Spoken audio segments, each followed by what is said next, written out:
don't understand what's going on here.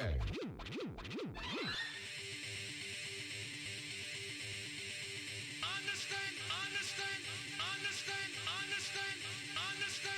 Understand the concept of love.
Ready to kick some ass.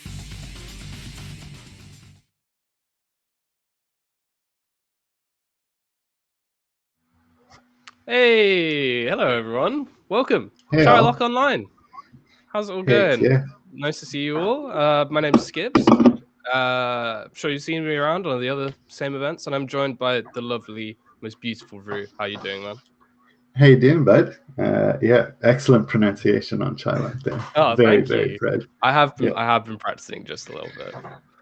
Yeah, no, it seems to be the case the last couple of weeks for sure. Yeah, pretty excited for this. All right, should be So good. you're on the team for this as well, right? Mm-hmm. Yeah, it's pretty much the entire team well, not the entire team for Schism, but most of it. But yeah, we're this is going to be a fun one, and then I think we're doing an actual LAN one next year, which will be pretty fun. Awesome, sweet. So for the uninitiated, could you please explain what Teaghlach means? So Teaghlach is a very old Irish term for family or household, and the idea behind the logo is based on a kind of what you call it, a claddagh ring, which essentially is you wear it out when you're single and you wear it in when you're in love.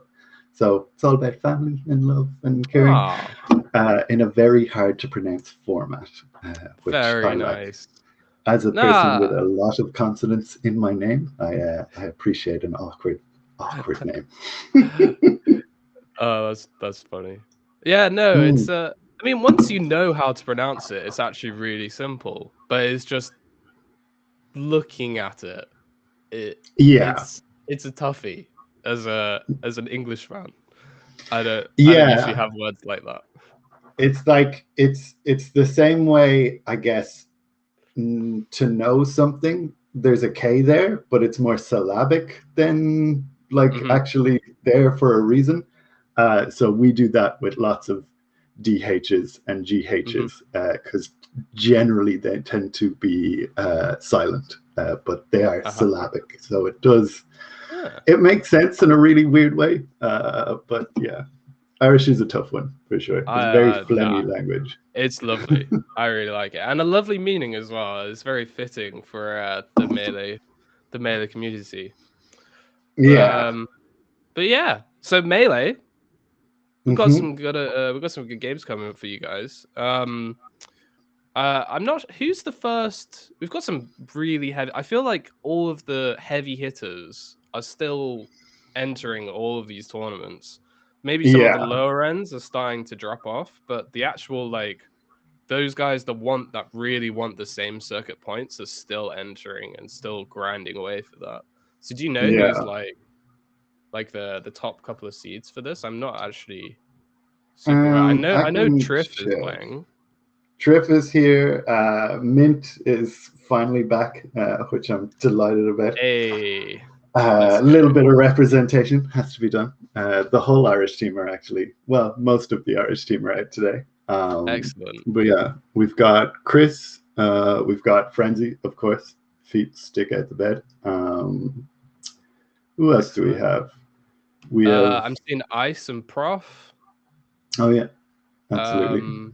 Rix, Skullbro, Max, Jamie, all of the like sort of the new net play guard of Melee are here as well. Yeah, So it's absolutely. pretty cool. Pretty It's been sweet. a like interesting storyline for the entirety of the same circuit because there is like a lot of faces that I would consider quite new, Mm. or rather not even faces at the moment because I've no idea what most of these people look like. Yeah, But sure. yeah, the return to LAN, as prophesized, is going to be pretty interesting. Yeah, so true. I actually made a tweet like 3 weeks ago because we had our first weekly back, and Hmm.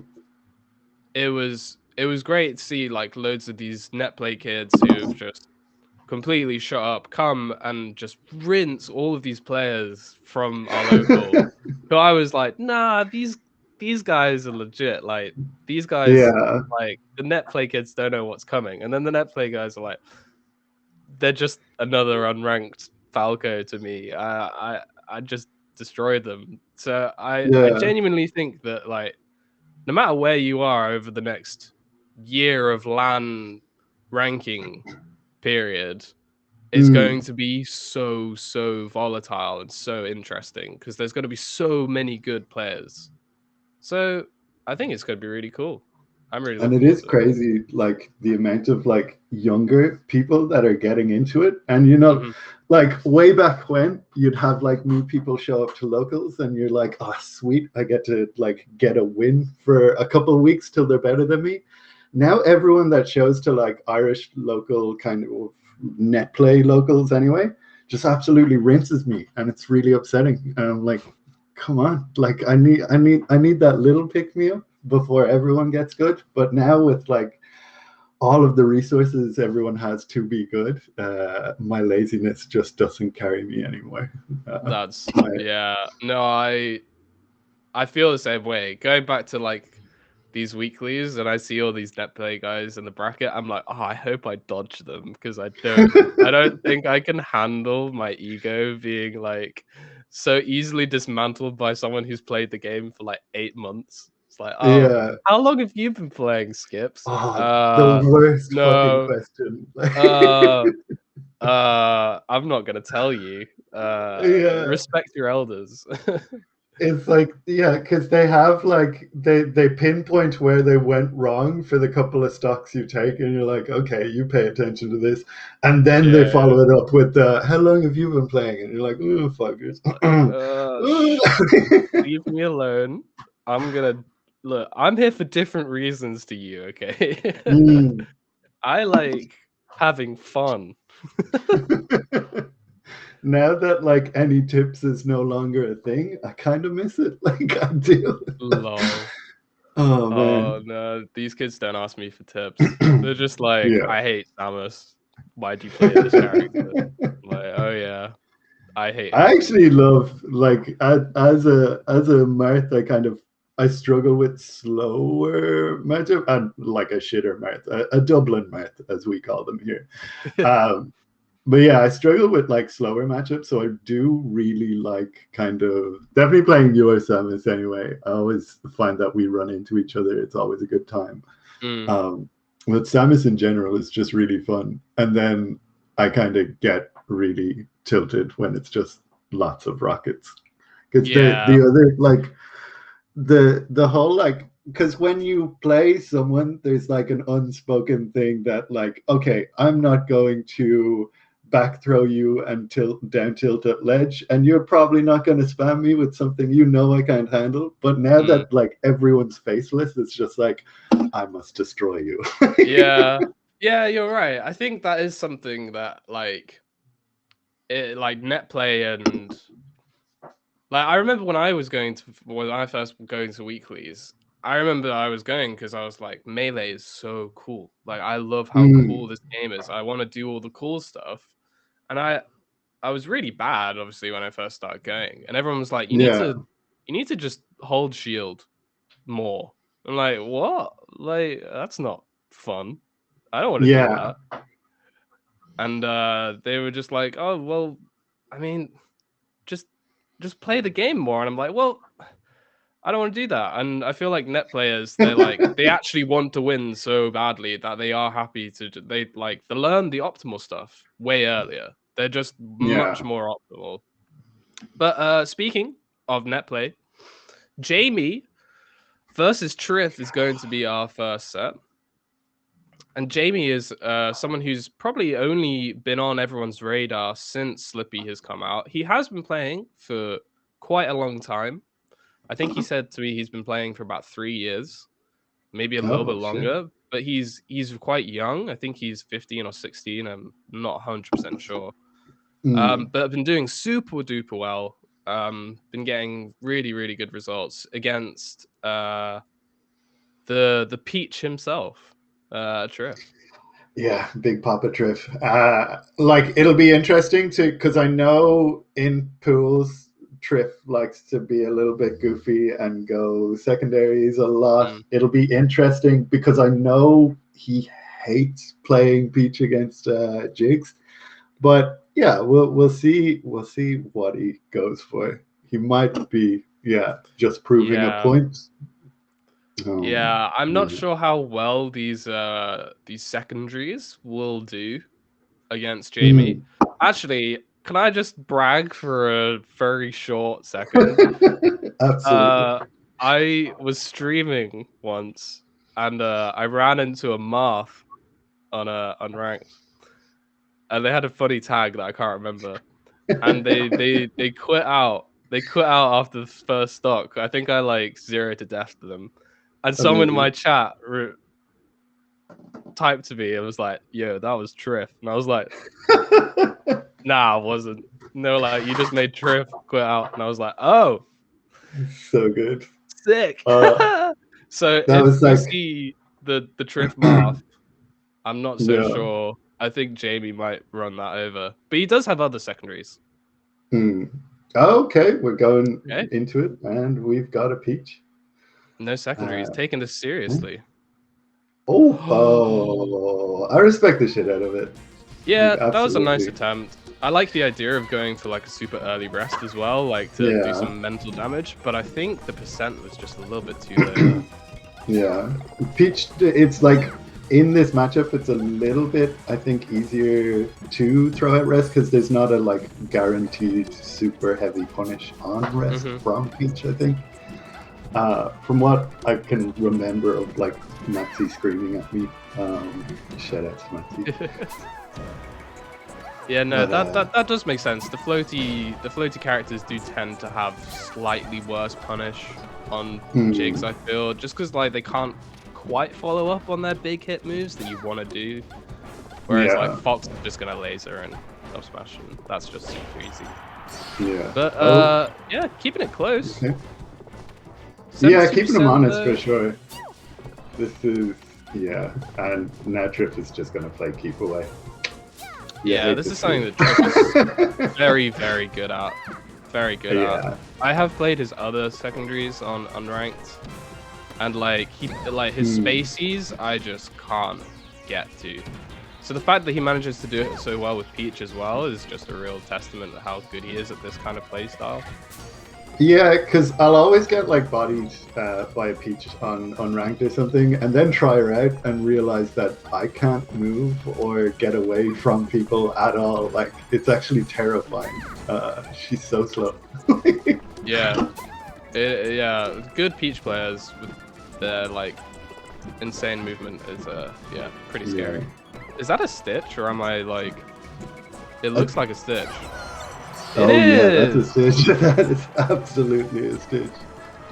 Yeah. So I feel like this is kind of what Triff is playing the matchup pretty well. Like every time he Yeah. has an opportunity, he is pulling a turnip, and this Yeah. is why. This is why if you get a Stitch, and you can just bully the Puff so much harder Oh, because they just 100%. can't do anything. Yeah. You're gonna take Yeah, 35, 36% each time you do an unsafe aerial or something. Like it's a lot of Yeah. damage. It's insane. A lot of like mental damage as well, because it's like once you're holding that Stitch, the Jigs is going to be instantly terrified and Mhm. Okay. There we go. So Jamie's got a little bit of momentum to like. It is a very hard matchup to come back from, but you know he's got stuff. Let's see. Good stuff. It's no judgments. Yeah. We need a rest that's gonna Mm. completely throw Triff off guard, so he DIs it really badly, and Yeah. Jamie gets it for free. That's the only way I feel like Jamie can bring this back. Yeah. Oh, he gets caught. Yeah. Ooh, yeah, that's the blender. I like. Yeah. I don't know if it's still a thing, but all I remember from the first time Maxi beat what was this? Incredible UK. I think they're retired except for Dubs now. Incredible UK Peach. Oh, Why can't Vanity they- Angel. Yeah, absolutely. So like, Yeah. all I remember from Maxi versus VA is just Maxi really taking advantage of like dares on shield and that kind of shield poke.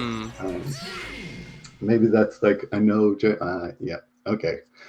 So that's game one. That was rough. Pretty convincing for Triff though, yeah. Yeah. But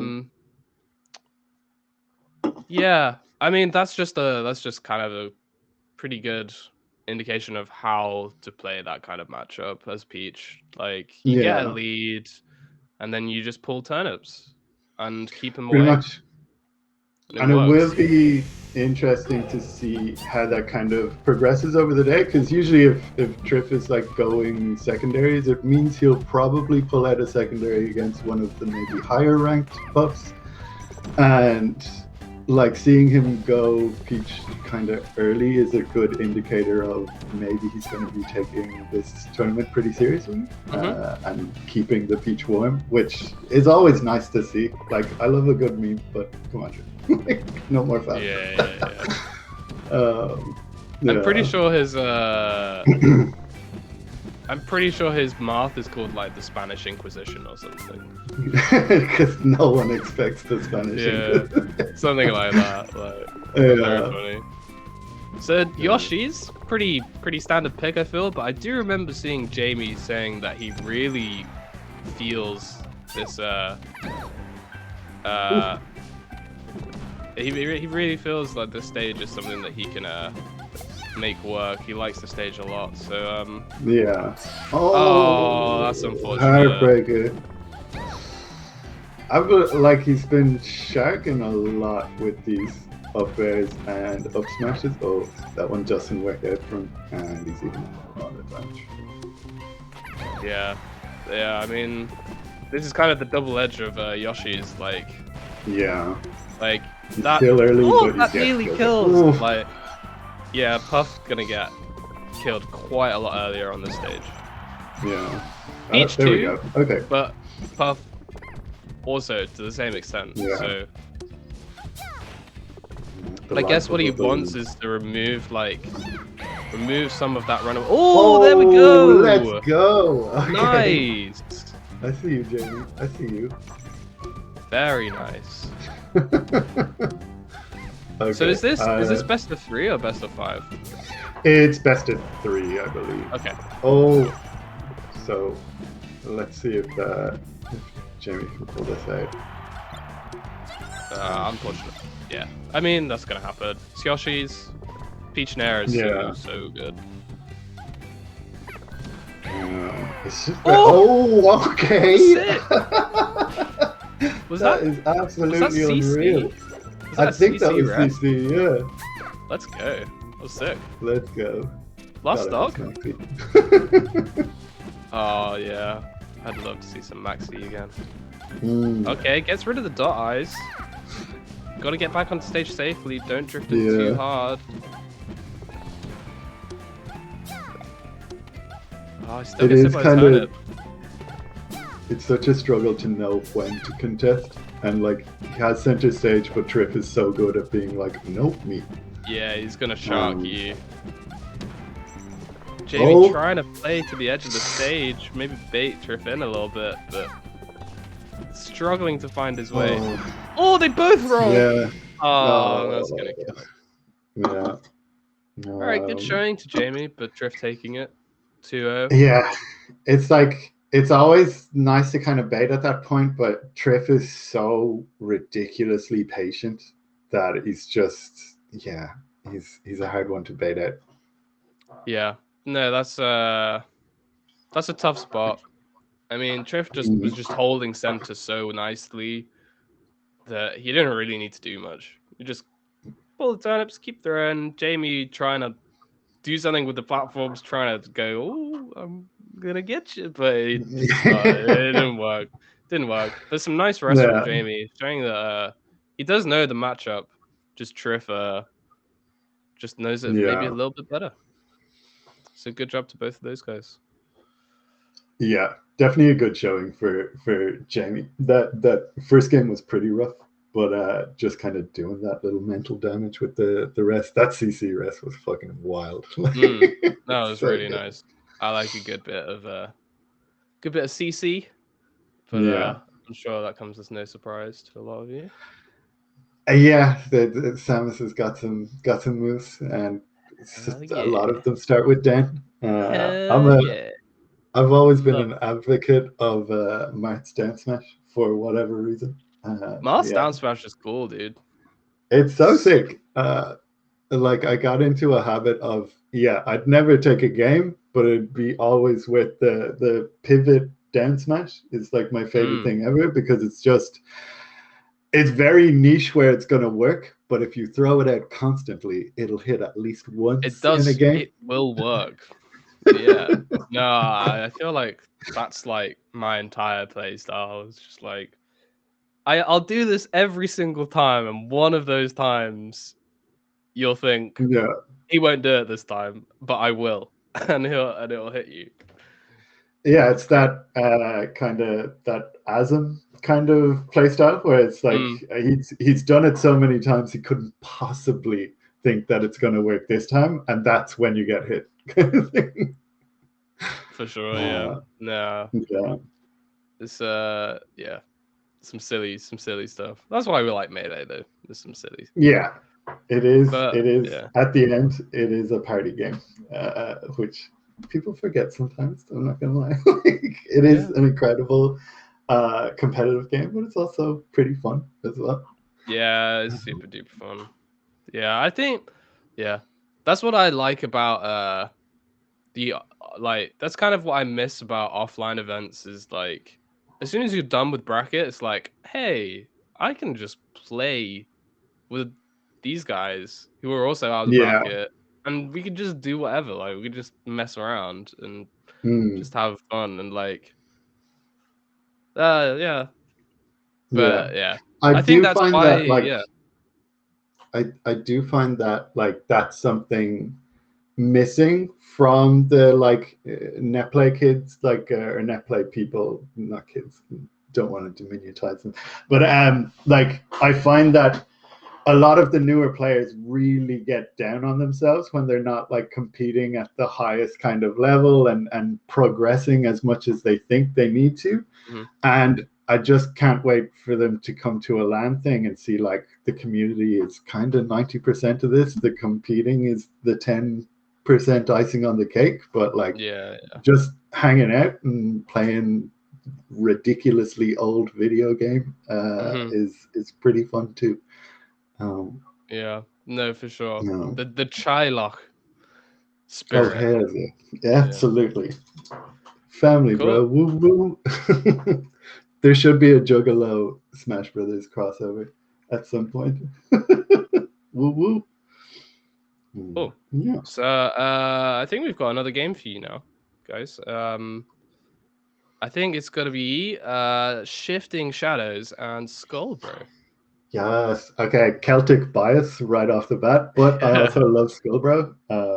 I think this is a kind of that's high time for that. I Yeah, think.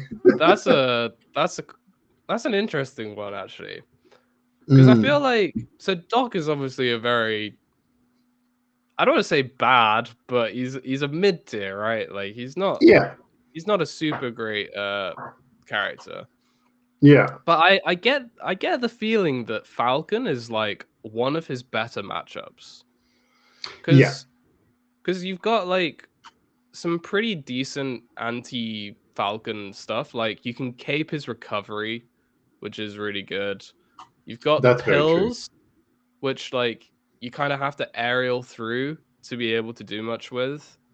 Mm. I have mm, I don't know, maybe I'm just being silly, but I feel like Skullbro may have like an easier time with this than Shifting will.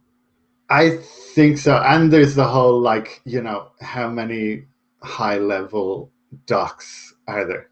How many Yeah. times has Shifting met Skullbro? And Skullbro's already ridiculously sick. So adding that to a matchup that maybe Shifting doesn't have a big kind of idea on how to Yeah. play. I think it will be. I'm going to give points to Shifting and say it's going to be a close one, but I think Yeah. Let's go. Scobro might take this, but I don't know. Yeah, we'll see. No, I definitely like to see a closer set. Yeah, But maybe. yeah, we'll see. Yeah, We'll see what happens. maybe a little game three to start us off. Not A bad. game 3 would be great. Yeah, I'd love a game 3. yeah, But yeah, Shifting Shadows has been around for quite a while now, right? Like absolutely. Yeah, maybe he's played some good docs. We'll have yeah, to see. for sure. We'll have to see. But yeah, as you say, I mean, Skullbro's so good. Like, So ridiculously is good. just Yeah. so good, and like probably one of my favorite players to watch in Europe right now. Like, Yeah. I can't remember who he was playing against. I think it was Sharp. It was at Fate Online, and it was like a nail biter game 5 set. And I was like, Yeah. I don't remember the last time I watched a Dark Peach set and was like on the edge of my chair, like Yeah. screaming how close it was. That was a great set. Yeah. But No, Scobra is yeah. amazing. And shout outs to Sharp, our own Irish/Swedish player. Oh, that's good. There it Yeah, Sharp is. was- Did you yes. see that? It's just I don't even. I've tried to do the cancel, and it's frame perfect. Like it's so hard. It's not easy to do this. It's super difficult.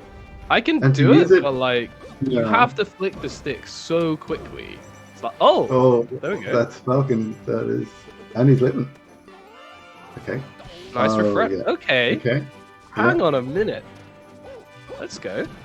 Shifting Shadows taking a very nice early start. 64%. Scotland. Okay. Yeah, I'm not sure what he's doing right now that's made him do so well. Ah, that's nice. Yeah. If you hold in on that up air, Absolutely. you're gonna get Oh, he's so consistent.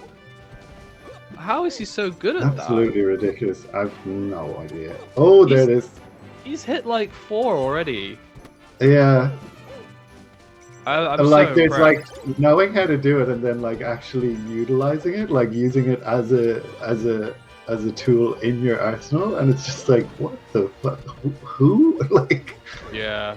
wow, Super duper yeah. cool. Oh god, yeah. We're having little So it looks to me like Okay, Shifting alright. Shadows is like really making good use of up air juggles and like Yeah. he just stays on stage Okay. with forward smash cleanup. Yeah, he's just like keeping him up like with like the up throw. Yeah. Yeah, just using moves that's gonna pop up and then just juggle really nicely with up air and dangerous.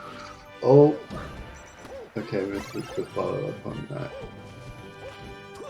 Yeah, this is Nice tech chase. pretty tense. Like it's a little bit much. This is a lot closer than I was anticipating. But Yeah. I'm always happy to see it from an islander. 100%. Yeah, dude. Yeah. Very nice. Okay. Yeah, I always forget that's a thing until I see a doc do it, and I'm like, oh yeah, that's a pretty strong option. Yeah. Oh, the tech in place. Refresh and then roll up. Yeah. Yeah, that's like been all 3, right? Yeah, exactly. So Insane. Mr. Shifting Shadows has done his research and made sure that he knows exactly how to edgeguard dog. Yeah. I mean, it's Having not the, like super difficult, but it's the kind of thing that a lower level player would just forget to do. And Yeah. Because it's the like mini kind of different cadences that Skullbro uses that to like try get back that. Oh, okay. Yep. okay, yeah, that last stop was pretty rough. Yeah. Very, very close. And shifting, like taking the lead to start that game was pretty freaking impressive. I'm a little bit of a stan. All of the Scottish Falcons. Shout outs to TTS, the most TTS. wonderful man. Yeah, so good. Lovely human being. Nice. I used to play TTS on like old net play. But I haven't seen them around in ages now. Yeah. It's one of those like you don't see them and then you run into them on net play and maybe play for around 5 hours. Taunting after every stock. TDS is a sweetheart. Right. Okay, another very close talk. Very nice reverse. Shifting is just keeping him above him so nicely. Oh, okay. Yeah, he goes for the roll there, which is against what he's been doing so far, but manages to clean it up. It's a little bit tougher to stay on that ledge a little bit longer when you are at high percent because you're always scared as a pup. Yeah. You don't want to be getting hit into the stage, especially on Battlefield. Like, that's a death for sure. Okay. TTS just trying to get him up there. Yeah, there we go. Oh, very close. Oh, bad DI on that up air. It just goes flying off the stage. Let's go shifted. Yeah, I'd love to see a game 3. I'd love to see a game 3. 80% though, I feel like Skullbro's got these kind of kill confirms on lock at this kind of percent. Like, yeah. Okay. Oh, a little bit of a reach. So lucky that he got hit with dash attack of all moves. Like, he just held down and teched it.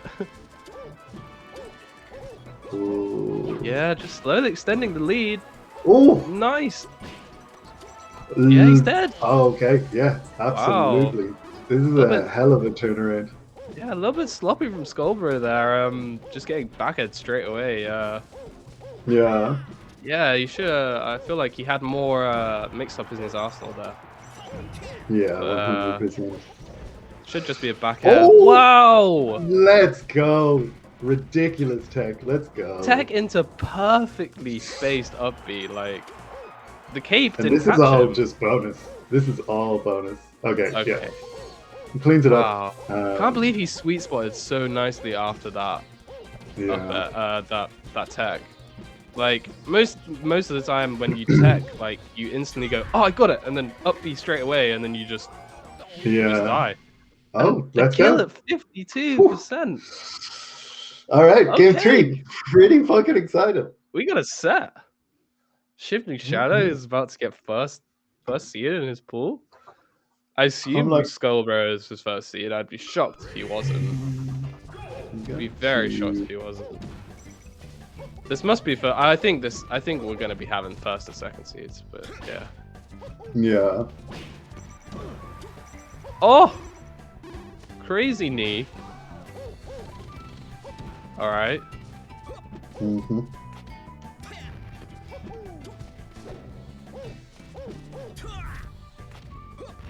Rolls in and gets grabbed for it. Oh my god, that traded with up B. 51%.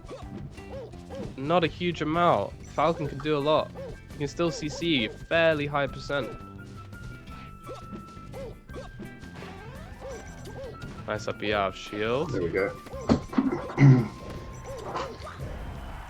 Oh, you see the SDR on that? He like held it super hard. He like went behind Doc for like a split second there. It's on that Wizzy line. Okay, they're both scrapping a lot more in this.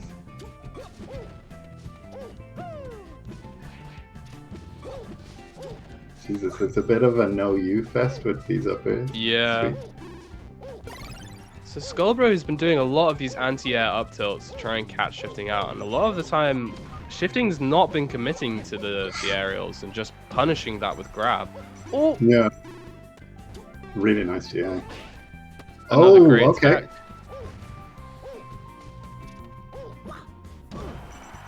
That's not safe. Okay. That's not safe. Gotta be careful. Knee out of shield is pretty good. Okay. Let's see So how he long went for shifting Nair can- Ooh. to try and cover himself because he knew that Fair wouldn't be fast enough to cover the tech. But Yeah. Oh. what a recovery. Anything Shifting Shadows around this up yet? so good right now. Yeah. Really getting all this bonus. It's free real estate. Free real estate. It's free real estate. And he goes for that again. Oh! Oh my god. All right. Holy shit. That's a rough crucial skill, spot. bro. Like the. Okay. All right. It is Scobro. Like he can. Oh yeah, absolutely he do could totally this. do it. He could totally do it. But what a win for shifting if it does happen. Let's hope he doesn't.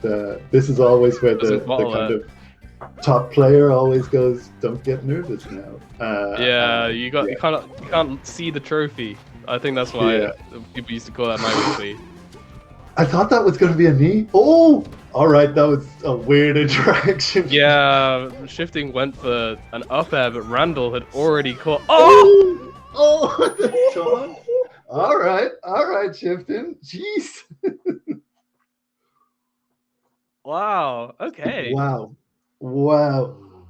Not what I was expecting at all. Yeah. Not what I was expecting. And to finish it off with an up smash and then a taunt just to seal it in. Ooh. Huge win for shifting. Holy shit. Yeah, that's that was a big an one. upset. Yeah. For sure. That's definitely an upset. There were some really weird moments in that last game. Like the Randall interaction was super weird. And, the cape to Randall to upbeat to slide off upbeat to back on. That was weird. Yeah. Yeah. No. I mean, let's go shit. Like, I'm sorry to all of you players from the Netherlands in the chat, but let's go shifting. Let's go. Yeah. Shout out to the Sorry. Netherlands. Let's go PT and Widget, my boys. But yeah, no, that's huge. Delighted for shifting. Let's go Scotland. Yeah, let's go. So did you find his pool? I'm curious as to who else was in his pool. I'll have a wee look-see here. Pretty sure I have it. I think it's pool A1. So so that's a win for Skullbro is their second seed. Ice is their first seed. That's quite a pool. Jesus. That's a hard pool. So that's that's a good win for shifting. Yeah, for sure. Really, really cool. So yeah, nice job. Nice job. Yeah. It is round robin pools as well. Of course. So For the uninitiated, can you explain what that is compared to the usual run? so round robin, you're gonna play everyone in your pool, and it's kind of standard for European tournaments. We do tend to do round robin pools because our tournaments are usually a little bit smaller than your major, your super major in the US. Hmm.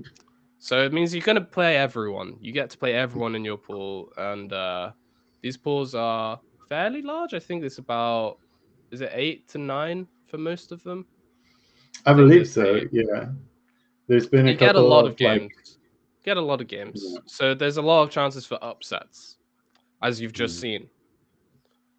Which Yeah. is why I like round robin pools, is because you get to play everyone. You get to play against the really good players. And you learn, and you get a chance to maybe make an upset or two. It's very cool. Hmm. It's very fun.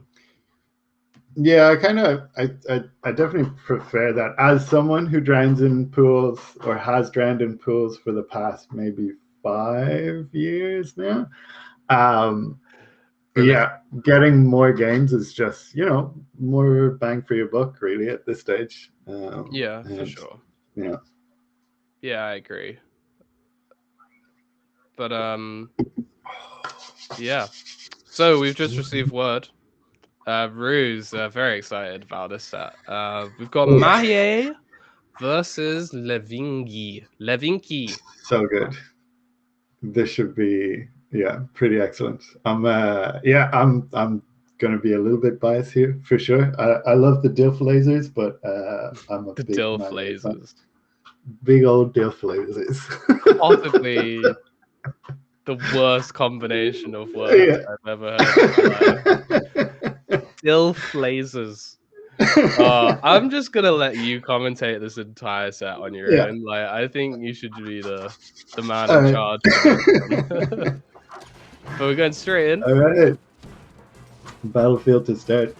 I don't know if they've played since, but Maye was streaming at the start of COVID, I think, Mhm. and I just saw. I think it was Rona Rumble EU. He was against Lavingi, and that was back when Lavingi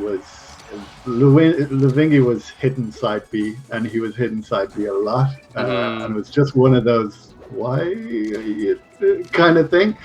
I'm sure there was a thought process there. Like a lot of people say, it's harder to counter them with a little bit of like latency kind of issue, but the Yeah. rollback is a thing. They're not as kind of good. I think it's something to do with the audio latency. It's like on LAN, if you're used to reacting to side B with the audio, it's actually like quite a few frames later on Yeah. on online. So like people just get hit by it all the time. That's why the Arcadian ledge dash is a thing. That's fair. And yeah, but yeah, Lavingi's known for some Oh, strange options. too good. Nice edge guard though. Very That's nice. the classic Mart's Falco. Like Falco can really like combo Mart 2 bits, but if you don't kill, Mart will just take that ledge and throw you off it. Yeah. Okay, very nice. Let's go. I really like that that option that I see. I seen people like Bobby Big Balls do it. When people come down from the Angel platform, you just jump to the side of the stage and then side B across the top platform and then edge cancel it, and it's just quite a safe moves to do. If they're not ready for it, it's just quite hard for them to reach you. Oh, off the top! Absolutely. No, he sends him back down. Yeah, I think he's looking super safe in this. Yeah. Laser forward. That's still. kind of his whole thing. He's quite a safe Falco. Just running around. Maye's kind of, yeah. Maye's a very kind of, I'd say, super patient, because he lets people throw stuff out But this is a little bit of a mountain to climb at 151. Oh, he But it gets is marked, trade. and he is a space C. Ooh. Okay. Okay. All right, This we're all still going. came- Oh! That Oh, all let's came go. off of a trade of dash attack laser. Like he dash attacked into him short hop lasering and he finished him off from that. Ridiculous. That is too good. Crazy Okay. punish. All right. 22 is not a huge lead. Let's see how this goes. Oh, These dash attacks are working out, just catching him short hopping every that time. is insane. Oh, barely missing the down air. Oh, there's a little bit of a flip. Oh, we're doing a lot. See that Oh. like Oh, I appreciate it. I love up B. I love Yeah. when Mars use up B like that. It's so cool. So good. It brings me back to the PAL days, you know. Oh, Oh my god, he just I sits love there. to see it. Like, it's nice to see another, like, a top level Mirth just sitting up there being like, fuck this. What you gonna do? It's so annoying. Yeah, there's the Bill Flages. Fair enough. Oh, He yoinked ledge away from him. That's so funny. I Yeah. feel like Mahie was like, he was waiting there and he was like, yep, I got this. Just wait. Yeah. I'm going to wait for him to approach. But Levingi just called him out and was like, you're going to come down eventually. Doom. Yeah. And yeah, that was, That was a hard call out for sure. Yeah. I kind of, yeah, that was like just two top players kind of yoinking every kind of stock for sure. yeah, Yeah. yeah, very back and forth. Mm, Very for back sure. and forth. I definitely see this going to game 3. Hopefully that's not a curse now. But let's see how it goes. Nice Oof. up there. Extends his combo a little bit. Yeah, Very nice. he's ready for this. Yeah, that 0 was. to death. Yeah, Jesus.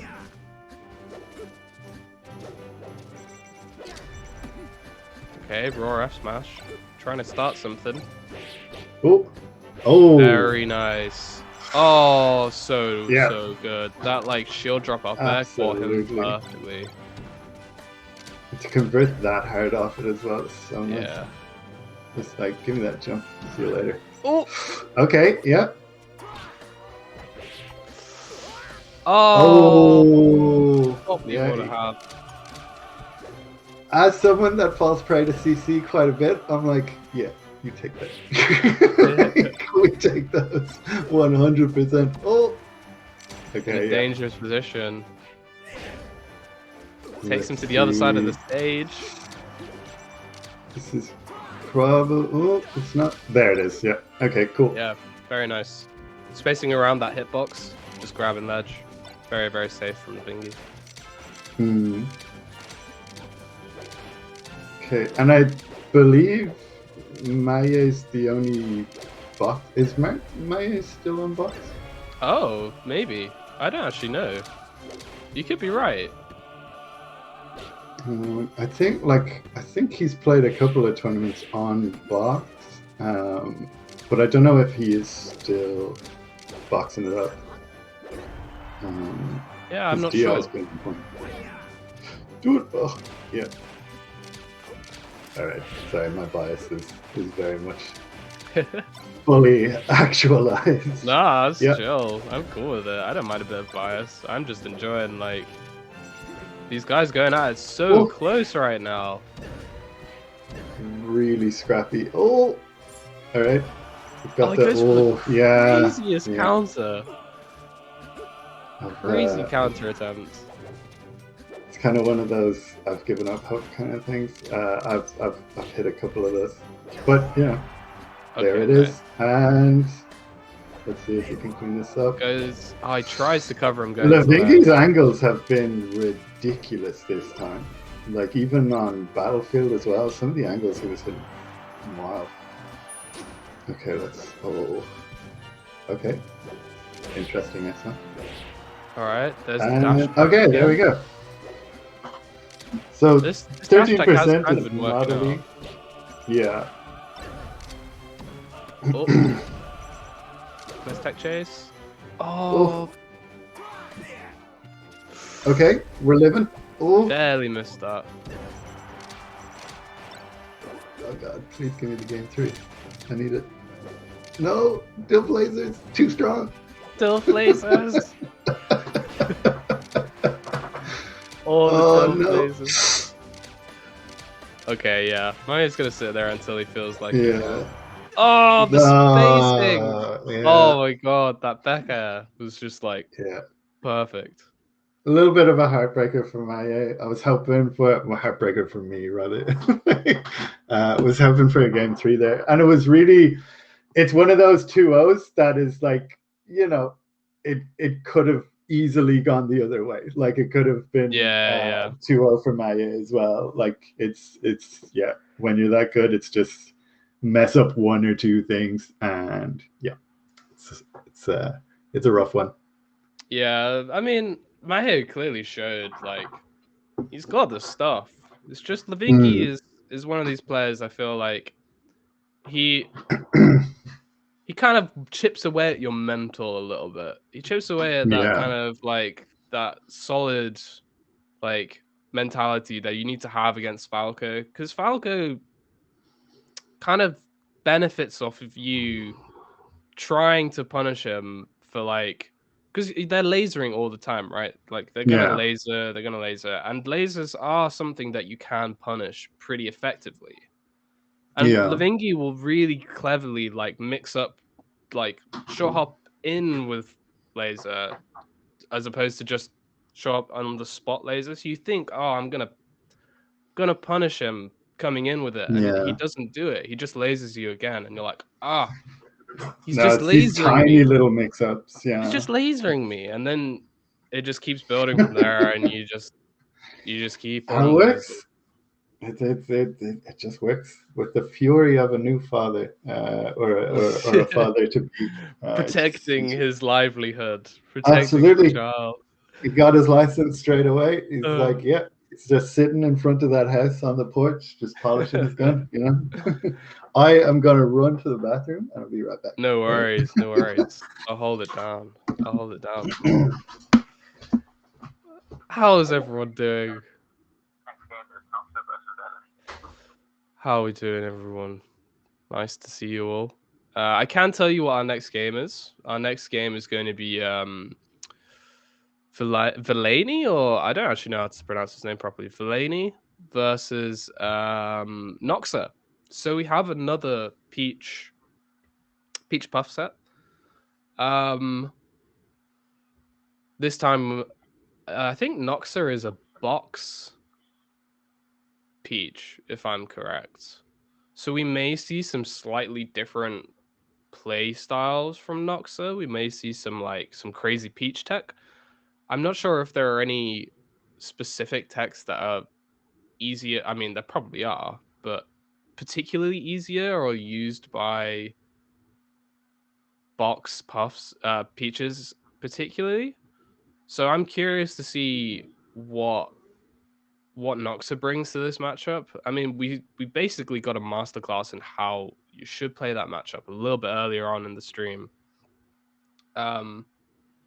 Triff versus Jamie was the first set that we had on stream, and I feel like what Peach needs is to get an early lead and then just turnips everywhere. Like just find the good turnips and make the most of them. Whereas I feel like Puff needs to find those rests and kill Puff as early as possible.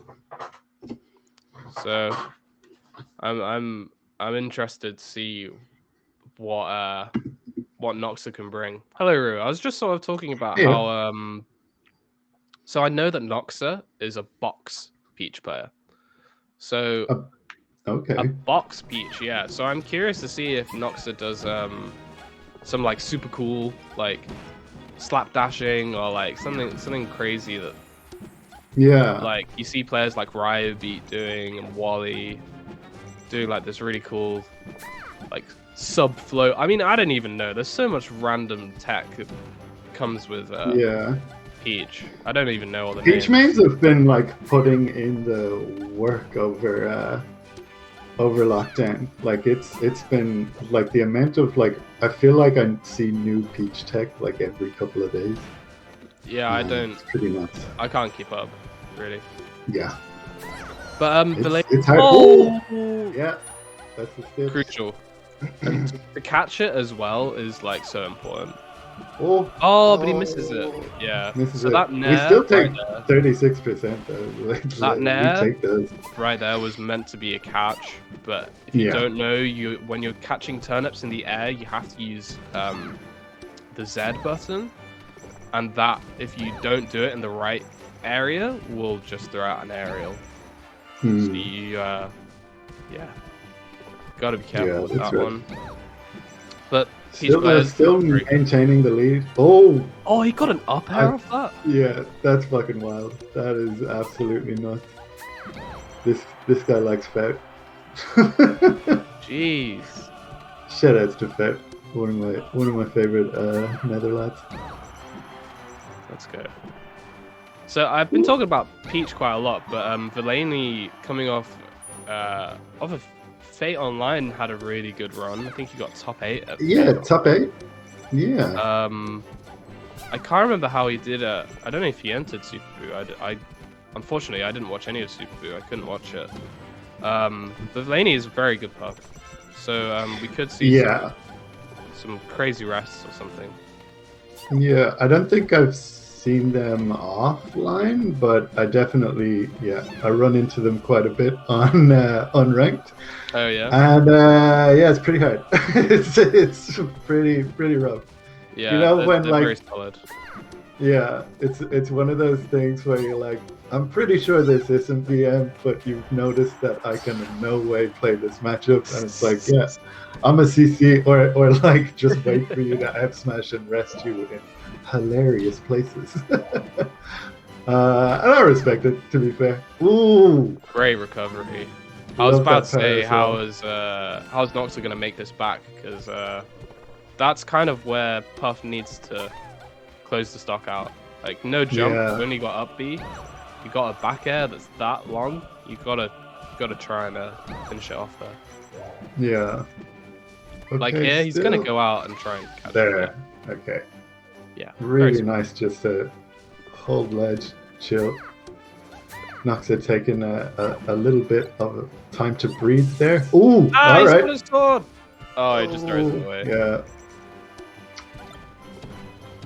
Doesn't need it. Says, I don't need a sword. I think it was like, could have been no, I don't think it was grand finals. It was definitely top 8. Sechi versus Lorister, I think, at Origin 2. I just remember the sword coming into play and everyone taking a really kind of concentrated breath when Sechi grabbed the sword out of the air and then was like, oh shit.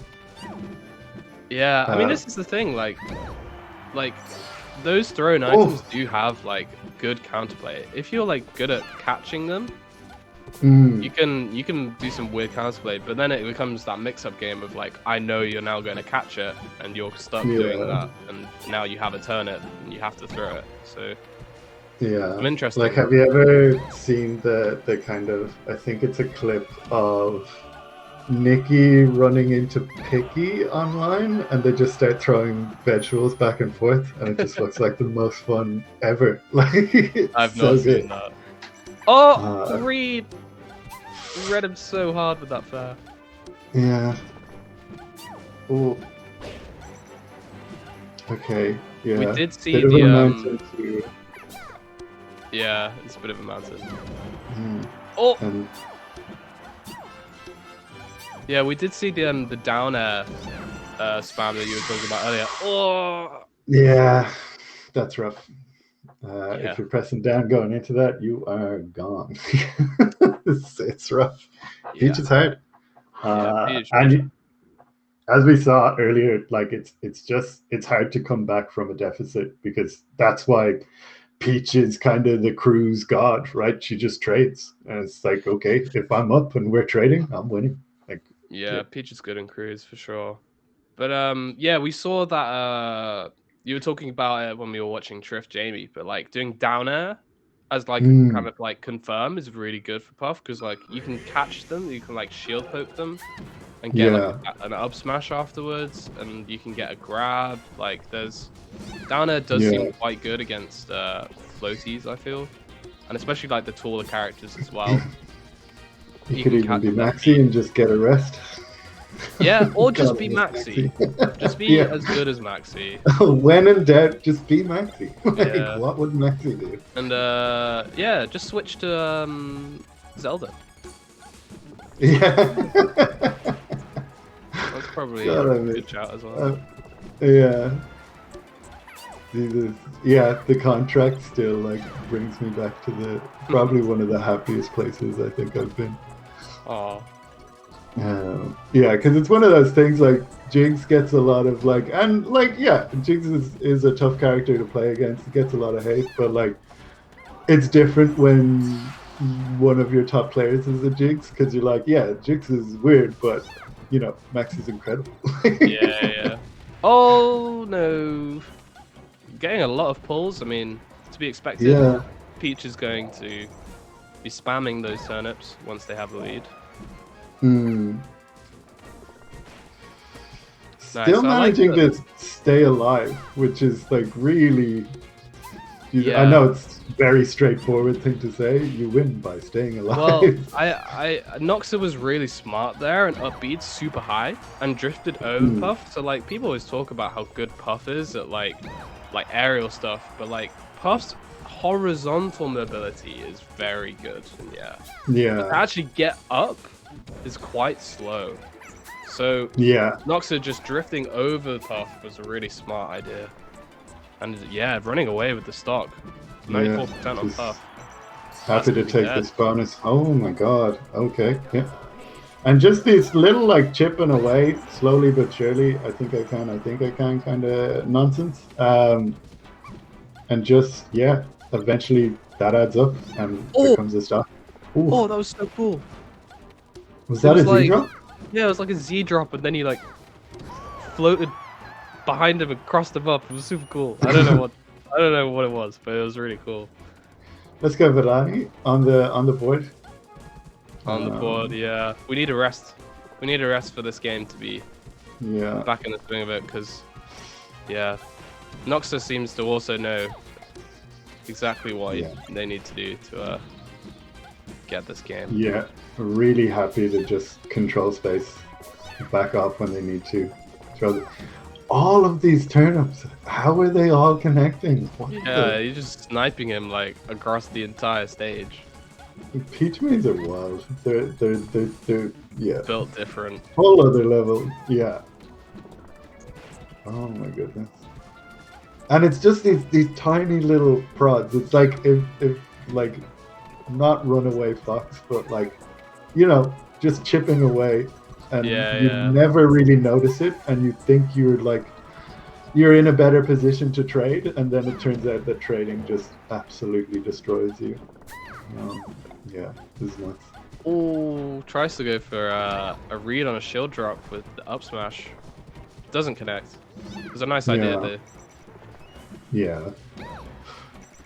Okay. But yeah, as you're saying, like death by 1,000 cuts, right? Like that's the. Is that a thing? Is that a thing someone says, or have I like? No, that was the two thing. different It's like, things? it's like Okay. apparently one of the more painful ways to die, for sure. Yeah. Oh my god. Oh my god. We're seeing The that second again. one. Didn't kill in Pokemon, but ooh, it kills now. Yeah, looking rough for Villani. Great showing for Noxa though. Noxa's, I think I've seen them more in doubles than I have. Me too. Am I? Yeah. I love doubles. Yeah, So good. doubles are sick. But nice to see them showing up for singles as well and doing super well. Yeah. Box is working out. 100%. Like a win on Villani is a good solid win. Like they are very good at this party game. Yeah. Oh. Okay. Okay. Calls the float out. 47%. It's a risky rest. It's Yeah. a risky rest. It's not death for sure, but it's a risky one. Oh, we're gonna trade. We're gonna leave. We're gonna trade. We're gonna leave. Yeah, it's got to be pretty frustrating for Villani. But it's like, it's the flow. Oh, Yeah. rough, really rough. Shield All right, dropping. GG's. Yeah, very, very nicely done by Noxa. And well fought Yeah. by Villani, Villani. But yeah, we've had two really good Puff Peach sets. Peach taking it both times, but it's certainly not an easy matchup for either characters. Yeah. Yeah, that's pretty wild actually. Nox is too good. Those dares into the up airs. Yeah.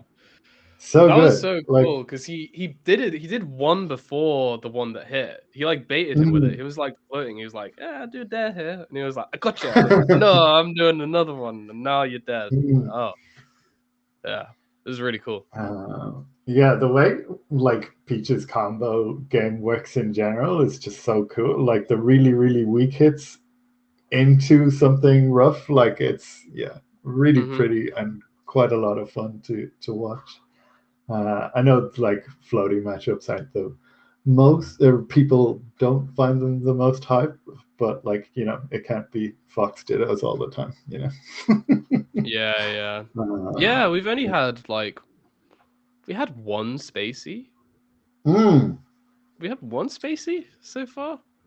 Yeah, with his, and it was one of the more patience Spaceys as well. Yeah. I've loved all of the sets we've watched though. But so that's gonna be it for us guys. So that's the end of wave 1. So wave 2, you'll be joined by the lovely Restless Whale and Zin from the Netherlands. But that's us signing off. So thanks very much, Rue. It's been a blast. Cheers for having us. It's been an absolute pleasure. Hopefully I can get over to London again. I miss Fort Quarters quite a bit. Please come. Please do. Absolutely. But, so stick around, guys. The second wave will be starting really soon. So in a bit. Bye. In the wake of a pandemic, Hair, Mega, Teaghlach decided to fight and help Melee face its newest enemy. Helped by super Teals all over Europe, they've decided to assemble and create the same. This September, French Paris Smash Gang is gonna need your strength. So who's gonna join in? Then, get ready for La Bagarre, a 3-day-long Smash Bros. Melee tournament featuring 4 events and a special side stream that we can't talk about yet, but you'll hear about it at some point, I promise. So tune in on the last weekend of September for La Bagarre.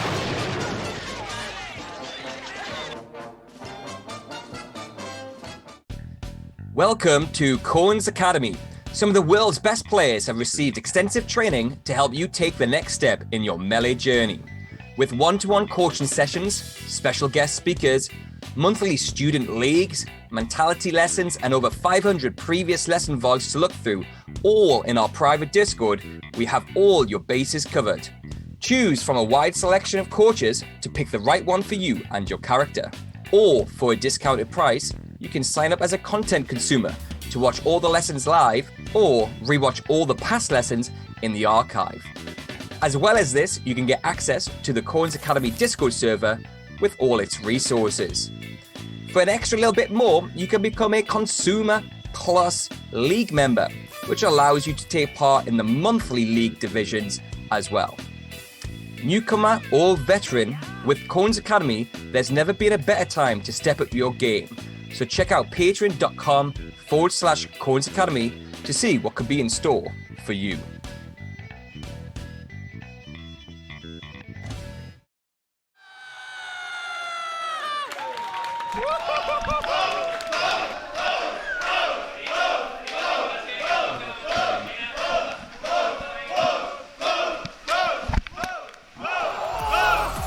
moment. On the edge. Can he do it? Can he do it? He did it! Go for it. Go on the upset.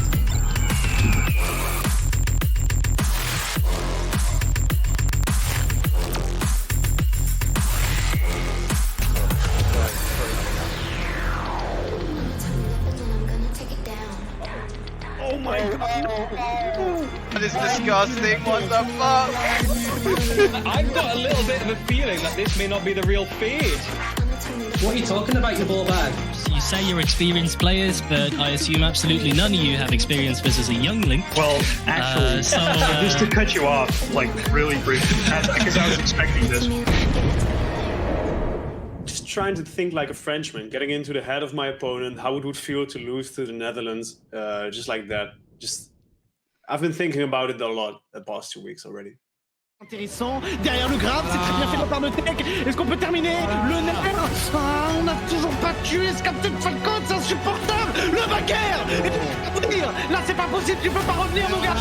Terminé, la France s'impose. This shows how far we've climbed, even if we haven't quite reached it. Just edge canceling around the place, no big deal. Oh no, This is huge foul back. Oh, there it is. More than people kept learning how to use it a bit. The mob up smash. No, that thing's just straight trash. And that's it. Oh no. Oh no. He just needs to try and get rid of Ginzo. And then this is well doable. Oh, great shine. He's still living though, but no. Oh my god, that should be it. Grab the edge. Yeah, no. Timmy, you're crazy. Unless Humpy can take out Noxa right now.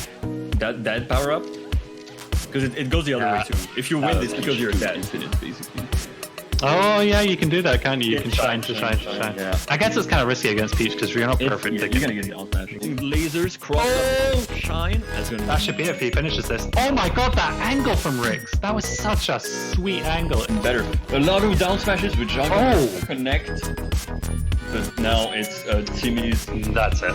Oh, you will smash. Oh, yeah, that was very doable. Timmy and Kellner did an incredible job at the end there. Matt Smith might have been gifted a little bit by the melee gods, but doesn't end up killing. He tried something that's too much. I think at this point he should lose the match. Okay, now he's not gonna lose the match. Alright, that's gonna be it for Greece against France. You know? Yeah. Life isn't fair, really. Life isn't fair. No. Alright, slide off. No slide off, don't worry about life's really not fair if you're playing you can't slide those off. Oh, come on. Okay. Oh, you just wait. Hold it out, yeah. It was quite the show from Sweden, that's what it was. Yeah. But Prop is saying, you know what? Not today. I'm going to do that again. And do it again. Answer this. Just turn the gas on again. It's over. Right, okay, we got a last situation, and 60% Donkey Kong's heavy. It's not over. Mo can still do this. That get-up attack is actually... Mo's going for a lot, I think, and that's it.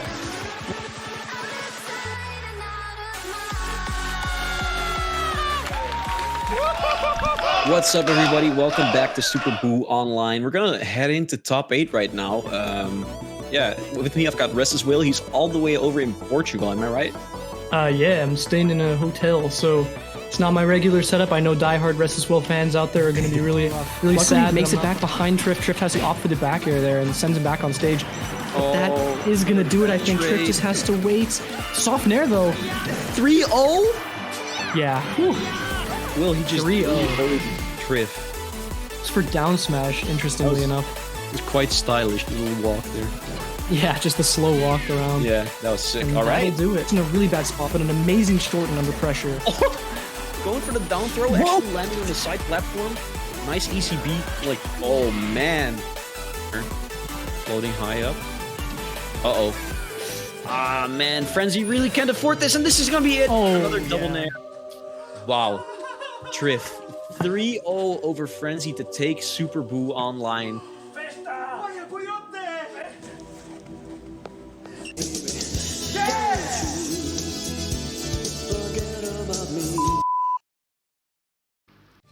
This quick moment.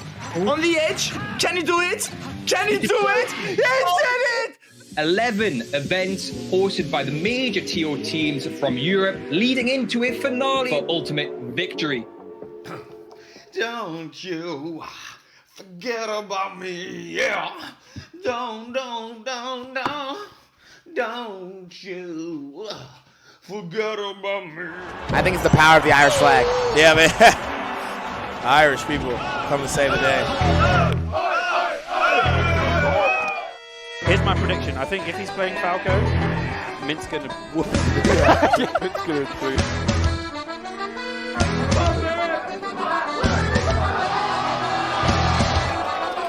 Oh! That was scrap central.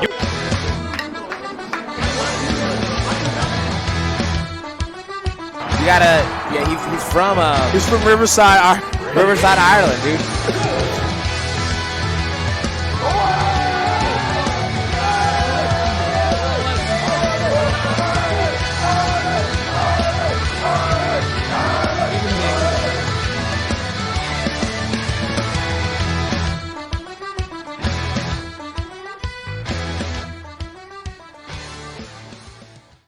Coins Academy is partnered with the same circuit, and for every circuit event, we'll be offering one-to-one coaching services as prizes. 3, 2, 1, go! Karate chop! Hey man, you thought you could get away without paying me the money match?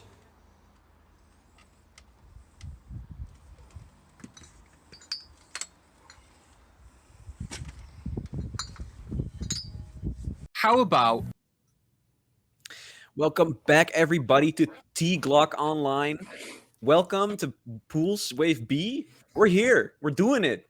Pools, baby. We're doing it. We're on the mic. We're on the cam. We're coming in hot. I'm Zin, and I'm joined here by Restless Will. Say What's hi up? I'm now. Restless Whale. That's me. I'm Restless Whale. Hello. That's me. Sick. That's off to a great start. We got a good match already lined up for you guys. There's not going to be much waiting. Looks like they're already in the hand warmers. We got Verdant versus Raul. So a Puff versus Fox matchup. Hopefully we'll see from Raul especially, a lot of high-paced gameplay. I think that's a good way of phrasing his game plan in most matchups. Yeah, he's very explosive. I don't know. I feel like Verdant could possibly really disrupt his playstyle, but we're just gonna have to see. I'm not sure how they fare against each other, but I do think personally I think Raul's the favorite. I think the Raul's the favorite as well. I mean, we've seen him do crazy runs at other same events too, so it'd be very uncharacteristic of him to go out so early in pools. Obviously, it wouldn't be a death sentence quite yet, but you just want to get as many wins in pools as you possibly can, especially when you're second seed in a pool with Frenzy, which is exactly what Raul is. Exactly the situation he's in right now. I mean, you want to hold that second seed position and maybe even beat Frenzy at first seed if you can, but I imagine losing somewhere along the way is definitely going to shake you up if you're planning on beating the first seed of the pool. Yeah, and Raul is very, very hungry for high level upsets, because he's been on the grind as of late. I think 3 same circuit events ago, he told me I really want to take it seriously again and just grind it out as much as I can. And I think he got 9th at some point, right, at a very big one. Yeah, that's when he beat you, I think, right? Yeah, he beat you and went on to win. If you beat me, you get 9th. That's how it goes. Guaranteed. Yeah. So on PG stats, it says Raul actually has one set against Verdant in the past, and it was 3-0 for Raul. Ooh. So not looking so great, but naturally, of course, if you've played someone like this before, you're coming in with at least a little bit of knowledge. You have some ideas of what you want to do. And of course, you'll always have that motivation of I want to prove that the last time it wasn't supposed to be that bad. Maybe I just slipped up a little bit. Maybe I just, tripped on the way up the stairs and got 3-0'd. But now he can take a second and just sort of reevaluate it, kind of approach it again, thinking okay, I've already lost once. Let's see what I can do this time, Yeah, exactly. Looks like we're going to start. Yeah. And we're going to right into it. Battlefield, yeah. Yeah, so also worth noting the last set that they played started Battlefield and then went Dreamland. So it's a pretty natural counterpick, but we'll see if let's say Verdant loses the first game, if you actually will decide to go. Oh, but Let's not talk about that right now, because Verdant already one stock ahead. Yo, that was like a triple read right there to get those jumps from the recovery to intercept. Yeah, that was but really oh my nice. god, the immediate response with the up throw up air at perfect percentage, just a little bit above kill percent there. Answers right back. Yeah, that was a column response for sure. Yeah, both players just really feeling each other out right now. I mean, after an explosive start like that, you really aren't sure of who's got the momentum here. I mean, both players definitely have the possibility of just 0 to deathing each other off of one touch, so they have to slow it down. They have to just take a second to reevaluate. Oh, yeah. Ooh, this is huge. That was a good drift from Verdant. He almost got grabbed there. This is like, I feel like Raul's really looking for the grab right now. Because know, he's working. Oh, he actually goes for the weak hit Nair into up smash. That's also a great confirm, of course, on any floaty. Yeah, and you know, once you start to use the grab enough, like we saw there that actually he got caught by the Nair after crouching, trying to go under a grab probably. You sort of condition the opponent to expect the grab, and then you go for a different kill confirm. Ooh, I like that, going for the dash attack there, knowing that he probably shouldn't go for rest. And still just rinse and repeating on this edge guard. Oh, nicely done by Raul, making it back with that shorten. Ooh, another grab. I'm very surprised that grab hit, actually. It looked like he was just out of reach, but I guess not. And Verdant evens it back up. All right, this is very back and forth right now. I would say even if a player gets a lead here, we shouldn't count the other player out. Whoa, goes for the platform instead. I think Verdant thought that Raul was going to land on the platform, and he wanted to go for like a rest tech chase or something. But now he's going to get the up throw rest, and that's going to be a clean stock lead for Verdant. That was very sick, but let's see how Raul decides to respond here. Doesn't get both hits of the up air, which is pretty crucial if you want to carry on this combo or at least tack on enough damage. All right, another chance here to get the up air, and that should do it. All right, back to even again. We're on final stock here of the first game. This is going to be huge. I mean, yeah, it's really going to decide who's got the momentum for the rest of the set. So Verdant smashed that up air up, but every time, just like there, Raul just follows it all the way up. Instead of going for like an early up air, he goes for a pretty late one and it gets the extra height, and that's gonna do it. Oh, what a shark by Raul there under the platform, just diving up and grabbing that up air. That was really nicely done at the end. I mean, honestly, I would not have expected either one of those players to lose it, even though obviously one has to. It looked like they were both in great form, and they were just like ready to take that. And I mean, every single stock so far there was just like a touch of death, basically. Yeah, yeah. Especially the start, man. That was so explosive with the couple of jump reads there. Yeah. From Verdant. Well, yeah, so Verdant now has to decide if they want to go back to Dreamland like they did in the last set, which I also should note it was at Seeding Paradise 5, so it was a weekly rather than like a monthly or anything like that, or one of the same circuit events. But Dreamland is one of the good picks. It's just, if you're thinking about how you played this matchup before, and you're thinking about the fact that Raul got both of those Dreamland games, maybe you want to mix it up, and that's exactly what's happening here. Yeah. Verdant going to FOD instead. Although I do think Dreamland is still a good pick, because I feel like Raul is very fishy for like getting the early up throw up air kills. Yeah. And on Dreamland, it's just a little bit harder. So. Yeah, 100%. Like, I think Dreamland is the better one here, but I think it's also a matter of like trying something new, right? When you have a chance. How often do you get to play a person like Raul, especially if you're specifically trying to beat Raul, right? Yeah. Verdant's staying patient this game so far, just waiting for the opportunities to poke, but doesn't seem to be working out very well. Raul just tacking on a lot of damage. Yeah, that was very scary. I really thought that no DI was going to get him killed, but luckily for Verdant, he's still holding onto this stock. Maybe he can do something with it as well. Yeah. Seems like it. I mean, he's getting a lot of mileage out of it so far. At 100%, and that up smash is pretty nice, but Raul managing to wiggle out of there and get a hit out of there, counter hit. Yeah, up smash has a lot of recovery frames, actually. Yeah. Buff. Oh, that's gonna be forward smash. Yeah, very nice. Well spaced from Verdant. Maybe Raul was trying to go for a mid shorten like he's done earlier, but missed it. Yeah, or maybe Raul was expecting that Verdant would pick up on the mid shorten and go for covering that instead. But yeah, Verdant was ready for that full side B. True. Oh my god! Jab reset rest. There it is. Yo. 2 stocks up already, man. This is looking pretty grim for Raul. Yeah, that was. Although it goes up tilt kill. Yeah, I mean, it kills. Yeah, but I mean, if you're in this position, would you really go with the up tilt kill? I think I would probably opt for the up smash, like, just to be safe. Jab kill. Oh, another one! Oh, we missed another this one. Time. And that's the gonna up do air. it. Yeah. Yeah. Very Oh my smart goodness. From Raul going for the percentage into up through up air because that will kill earlier than just going for raw up smash. Oh, and you saw, I think Verdun was ready for the rest there, but jumped through it again. That's unfortunate. Although for Raul, I'm sure he's popping off right now. Oh, never mind. Yeah. Going off the top isn't so great, but it's not impossible here. I mean, we've seen Raul put on some crazy damage real quick, so Yeah, this was the same situation as last game, and Raul won that game. So. yeah.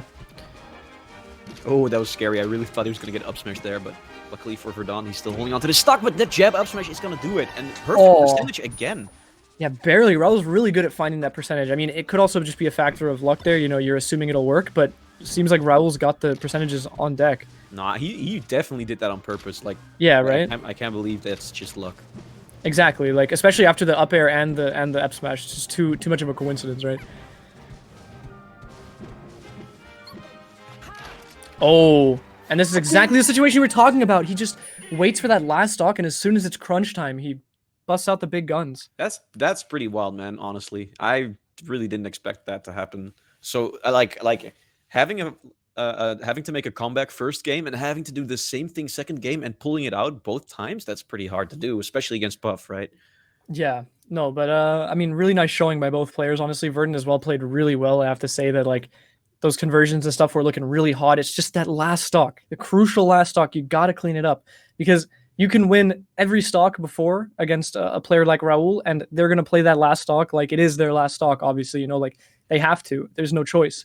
So you're backed into a corner, basically, and Raul was just a little more disciplined at the end there. Yeah, I mean, at the end of the day, it doesn't matter how many stocks you've taken.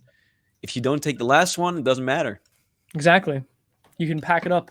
Yeah. I mean, you're already at home, so you don't really have to pack it up, but, you know. Yeah, you can put the controller down at least. Well, there you go. Raul takes that set 2-0 and so far is maintaining his second seed position in this pool, pool B1. But it could change. You never know if one of those lower seeds will upset or if Raul himself will upset Frenzy and get that first seed spot. That would be wild, though. That would be very wild. I don't think that's very likely, but it could happen. Yeah, you gotta, you know, expect the unexpected. This is Melee, baby. That's true. This is factual. You never know. You never know what's gonna. You never know what's in there. You don't know what's in there. That's also true. So I wonder what set we're gonna get next.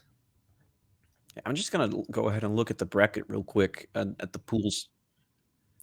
So we're getting Aber versus Meaty, which is a really good lineup. I mean, Aber and Meaty, I think we've seen them play. Did they play last same event? I think they did, yeah. And I'm pretty sure Meaty won. I think so too. But I can't remember like how close it was, or if it was actually the same event, or if it was one of the other events. Let me take a quick look. I think it was same event because I didn't do any commentary since then. I was Get On My Line. I was Get On My Line. Right, yeah. That was before. Yeah, okay. And Meaty won. Right. Yeah, Meaty has won every set they've played so far. They played at Swedish Netplay Tournament, Region Online, Levo 14, and Get On My Line, and in all of them, Meaty won. All right, either 3-1 or 2-0. So Abba has something to prove. Yeah, definitely. I mean, up to this point, seems like it's been Meaty's story, you know, just destroying in that Marth Ditto. But at a certain point, Abba has to take a set, right? I mean, they have to. There's no choice. True. You may think there's a choice, but there is no choice. There's no choice. You have to do it. If not, there will be consequences. That's a necking. So yeah, I'm obviously thinking that Meaty's gonna win this one, but I'd love to see the Abba clutch. You know, the upset here. I mean, he can definitely clutch it out, man. Like, I've played against him twice, I think, and I think I lost both of them. But like I was like ahead, but then his clutchness is very nice. Like I've seen it time and time again against other players as well. Although Meaty, of course, is maybe a bit too high level for that. Yeah, but actually, I think out of the 4 pools that we're seeing in this wave, I think Rick's Sharp and Meaty Abba are the 2 sets where first seed and second seed are sort of a toss-up. Like, I wouldn't really know who's going to take it there. I think Rick Sharp maybe a little bit more for Rick's side, and obviously Meaty Abba a little bit more for Meaty's side, but I think both of these are very doable upsets. True. So I think either way, those are the sets to be looking out for right now if you're looking for that juicy, good melee. But besides that, I'm sure there are tons of other upsets just waiting to happen in these pools. Yeah. Oh, they're both schmoothing though. Look at that. Yeah. I mean, you guys can see it, but we can, and I'm impressed. Oh, I'm impressed. I'm grinning from ear to ear right now.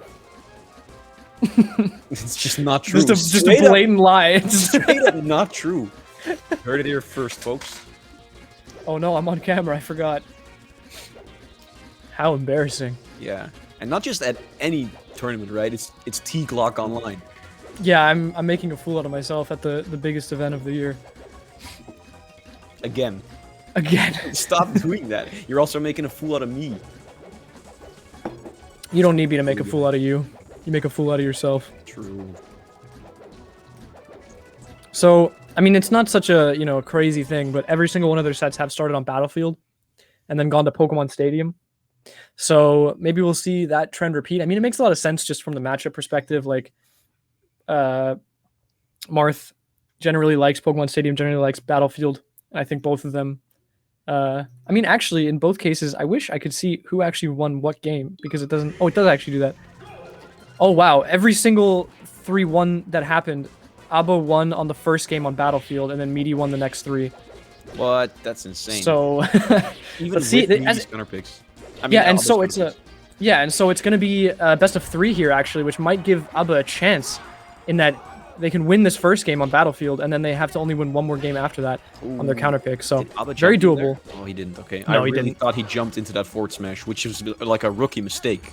Yeah, that's a deal breaker in this matchup. You really got to be careful about the forward smash edge guards. Yeah. So, Marth is a human type character with a big sword. Yeah, so there are 2 of them right now. Yeah. All right, Abba getting a juggle in here, but again, at higher percents, it's going to be a lot harder to find these confirms. So he's got to make this stock count and work fast enough, and he does. Finds that S-Smash tipper through the platform.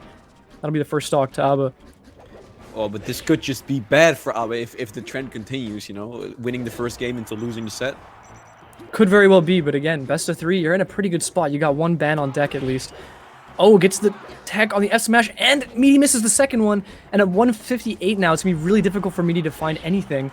That forward air is actually going to do it. It's just barely enough with the tip of forward air.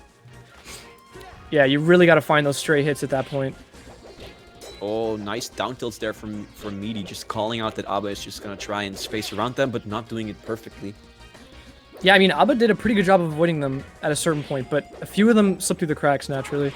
And really nicely done by Meaty to jump back to grab the ledge there, but now Abba has a little punish happening on this edge guard. And still going as well, just keeps air wobbling, juggling, and the up tilt will be enough. The weak up tilt on top platform, that's something you don't see that often. Yeah, you think Marth up tilt's a pretty strong move, you know, for killing grounded enemies at higher percents, but at 120 on top platform, surely there was some DI shenanigans going on there. Mackenzie just in chat pointed out some good things. Yeah, you know, 2 of his students who kills, you know. Yeah, so this is a battle of who is the better Mackenzie student, who listens better. Which one of these Marths has the better Teaghlach? Abba was playing that stock so well, just racking on the damage and then just threw it all away at the end there. Going for some wacky edgeguard with a forward air, but luckily does get this S-Smash to close it out. Juicy. Oh, Abba has a huge lead though, and Meaty is desperately trying to find his opening here. Swinging with this F-Smash, but it's not hitting, sadly. Oh, and the dash attack clank. Okay, all right. I like that side B in the forward air. That's a really nice way to poke in neutral. It's a good timing mix-up. Oh, barely not hitting that forward smash. It could have been the end of the stock there for Abba, but no! Meaty has no jump. This could be the end. It goes for the down air. Okay, I like it. Goes for the pivot F-Smash. Nicely done. No tipper, though. Still going to set up for the edge guard. And Meaty waiting with the jump. So patient.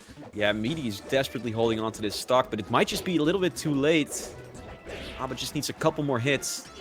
Oh, no! Dives off with the neutral B. That's gonna... Oh, he got back to stage. Okay, forward smash is gonna send off. Still not gonna kill, though.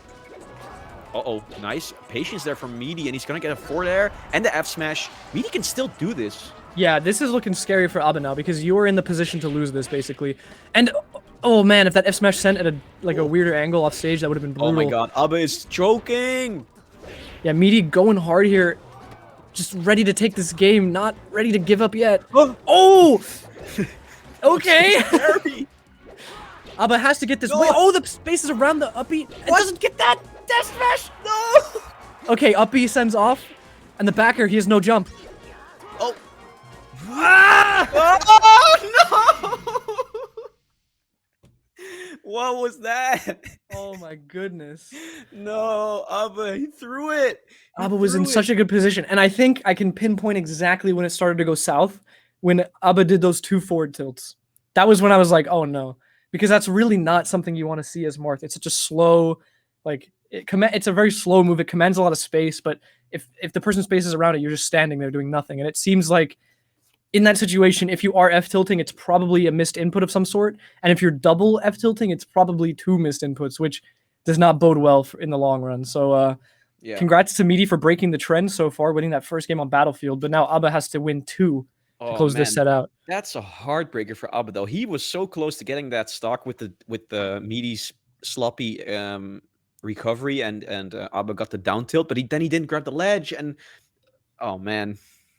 Yeah, that was really, really intense. I mean, even at the end there, the edge guards, like the missed F smashes and everything were, that was very tense, very nerve-wracking. Yeah. Oh man. Okay, well, the second game, let's see what happens, because so far we've gone to Pokemon every other time, but that was of course Meaty's counter pick. I wonder, it looks like Abba also enjoys Pokemon, but Yoshi's too, so we might see either Pokemon or Yoshi's coming up. Abba, truly a Pokemon enjoyer. Oh, aren't we all? Now that it's frozen, it's extra easy to enjoy. It goes down smooth.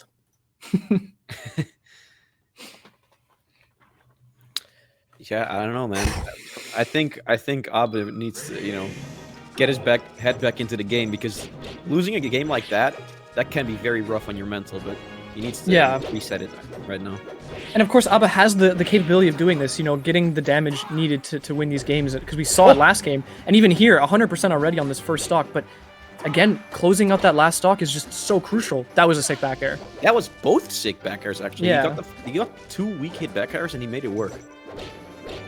Pretty nuts.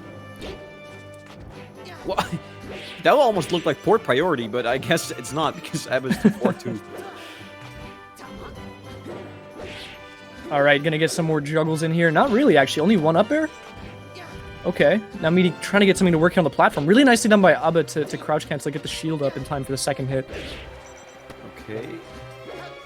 Oh, I really thought Meaty was going to get an F smash there, but Abba actually went for one. Not sure why, but yeah, I don't think it was intentionally an F smash. I think it was supposed to be a slide off with the wave dash into forward air off the platform, like a retreating off the platform forward air. But that makes more sense. Just didn't get the length for it. This lead is looking very nice for Abba, though, but we've seen what Meaty can do from behind. Yeah, exactly. Can never be too sure. Oh, no jump on Abba. Oh, and just a little too low. But I like the call out for Meaty as well, just rushing in and then just jump back slightly forward air, like there's no need to do anything fancy, no weird pivot F smash, like crazy call outs, just push him off stage, just put him in the corner and get him off stage as fast as possible at higher percents. But that was nicely done too, the crouch cancel down tilt to stuff out the recovery. Yeah, could have been tech though by Meaty, but luckily for Abba he didn't, so. Oh, that was kind of a weird dash attack, and he didn't get punished for it, surprisingly. Yeah, not so often you see the like weak hit dash attack save you. Yo, I was looking in complete control this game. Meaty is just on his back foot the entire time. Another back air to try and get that recovery, but Meaty's still making it back. Abba not done with punishing though. I mean, still on the chase. Yeah, he's just relentless, pretty aggressive, really. Not something you see too often in this matchup. And now that S smash was looking a little antsy from Abba. I'm kind of worried seeing that does not bode well.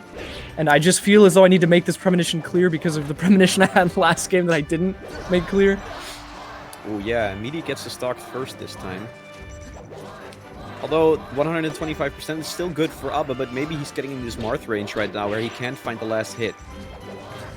Exactly, yeah. It's going to be trickier and trickier, but finds that S smash to get the kill, and now only 1 stock up, or 1 stock away from closing this game out.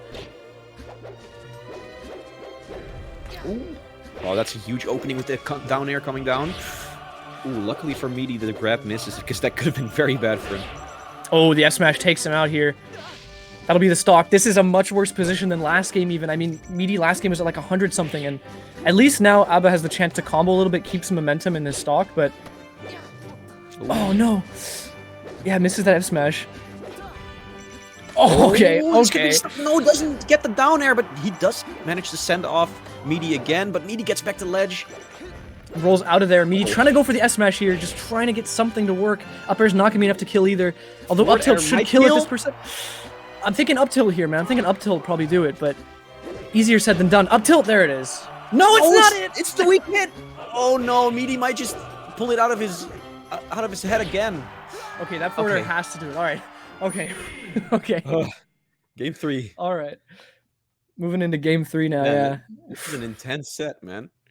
Yeah, this is a nail biter for sure. I mean, this is, like I said, I think that the this along with that other first seed set are going to be the nail biters here, where we're really expecting to see some breakouts. Oh man, Abba could do this. They're in a good position to do it, really. Yeah. Man, I'm sweating, man. Like, yeah. I wonder how they're feeling. I do not understand the sentiment from people that do not like Marth Dittos. As a former Marth main, I absolutely love Marth Dittos, and I love watching them too. I think it's pretty interesting to see, but I also think that they can be very frustrating to play in a lot of ways, you know. I think if the skill gap between two Marths is like very high, it's very frustrating to play that matchup. You feel like the other person is untouchable, and they're somehow their Marth is like 20 times faster than you, and you just have no way of moving around it. Yeah, I don't really understand why Marth players dislike Marth Dittos so much as they do, but you know, everybody has the right to dislike something. Yeah, exactly. And Marths have the right to dislike everything. Every matchup sucks, right? Every mid tier. That's true. That's true. Yeah. I can confirm this. The only mid-tier matchup I don't dislike as Marth is Pikachu. Yeah, but that's just because you're that good at the matchup, right? Yeah, I'm just you're the best. Probably one of the most practiced people in Europe against Pikachu. I don't know about that. I don't know about that. We don't really play too often anymore. Yeah, I think. Or if you've been in my life, I've been playing other games like chess and more chess. Chess. Chess. I just sit there and play chess all day. I mean, no, I mean, there's also Okamid. Shouts to Okamid, and I imagine there's a few players in the UK that are probably getting a lot of practice from Okamid. Oh, that was a very weird start. It looked like Abba got port priority again there, but I guess not. Yeah, I'm not sure what's going on. And Dreamland is an interesting pick. I mean, you're kind of nerfing Marth in a way. You're kind of losing some of your follow-ups or your easier kills like F smash kills and things like that through the platforms, but you're giving yourself more space to work with in terms of spacing and things like that. I think this is a good counter pick for Meaty because Abba was having a lot more trouble closing out stocks, and as just like that, Meaty does not seem to have problems closing out the stocks early.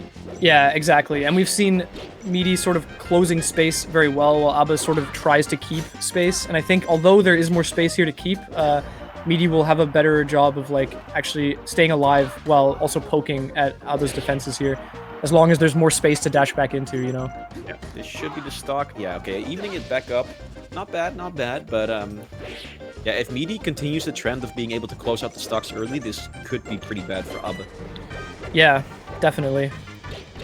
Now, Abba going in for these down tilts as well and finding him too. Yeah. Oh man, really putting up the pressure in the corner. They're both going for like overshoots at the same time. So yeah, they're just running through each other down tilting. Oh, and okay, yeah, there was nice touch there. I mean, that's really how you have to do it. You have to tech it and do that back air to be able to up B back. So clearly Abba understanding the fundamentals of it, but you can't really avoid that second F smash. Yeah. Yeah, he was too far away from stage as well. Or, I mean, he could have like had amazing smash DI to get that tech, but that would have been very difficult. Yeah. Great call there! For entry-level players coming into this matchup as well, there is a trick you can use. Forward throw is kind of a pseudo chain grab if the other Marth isn't ready for it and they're holding in. In this case, though, I think both of these Marths are well versed enough that after about one forward throw, they're DIing out already, and they'll be out of that. So I mean, sort of. Go ahead. I was gonna say it's sort of out of the question. I think to use it very well in this matchup, at least for these two players. Yeah. Although I did see like a forward throw, a dash attack to follow up from Abba against Meaty earlier. Right, so you can mix it up as well. That's sort of the trick. Yep. And Abba now firmly a stock ahead. I mean, so something must have changed because Abba is juggling right now. I mean, he's been ahead basically this whole set, right? I mean, he lost the first game, but that was because Meaty's incredible clutch. But look at this, 100% already on Meaty. Yeah, oh man, and the S smash. This is not looking good for Meaty. This recovery could be the final one, and just dives off with the neutral B, kills himself. Abba takes the set 2-1. First set taken in recent history. I imagine there's probably some set in the past maybe that could have been taken, but according to PG stats, all the online tournaments, things like that, looks like this is the first one. So really nicely done by Abba there. Yeah, they're gonna be super happy with that. Like, dang. Yeah, that's such taking a that. I huge mean, win. that means Abba now is first seed of Pool B4 instead of Meaty. So really nicely done, outperforming seed there. Yeah, I mean, this And was the pool where it was the most likely for an upset to happen, right? We still got like Rick Sharp, maybe Mint Max. I can see Max beating Mint. I can see it too, but I'm just sort of oh, it already happened. Wait, did they play? Yeah, it's 2-0 for Mint. Although I can't see Max beating Mint. I cannot see this. It did not happen. Yeah, I mean, also shoutouts to Abba just in terms of grind. I mean, I've seen Abba popping up everywhere in these tournaments, like online tournaments. So it really is it's good to see them finally. You know, I'm sure they've gotten out at first seed of some pool in same probably, but another first seed pools result here, assuming they clean up the rest of their sets, which, you know, should be able to. Alrighty. I wonder what set we're getting up next.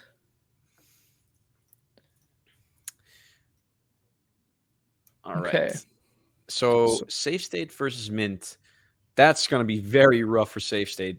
I mean, they can definitely do it, but that's not a good matchup, and Mint is very, very good. So yeah, it's going to be really tricky for them to play around the fact that Mint is super technical and fast, because I think with Link especially, you're sort of bogged down by, you have to have like this much distance between your opponent to make something work.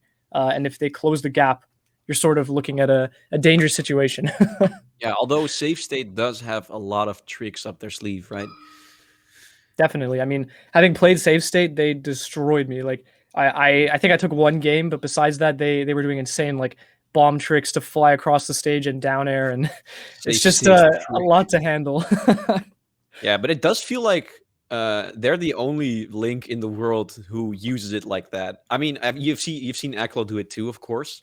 But I feel like Safe State is on like a different gimmick level. Yeah. Also, I think it's worth pointing out, because I've had this conversation with a few people now where using the word gimmick, it ends up being interpreted as a bad thing. And I think it's important to point out that a gimmick isn't necessarily something bad. Rather, it's just something that can be done a lot to kind of trick somebody up often, or in the same sort of trap, things like that. In the same way that like you could say a movie or a song is gimmicky, it doesn't necessarily mean it's bad. It just means that it's using something to kind of catch your eye, or do something that sort of breaks the mold, does something varies it a little bit, you know? Maybe we should just call it tricks in that case. Trixies, yeah, I think there's a negative connotation to gimmick, but I don't see why, because for the life of me, I've always believed that it's not inherently a bad thing. I think it's because people like try to discredit your play by telling you it's gimmicky, right? Right. Because, oh, you rely on gimmicks to win. Although I don't think Safe State relies on gimmicks to win. I think they're just like very good player in general, and they also have the gimmicks or like tricks up their sleeves, you know? Yeah, it's a supplement, right? Because you could say, oh, Safe State hits these cool bomb jumps, whoa. But also, that's not the only reason that Safe State wins sets. Like, they are very good with Link, and they've played Link a ton. And clearly they're one of the best Links in the world, if not the best. And can really put in a lot of work. Also, doesn't Safe State have the Ocarina of Time any % world record at this point? Really? Like, what is it? Code injection? Like the code, credits the code thingy, execution. I'm not entirely sure. That sounds like something that could be possible, but I'm not I've seen it. I've seen them post clips on Twitter, like posting about like new strategies and stuff, and I think at least he's a top runner. Maybe I don't know if he has the world record, but I know that he's a top runner, which is really sick. Yeah, that is pretty cool. I mean, there's a lot of crossover between Melee and speedrunning, right? Yeah. A lot of speedrunners decide to play Melee, or they have Melee on their belt. Narcissa Wright being one of them as well. I think that was my first exposure to Melee, was watching Narcissa Wright videos explaining all that stuff. But yeah, I do recall seeing Safe State post Ocarina of Time videos, but again, I'm not entirely sure if they're the world record holder. I'm just gonna check. Yeah, we have this beautiful thing called Google. It's crazy. Oh, they're fourth. Only They're 5 fourth. seconds behind world record. Dang, that's crazy. I didn't think that there would even be 5 seconds of leeway, really, in any of the tricks that are being done. I guess it's Yeah. It's crazy, man. There's only 4 people, including Safe State, beating Ocarina of Time sub 7 minutes. Dang. Yeah, I remember when it was like sub 20 was crazy Yeah. with all the wrong warps and stuff. Good times, good times.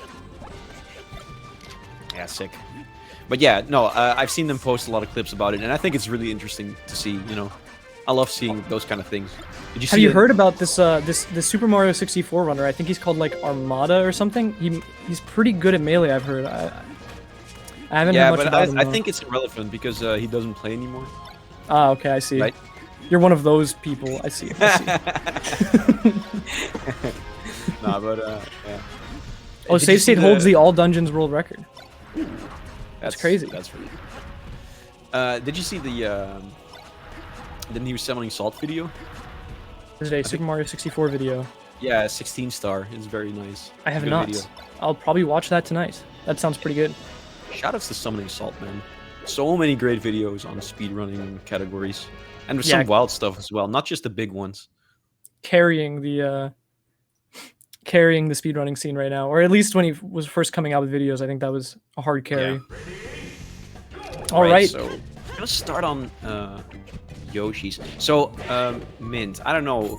Ooh, he gets an immediate chap reset. That was sick. Yeah, Safe State is really putting in work already, and now they're able to get something here. Not really going in for that up air was kind of off. Although that up B does clean up the mess. All right. Whoa, up air into down air. I guess that's a true combo if you DI in.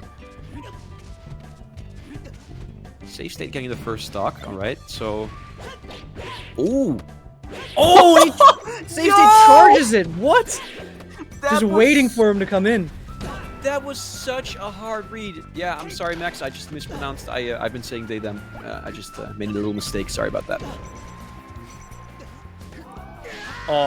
They don't manage to make it back, unfortunately. The Randall, I think, messed up the tether recovery. Oh, but Mint somehow gets to the platform there from the bomb. Ooh, another tech chase. Wow, Safe State's doing work, man. Yeah, they're really putting up a crazy punish game right now. Mint cannot seem to catch his footing. I'm still shook from that down smash read. That was so sick.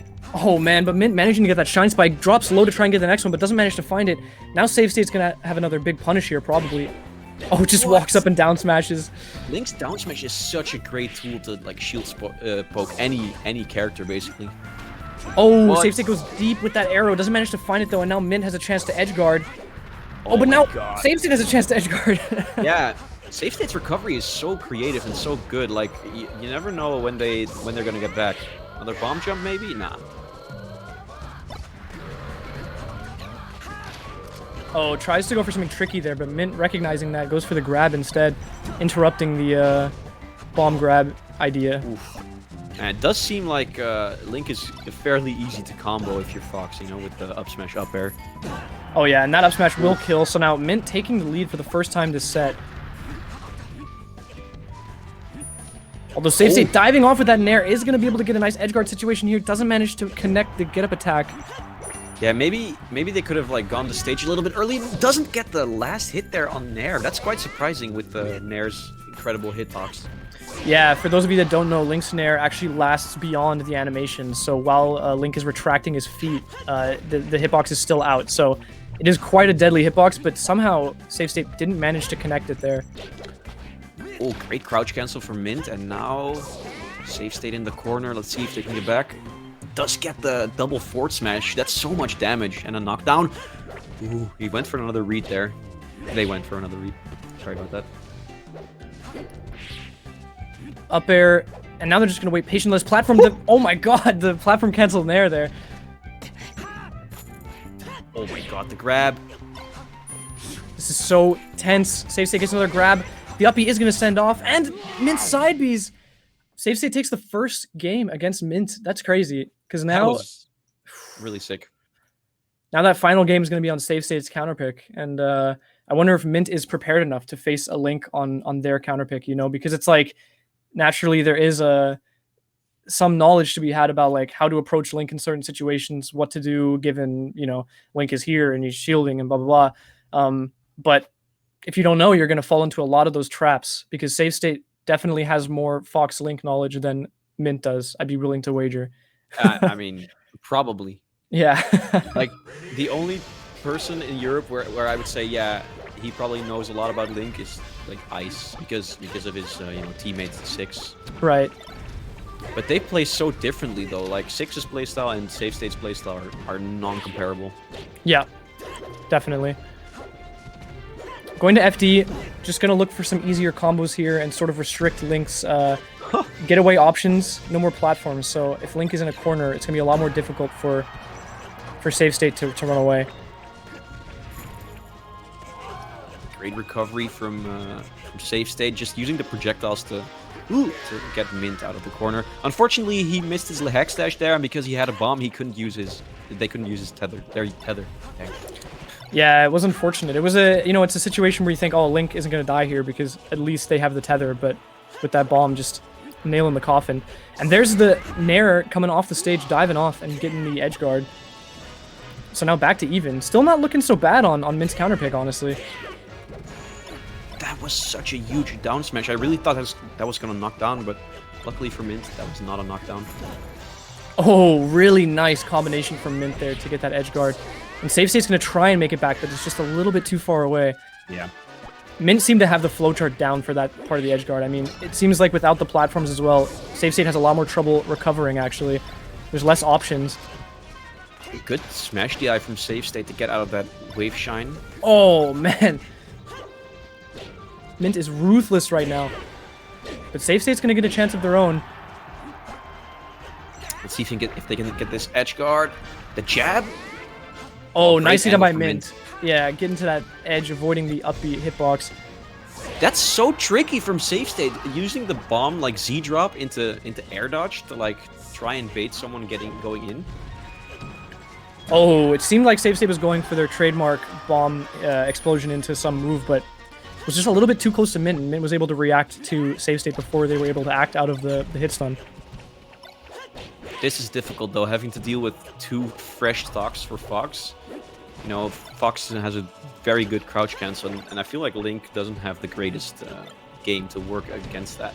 Yeah, and again, you get touched once, and Fox will take it very far on this stage. I mean, there's no platforms impeding these combos. Oh man, Mint on these edge guards has been so clean this game. No matter where Safe State goes, Mint is just ready for it. Another bomb jump? Alright, Mint concedes the ledge there, but Safe State, unfortunately, they missed their ledge dash, and that'll be the game.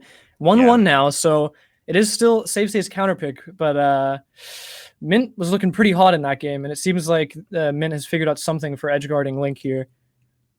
That was quite a big hill to climb for Safe State, so it's all right. There's still another game left. Yeah, I'm curious. I'm thinking something like Pokemon Stadium is decent because you get kind of a lot of space to move around the platforms, but at the same time, Fox is going to kill you earlier too, and you have to watch out for that because Fox's strongest kill options are, shine off the side, things like that, but also up air off the top, up smash off the top. Although we were seeing a lot more stocks converted through edge guards, so maybe Safe State will still opt for this stage, and they do.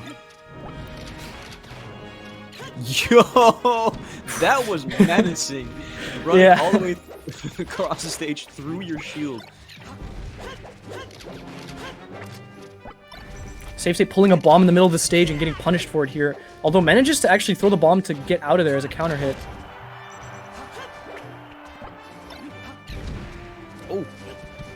Oh, it looks so stupid when Link just throws the bomb down, but it's all intended. Yeah. Oh, the chain is going to interrupt. Oh, Mint's recovery. Didn't manage to get the edge guard. That was a golden opportunity for Safe State. Yeah, I was really expecting an up B there. Oh man, that bomb hit so many times on the shield.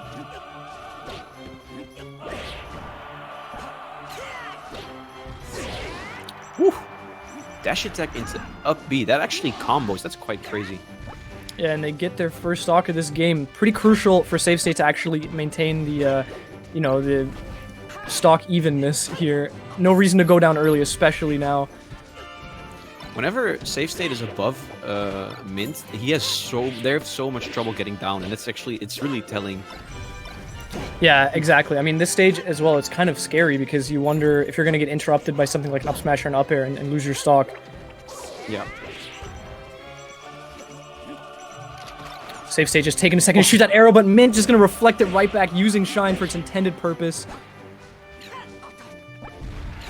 Oh! Tricks? No tricks.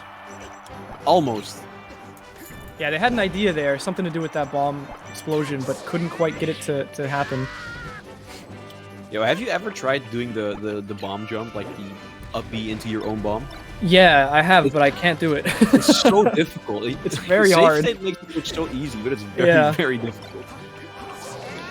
Oh, no. There's the problem. I believe if you shield up B from Link, you can actually like hit out of it and you won't get hit by the other parts, right? Yeah, if you shield the first hit, you can just let go of shield and you won't get hit by the second hit. You have so much time to punish in that case. Yeah. Oh, that up smash will do it. This is gonna be so rough for Safe State. He's got 2 stocks to defeat if he wants to win this game. It's gonna be They gotta very make hard. something work. They gotta put something together here.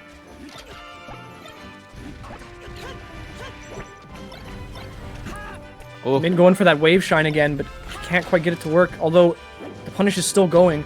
Safe State at 50% now.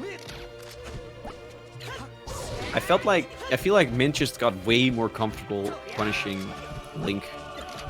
Like definitely. Across the couple games, right? I feel like he's way more into his own zone right now than he was in the first game. And the patience as well. I mean, Mint isn't going for anything antsy here, just waiting for decent edgeguard situations, decent kill scenarios, and besides that, just playing solid. And it's really difficult for mid-tiers to deal with that because solid play from Fox is just somewhat impenetrable at a certain point.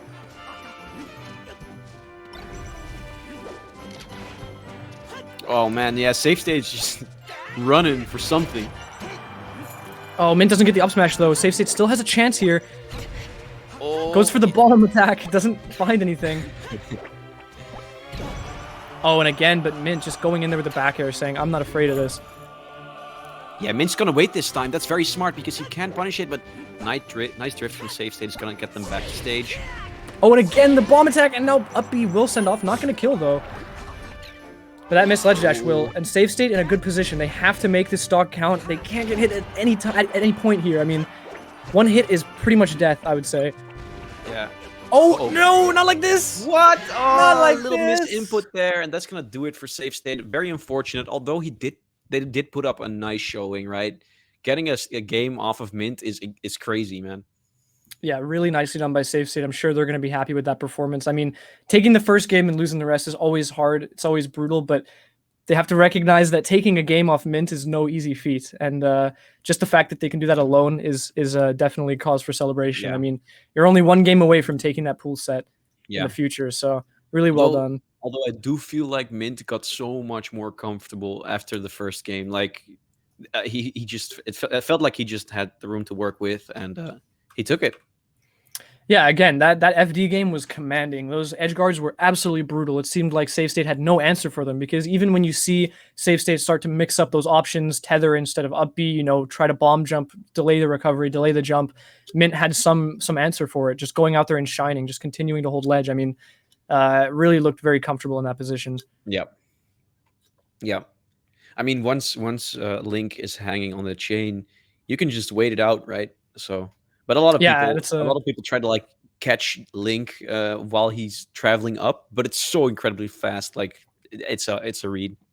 Yeah, the trick I've always used, and it's for Falco, bear in mind, so it's not so applicable in this case, is just wait it out until basically they're kind of forced to move because it's starting to get more and more uncertain. And it also works for Samus. And with Falco's down air, you can actually put out a pretty nasty hitbox right above it. And if they're not obviously tethering to ledge, if they're going above you, they're going to hit either the first or really late hit of dare, which is something that was came about because we switched to NTSC, so I'm very happy for that. But if you're Falco and you want to deal with a tether recovery, that's one way of doing it. Just hold ledge, wait be patient, and as soon as you see them coming up without the ability to take ledge, pop a down air right above them. But like that still works for other characters, but with back air, right? I mean, Mint Yeah. tried to go for that. He didn't get it, but that's just because of save state. They're so tricky, man. Yeah, exactly. The drift. Yep. Oh, oops. So besides that, we have a few more games. I think we've got a few more like first seed games. We are going to get Sharp versus Rix next, which is the my pick for another one of the upset potential sets here, where we might see second seed take first seed out. Yeah, it wouldn't surprise me if Sharp beat Rix. I mean, Sharp has been like, I mean, we've said it time and time again, right? They've been on the grind for a very long time, and it's really showing. Yeah, only recently did we see Sharp start to break out and get really good results and things like that. But especially in net play tournaments, Sharp dominates net play tournaments. But as of now, I think Sharp has moved out of the underdog role and is now in the spotlight. And I think it's a good time to, really show what they can do. I mean, they can take out Rix here and make a huge statement, taking first seed out of their pool. Yeah, that would be huge, and I can see them do it. I can definitely see them do it. Definitely. I would be wary though. I mean, Rix is no slouch either, and I'm sure Rix is thirsty for blood. I mean, I've seen Rix on Twitter like lately not very happy with his performances because he was on the rise like throughout 2020, and he kind of plateaued, I'd say. But I mean, he's still like very determined to get better. Although he did take a little break, I think, just a small one. But I hope he's gonna get back to his former glory, because I loved watching him rise. Yeah, Rix is always gonna have a place in my heart. Someone he lived kind of near to me when I was in Germany, but of course now it's not true anymore. But either way, always a Rix fan. So it will be heartbreaking to see Sharp maybe take this, but obviously I'll be happy for them in that case, the underdog whole thing, But at the same time, I want to see Rix do well. Like you said, Rix sort of had a bit of I guess you could say he had a bit of a dip. It's not really.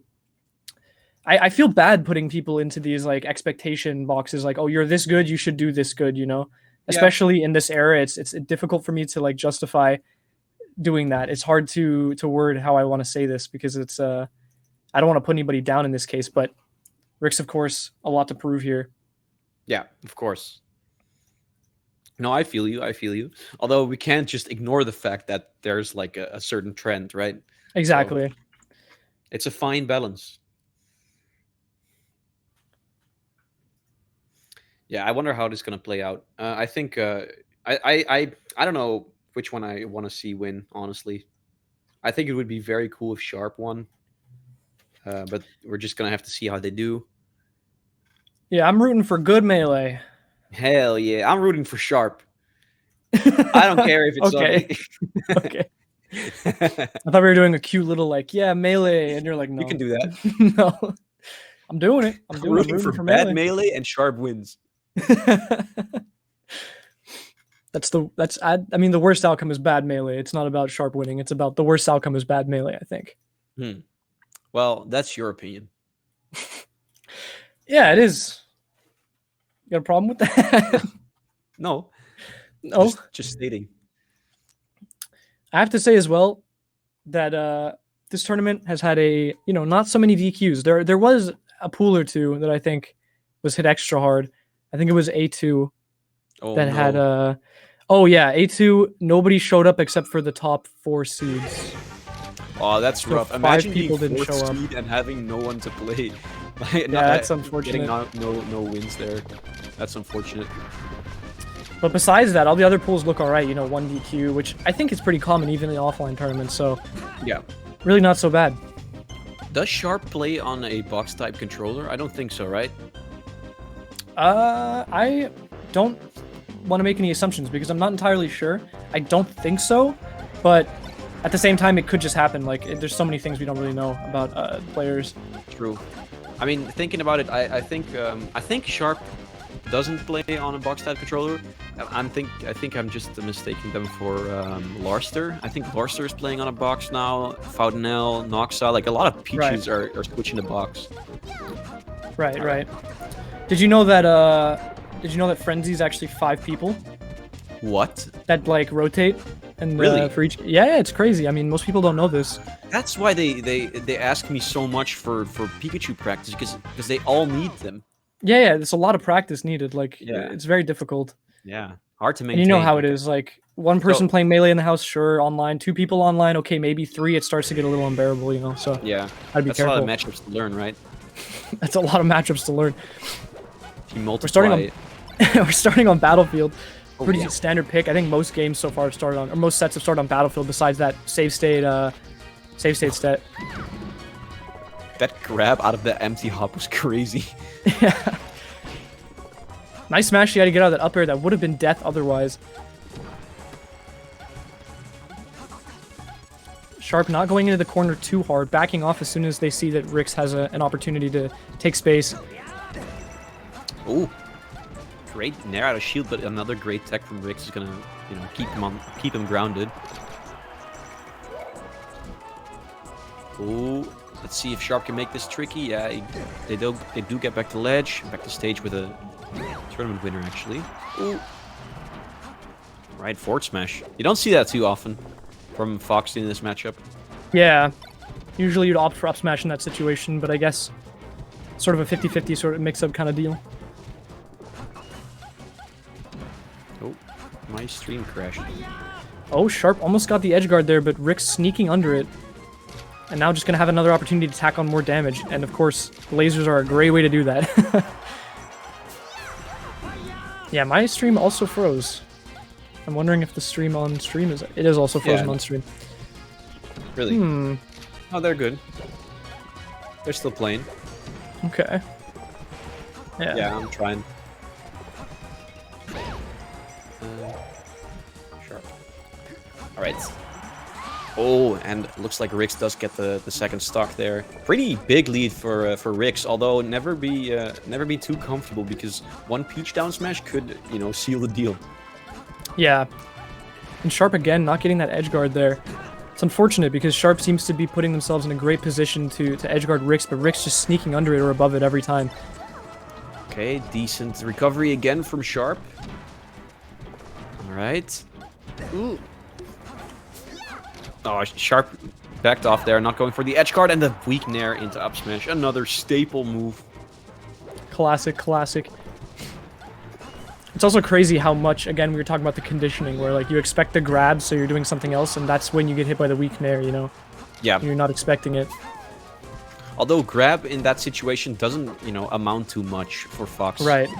Ooh, great crouch cancel, but doesn't look like it was enough to get an opening for Sharp. Still though, Rix putting in work here. Looks like he's probably going to take this game. And 104, it's going to be very difficult for Sharp to deal with the last stock. Even if they get this next stock, Fox, the crouch cancel opportunity is not going to be good. Okay, so this is looking very good for Rix. Nice drift in there from Sharp, going to stage for the first time, but it's not enough, and Rix is going to seal the deal there. That's a 2-stock. Not bad. Not a bad showing from Rix. Yeah, not so bad. First game taken, and now only have to worry about taking out that second game, which is a lot of weight off your shoulders for sure. I mean, when you lose that first game to the second seed in your pool, if you're first seed, I'm sure it's like suddenly all of this pressure appears that you didn't really have initially. Even if you have like some level of pressure, it just piles on, and suddenly you're in a really bad spot. So at least Rix can take a second now and just take a deep breath. He's got a 1-game buffer here to deal with, although I don't think he'll need it. He's not taking a breath at all. He's just chasing Sharp to the end of the world. Oh my god, yeah, really the end of the world, the end of the stock. Perfect wave shine there for a percentage. Even reacting to the smash DI from Sharp. Really sick. Rix playing around that down smash beautifully. Oh, no jump on Sharp. Oh, okay, Rix. Okay, Rix. And Rix waits for Sharp to roll up. Yeah, Peach doesn't have the greatest ledge mechanics, so there's a lot of trouble for Peach going back to stage. And Rix is making this matchup look impossible. I mean, Sharp was ready for that dash attack. They put it out, got in there, and Rix shields it immediately, just up smash out of shield, and that's the stock. That's absolutely brutal. Oh my god, Sharp brings it back, though. That's the first stock. A lot more can happen this game, but... it's tricky. Oh, dancing around that grab. It looks like Rix is still in complete control, though. Sharp gets a knockdown. Oh, Nair into up air. Nice catch by Rix. Yeah, catching their DI. 3-1 stock lead right now. Oh my god, the wave shines as well. I think Rix was expecting the reverse wave shine, you know, where you like go past them and then yeah, wave shine, wave dash back. But either way, a couple shines not gonna do any harm. Oh. Rix goes for another up smash around ledge, but hey, no platform, so that's a little chain grab there for Sharp. Let's see how far I can bring this. Yeah, not so far in the end. Rix only has 72. It's still going to be quite difficult for Sharp to close this out. Forward throw not going to send off very far. But that Nair will, and if they can get out there, they don't! Oh, that's a really unfortunate. That was probably a deal breaker here. Yeah, this is not looking good for Sharp. Oh, but second chance for Sharp here to close the stock out. Yeah, but so many trades going on, and 120% for Sharp. He cannot trade any hits at this point. And that's not going to do it, but it's very close. Okay, there it is. And there it is. Rix takes the set 2-0. I mean, as we said, maybe you need a breather, maybe you don't. Maybe you can just, you know, ride it out. But at the very least, that one game buffer, a lot of stress off Rix's shoulders, but taking it 2-0, very well done. Yeah, I don't know what to say, man. Rix was just very, very commanding that game. And, yeah. I thought that was going to be closer, but, you know, Rix proved us wrong. Yeah, I mean, props to Sharp. They put up a good fight, but that second game was looking very rough. I mean, going down that far and then dropping that edge guard, really unfortunate because you need to make something work in that position. You can't afford to let any more percent slide. It's just not forgiving at all. Yeah. I wonder if Rix actually has like a lot of Peach practice. Probably there were some Peaches in Germany, not many. I think Kellner, German Peach, Blaze, German Peach, if I remember Blaze, correctly. I haven't seen him play in quite a while. He attended some doubles tournaments online, right? If I remember correctly. Yeah, I think so. I don't think he plays singles anymore. Yeah, no. When I entered the German scene, Blaze was on his way out, I think. Was starting to leave, so I never really got a chance to play them or meet them, although they were in my area, if I remember correctly. Yeah, the one thing I remember from Blaze and like Ice is they would always come over to Avalon in the Netherlands and just you know, Ice would just come over and take our money. Yeah. I don't know how far Blaze. He usually got into top 8, I think. But yeah, there was also that time that 6 beat AMSA, right? Yeah, 6. I think it was 3-0. He 3-0'd AMSA in winners, and then AMSA was very mad about it, and then he came all the way through losers and beat 6-0 in grands. That's why he's called 6. Yep, because he loses 6-0 to AMSA. All right, so next game we're gonna get is Save State versus Max, I think. So that's going to be a nice one again. Save State probably going to bust out some more of their Link knowledge, laying it down. I don't know a lot about this matchup, but I do think Sheik has like a huge advantage, right? I would say. I would assume so. Sheik typically has a pretty decent matchup with a lot of the mid tiers, just from combos and chain grabs and things like that are especially brutal. But again, the thing we were talking about with Mint in that. Save State most likely has more matchup knowledge in this matchup than Max does. Right. And that can really be the nail in the coffin in a lot of cases. Yeah. Yeah, I don't know. I think I do think Max's his results or their results as of late have been so good. So I think they've also played quite a lot against each other. There was LLL, I commentated that with Bomboni. Max did very well. Max, almost took it over Izzar, I think. Izzar managed to come back in the end, but did manage to take it over Kingu, got second. So, obviously not a slouch at all. And we've seen Max do really well at same events as well, and just in general in Melee recently. So, this will be quite a nice matchup. I think both players very skilled. Yeah, obviously. I mean, we just saw Safe State get a game off of Mint. That's pretty crazy. That does show a very significant amount of skill. Definitely. Or it was a fluke, but I don't think it was, because having played Safe State, I can tell you they are insane at this game. Yeah. They know a lot about Link. I really wonder if Safe State is the best Link in Europe, actually. I wonder how he fares against Six's results. Because, I mean, would say, Six doesn't play a lot, but... Yeah, I would say by virtue of Safe State is way more active, then they're probably the better Link. Fair enough.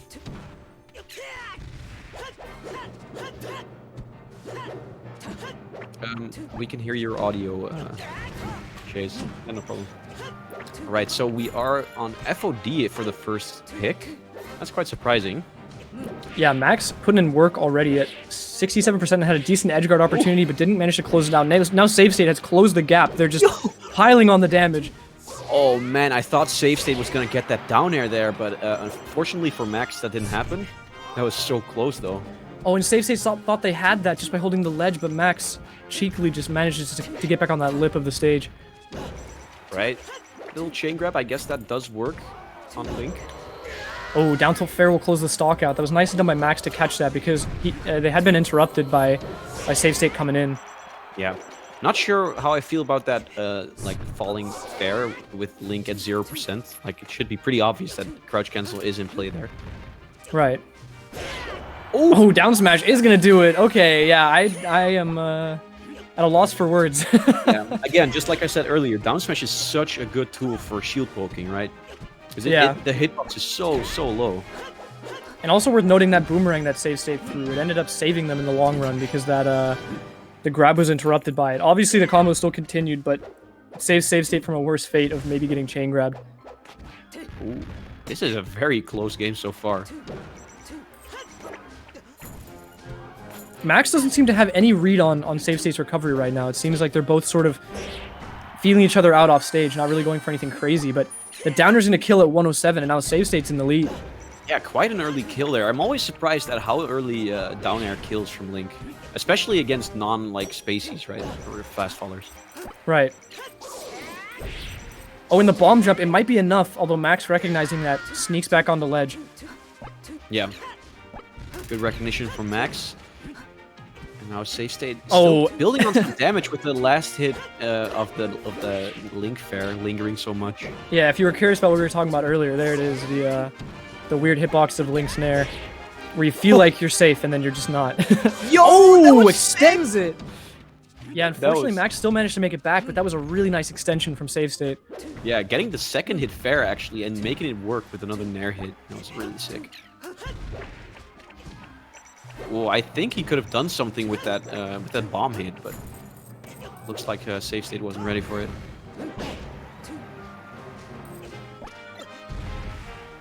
What? Okay. All right. Quite a weird situation there, both getting hit by the bomb there. Oh, regrabs the bomb and throws it again. Still doesn't manage to make anything work out of it, but Max just runs in and fairs him at 154.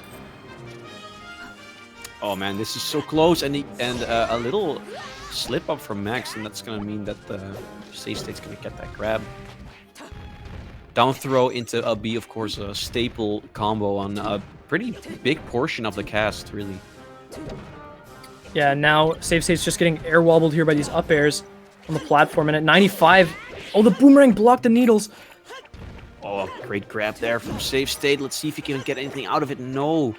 Max gets Safe State off stage. Down through Nair is gonna do it probably. Yeah, there it is. That'll do pretty it, solid. So. Yeah, pretty solid from Max, for sure. Max not letting it slip there. Safe State, unfortunately, they couldn't quite keep the lead they were holding there. The gap just closed a little bit too quickly, and Max finding that forward air was just the nail in the coffin there in the second to last stock. I'm guessing we're going to go somewhere like Yoshi's next. I think it would make the most sense. I'm not sure if FD is a sensible counter pick here because, you know, Sheik isn't great on FD, but I'm imagining that the combos that Sheik is going to get on Link on FD are a lot more brutal than if you have platforms to sort of weave around. I still think FD would be a pretty bad pick, honestly. Yeah. Because, you know, we saw how early Dare kills as well, and Safe State is very creative in their combos, so... Yeah, we are going to Yoshi's for the earlier kills here. From Downer, presumably. Or Down Smash, even. And also Up B. We haven't really seen many uses of Up B in this set so far.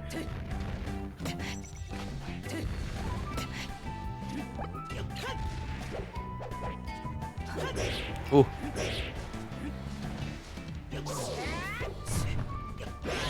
Yeah, there's the down air kill off the side as well. That'll be a lot nicer for Safe State to use on these recovery edge guards. Yeah, that's like the obvious punish, right? Grab ledge, and, you know, do the classic rinse repeat, wait for Sheik to land. Yeah, if you're ever struggling against Sheik's recovery, all you need to do in a lot of cases is hold ledge, wait for them to commit to stage, and then punish them on stage. If you're struggling with that. Great patience there from Max, but also from Safe State, so not too much going on, but that was a nice down tilt into the back air.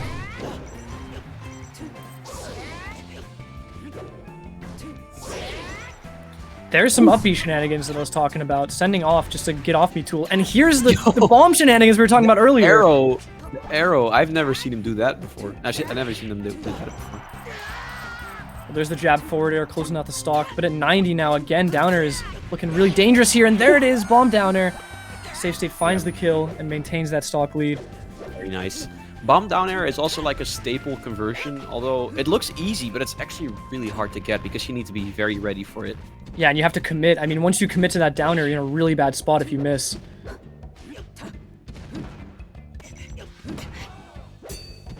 That clank, I'm very surprised at that sound effect with the jab. Oh, the boomerang almost interrupted Max there. Really nice into my save state to put that out, but still didn't get much off it, and Max managed to close that one out.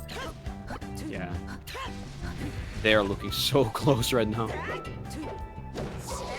Oh, the crouch cancel. Oh, yep. He's not gonna do it. Good shield there from Max.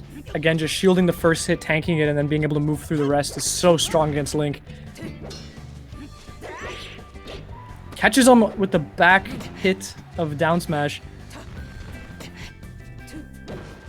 Oh, wow. Great patience from Max waiting for the shield drop, or at least shield, drop.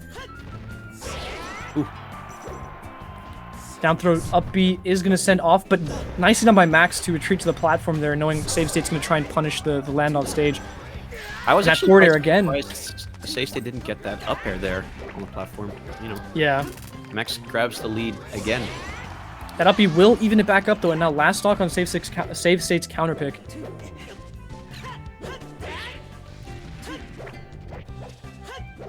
Ooh. Yo, nice balling here from Safe State. Oh. Yeah, but then you put out the anti downer and you get punished for it immediately. And now they're eating so many hits of up tilt there. Oh, this is not looking good for Save State. The Shy Guys ate those needles though. That's pretty good. Wow, the chain. It extends so far. It's always so surprising.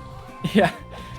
Now they come down with that Nair, managed to interrupt, but Max staying patient and finds that up smash. Closes out the set 2-0. That's rough. Getting grabbed like that, there's like you get two options. You either DI out and get hit by a forward air, or you DI in and you get hit by up smash or up air. Yeah. So I think it would have killed both, but good stuff from Max. Yeah, you got to pick your poison. Yeah, well done. Both players. Now that pool is done, I believe. They've gone through everything. Oh no, actually there are a few more matches to be played. Just a few scattered around, but I imagine we're probably going to get either Raul Frenzy or... Oh, Rick Sharp already happened. It's just not filled in on my screen, at least. Maybe they didn't finalize it. Maybe. Besides that, there's a few other matches around, but I'm not sure if we'll be watching we're probably those. going to get Raul Frenzy now. The big banger. Definitely. It's interesting to see Max do better than Mint in that situation, although in the end, of course, Sheik is a lot more of a wall for Link than Fox is in some cases.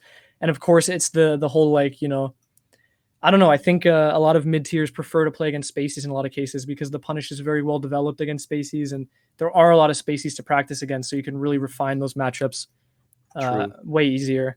Although I do think that Link has a pretty it's hard to punish fast fallers with Link. I think maybe I'm wrong, but you got some really good conversions on the semi fast fallers like Sheik, right? You got the down throw up B, down throw, probably down throw down air as well at some point. Yeah, I think the saving grace for most mid tiers against Spaceys is usually the edge guarding tools they have. Link's edge guarding tools are just absolutely insane, and it speaks a lot of levels of how Mint was able to play around that. Because although it may look seamless, it's very difficult to play around those options off stage with Link. Yeah. So that really plays into it too. Yeah, unfortunate for Safe State, but I think they put up a good show, right? With all the definitely, the yeah. I love watching them play. Yeah, Safe State's Link is just insane. Love seeing it on streams and just in general in tournaments participating. Very thankful they moved to Europe. It's always great to have more force in Europe, more strong players to be able to practice against, especially in these cool matchups. Yeah, honestly, the character diversity in Europe, like maybe not at the top at the tippy top, but like around like top level, like higher level is very very good. We got like Skullbro, Jariden, a lot of Peaches. You got even Safe State, right? I would put them in the upper echelon. Yeah, definitely. Yeah, I love watching all the character diversity. We got Mo. Frenzy is streaming, by the way. I'm not sure if that's the match we're going into, but I'm assuming. Yeah, Frenzy Raul is the match we're going into. So we were talking about this at the beginning of our block. This is a cool match. We think Raul maybe would be able to have a chance here, but it is going to be one of the more difficult upsets to make in terms of second seed, first seed upsets, because Frenzy is just a wall. I mean, Frenzy is so good. He's really great. And I'm a huge Frenzy fan, so, don't mind me if you hear, like, squeeing and stuff, I can't breathe. I can't breathe. This Falco is too fresh. Yeah. Although, I can see Raul take it. I can see it happen. It's a slim chance, but I can see it happen. Raul has to get explosive starts to these games if he wants to hold any lead against Frenzy. Because, again, Frenzy's really good at just pulling back, waiting, making you make bad decisions in the event that you're down already. And that lead can just build so strong because he also hits you with punish like a ton of bricks. Yeah. So it's a fatal combination, especially for someone playing Falco, because Falco is just so good at that in terms of maintaining pressure, maintaining distance, keeping the game going at the pace that you want it to go to as the Falco player, and of course converting when you hit that shine, right? Because that's the deal breaker in any case. I think Frenzy, from all the people I've played in Europe, I think Frenzy and Triff are probably the hardest to beat in neutral, and of course Leffen on top of there. But yeah, I agree. Don't know, man. I'm willing to put Prof up there as well. I think Prof is also a force to be reckoned with in neutral. I struggle because a lot of opportunities against Prof, you feel as though you've gotten the golden moment to rush in and get a hit or, hit off of something else, but it's all been planned. You're going to die. There's no choice. It has been decided. Yeah, ever since I became the Pikachu slapping bag for Frenzy, it's been rough, man. He asked like, "Hey, can we play some friendlies?" I'm like, "Okay, sure." And then he beats me up for an hour, and I'm like, "Oh, make it stop! I want to leave." Yeah, it feels quite discouraging, knowing that there's people whose neutral is so much better that you feel like you can't really do anything to win.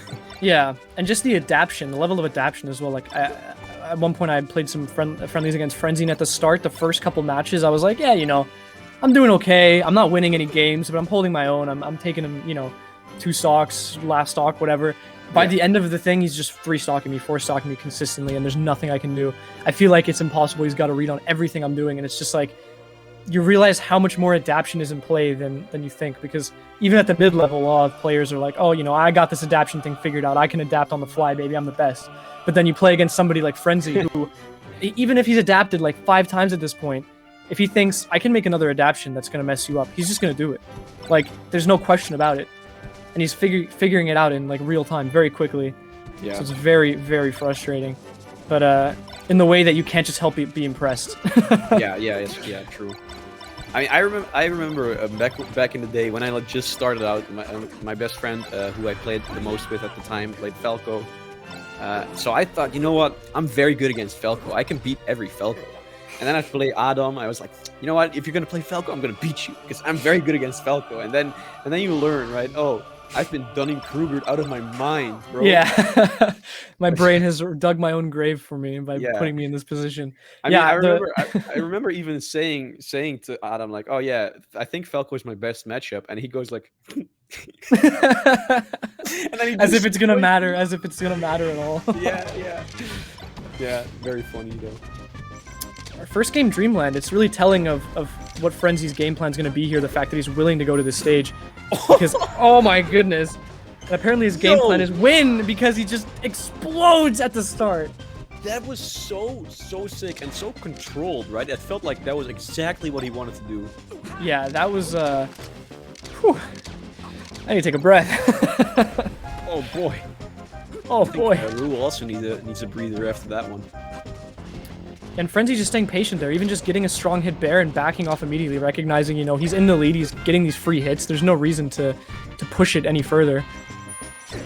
Oh, great shine there from Frenzy to follow it up. Now finally Raul gets an opening. He's putting yeah, he's taking it to the bank. Unfortunately, Clanks with the side B. That was a really missed opportunity for Raul, and Frenzy capitalizes off it immediately. Okay. Yeah, Frenzy goes to ledge. But Raul is going to get the stock. But a full stock lead for Frenzy already. This is not looking so great for Raul. You know, for the future games that's going to go on later. Yeah, especially this. And he catches the jump as well. Such a tricky nair. Yeah. Man, Frenzy's punish game is so creative as well. Yeah, putting in mix-ups before you'd even expect the mix-ups to be there, you know? You figure at least you'd do some normal stuff before you mix up, but Frenzy's like, no, I'm just gonna go catch his jump now. I know he's gonna jump here, there's no choice. Frenzy's drift is so great as well. Like, you see his retreating nairs and stuff, and they're so well placed that you really can't do anything about them. Yeah, now that up tilt popping up from Raul manages to find the forwarder. I was gonna say doesn't manage to get that tech chase, but still creatively finds a way to get a hit out of it. Right, good shield poke there from Raul. He should be able to get the stock. I mean, it's even stocks, although Raul is at a very high percentage, so this could just go back to stock lead Frenzy at any point. And of course, Frenzy not going to approach the corner in this situation. There was an approach, but not so close to the edge. You just don't want to get edge guarded here by like a shine. Whoa! That was very scary for Frenzy. That could have ended very badly, especially against Fox, right? He can just put out a quick shine and end your stock at any point. Obliterate you. Frenzy not managing to find the edge guard on the forward tilt, but probably still remaining in high hopes here. If Raul can get this back air and not just hold edge, Frenzy's going to make it back. No. I think Raul's expecting Frenzy to try and go for something tricky there, like a fade back, or maybe he just wasn't expecting the slow get up, but, either way. It's looking quite good for Raul, actually, bringing it pretty far back into this game now after the first two stocks. Yeah, but at lower percent, Frenzy's going to have a field day comboing now if he manages to find a hit. Oh, wow, that was a very fast bear, but not fast enough for the bird's side B. Frenzy managing to find that down tilt as a punish to the missed tech. Doesn't find the laser, though. And the laser reset. Whoa, another down smash. That was quite gimmicky, if I'd say so. Yeah, you want to put that invincible leg hitbox out, you know? I meant the down throw down smash. Oh, the down throw down smash, definitely. I mean, Fox getting popped up by Falco down throw was just a hilarious, hilarious thing. Yeah, that was very nice, nicely placed lasers from Frenzy. And although it was looking quite close at the end there, Raul had a lot of fire left in him. It wasn't enough. It was not enough. Yeah, but now that he's turned on the jets, the jacuzzi's bubbling, baby. He's ready for that second game. He's ready to punch right in there immediately. Get that explosive start that we were talking about, because that's the linchpin here. You got to get the lead early, and you have to then play safe and maintain it. That's the only way you're going to be able to chip away at Frenzy's armor. Yeah. That's so scary, man. Like, you feel against Frenzy, you can feel like, oh, I'm doing okay. And then at some point, it just something switches, and then and then he's just gonna dominate you in neutral so hard that you feel like you can't do anything, and that's the scary part about playing him, right? Because then the lead just snowballs, or it stays the same. You're just trying so hard not to give him any space, not to give him any opportunities to really open up on you. And as soon as you give an inch, he takes a mile. You know, you open up for a second, and suddenly you're on the ropes. And it's like, it's so brutal. But again, it's high level melee. I mean, at the highest level, people are playing blow for blow. I mean, you get hit once, there's a good chance your stock is over. And it's what you missed a wave dash. That's it. You died. Like, congrats. I mean, there's a big reason why, like, the grinders who just grind punish game as hard as they can, there's a big reason why they usually perform so well, right? Because, I mean, even if you don't get many openings, if you just bring it all the way to the bank every single time, or at least get like a big chunk of damage in, you're just gonna do pretty good most of the time. Yeah. We are going back to Dreamland now. I guess Raul liked his chances here given that end of the last game, but so far it's looking a lot like the first game, a little bit less explosive. I mean, Frenzy hasn't gotten that killer combo, but still, Raul is not having any luck getting in here. Oh, there we go. Nice opportunity. Uh-oh. Oh. Wow, off the top with the shine up B. Barely connecting as well.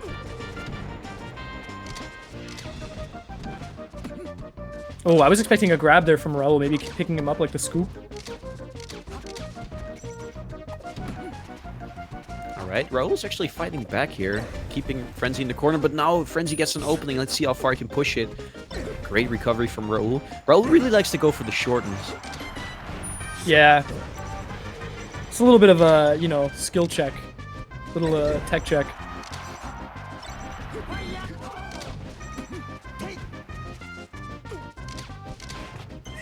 Frenzy gets this grab and the laser reset, which will give him that free F smash to take the stock, and now 2 stocks up. It's looking really rough. Yeah, this is not looking great for oh, Raul. Did he get it? Did he get invisible ceiling there? Yeah, I think so. The invisible ceiling Falco Shine Spike off stage.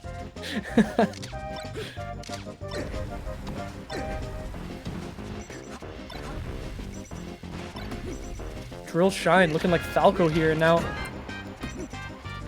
gonna open up. Still only 43% though. It's not enough to make anything work here given the next hit, unless Raul can hit an insane punish. Oh my god, great crush. Oh man, a 3 stock to 1 lead? I don't know, man. I feel like Raul's kind of done here. Yeah, it seems like the steam from that first game wore him out too much, and again, Frenzy just adapting. Yeah. So much control in Frenzy's gameplay, like it's crazy. Oh man, he's stuffing out Raul, going to that top platform as well with the downer, and now these up tilts and the forward air to catch him before he hits the ground. That was a very anti-edge guard, but at least manages to make it back. I mean, he has so much room to work with, so it doesn't really matter. Yeah, you could literally go off stage and suicide dare here, and you would still be in a good position even if you missed. But yeah. All right, well, a 3 stock, that's oof, that's very rough. I don't know. Yeah, well, Frenzy maintaining that first seed's position. Raul also getting second seed out of the pool, so congratulations to both of them. They will be playing in the bracket. I think is it top 3 advance or top 2 advance? Okay, so pretty sure it's top 3 advance. So yeah, well done to them. And of course, Verdant as well, making it out 3rd seed of that pool. Besides that, we got Rix as first seed. Oh, wow. Okay. So everybody in chat who was screaming for Sharp Raptori to see it, Raptori actually won 2-0 against Sharp. That does not surprise me. Yeah, Raptori very strong, honestly. Yeah, yeah. So Raptori actually got second seed out of that pool. Yeah, I think Raptori's playstyle works very well against floaties. Yeah, seems to. Definitely. Yeah. And then besides that, we got Mint as first seed as well of his pool. We got Max, and then the rest of this pool is not played out yet, so I'm not entirely sure. But I don't think Save State will be getting 3rd seed out of it because they did lose to a Marth player, Dissot, earlier on. Although I'm not sure how it will be done if there's game count, things like that. So it's still left to be seen. Yeah. And then Abba got first seed out of the other pool, Meaty second, and Baked Goods 3rd. So seems like almost everybody is decided now. Yeah. I'm pretty sure that's it for our block in that case. I think so. And that means we're gonna continue on with doubles, right? Doubles gonna start now, right? Yeah. And don't worry if you guys really liked us. You can find us on Twitter, right there, and you can also find us tonight on BTS Smash 2. Yeah, 7 p.m. CEST. We're doing Cruise. Come check it out. And of course, check out the rest of the tournament. We got great commentators coming up next. I believe X1 and Xblo are coming up later. So that's going to be a bit of a treat for doubles. But that's it for us, guys. So thank you so much for tuning in. Thanks for sticking with us. Enjoy the rest of the tournament. Yeah, see you guys later. In the wake of a pandemic, Hair, Mega, Teaghlach decided to fight and help Melee face its newest enemy. Helped by super Teals all over Europe, they've decided to assemble and create the same. This September, French Paris Smash Gang is gonna need your strength. So who's gonna join in? Then, get ready for La Bagarre, a 3-day-long Smash Bros. Melee tournament featuring 4 events and a special side stream that we can't talk about yet, but you'll hear about it at some point, I promise. So tune in on the last weekend of September for La Bagarre.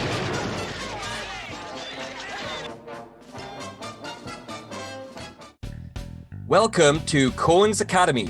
Some of the world's best players have received extensive training to help you take the next step in your Melee journey. With one-to-one coaching sessions, special guest speakers, monthly student leagues, mentality lessons, and over 500 previous lesson VODs to look through, all in our private Discord, we have all your bases covered. Choose from a wide selection of coaches to pick the right one for you and your character. Or, for a discounted price, you can sign up as a content consumer to watch all the lessons live or rewatch all the past lessons in the archive. As well as this, you can get access to the Cohen's Academy Discord server with all its resources. For an extra little bit more, you can become a Consumer Plus League member, which allows you to take part in the monthly league divisions as well. Newcomer or veteran, with Cohen's Academy, there's never been a better time to step up your game. So check out patreon.com/Cohen's Academy to see what could be in store for you.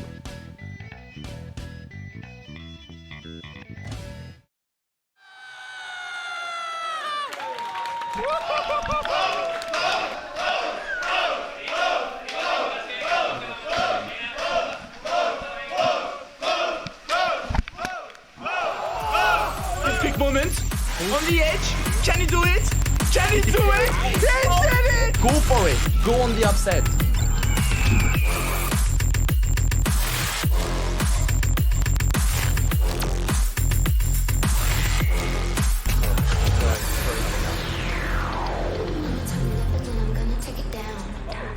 Oh my god. That is disgusting. What the fuck? I've got a little bit of a feeling that this may not be the real Fade.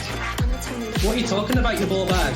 You say you're experienced players, but I assume absolutely none of you have experience versus a young Link. Well, actually, just to cut you off, like, really briefly, because I was expecting this.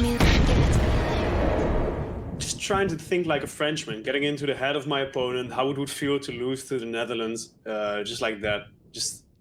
I've been thinking about it a lot the past 2 weeks already. Intéressant, derrière le grab, c'est très bien fait de la part de Tech. Est-ce qu'on peut terminer le nerf? Ah, on n'a toujours pas tué ce Captain Falcon, c'est insupportable. Le backer. Là, c'est pas possible, tu peux pas revenir, mon gars. C'est terminé. La France s'impose. This shows how far we've climbed, even if we haven't quite reached it. Just edge cancelling around the place, no big deal. Oh no, this is huge for Paco. Oh, there it is. It's bored and people kept learning how to use it a bit. The mob up smash, no, that thing's just straight trash. And that's it. Oh no. Oh no. He just needs to try and get rid of Ginzo. And then this is well doable. Oh, great shine. He's still living though, but... No. Oh my god, that should be it. Grab the edge. Yeah, no. Timmy, you're crazy. Yes. Unless Humpy can take out Noxa right now. That power up? Because it goes the other way too. If you win this because you're dead. Infinite, basically. Oh yeah, you can do that, can't you? You can shine. Yeah. I guess it's kind of risky against Peach because you're not perfect. You're gonna get down smash. Lasers, cross, shine. That should be it if he finishes this. Oh my god, that angle from Riggs!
Flag. Yeah, man. Irish people come to save the day. Here's my prediction. I think if he's playing Falco, Mint's gonna whoop. Mint's gonna tweet.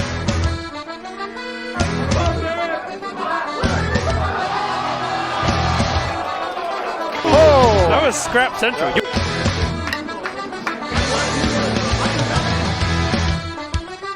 You gotta, yeah, he's from Riverside, Ireland, dude.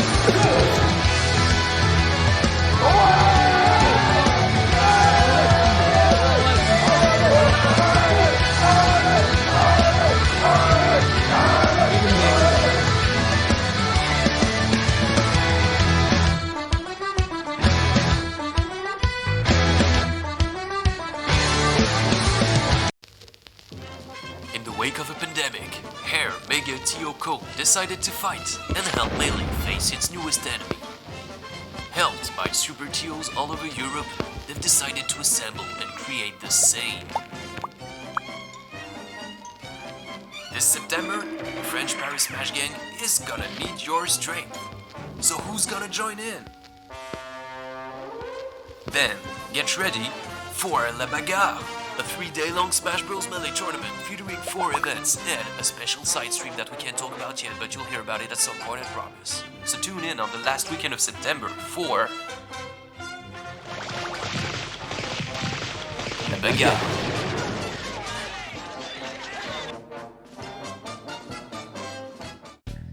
Welcome to Cohen's Academy. Some of the world's best players have received extensive training to help you take the next step in your Melee journey. With one-to-one coaching sessions, special guest speakers, monthly student leagues, mentality lessons, and over 500 previous lesson vlogs to look through, all in our private Discord, we have all your bases covered. Choose from a wide selection of coaches to pick the right one for you and your character. Or, for a discounted price, you can sign up as a content consumer to watch all the lessons live or rewatch all the past lessons in the archive. As well as this, you can get access to the Cohen's Academy Discord server with all its resources. For an extra little bit more, you can become a Consumer Plus League member, which allows you to take part in the monthly league divisions as well. Newcomer or veteran, with Cohen's Academy, there's never been a better time to step up your game. So check out patreon.com/Cohen's Academy to see what could be in store for you.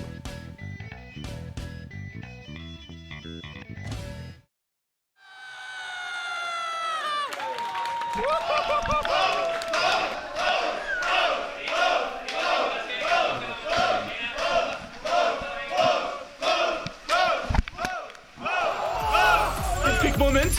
On the edge. Can you do it? Can you do it? Yes, can it! Go for it. Go on the upset.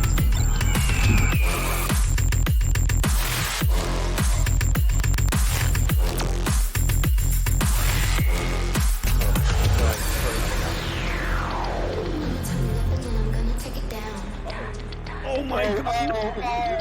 That is disgusting. What the fuck? I've got a little bit of a feeling that this may not be the real feed. What are you talking about, you ball bag? So you say you're experienced players, but I assume absolutely none of you have experience versus a young Link. Well, actually, just to cut you off, like really briefly, that's because I was expecting this. Just trying to think like a Frenchman, getting into the head of my opponent, how it would feel to lose to the Netherlands, just like that. I've been thinking about it a lot the past 2 weeks already. Intéressant, derrière le grab, c'est très bien fait de la part de Tech. Est-ce qu'on peut terminer le nerf? Ah, on n'a toujours pas tué ce Captain Falcon, c'est insupportable. Le backer. Là, c'est pas possible, tu peux pas revenir, mon gars. Terminé. La France s'impose. This shows how far we've climbed, even if we haven't quite reached it. Just edge cancelling around the place, no big deal. Oh, no. This is huge for Paco. Oh, there it is. Explored and people kept learning how to use it a bit. The mob up smash. No, that thing's just straight trash. And that's it. Oh no. Oh no. He just needs to try and get rid of Kinzo. And then this is well doable. Oh, great shine. He's still Right. living though, but No. no. Oh my god, that should be it. Grab the edge. Yeah, no. Timmy, you're crazy. Yeah. Unless Humpy can take out Noxa right now. That power up? Because it goes the other way too. If you win this because you're dead. Infinite, basically. Oh yeah, you can do that, can't you? You can shine. Yeah. I guess it's kind of risky against Peach because you're not perfect. You're gonna get down smash. Lasers, cross up, shine. That should be it if he finishes this. Oh my god, that angle from Riggs. That was such a sweet angle. Better. A lot of down smashes which are gonna connect. But now it's Timmy's. That's it.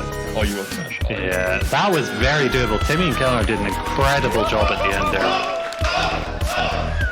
Matt Smith might have been gifted a little bit by the melee gods, but doesn't end up killing. He tried something that's too much. I think at this point he should lose the match. Okay, now he's not gonna lose the match. Alright, that's gonna be it for Greece against Friends. You know? Yeah. Life isn't fair, really. Life isn't fair. No. Alright, slide off. No slide off, don't worry about life's really not fair if you're playing you can't slide those off. Oh, come on. Okay. Oh, you just wait. Hold it out, yeah. It was about- quite the show from Sweden, that's what it was. Yeah. But Prop is saying, you know what? Not today. I'm going to do that again. And do it again. Answer this. Just turn the gas on again. It's over. Right, okay, we got a last situation, and 60% Donkey Kong's heavy. It's not over. Mo can still do this. That get up attack is actually. Mo's going for a lot, I think, and that's it.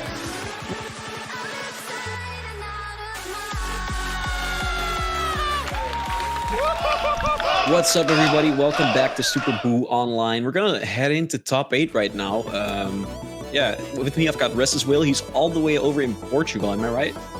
Yeah, I'm staying in a hotel, so it's not my regular setup. I know diehard Restless Will fans out there are going to be really sad. He makes it back behind Triff. Triff has the off-footed back air there and sends him back on stage. But that is going to do it, I think. Triff just has to wait. Soft Nair, though. 3-0? Yeah. Whew. Will, he just 3-0. Triff. It's for down smash, interestingly enough. It was quite stylish, the little walk there. Yeah, just a slow walk around. Yeah, that was sick. And All right. that'll do it. It's in a really bad spot, but an amazing shorten under pressure. Going for the down throw, actually landing on the side platform. Nice ECB. Like, oh man. Floating high up. Uh-oh. Ah, man. Frenzy really can't afford this, and this is gonna be it. Oh, another double nair. Wow. Triff. 3-0 over Frenzy to take Super Boo Online.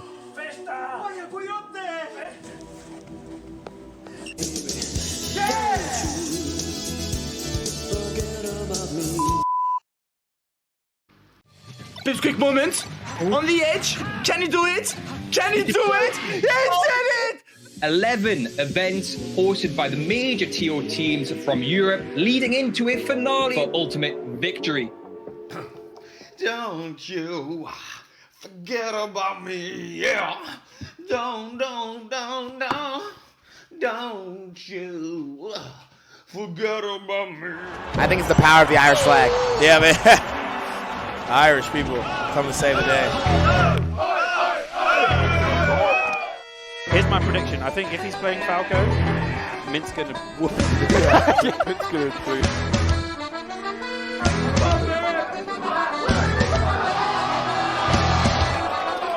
Oh! That was scrap central.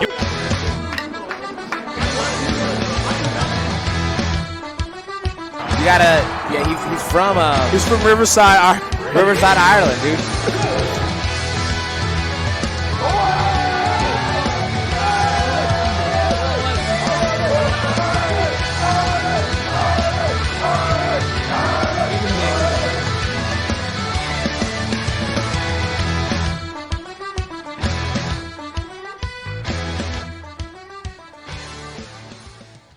Coins Academy is partnered with the same circuit, and for every circuit event, we'll be offering one-to-one coaching services as prizes. 3, 2, 1, go! Karate chop! Hey man, you thought you could get away without paying me the money match?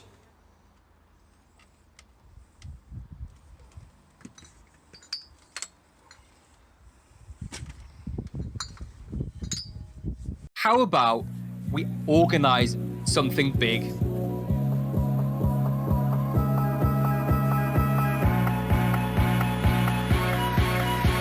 now for my next number, I'd like to return to the classics.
Coins Academy has partnered with the same circuit, and for every circuit event, we'll be offering one-to-one coaching services as prizes. You may be the next Pipsqueak. You may be the next Pipsqueak.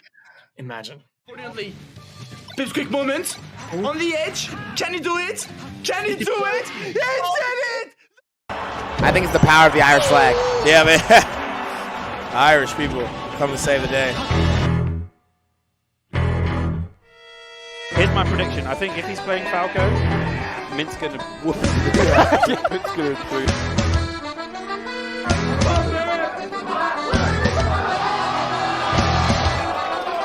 Oh! That was scrap central.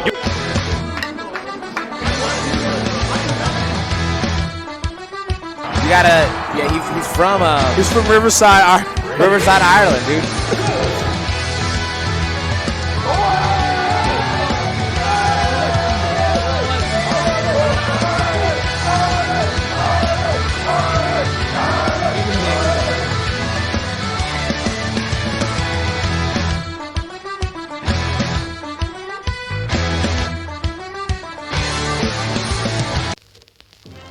In the wake of a pandemic, Hair, Mega, Teaghlach decided to fight and help Melee face its newest enemy. Helped by super Teals all over Europe, they've decided to assemble and create the same. This September, French Paris Smash Gang is gonna need your strength. So who's gonna join in? Then, get ready for La Bagarre, a 3-day-long Smash Bros. Melee tournament featuring 4 events and a special side stream that we can't talk about yet, but you'll hear about it at some point, I promise. So tune in on the last weekend of September for La Bagarre.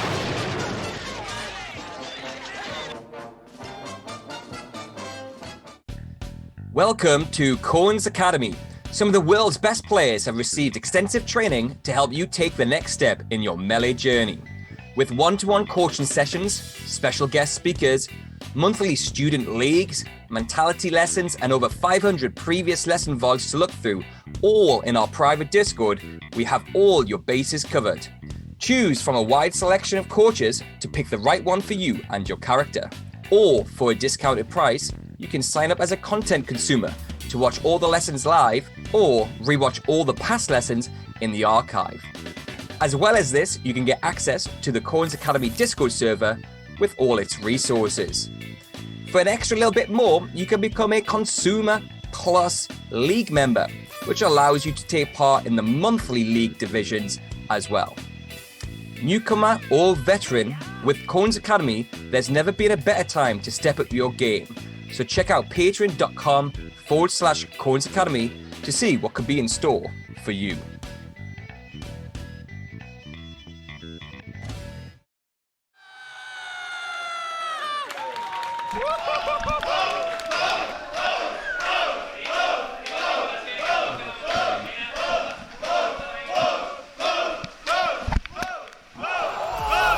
Quick moment. On the edge. Can he do it? Can he do it? He did it! Go for it. Go on the upset.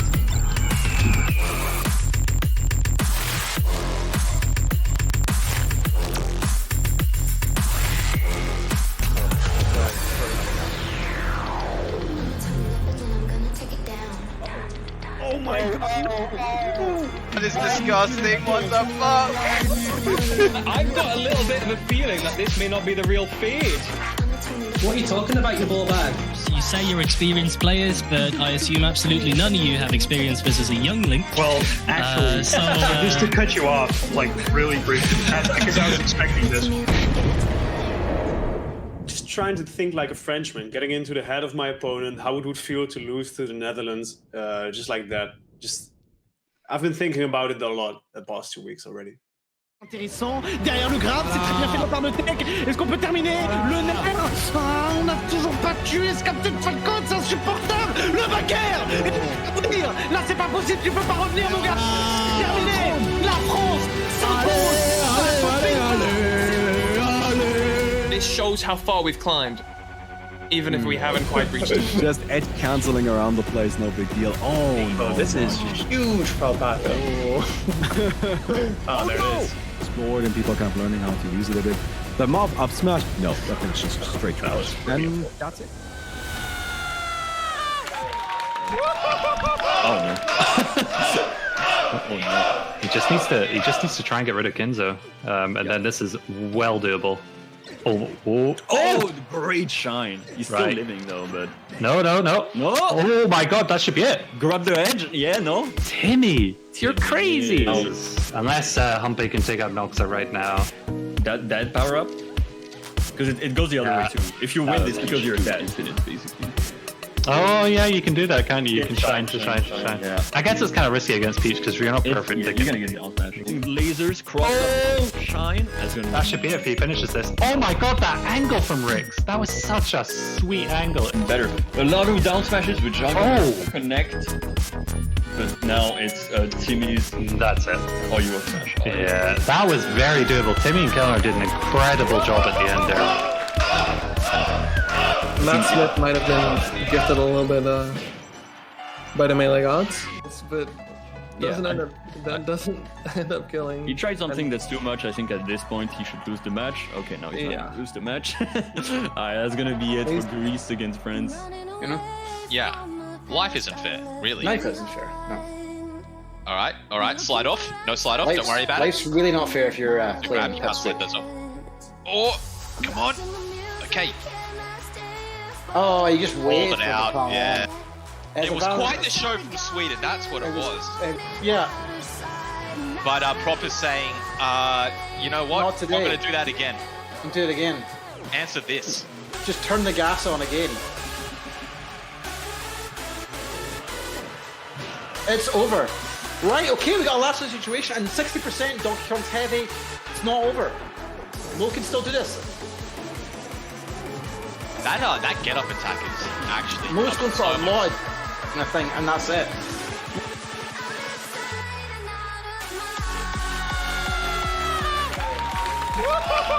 What's up, everybody? Welcome back to Super Boo Online. We're gonna head into top 8 right now.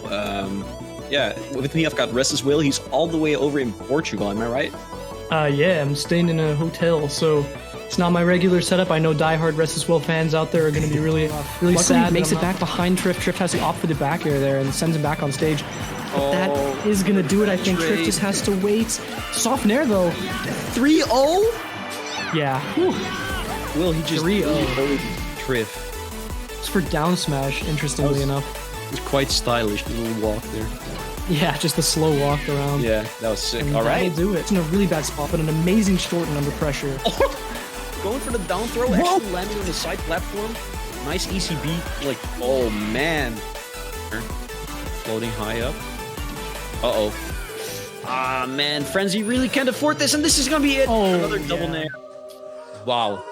Triff. 3-0 over Frenzy to take Super Boo Online.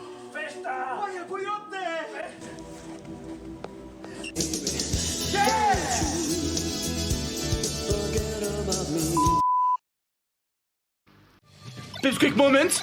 On the edge. Can he do it? Can he do it? He did it! 11 events hosted by the major TO teams from Europe, leading into a finale for ultimate victory. Don't you forget about me, yeah. Don't you forget about me. I think it's the power of the Irish flag. Yeah, man. Irish people come to save the day.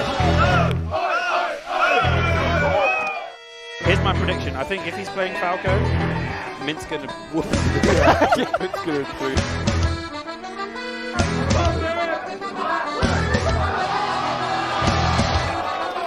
Oh! That was scrap central.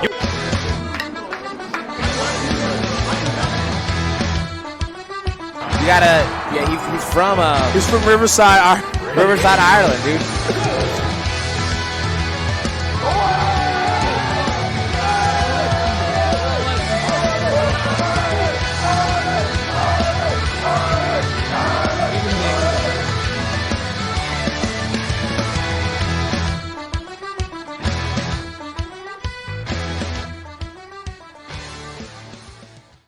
Coins Academy is partnered with the same circuit, and for every circuit event, we'll be offering one-to-one coaching services as prizes. 3, 2, 1, go! Karate chop! Hey man, you thought you could get away without paying me the money match?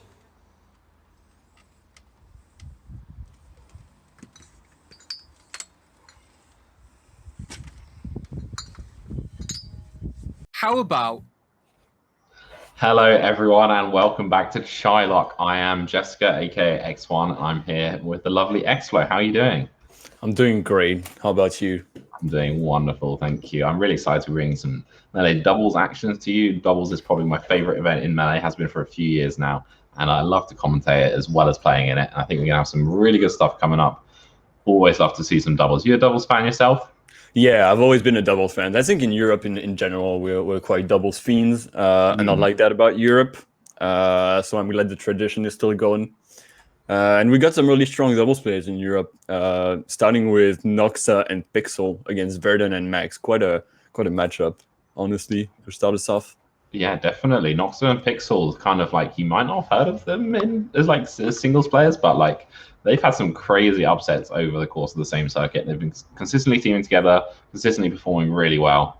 Just obviously teams killers, and that it's one of those things that really shows that it's kind of like a whole other game with its whole own skill set. There's obviously a big overlap with your single skills and your fundamentals, but your ability to play doubles well is what's super important. So there you go. You can see those players that you might not know for singles performing really well in teams. And as you say, yeah, Nox and Pixel versus Verdun and Max. So who, can I ask you this?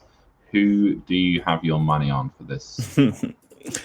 Yeah, get your bets on. I believe Nox and Pixel are from the Netherlands, right? If I'm not, yeah. So all the Dutch, get your money on your friends, and then UK and Vernon is Ireland, right? If I'm not mistaken. Yes. Or yeah. yeah. I'm very hesitant to be like Irish or Northern Irish. There's one island, right? Let's really not go there, but yeah, we're gonna play some Melee today. Ooh, fun. Yeah. Ooh. Already got on touch subjects at Teaghlach of all the events, but yeah, no, we do love Vernon. He's a really nice guy. So yeah, I really enjoyed playing him and hanging out with him back in the era when we had real life tournaments. So yeah, well, it's coming back. Should you know? Yeah, for slowly sure. but surely. I mean, we've got Camp Cone next weekend and the French rival tournament, Comte de Cone. Exactly. I mean, obviously a big rivalry, big overlap. No, but really, like, I hope everyone's gonna have fun at both tournaments. It's gonna be really nice to have, you know, to those who are going to those events, those who can't. There will be other IRL events as things get progressively better.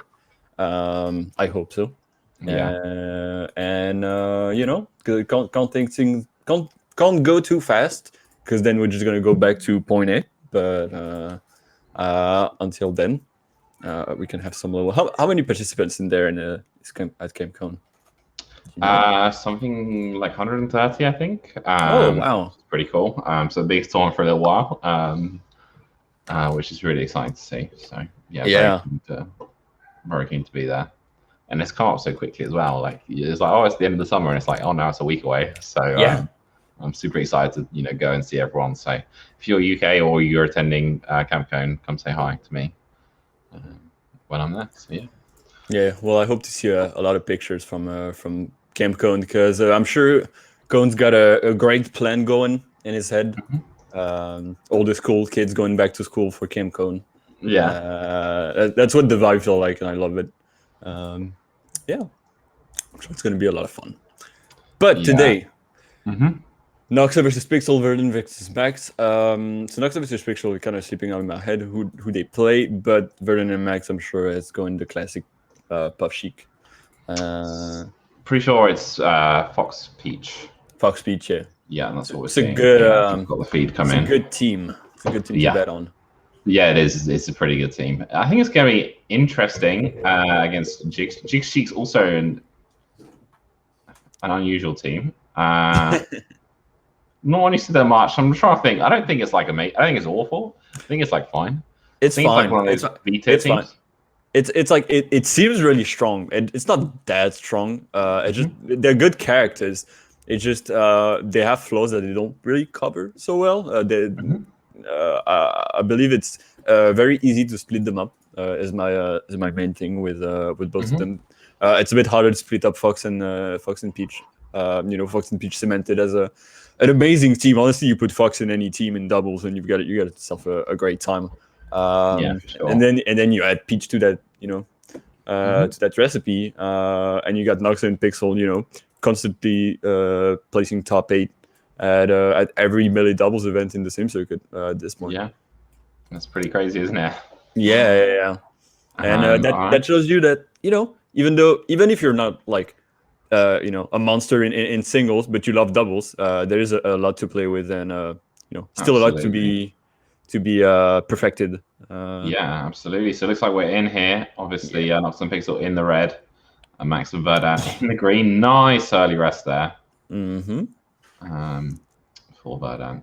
Yeah, it's important to put on the rest on the table very early so that they're scared of it, right? Yeah, for sure.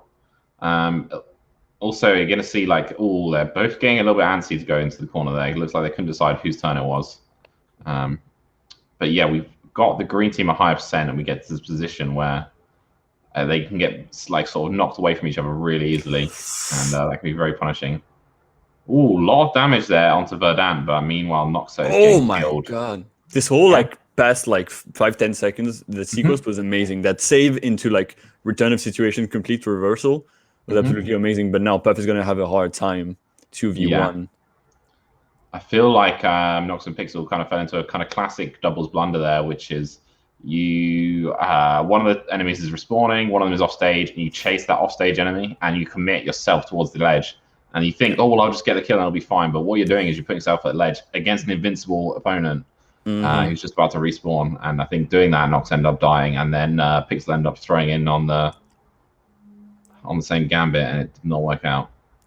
Yeah, it's definitely been going very well for the green team there. Just Max losing his stock, but I mean, it's not so bad. That's still pretty even, yeah. Yeah. And for the moment, the way they've been playing, I would put my money on the green team. Ooh, good rest interruption there. That could have been disastrous for the red team. Oh, didn't quite manage to put that together there. The punish on Max. That's a difficult situation. Yeah, Verdun has been pushed away a lot, and that's one of the weakness of the team. Definitely is that slow Puff, and even Sheik doesn't have the fastest run speed.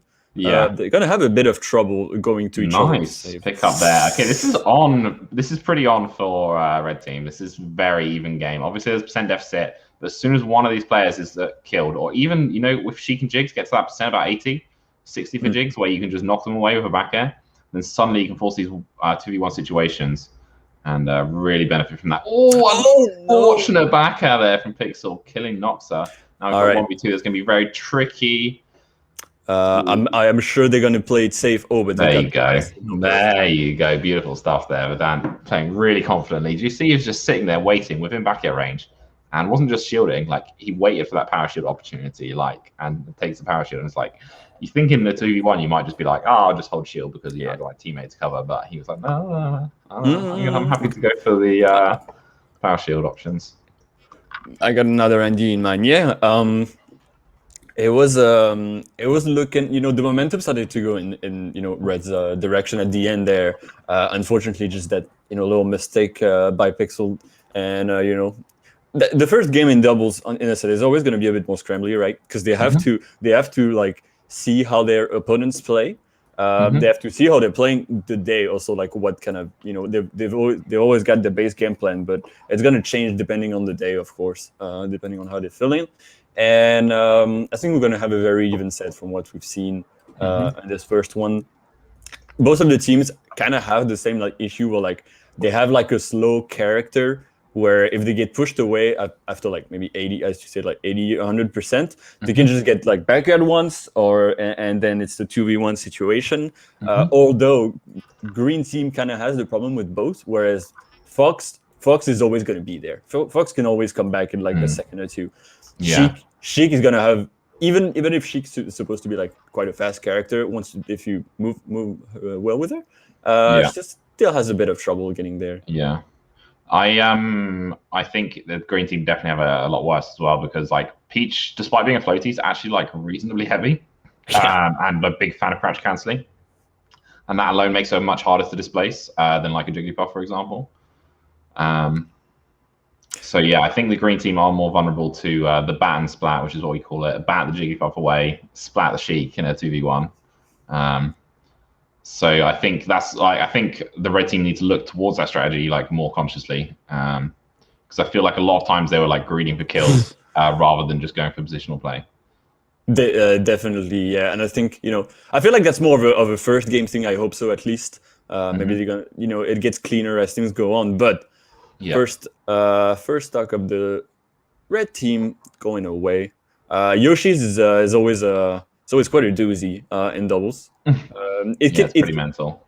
It can be orchestrated if it's like a game 5 situation. But I think still at this point it's gonna be a bit of a ruckus. Yeah, still like focusing on getting the high percent kill rather than like breaking the crouch cancel of the low percent player, which I think is something they want to switch on to. But pretty tight looking game still, and as you say, Yoshi, sorry, anything can happen. Quick kill can swing it around. I think doubles makes like any volatile situation like even more volatile.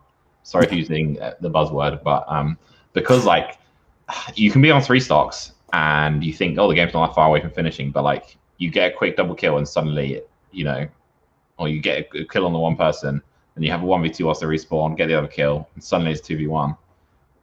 Yeah, it's you need to stay very aware. You can't rest on your you can't rest on your wins, and like what I've been seeing for now is it kind of makes sense with those teams is a bit much of like 1v1s. Because sometimes you have like the 2 slow characters kind of like in the same corner and be like, all right, we'll battle it a bit. But I think, red team should never really go for 1v1s. There's no really reason to go for 1v1 with this team. They're not as good as the other players in 1v1 as well. Like no disrespect, but the other 2 players are better singles players. So like you need to play to that strength. I think that last stock on the left-hand side, like they were doing really good job, like interleaving whose turn it was to go forwards, but really just walling the green team out into the edge. And doing great work there. Oh, that's a nice pickup. Yeah, Vedant camping a little bit. They need to be really mindful of the Sheik here. Yeah, that was much better there. Oh my god, that save with the down air. That was such a clutch save. Unfortunately, couldn't get the second one. Ooh, still kind of anyone's game. They really want to break this crouch cancel on the Sheik. Vedant obviously trying to play interference without risking himself too much. And now that that boxing game in the corner is going exceptionally well for the red team right now. They know what they're doing. They've It should be a practiced that simple so edge much. guard. There you go. Even when Max made it slightly more difficult going to the platform, the red team were absolutely ready to cover that. Peach on the edge, Fox covering the inside with up air or up smash, as they please. Yeah, and at the end when it came to clutch, I think the red team, kind of stuck to like what game plan they're actually used to, which was like properly, boxing out and 2v2 or 2v1 depending. And I think if they do that throughout the whole game, honestly, I think they have a strong sense to just 3-1 Verdun and Max from what we've seen. But they need to always be on that, on that game plan and not, say like, oh, I'll just go for this 1v1 like once or twice, because that's just enough to make you go, to get you in a difficult situation that you might have trouble getting out of. Yeah, like so in that situation, I just saw Pixel greed a little bit for the shine on Max. Doesn't end up leading to anything, and that's valuable time that could have been, spent helping out their teammate. Yeah, you need like one thing where people I think have a bit of trouble when playing doubles is compared to singles, and why people some don't like doubles is like you can't just you're gonna look at your opponent when you're in singles, which is already something that a lot of people have trouble with. But in doubles, you need to look at your opponent. You need to look at your friend too. So having this like very aware, very like peripheral vision all the time, it's really hard to keep up with. And it's a bit easy to tunnel vision. Of course, these two teams who are like very good, are still prone to it, which absolutely tells a lot. I think like the biggest thing you can do to shift your mindset is just like stop thinking about games with like percent and stocks and just start thinking about like it's a truly positional battle. Like if your opponent is off the stage, then like you're already in such a favorable position. So like just going towards the other team member off the stage as well. And then if you could just maintain that situation where they don't have any purchase on the stage, then they don't have options and they will be forced to make bad options. And the stocks and the percent will just follow from that. I agree. This is very, very, very wise. Second rest of the set. Yeah, that beam soul wasn't going to do much. That's just cool. Yeah. It is cool. So yeah, this is that boxing out we're talking about. Just, Fox, the space animal standing on this platform with the back turned, like just back at primed and ready. Like, there's just really not that much that, almost any character can do against that. And even if they do sneak in, well, you got Peach there as well waiting. That's that kind of positional gameplay I'm liking to see. And that's we didn't see that much of it in the first game, but that's the kind of thing that I'm used to seeing from Nox and Pixel. And that's the reason why they're here and the reason why they're in top 8 of all of the same events. Is that because they know about these strategies. Is that fundamental like doubles knowledge that have been carrying them to the top, and that's more than respectable because they've got the team to do it, and they've been doing it very well now and in this game, in this third game. That stocks up on their opponent's counterpick, And Verdun and Max have been trying to find ways to counteract it. There's not really like we've seen Max going a bit too much on the ledge, maybe. They've been trying to keep themselves safe, but unfortunately, once they do that, Verdun is in a bit of a tough situation, middle of the stage, and then they're getting boxed up by a Peach and a Fox. It's a rough situation. Absolutely. And now you see, there you go, 2v1. This should be a pretty easy thing to pick up for Nox and Pixel here. Unless Max has something to say about it. Oh my god, that was an amazing angle. Yeah, would have liked to see a retreat for a save there, but they have stops to work with, so Yeah. A minor note, if anything. You always gotta be careful. You can't be too careful because then you're getting scared, and then things can go fast. But Sheik is not the most amazing characters to make these kind of comebacks. You need someone with a lot of hitting power, and Sheik is gonna. She's gonna nudge you, and she's gonna, take some percent here and there. But like getting the 0 to this on, two characters on Dreamland, good luck. You need hustle to like do well in 1v2s, and like Sheik has like a little bit of hustle, but it's just so vulnerable to crouch cancel, so just like squishy in general. There's like it's not enough. You can definitely like target switch with her if like two of the opponents are like kind of going at you without really thinking. But I don't think that's what Nox and Pixel were going for. And no, yeah, and like I think to actually do well in that situation, you need to play like aggressively as well. Like you need to actually like scare your opponent, and it's like I don't think that's really Max's playstyle. No. So yeah. All right, possibly the last game. Let's see where they go. Dreamland didn't work. Obviously they want some platforms because they had Sheik, and Sheik, if they go somewhere without platform, Sheik, like this team just falls apart. Because Sheik just becomes like almost useless. She has a big, aerials which can cover a lot of space, but without platform, she's unable to move properly, and she's not going to be able to get at jigs when times get tough. And she already has trouble doing that on stages with platform. So I'm thinking like the best stage for them would probably be Battlefield, but I'm pretty sure that's where they won on game 1, right? So I think that's off the table. Yeah, I think FD would be a disaster for Green Team. Okay, they've gone back to BF. Did I add up wrong, or maybe they just said it's okay? Maybe it wasn't BF, or you know what? I don't even remember Battlefield. Well, yeah. It's melee. It goes fast. Actually, it might be Stadium now I think about it, yeah. Yeah, well, Stadium was game 1. So yeah, this makes perfect sense. Yeah, obviously, I've spoken a lot about the red team, but we need to, let's talk a little bit about what green team needs to do to make that adjustment.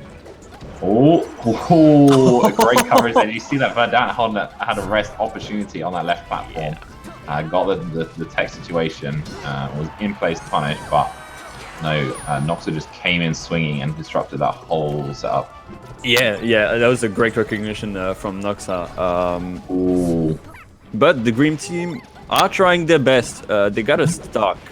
That could have been scary for Verdant with Pixel on the side there, but they're holding on.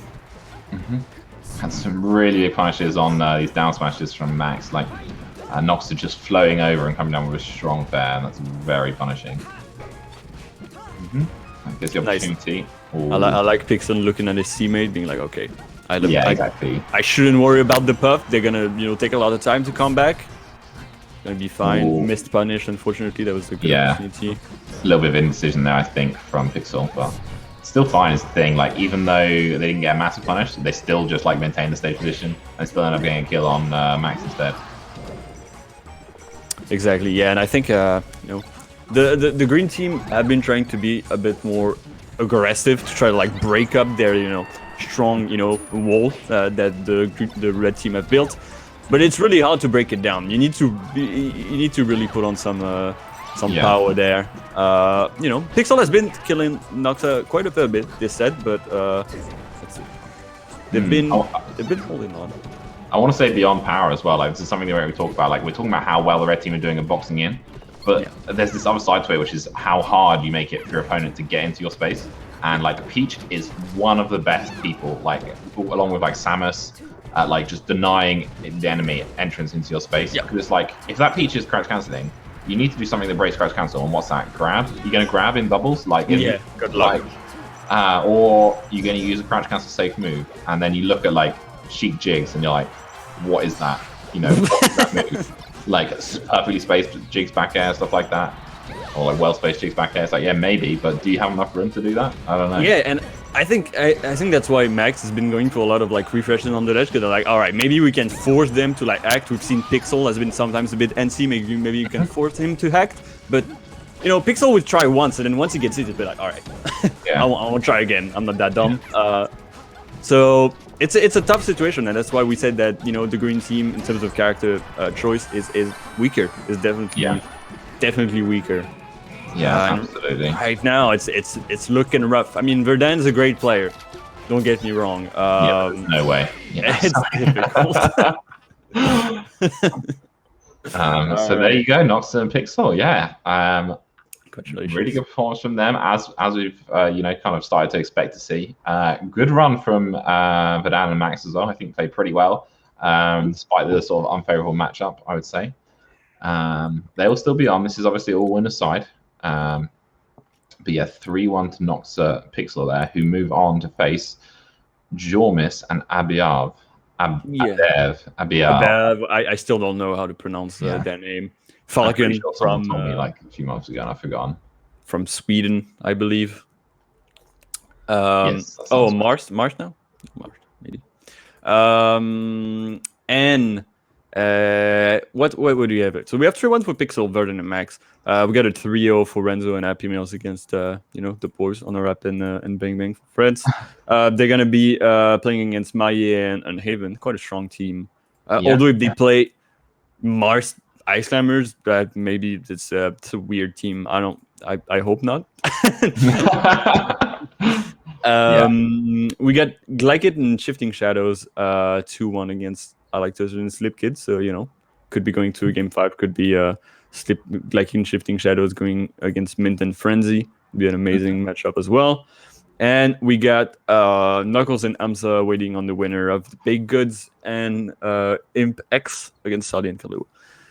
All right. So looking across this, just to give people a view of what we're expecting to see, a few names of teams really stand out here, right? Min and Frenzy being one, and then Knuckles and Armstar being the other. Knuckles maybe not as well known as singles player, better known as a TO. We love to see TOs doing well, but yeah, Knuckles and Armstar have been doing absolutely crazy. They've had some really good results. Pretty sure they've got wins over Nicky and Pipsqueak.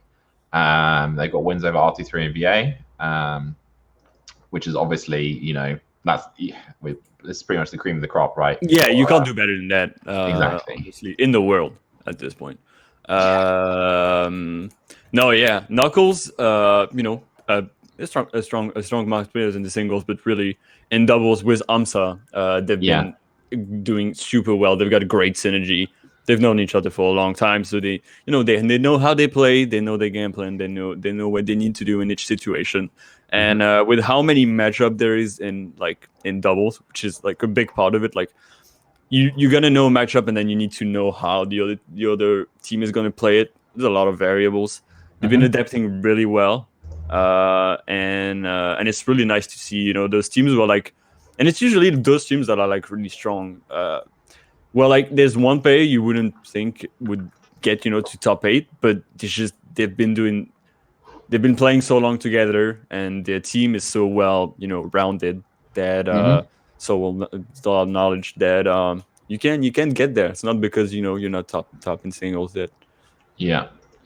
So it looks like we might have a quick switch to the order. I mean, at home you might not notice this, but just for your info explode, it looks like we're switching. We're going to do first Unhaven and Maye versus Renzo and Happy Meals, because they are ready to go, rather than wait on the round 1 match. Makes sense. So I've seen them warming up. I've just connected. Renzo, okay. All right, so yeah, it's an interesting team. So Renzo and Happy Meal, Mars Fox, I'm guessing. I'm seeing Marth Fox versus Marth Ice Climbers. They're actually playing Marth Ice Climbers. Wow. So Marth Ice Climbers are so Ice Climbers are really weird to play in doubles. And I think Ice Climbers do really well with a fast character at their side. So I like a Fox with Ice Climbers. Mars is you got to be really good to be Mars in doubles. Either you're gonna be I don't believe that. You don't believe that? No, I don't believe that. I think Marth is one of the best doubles characters. You think Mars is one of the best doubles character? Have you seen his sword? Honestly, he's got a big sword. I'll give you that. I just don't think a lot of people play Marth well in doubles. I don't know. Yeah, I can agree to that, but I also don't think that many people really know how to play doubles that well, to be fair. I think it's a somewhat underappreciated skill. Yeah. And I think when you see I play doubles, you think, oh, this guy really knows what they're doing. And same with Knuckles, who we mentioned earlier in Answer vs Knuckles. Doubles, you got if you're someone who relies a lot on just for the medals and just plays very simple, I think you'll love doubles. Because doubles, you have to put so much of your energy looking around and making sure everything is according to plan. And you can't, the mistakes will pass a bit more because you got more going on, but also you get punished way more just because there's two characters to mess you up.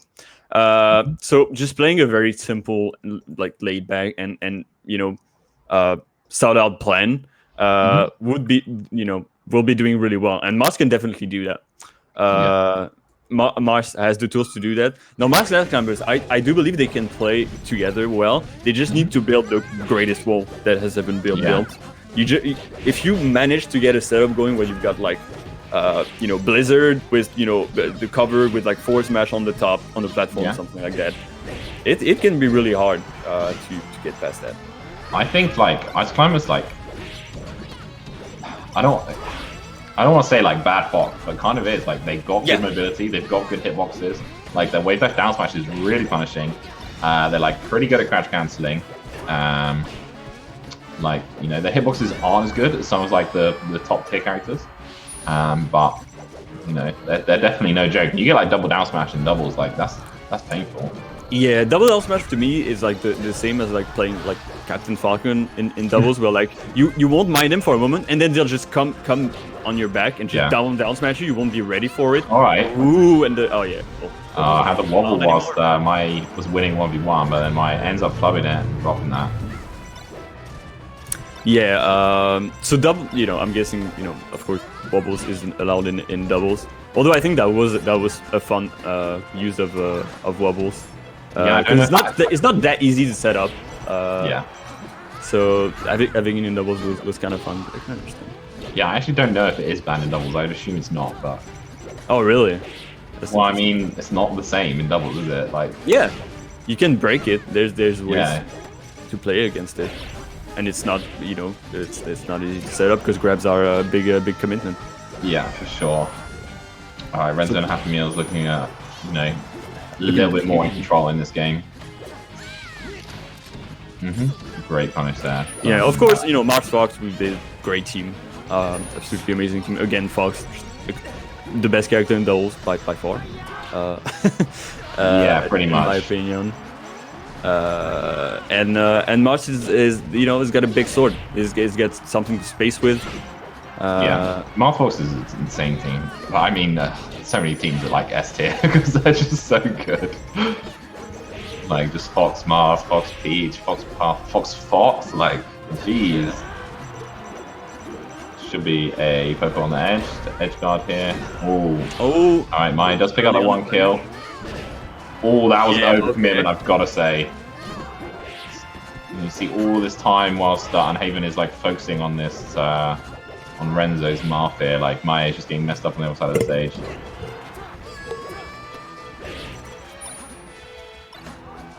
Yeah, Maya's just gonna hold the edge at this point. Wait, great coming in up smash, invincible double up smash. Yeah, exactly. Unhaven making room. Which we'll like to see. My forced off stage though, Maya and Unhaven have been playing a little bit too separate, and that's now Maya down onto his last stock. But this is one of those, tied situations essentially. And like with the percent, sometimes this can actually be like unfavorable for Head because now you have this 1v2 time whilst Fox is respawning. No capitalization.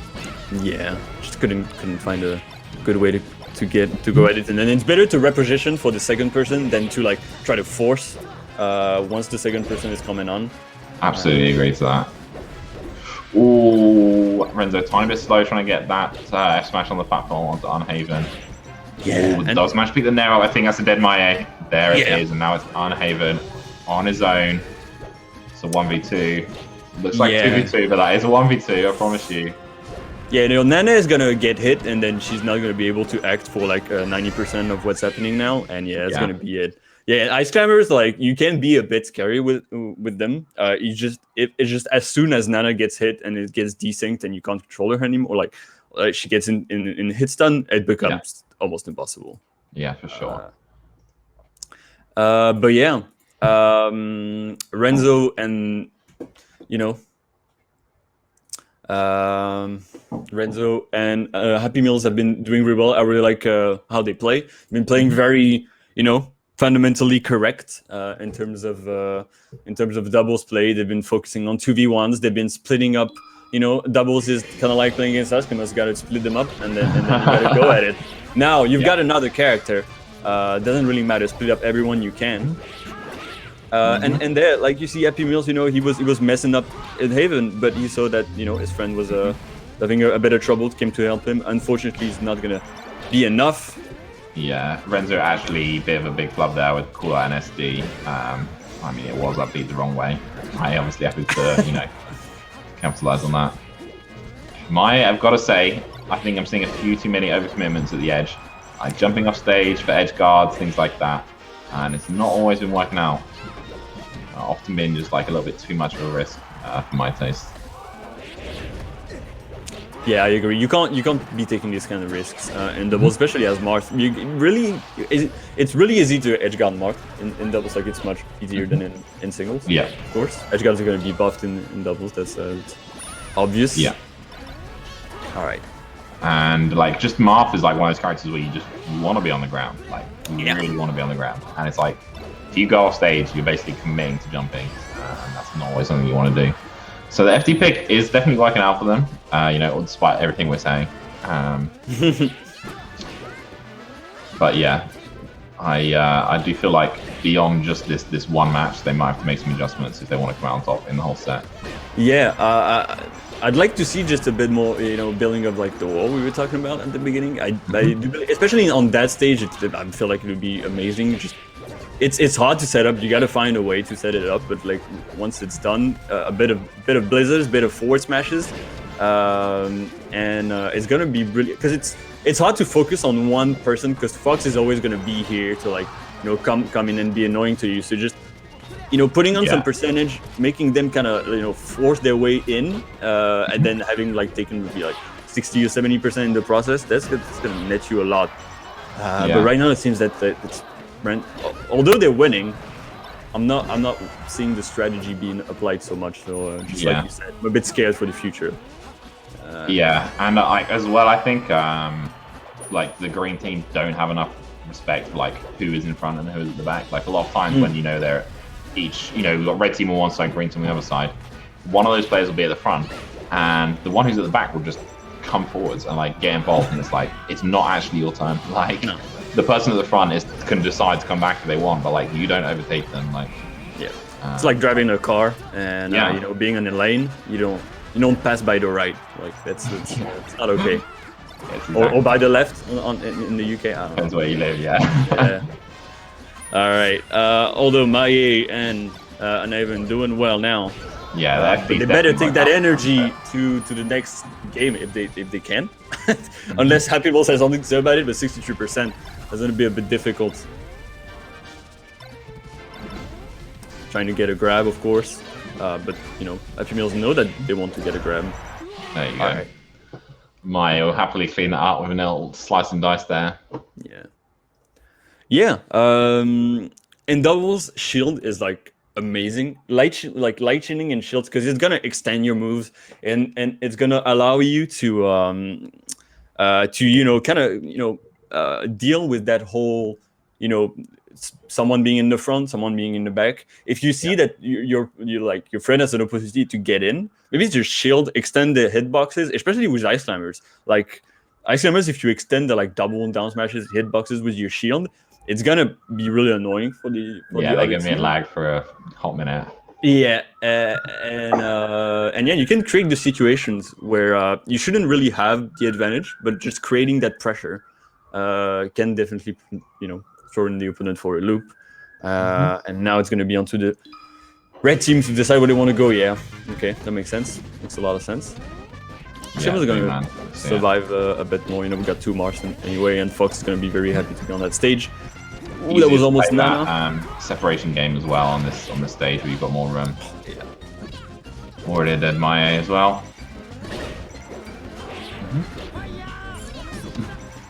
Love that RB recovery from Happy Meals actually interrupting Maya's combo. Yeah, you know, red team got in position here. Oh, Maya sneaks back in. Unhaven off stage. Oh. Opportunity to save here. Oh, yeah, wow. Really nicely done. Ends up flubbing a little bit, but they do both make it back. Oh no, and then missed Let's dash there from Happy Meals. Yeah, that up B was really tricky because you could have tried a side B, but if you side B, the opponent's gonna come in and try to mess you up. Yeah. So you gotta get that up B that doesn't strong up B, like reverse up B, but that also Yeah. saves them. So really good, good knowledge from the red team. But we wouldn't expect less. We've seen how well versed they've been in doubles for now. They've definitely been those that have shown us like, I think how you should like on paper play doubles. And the green team has been a bit more unorthodox. Yeah, I agree. But it's almost a really quick kill there from IA, but Renzo is just at enough percent. Could wait out the lag from that spike and double jump back. Nice. Not the second time round though. Maya gets the second done. And you're gonna see, Ice Climbers. Renzo, did you really just die? Oh my god. Oh my god, that was like a bit too close for comfort. Zero, almost died at like 20%. It's gonna happen sometimes. So yeah, green team's still looking pretty good here. Okay, Maya's just gotta survive. Don't try anything crazy. Yeah. Nice. Red kind of clambering over each other there, trying to get the 2v1. End up just hitting each other. It's not what they want. Nice little refresh there into Invincible drill into another stage. A great way to just like recover some space. All right, so you've been seeing Ice Climbers like smash a lot, but it's so good in doubles, like because you get punished way less for it because you got your opponent backing you up. It's kind of like Peach, where like you can abuse down smash even more in doubles just because it's so good, and you've got you've got your friend. You have to count on your friend. You can't doubt them because that's not you're just gonna lose if you do that. You gotta have confidence, and that's why. Yeah. When you've been seeing a lot of smashes, a lot of just going in, things that wouldn't work normally. Oh, Unhaven definitely in a scary situation, but red team need to not overcommit to this. Yeah, they do reset. Unhaven gets up airs, a 1v2 time. Oh, that's dead Unhaven, and you expect him to die. But there you go. And now it's just Maya. Yeah. A lot of damage being built up. Oh, yeah, that opportunity. Quite good on the edge, but it's gonna be hard for them because, like, he wants grabs, but he can't have grabs because it's 2v1, and then he wants smashes, but like smashes are also very punishable. So, all right, they were not They did not have. They were not on the same game plan then, but it worked out for them. Yeah. In the end, it didn't matter. But it could have been. It's scary because like you think like Mars doesn't really have what it takes to do 2v1 because he has to grab, he has to smash. It's very you can just shield. It's very easy to punish. But he still has what it takes. He's fine. Yeah, he's not like the best, but like he's definitely like capable. If you gotta get a missed tipper somewhere that just kind of gets out of nowhere. Mars Fox gets hit, and then you got a 1v1 situation, and then it's all it's up to anyone at this point. But it's gonna be 2-1. Yeah, being kept pretty close, but 2-1 there to Renzo and Happy Meals.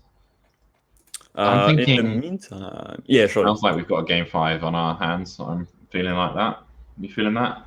I would like to. I would like to feel that. I'm a bit scared by Unhaven and Maya because like there's some times where they've been doing well and you see that they've worked a bit of what they need to do to make that team work, but like sometimes kind of like the automatisms kind of get the best of them, and then they try something. They're like, oh, that's gonna be a great play that I can make, but unfortunately. Yeah, it's in doubles you gotta be careful with the plays you try to make. It can go very, just as you said, you can think, oh, it's 3-stock, it's fine, but it can go very fast. Yeah, and that's why I like that just grab charge forward smash, because it's simple, it's easy, it's not gonna net you too much time, and you're gonna be able to help your friend quickly. So those kind of things. Oh no, Nana getting up B, getting the down B. Ceiling glitch, and unfortunately not being able to come back. And now, the great job zoning there from Happy Meals, just like using the up tilt, really denying Unhaven any opportunity to get in. And just like that, they've got green team in the corner now. Maybe it's looking a little bit too aggressive, but doesn't manage to force it. Gets the up smash on Unhaven. Yeah, it's hard because like there you had, but my ears starting something. There you had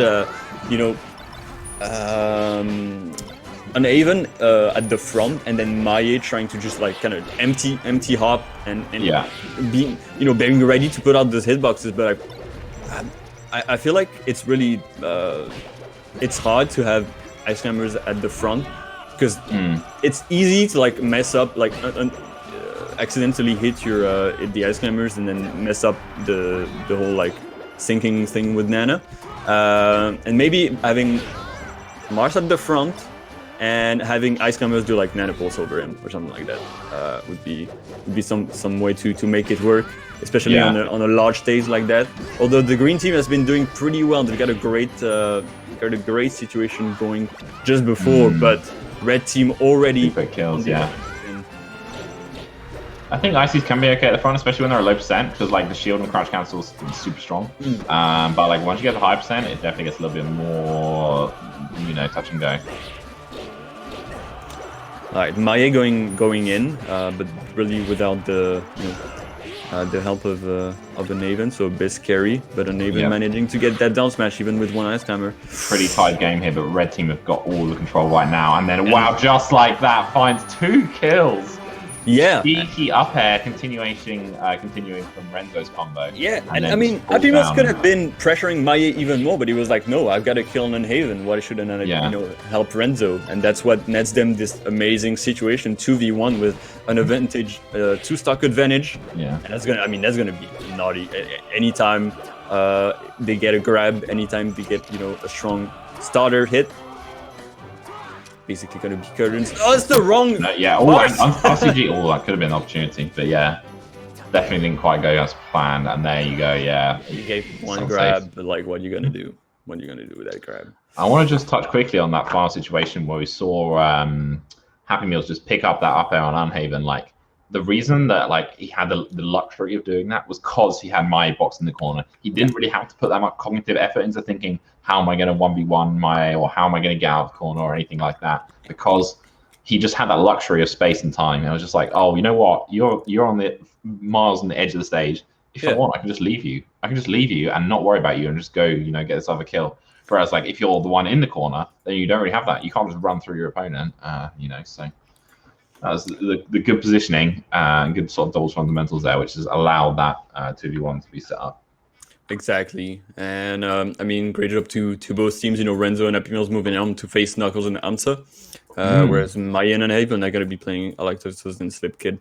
In the losers, meanwhile, Nox and Pixel beating Jomis and Above 3-0. So strong soaring again, and Knuckles and Amsa. Yeah, Baked Goods and Impacts try the best, but 3-0. And Mint and Frenzy, all in Glycid and Shifting Shadows, taking the sweet time.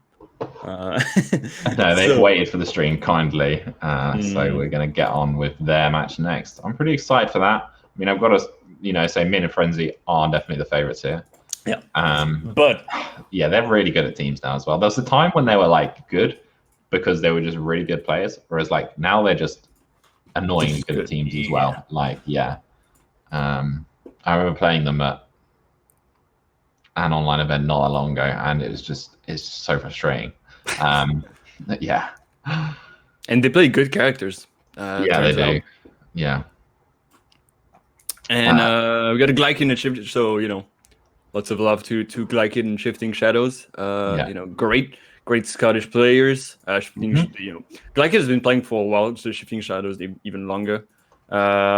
Great people, great players, and a great team. They've been practicing a lot recently, so I'm really excited to see what they've got. So if they're already in quarterfinals, so they've shown what they can do, and they're gonna be battling it out against the monster duo, Mint Frenzy.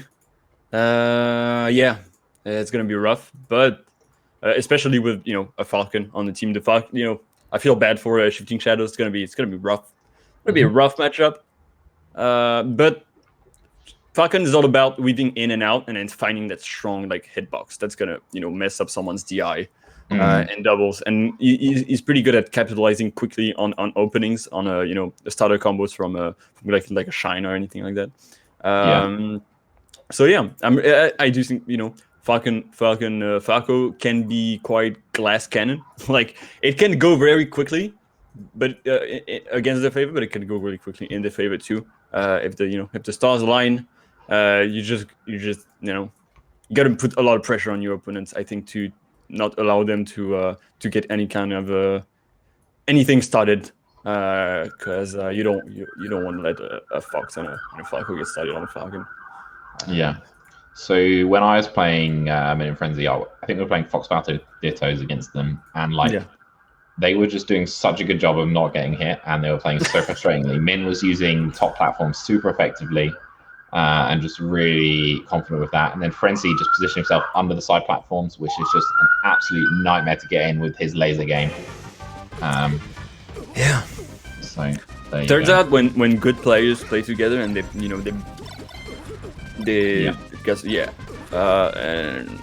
when they build something and they work on the doubles plans, it goes well.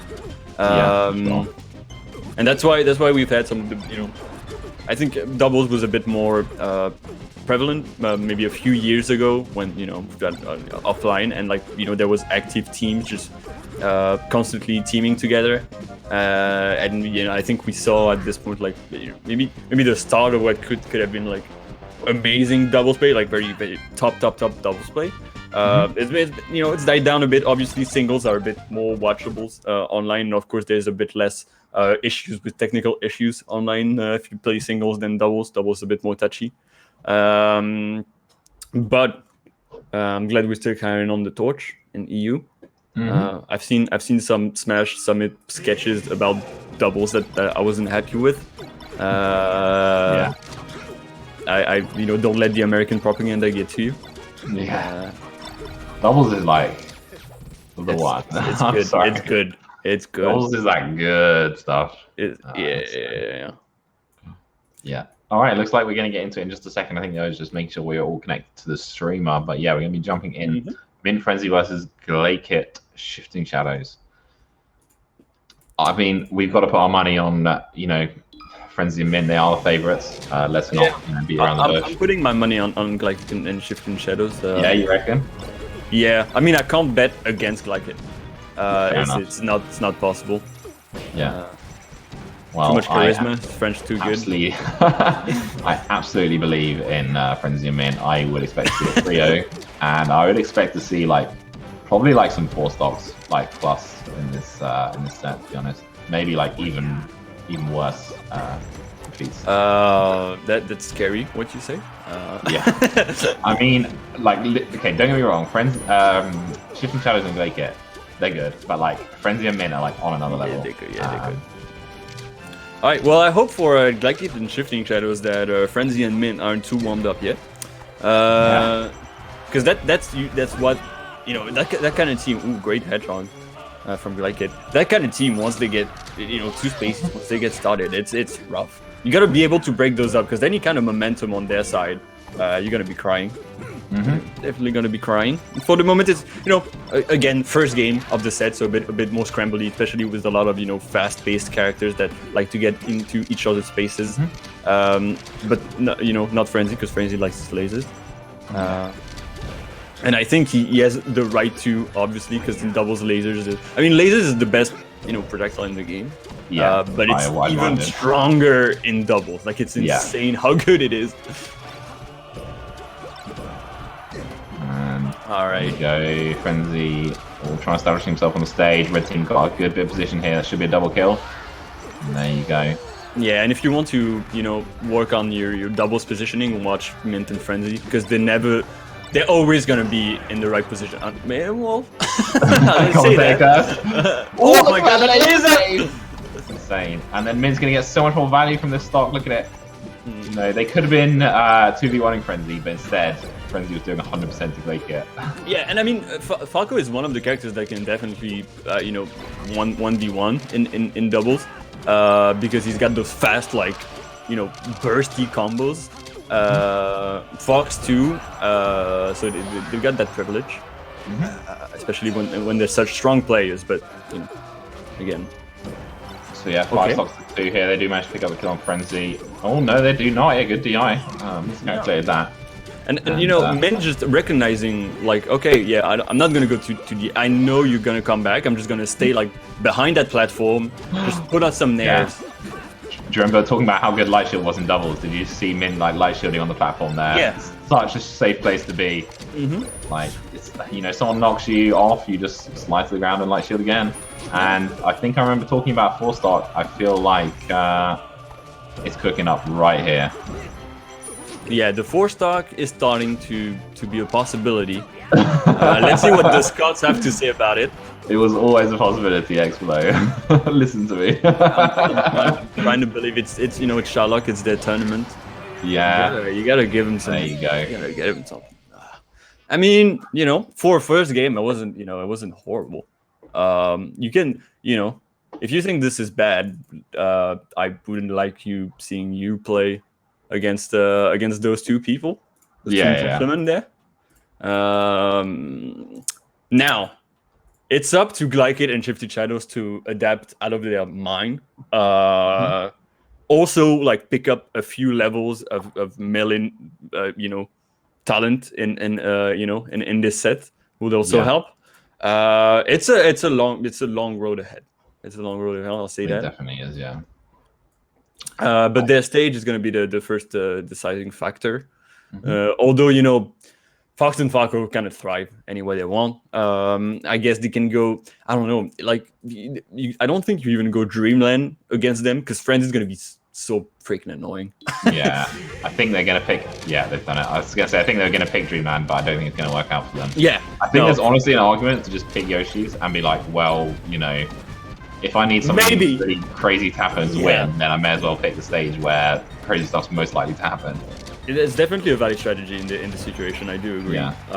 Because you know, as we said, Frenzy is gonna see that large stage. It's gonna be like, oh, this platform's, you know, large stage. I'm gonna laser my life away. Like I'm gonna laser until you can't see a damn laser anymore in your life. And for the moment, it's been working well. I'm really scared about this set, like this match, because great pickup from Shifting Shadows. Shifting Shadows, stunning. Because again, you don't want this momentum to start going too strong, because then like the 4 stocks are going to turn into 6 stocks, and then 6 stocks are going to turn into 8 stocks. Like when you get good at like not dying, you become so infuriating to the other team. And that's just like such a valuable skill to have in doubles, because people start chasing you, they start making worse decisions, and you know, from there the world's your oyster. Even more than singles, like acting on like instantly acting on something. Oh, got a bit of a freeze on my end. Instantly acting. I'm gonna restart. Instantly acting on something in doubles is really scary. I think you gotta wait a bit. You gotta see where your friend is. You're gonna see where your opponent is, and then you can, you know, try to work something out. But once you start taking those reckless decisions that, you know, might pay out in singles, then most of the time it's not gonna pay out in doubles. You gotta be a mad person to get this to work consistently. Okay, light screen on my end. Got anything? Maybe I can watch another. Yeah, production. Can we get the feed in OBS Ninja, because I'm not able to connect to the game anymore. Yeah, we've been. I think since the last tournament, we've been having a bit of issues with those freeze like between the games, during the games. Like maybe it's since a certain version is sleepy. I don't know. Yes, could be. Yeah. Well, I'm gonna pull up the streams. It's gonna be delayed. Alright, I've got in finally. I had to go to Glycate instead of Shifting Shadows, but okay, yeah, looks like I'm seeing 4 stocks to 3, so much better showing here from Scots. Alright. A little punish opportunity here for Glycate too.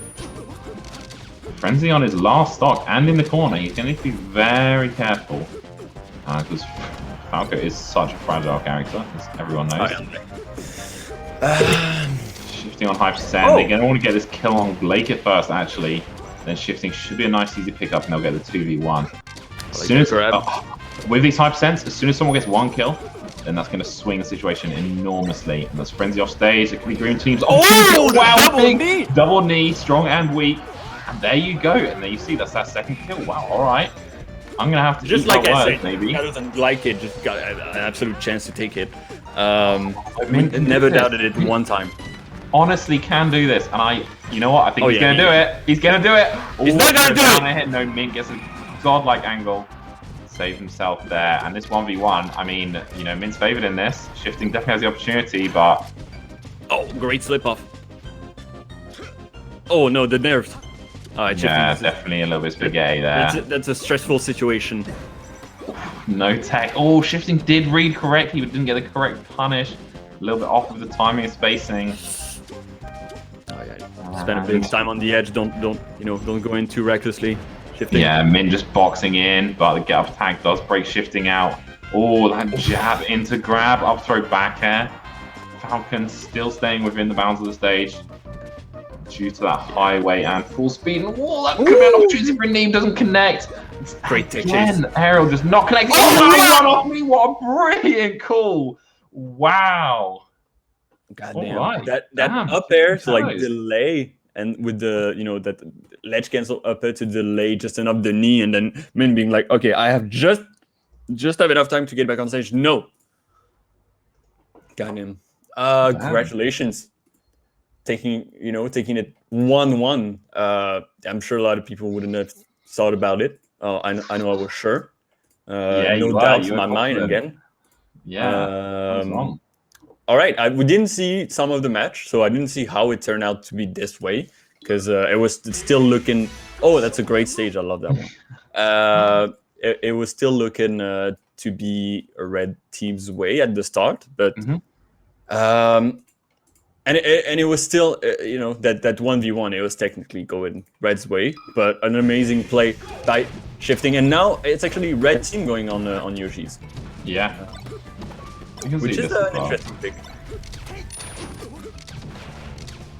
Usually when you have like the technical skill advantage, you wouldn't go on somewhere where you want more space, right? Yeah. More opportunities to leverage your better skill.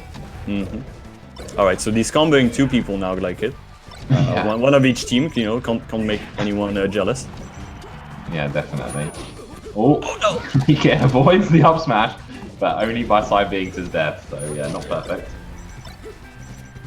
Turns out you can still side B with your lasers on the box. So they're shifting shadows. Glacier, love that. I like that. Big high double jump. Just get out of there. Doesn't want to mess with that at all. Oh, I love the combo. Quick 3-piece there. That's the kind of thing you want in doubles. Those quick elevator combos. Yeah, Frenzy just throwing shifting into that mix, into the edge. And you see they've got the back air game online now. Back air truly the most broken move in doubles, honestly. It's like Fox or Falco, almost any character with a decent back air, just standing in the middle, spamming that. That's that good stuff. Green team, good answer here. Look it up. I don't know what I'm gonna do if Green team managed to win this set. It seems like it's actually possible, but I would never believe it. It's possible. Again, they need insane adaptation to be able to get there. And it's gonna be looking rough for Glycid there. Get a bit of an SD. Yeah, Glycid's punish game has been really good, I gotta say. Doing a lot of damage. Like it going towards the Fox, shifting, waiting behind, waiting for an opportunity to help him. But unfortunately, gonna head drag his opponent, his partner. Yeah, I love that pickup from Min. And there you go. The game just swung right into red team's favor. Yeah, and this time I think it's gonna be a bit rough for shifting. Yeah, this is a different story of 1v2 to the other one. Yeah, no matter how much you believe in Falcon, I don't know. I don't know how the cookbook's gonna help with this one. You might call you saviors, you none, you whizzes, you whatevers, but yeah, it's gonna be rough. All right, 2-1. 2-1. Still doable. So that was the scrambly pick. All right, well, let's just pile drive you with our spacies, which it was a gamble, honestly, because it could have gone Green's way. It's one of those stages where it can go either way as long as you've got the skill difference isn't gigantic. And I'm interested as to where in shifting cycles are gonna go. We went to Dreamland. First game was what? Stadium something? Yeah, sounds right to me. Stadium is a good starter pick. I do agree with that. Seeing it more and more nowadays, aren't we? Yeah. Well, I like it, honestly. I Yeah. just think it's a good change. I think it's a good change. FD's a pick. All right, it's a polarizing pick to say the least. It's gonna be rough for the recoveries, especially for Falcon. Falcon is not gonna recover; he's just gonna die. But I mean, he dies no matter what, so why not? I guess. But yeah, Getting a little already. too antsy there, I've got to say, pushed a bit past Frenzy. I don't think it was really his turn. Otherwise, they seem to be playing pretty well together here. Red team got the position. Like it trying to roll in. Mint just a bit off, but it's been enough. So like. Yeah. Yeah. Nice clean pick up there, and wow. Honestly, the gameplay looked even, but Red team only took 40% each and got whole spots. So that's doubles for you. Like, oh yeah, the interactions look fine, and then oh no. Yeah, you just took so much damage and died. Nice pick up there. Yeah, Lasers just trying to like make sure Min can get back, isn't gonna get edge guarded, and also like Frenzy like covering his recovery back to the stage. It turns out you can control the game from like across the stage with Falco. It's pretty good. You can use it any way you want. You can save your opponent. Oh, like it just a bit off. Yeah, overextended. That's big. Yeah. Like it managed to sneak in. Frenzy killing himself. That's not the one. It's the homie stock if I've ever seen one. Yeah. Ooh, but the forward tilt, probably not what he wanted. No. All right, and he's doing such a good job.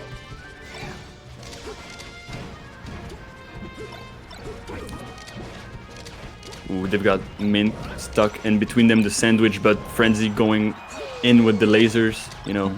He knows he can't approach too much because he's gonna get destroyed. So he's gonna use his lasers very well. Going above, and on the ground, and making it just hard enough for them to get anything started, and then give Mint the opportunity to get out. And Mint has been doing really well at just holding his own. And because it's easy to be like, oh no, I need to get out and just jump and then get kneed or something. And he's just been shielding, rolling. It's all good. Looks like might be another 4-stock here to finish it out. So yeah, really great performance from up tilts. Oh dear. You hate to see that. That was like a Falcon's nightmare. Just two spaces up tilting like your shield like that. Yeah, on the side. He's gonna have nightmares about that one for a while. 3-1. Honestly, congratulations to Glycan and Shifting Shadows. They're not gonna go on to face Noxa and Pixel, but they showed us how well they're playing today. If they could, even make Mint and Frenzy sweat a bit, and I hope to see more of them. In this top 8, they're gonna be facing Honor Up and Bang Bang in losers. People, it's a bit of Glykid on our up and all. We hang out. Great person. We like that he knows French. It's he has a great French, great accent. It's a great person. But sometimes once you get to top 8, you're gonna have to find anyone. Yeah. All right. Yep. Shout outs to the French and people who speak French. They're great. They're great, right? Yeah. We're going to move on to semi-finals, winner semi-finals to be specific. And I think we're going to give Mint and Frenzy a little rest. So we'll do the lower side one first, which is Knuckles and Armstar versus Renzo and Happy Meals. So we've not seen Knuckles and Armstar yet, but I'm sure you all know about them and know their skill. We saw Renzo and Happy Meals take that 3-1 in a pretty competitive set over Maya and Unhaven. But I think they're going to need to pull even more out of their pocket to take it over Knuckles and Armstar, if you ask me. Yeah. Now it's tough because it's like, well, first, two Dutch teams. So if you're Dutch, you gotta make a choice at this point. You gotta tell who you supporting. If you're not Dutch, you can just watch with your popcorn. But yeah, I don't know how it goes because I'm sure this matchup happens. Like, I don't know if they do doubles like tournaments, and that are not in the same circuit. or if they play together often, I would give it to Knuckles and Amsa. But Renzo, you know, if it was a close set, I wouldn't be surprised at all. And I hope it is, because Renzo's Happy Meals have been showing us great strength against Mayan and Haven. They were just playing extremely well. I do think Knuckles and Amsa and Renzo and Happy Meal had kind of the same like approach to doubles, a very fundamentally like correct approach, and they're not gonna overextend. They're gonna play the doubles game like how most people have been taught to play it. And I think we're gonna see a great set of doubles melee with these four. Yeah, I think. I mean, I made a bold prediction last time with 3-0 and I was wrong, despite being right about the 4-stock. But I think this says 3-0 to me as well. Renzo and Happy Meals are good players, but Knuckles and Armstar, I think are on that upper echelon. Yeah, I've got to say. Yeah, well, my underdogs picks have been going fine so far, so I'm gonna go for. I think Renzo and Happy Meals can make it a 2-2. All right, we got the same matchups. Amsa loves his Fox and doubles, and I understand. I mean, Fox and doubles is just so good. And then Amsa's Fox, he's been playing it for a long time. I know he used to use it against Ice Climbers a lot in the past in singles, and he's been playing it in doubles a lot too. So he's not just a pocket Fox like that. He's got a true Fox. Yeah, he's also been playing for like 15 years, so it helps. Yeah, it's no messing around for sure. Absolutely no messing around. So yeah, I hope you're enjoying the stream. If you want to, maybe you're like, oh, I want to get into melee. I want to get maybe more into doubles. This Cones Academy. You can go to patreon.com/Cones Academy, and you can have people like Maye,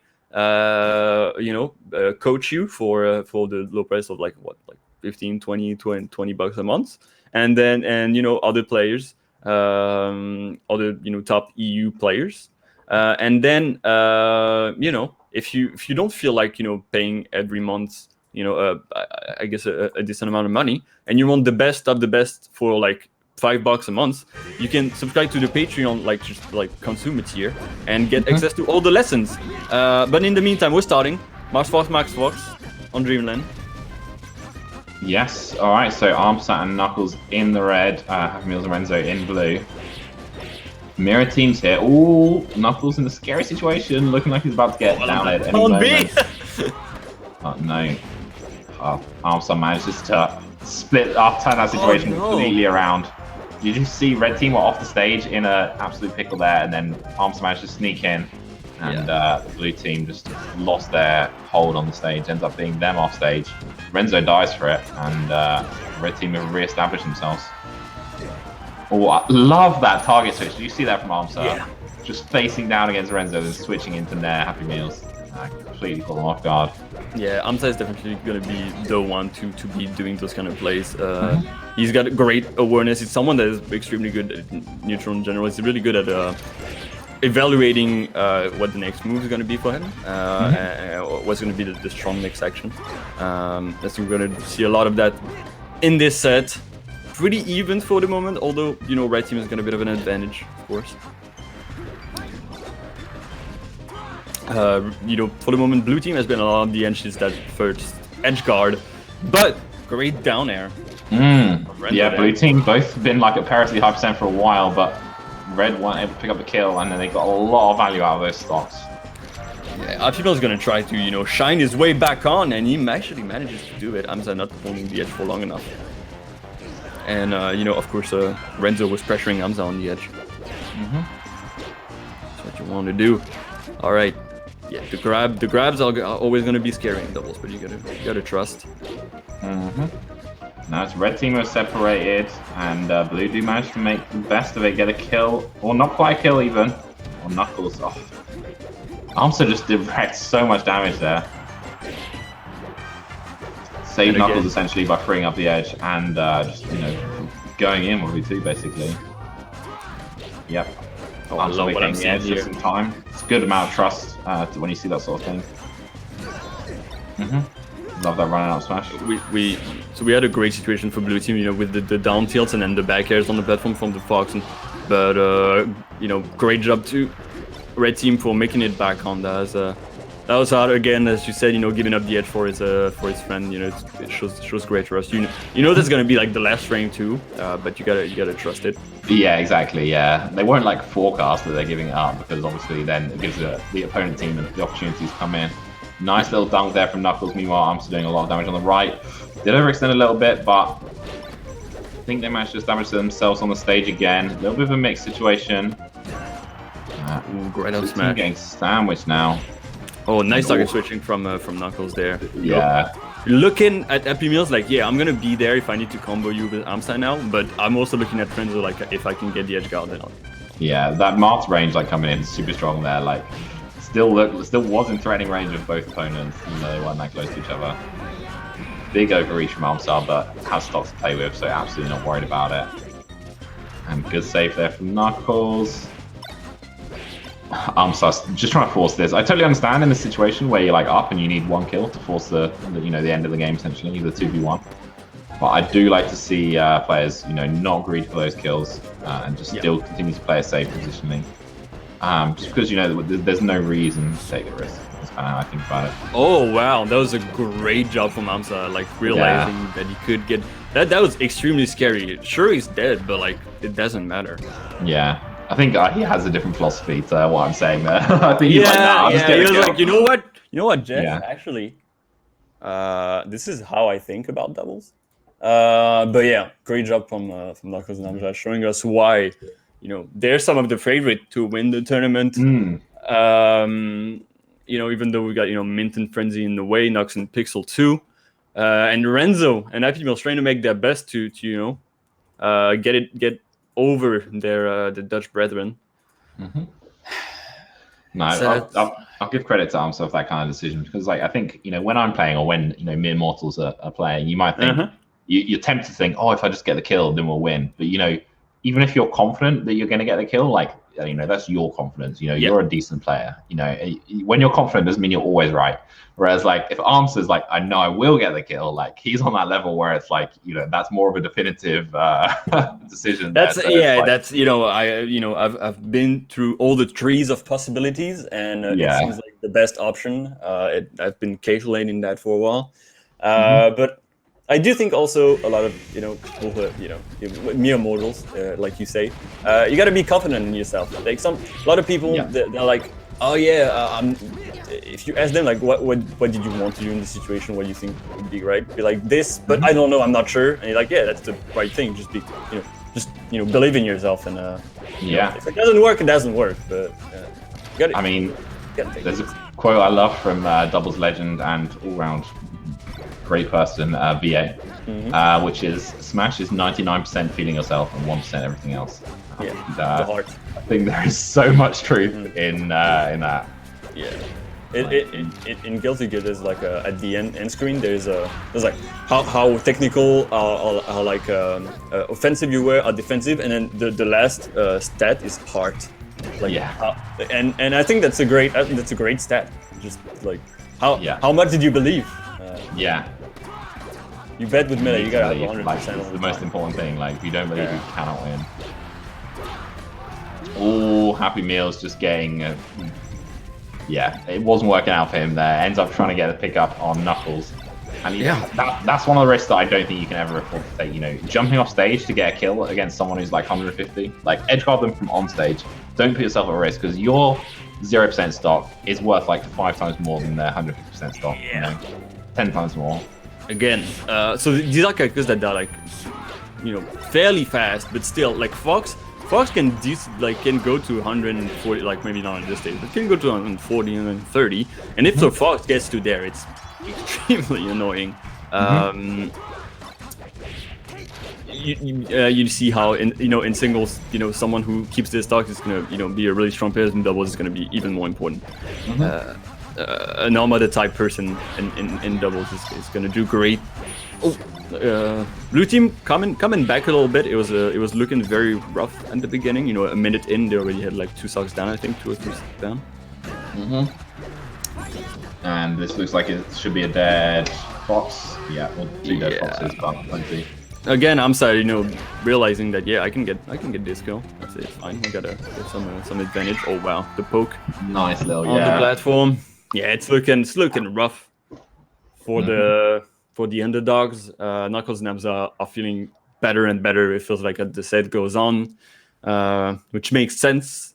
It's all up to Renzo and Happy Meals to challenge them, and get out their comfort zone. And right now, I have a hard time seeing like what they can do. Like they're like similar, like they're the same team, so you can you have that variable that's off the table. They're playing like quite a similar game plan overall. It's just Hamza and Knuckles are playing it in a more perfected way. It feels like. Yeah. So either you try something crazy. I mean, they go FD, which I think is interesting. That polarizing stage. It can either go really bad or really well for you. So I think it's interesting to pick it in a last game situation because you got nothing to lose. I think it's this stage makes it even harder to like reclaim space. So if you're like boxing into one edge or both boxing into corners, it's like even harder to get back in. You don't have the option of going over the top really. So it's kind of like if you're in control, it's good. Whereas if you're mostly not in control, then it's bad. So. All right, I like that. The Moss going forward, claiming some space, having the sneaky fox behind, and then that's a great conversion from them. Like Hamza and Knuckles tried to go in a bit too much, and got punished. Yeah, Hamza and Knuckles are in the lead here though. Yeah, well, it's one of those things where like you can actually be stopped down, but if you're both at 0 and they're both at 100, like you're actually up because like they are essentially dead, and like even if they're not dead, you can get them into this cycle where it's like you can kill one, the other person can't crouch cancel, then you just like splat the other person, get them up to like 80, end up killing the original one, and they just go through this cycle of like neither of them being they're never like both at low percent at the same time, and it can just make it really hard to get like position on the stage because like crouch cancel is just always offline for one of them. And it's technically even in terms of stock now, and the blue team has been playing pretty well. They've been quite careful. They've been quite careful, which I like. So the red team has had less opportunities to capitalize, but of course, the times where they've been able to, they've capitalized really, really hard, just like that. Oh, great roll. Just not tight enough from Hamza and Knuckles. Yeah, blue team got the position here. Let's kill an Hamza. Opportunity here. But you see, in that situation, like, you can't kill Knuckles when he's going to be, like, doing this repression on the ledge. So it's like you shouldn't be even there because you're just messing with an invisible opponent. You should just be watching out for that. And Hamza had the great, he knew he was dead, so he had the great idea to just, go off, kill yourself as fast as possible. Like, take the great wait and roll from Hamza. And now, Renzo has the winning stock and he can't die. Oh, it's kind of anyone's game. This is kind of red team's game. Yeah, that's the thing. This is the thing with the percent. And now Renzo's like gonna have a really difficult time getting involved at all. Oh my god, that great save there. Red team just want to they should just get back to the middle. They're child vision on Renzo. They need to focus on Happy Meals. Yeah. And you see Renzo's just got to turn around there. Hamza almost dies. Scary situation. Hamza has the position. Here you go. Now red team probably got it. Happy Meals. Happy Meals gonna get all the feet out. Nope. There you go, yeah. Damn, that was really close. And I actually think they did a great job picking that stage. And I think overall they really used it to their advantage, but just wasn't quite enough to come out on top. Yeah, it was a really close game. I really like what was happening. At the end, what happened is basically Mars was on the edge. Like Renzo was on the edge. He was trying his best, but then Hamza was here and he was like, any move you make, I'm gonna punish you. And then I'll go over to you, friend, and get it over with. If he had made it back onto the stage, it could have definitely gone the other way. But like that situation where he had 2 stock, his friend has 1 stock, that can definitely go into the vicious cycle that you were talking about. And that's going to be a 3-0 for Knuckles and Hamza, waiting into winners finals. Yeah, absolutely. So yeah, pretty good showing from them. I think probably the result we were expecting was something around a 3-0, 3-1. I certainly was. But still really good performances there from Renzo and Happymans. They definitely had opportunities to win, not just a game, but a couple of games, I think, with the way things were going there. So let's move on over to the other winners semi-finals. So we've seen both of these teams now, Noxa and Pixel. The really strong Fox Peach we saw earlier, and they are running up against Mint and Frenzy. Well, I want Nox and Pixel to show us what, to be brought to their limit, right? As I'm sure they have in the past, in these past top 8s during the year. They've had to face people like, Pipsqueak and Nikki and those kind of, 6 Ice. Those kind of teams that are like, really, really strong teams. And I think Mint and Frenzy is one of those teams that, can push the last, bit out of doubles knowledge and doubles, proficiency out of them, and make them even better players. So I'm really interested to see. Mint and Frenzy have had a bit of time to rest after their set, the last set. Noxa, Pixel. Two strong teams, two strong characters. I mean, there's nothing really to say about it. It's interesting. I'll be interested to see how Mint and Frenzy deal with Peach. Usually what happens is you're gonna want to put some percentage on Peach and then, put her away and then, go at it on the other character. So I'll be interested to see how both teams handle that, because that's definitely the weak point in the Noxa Pixel team.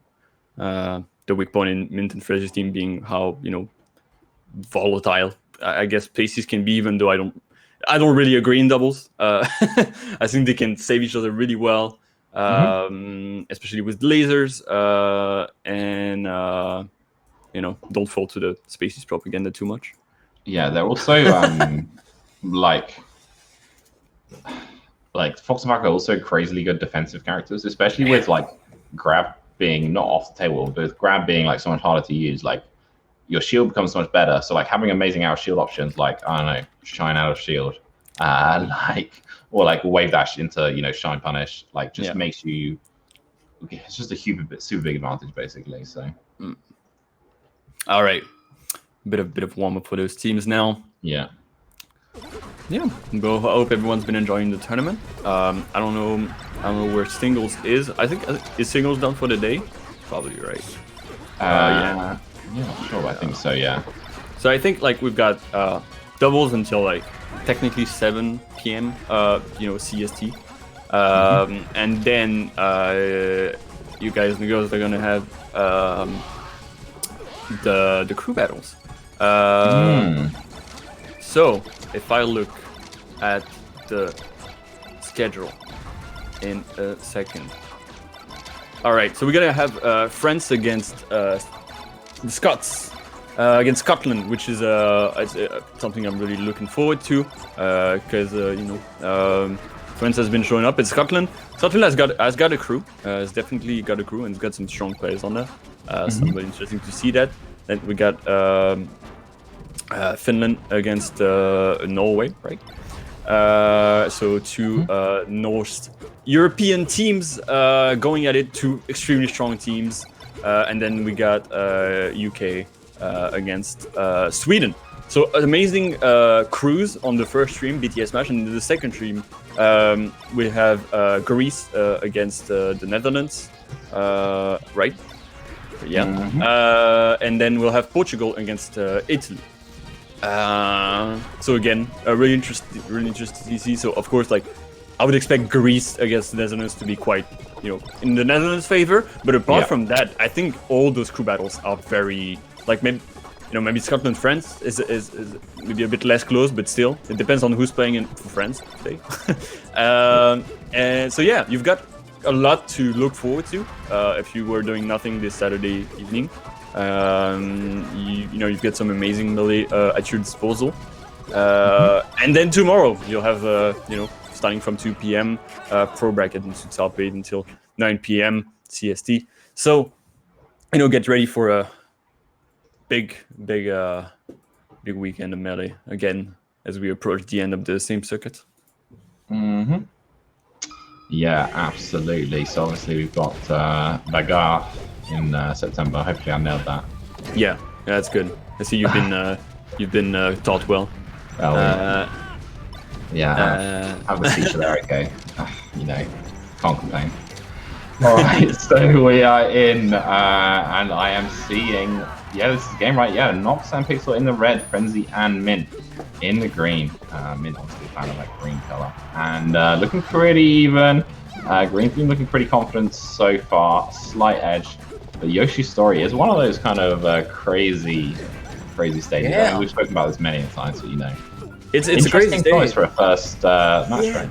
Especially for the first game. It's usually a stage where you're like, all right, we need this scrambly stage to like kind of get momentum back, or like, you know, try something crazy. But first game, it's just like you just accept that the first game is gonna be a bit more messy, so you just go full. You go full in.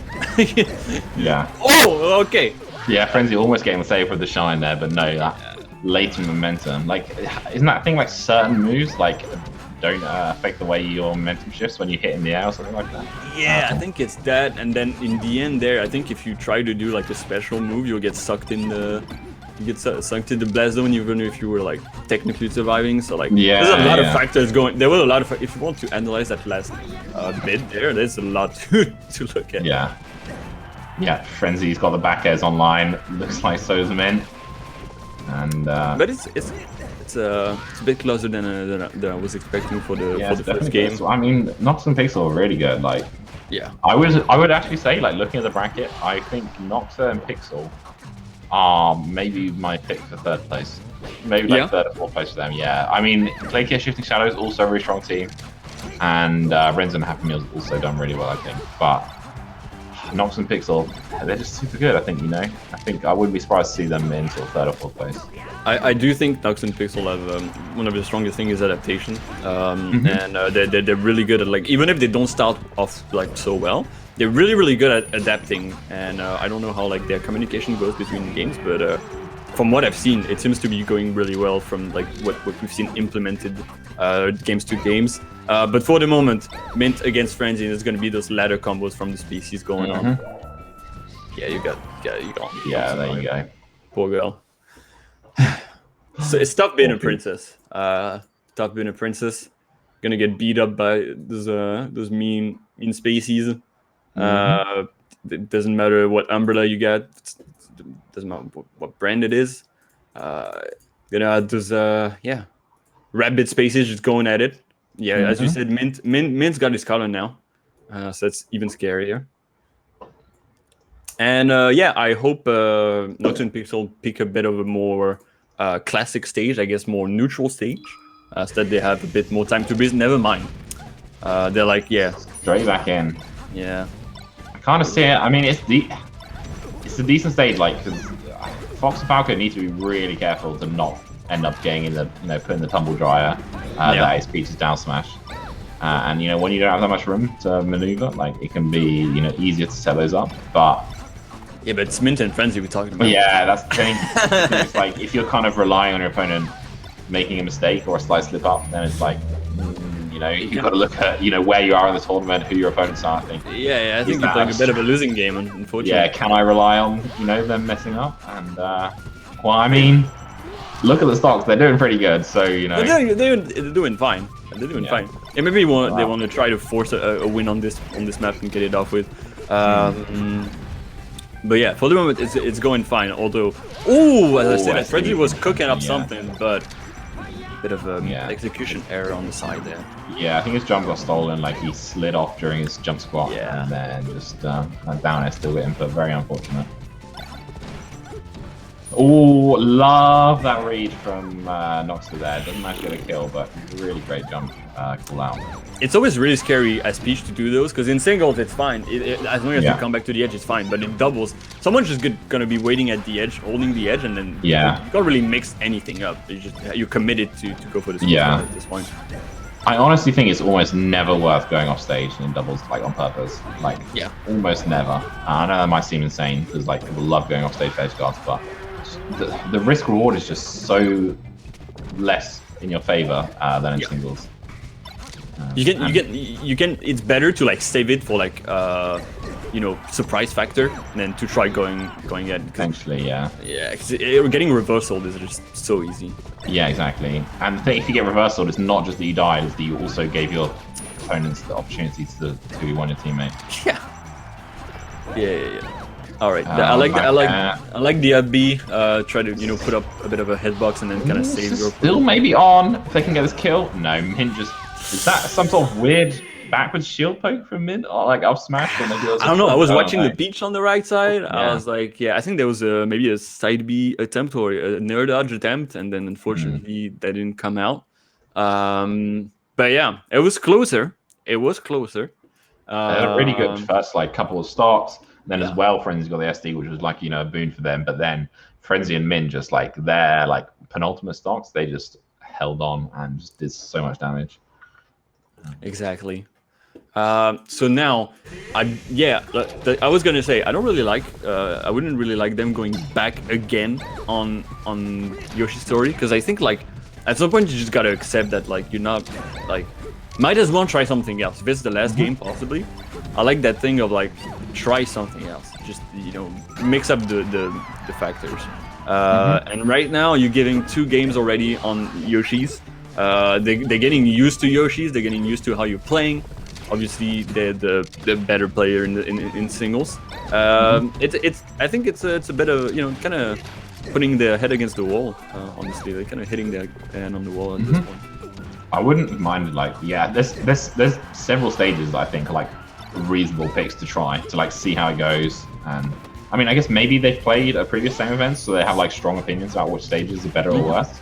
But still, I think FD is reasonable to give a go, and I think Dreamland is also pretty reasonable to give a go. I can see either of them being better picks, or at least worthy of trying.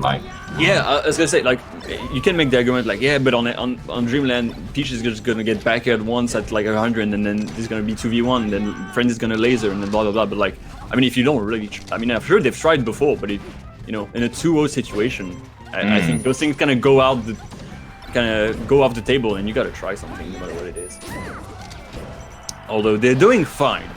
They're doing fine right now. A bit of an advantage for the green team, but it can quickly go away and go into red team's favor at this point. Yeah, green team got the position on the stage, though. You see now the back air walls just start. You gotta go help your teammate there, Noxa. Yeah, Noxa does break it up, which is really good. Oh, great tech. Yeah. Oh, Friendly gets ledge cancel but falls into that down smash, then gets Ned. Wow, gets saved by Randall. That was super clutch. That could have been a pretty low % kill on Frenzy. Oh, I think that Randall might have really helped our green team here, because Frenzy's going to get so much leverage from this stock.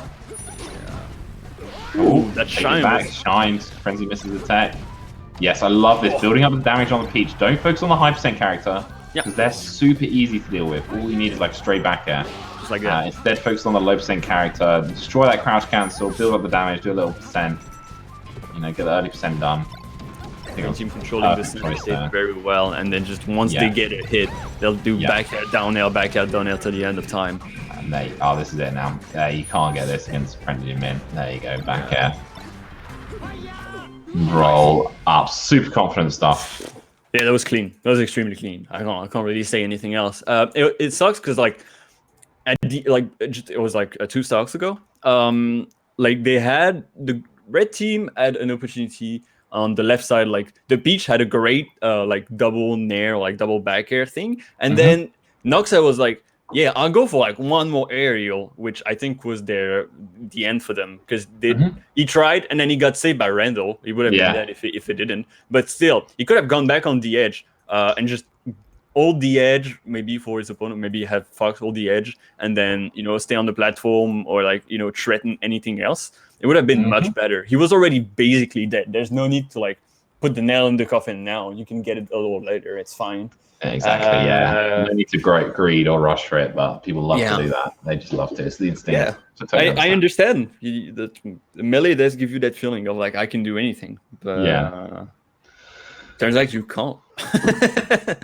Okay, I think we're gonna have a quick break, so just to give us a chance to get a little bit of water, and also I think we're waiting for the losers bracket to quickly catch up a little bit. So I think we'll have 2 or 3 minutes, do not go anywhere, and we will be back to bring you some more melee doubles action.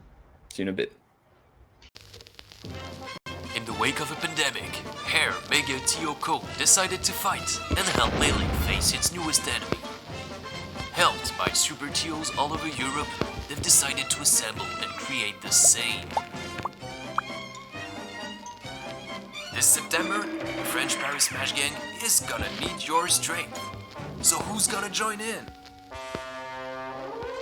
Then, get ready for La Bagarre, a 3-day-long Smash Bros. Melee tournament featuring 4 events and a special side stream that we can't talk about yet, but you'll hear about it at some point, I promise. So tune in on the last weekend of September for La Bagarre.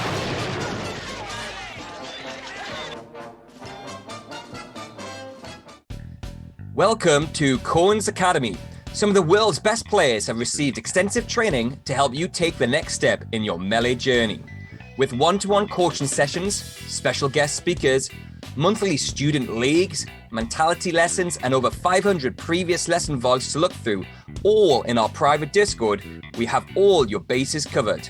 Choose from a wide selection of coaches to pick the right one for you and your character. Or, for a discounted price, you can sign up as a content consumer to watch all the lessons live or rewatch all the past lessons in the archive.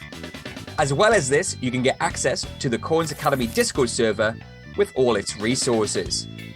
For an extra little bit more, you can become a Consumer Plus League member, which allows you to take part in the monthly league divisions as well. Newcomer or veteran, with Cohen's Academy, there's never been a better time to step up your game. So check out patreon.com/Cohen's Academy to see what could be in store for you.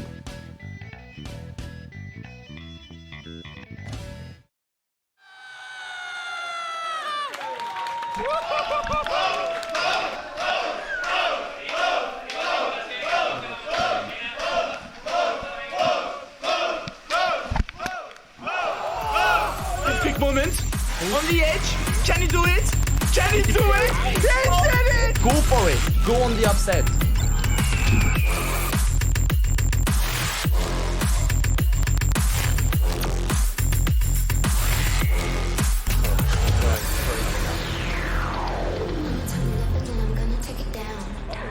Oh my god. That is disgusting. What the fuck? I've got a little bit of a feeling that this may not be the real feed. What are you talking about, your ball bag? You say you're experienced players, but I assume absolutely none of you have experience versus a young Link. Well, actually, just to cut you off, like really briefly, because I was expecting this. Just trying to think like a Frenchman, getting into the head of my opponent, how it would feel to lose to the Netherlands, just like that.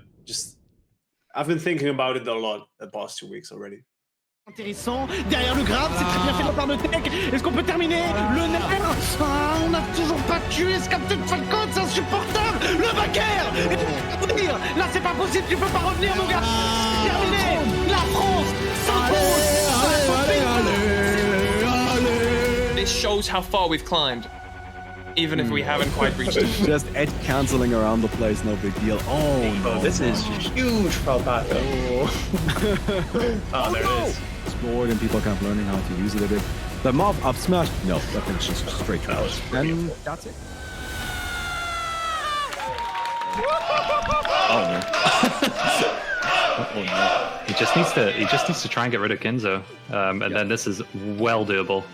Oh, great shine. He's still living though, but No. Oh my god, that should be it. grab the edge. Yeah, no. Timmy, you're crazy. Yes. Unless Humpy can take out Noxa right now. That power up? Because it goes the other way too. If you win this because you're dead. Infinite, basically. Oh yeah, you can do that, can't you? You can shine. Yeah. I guess it's kind of risky against Peach because you're not perfect. You're gonna get down smash. Lasers, cross, shine. That should be it if he finishes this. Oh my god, that angle from Riggs. That was such a sweet angle. Better. A lot of down smashes with jungle connect. But now it's Timmy's. That's it.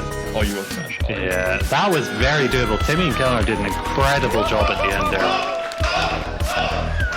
Matt Smith might have been gifted a little bit by the melee gods, but doesn't end up killing. He tried something that's too much. I think at this point he should lose the match. Okay, now he's not gonna lose the match. Alright, that's gonna be it for Greece against France.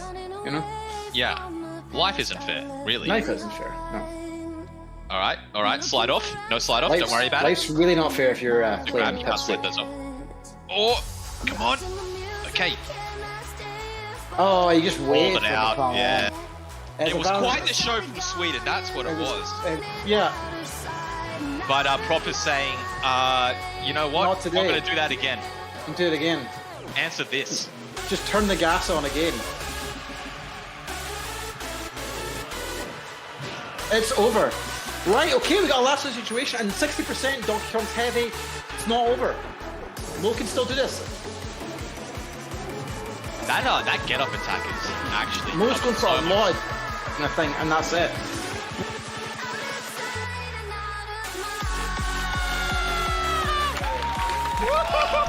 What's up, everybody? Welcome back to Super Boo Online. We're gonna head into top 8 right now.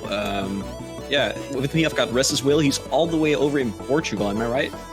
Yeah, I'm staying in a hotel, so it's not my regular setup. I know diehard Restless Will fans out there are going to be really sad. He makes it back behind Triff. Triff has to opt for the back air there and sends him back on stage.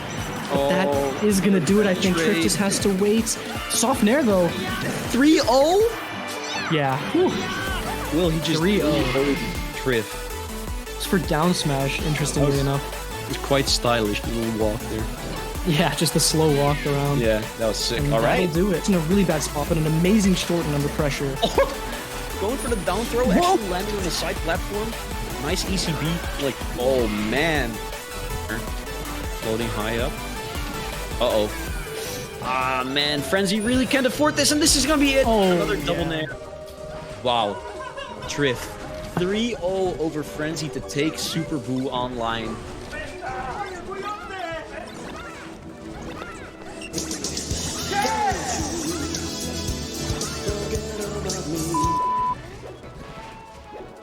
This quick moment on the edge. Can you do it? Can you do it? He did it! 11 events hosted by the major TO teams from Europe, leading into a finale for ultimate victory. Don't you forget about me, yeah. Don't you forget about me. I think it's the power of the Irish flag. Yeah, man. Irish people come to save the day. Here's my prediction. I think if he's playing Falco, Mint's gonna whoop. Mint's gonna whoop.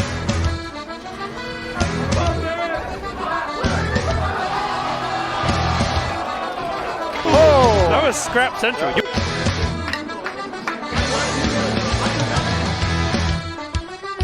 You gotta, yeah, he's from Riverside, Ireland, dude.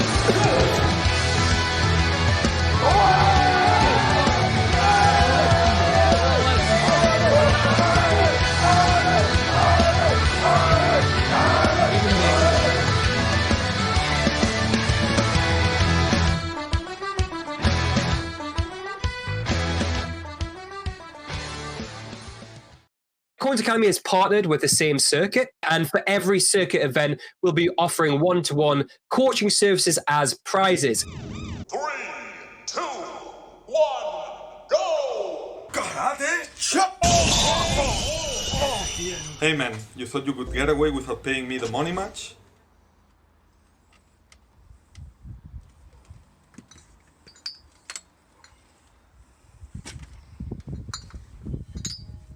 How about we organize something big? And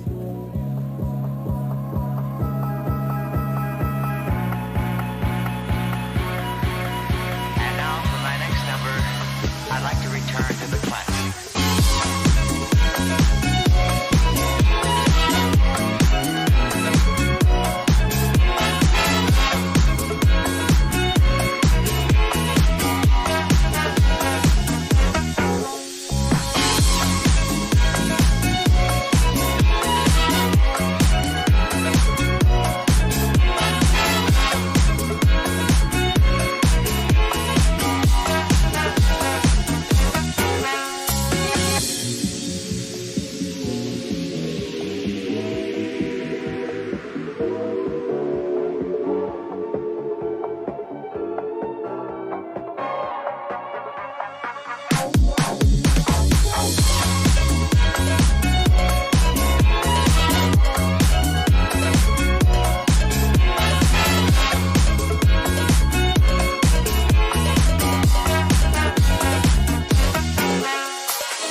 Coins Academy is partnered with the same circuit, and for every circuit event, we'll be offering one-to-one coaching services as prizes. You may be the next Pipsqueak.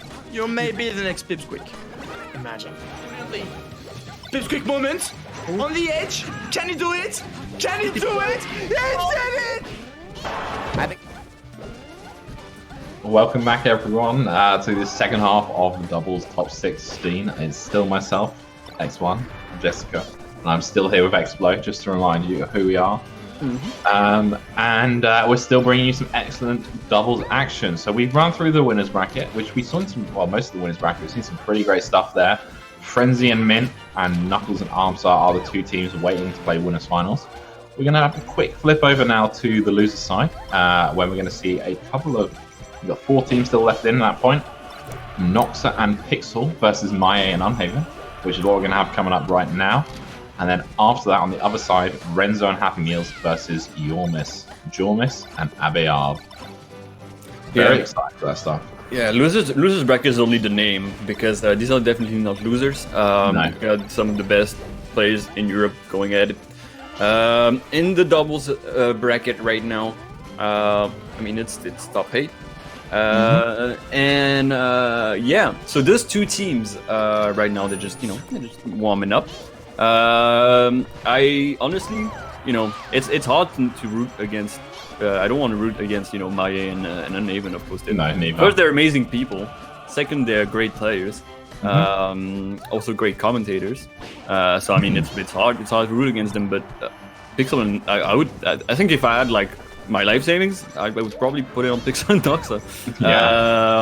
It just I don't believe in Ice Climbers Mars against Fox Beach right now. It's a tough one, isn't it? It's difficult. It's difficult. I don't even want to play the odds on this one. So yeah, if you're a gambler, I'm sure you can vote for Maya and Unhaven. But until then, it's starting. Classic stadium pick for the start. Seen that a few times. So yeah, it's definitely difficult for Ice Climbers. I think I don't want to say the weak link, but like just one of the issues in this matchup is that like you don't really want to run in against Peach as Ice Climbers, and you don't really want to run in against Fox either. Like you can make do, but it's not great.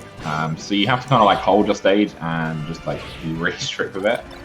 Not ever let it go, but be pretty tricky to do against a character like Fox. He's got that drill, which is like, and the dash dance, which is such great tools for getting in. So you're gonna have to accept that you're gonna get bounced around. You're gonna play pinball for most of the set, but you gotta hold your head in the game. Like the opportunities that you will get, you will need to take them, and sometimes those opportunities might just be enough to take a stock or two, but they'll come like in between you getting tossed around, and you gotta make do. But for the moment, Pixel and Nox are playing very well, splitting up the Ice Climbers or killing Nana like almost instantly, and then you've got Maya in the corner every time. Also, with Ice Climbers in this matchup, it actually puts pressure on Maya, because like there's going to be so many situations where Maya is isolated. He's going to have to hold his own, not get approached on, and just like play that defensive game. And he's definitely good at that. He's definitely good, but is he good enough to do against 2 people? Maybe probably some of the time, but probably not all of the time. And that's where it can get really punishing. I would like to see the icebox coming in from Unhaven. It's definitely a way to save Mars in this matchup. But right now we got the doubles back here coming in clutch. Now you're gonna want an up smash. There you go, and then you just wait. Let Fox come onto the stage with 15 frames invincible dash. Yeah. So yeah, looking really good for red team. Pixel was caught out on the edge, but did manage to camp until Nox respawn. Does end up dying, but pretty good job taking time. And they've been doing a great job at putting a few percents on Noxa, but it's just doesn't really matter, unfortunately. Yeah, Noxa getting still a little bit too greedy for that kill on Maya, if you ask me. Love to have just seen this turn around and the punish on Unhaven instead. Yeah, Pixel's got the right idea. Just saying, I don't really care about this Sopo, and happen to play the walling game. Like, Fox obviously like one of the best wallers in the game. Oh my god, Was that uneven? Yeah, uneven has been trying, you know, to get this crazy like opportunities to make things happen, which I think you should at some point. But it hasn't been working so well. Got in that two greed SDs. for the shine, Pixel ends up Pixel ends up shining Noxa. Okay, Maya finally not on the edge after like 3 minutes. Oh, never mind. Ooh, yeah, Nox comes in, plays interference. Pixel's at a really scary percent. Maya gets the grab, gets the neutral air. Meanwhile, Unhaven doing a pretty good job in the 1v1 against the Peach. Yeah, he's always been like really pretty well. good at that matchup, you know, for Ice Diamonds. As you should, or you're dead. You're You're not making it through any bracket if you're not. Yeah. Oh, Maya sneaks through with the forward smash, does end up clipping Unhaven. I think this is actually slight advantage to red team, but whoever gets the kill first is going to be in a great position. Oh, Unhaven going for the YOLO off the stage, which I totally respect. Because if he got that, that would have won them the game. And but unfortunately, yeah, I like the I side B. Even so close to dying. Yeah. Oh no. So yeah, you can extend that forward smash with it. Be a little careful. Good defense there from Maya. And Unhaven covers the side B distance, really well positioned, but down smash just catches him. Maya has an opportunity, he's got great percent lead. Obviously, 2v1 still difficult. Oh, love that dash tag after the drill, recognizing the SDI was there. Oh, would like to see it up tilt instead of that up smash, but I think it's still possible for Maya. It's still possible. Yeah, don't do anything crazy. Yeah. You know, you could have gone for like a falling up air or whatever, but if that had missed, it would have been a disaster. 100% on Mango Fan 69. Oh, Maya is now at the danger percent, but I mean, so is both the red team members. That up tilt. Crazy! I thought that might have been it. Obviously, that's a really classic Mart setup for a kill their side B into up tilt, but I don't know what it was. Was it just a DI from? Yeah, from a bit of SDI, and then the instant neutral air, like he felt it. Yeah, Noxa felt it, and that won them the game. It was looking really close. At the end, I think we saw Unhaven and Maya doing well. It's weird because it feels like they're doing better when they're a bit more split up. Like they put pressure from like apart on the stage. I don't think like it. I think technically it should be better for them to be like kind of like the back on each other, like split up behind and in front. But what has been working for them is kind of being like half split up and just kind of target switching, all which you don't think those characters could do very well, but they've been making it work. So if they can't make the like classic gameplay work, then then find your own. And they're gonna need it against Nox and Pixel. No, like ICs definitely are a really solid target switcher with just like that super fast wave dash, and then obviously things like down smash, back air. Ooh, big dash was. Oh, I love that. Ooh. Oh, a bit of freeze. Yeah, so we've got freeze with the next, but it looks like there's going to be an edge guard for the blue team. Let's refresh real quick. Always takes a bit of time to come back. Yeah, struggling to get into Noxa right now. Maybe we can get, yeah, I don't know. I think you need to restart the whole Sleepy thing sometimes. Yeah. Let's give it a go. Maybe if we could get the feed on OBS Ninja in the meantime. Alright, I'm getting in. Yeah, you got the black screen for a bit and then it comes in. Yeah. Alright. Gotta sync up and catch up. Hope you're enjoying the game in the chat. If you're having a great Saturday. Thanks for supporting the event, no matter if you're playing or not, you're TOing, commentating, or just watching. It makes a lot of difference. You can follow Smash Europe on Twitter, and we're back into the game. A bit of a disadvantage for blue team, but it can quickly go the other way, just like we've been saying. Because of the percent, yeah. Oh.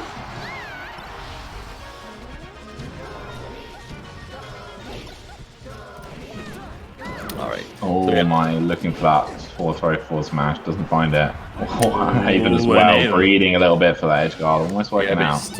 He's gotten that off now. Off it, and that up smash is gonna do it. Oh, he almost got that down. It was really slick. Super close, yeah. Oh, that might be a dead Maie. Oh, Nana keeping Nox off the edge there. Oh wow, he actually got that run forward up smash with Nana. That was really clean. That was the only way to get a proper punish with that grab. Yeah, clean one-stock lead here for the red team. Oh, that's definitely a bit of a greedy approach there with the up smash, but doesn't get punished. Maie gets knocked down. They want to get some damage onto Unhaven here. It's coming up. Oh. And Avon's gonna make it back to stage, almost killing with that side up air. One of the fastest moves for Ice Climbers. Oh, that I love that shine there. That was very patient, wasn't it, from Pixel? Now they need to not thirst too much Maie, because yeah, you end up overextending yourself, and that's how you get opened up. But they've reset to that sort of neutral side to side, and just like using that Peach back air to wall out Ice Climbers. I'd like to see that. Yeah, and Evan has been doing a great job of walling them off with this 4 there. We don't see like much Blizzard uses, probably because he doesn't want to commit too much right now, and he wants to keep himself. He wants to keep himself available. That air dodge was, you know, it's gonna get the end of Nana, but it could have been even worse. The great patient grab, and now he's gonna be able to possibly save his teammate. Yep, I love that switch.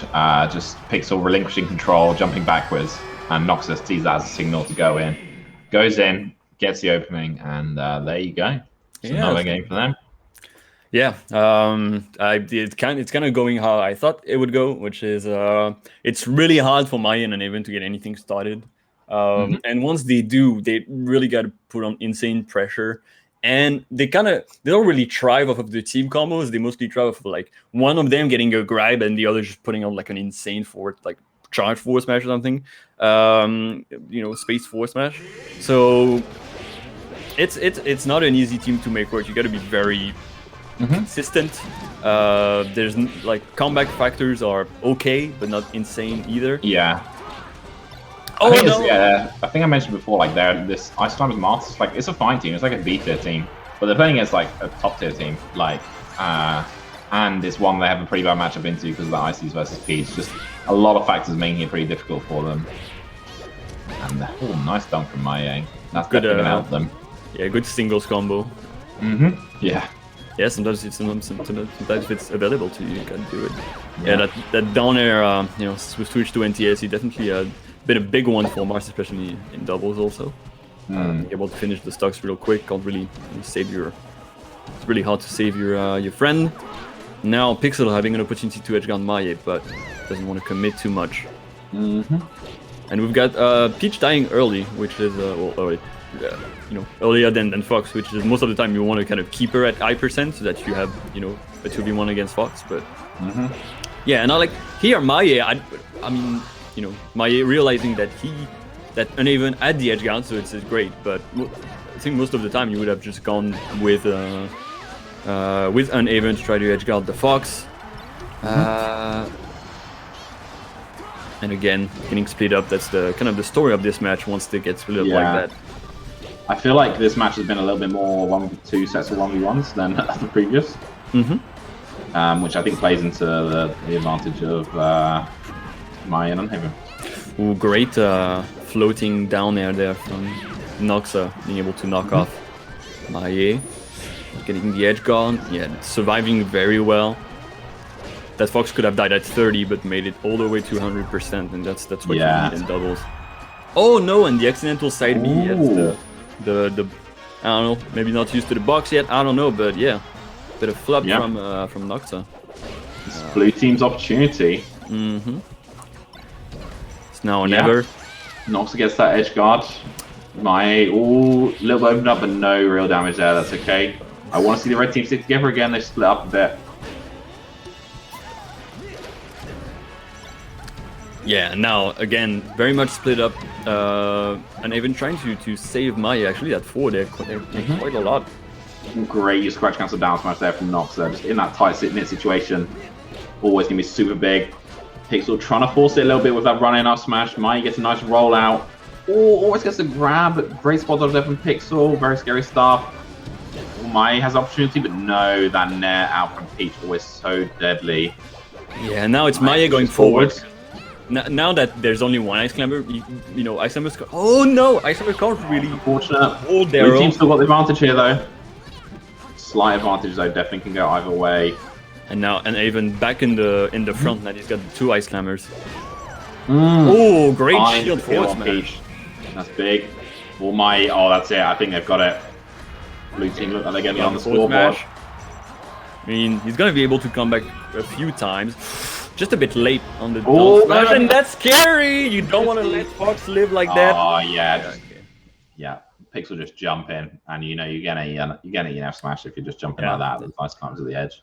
That's the closest that it could have been. That it was extremely close. Unfortunately, extremely close for Nox and Pixel. They could have been taking 3-0, but Mayan and Haven putting 1 on the board.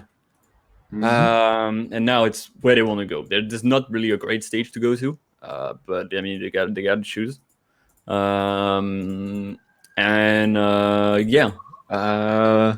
They went Stadium first stage. Maybe they'll go again since they didn't win on that.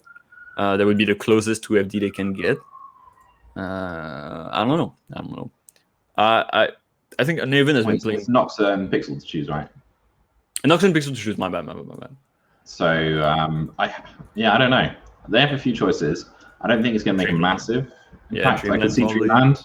Yeah. I also could see Yoshi's in a world, you know. Yeah, I mean it's Fox. Battlefield. I mean they can go wherever they want. I don't particularly see Battlefield being the greatest stage, honestly, just because it's annoying for both Peach and Fox to come back with the ledge. Peach is really annoying to come back with on Battlefield, but why not? Maybe they think it's just like a kind of neutralish stage, and if they think they're better, then neutralish is fine. Yeah, true. They're the one in top 8 again. But yeah, and even a bit of breath of fresh air after that first game. Hopefully they can carry on with the momentum on Battlefield. And Haven has been doing a great job at holding his own. It's hard playing Ice Climbers in this situation where you're always getting knocked around. He's been maybe a bit too antsy on the edge guards off stage. Lovely save. Really good save. But apart from that, I think we're seeing Maye and Haven being more and more comfortable playing together in this tournament. It's definitely time for them to get comfortable with the kind of players that we got at our disposal. Yeah, I'm even trying to do some desync tricks there, dragging Nana along with the F smash charging. But yeah, dash attack forward smash is with the forward smash from Nana is actually quite a strong option. It covers a lot. Most of the time you're gonna get Nana, like she's probably gonna die off of it, but if it's a way for you to get in, it's a way for you to get in. Yeah. Nana is definitely more of a tool, than anything else in doubles. Like she's gonna die early, but it's fine. You want to use her the best way you can until she's there. Yeah. You don't want to spend too many resources trying to save her, to be honest. You want to just focus on your game plan. Just Sopo can do the job. He's not great. You're gonna lose that front double damage. Frontman. Yeah, you're not gonna have Ices in the front anymore once he's solo, but it's fine. He's got better mobility now, so you do with what you can.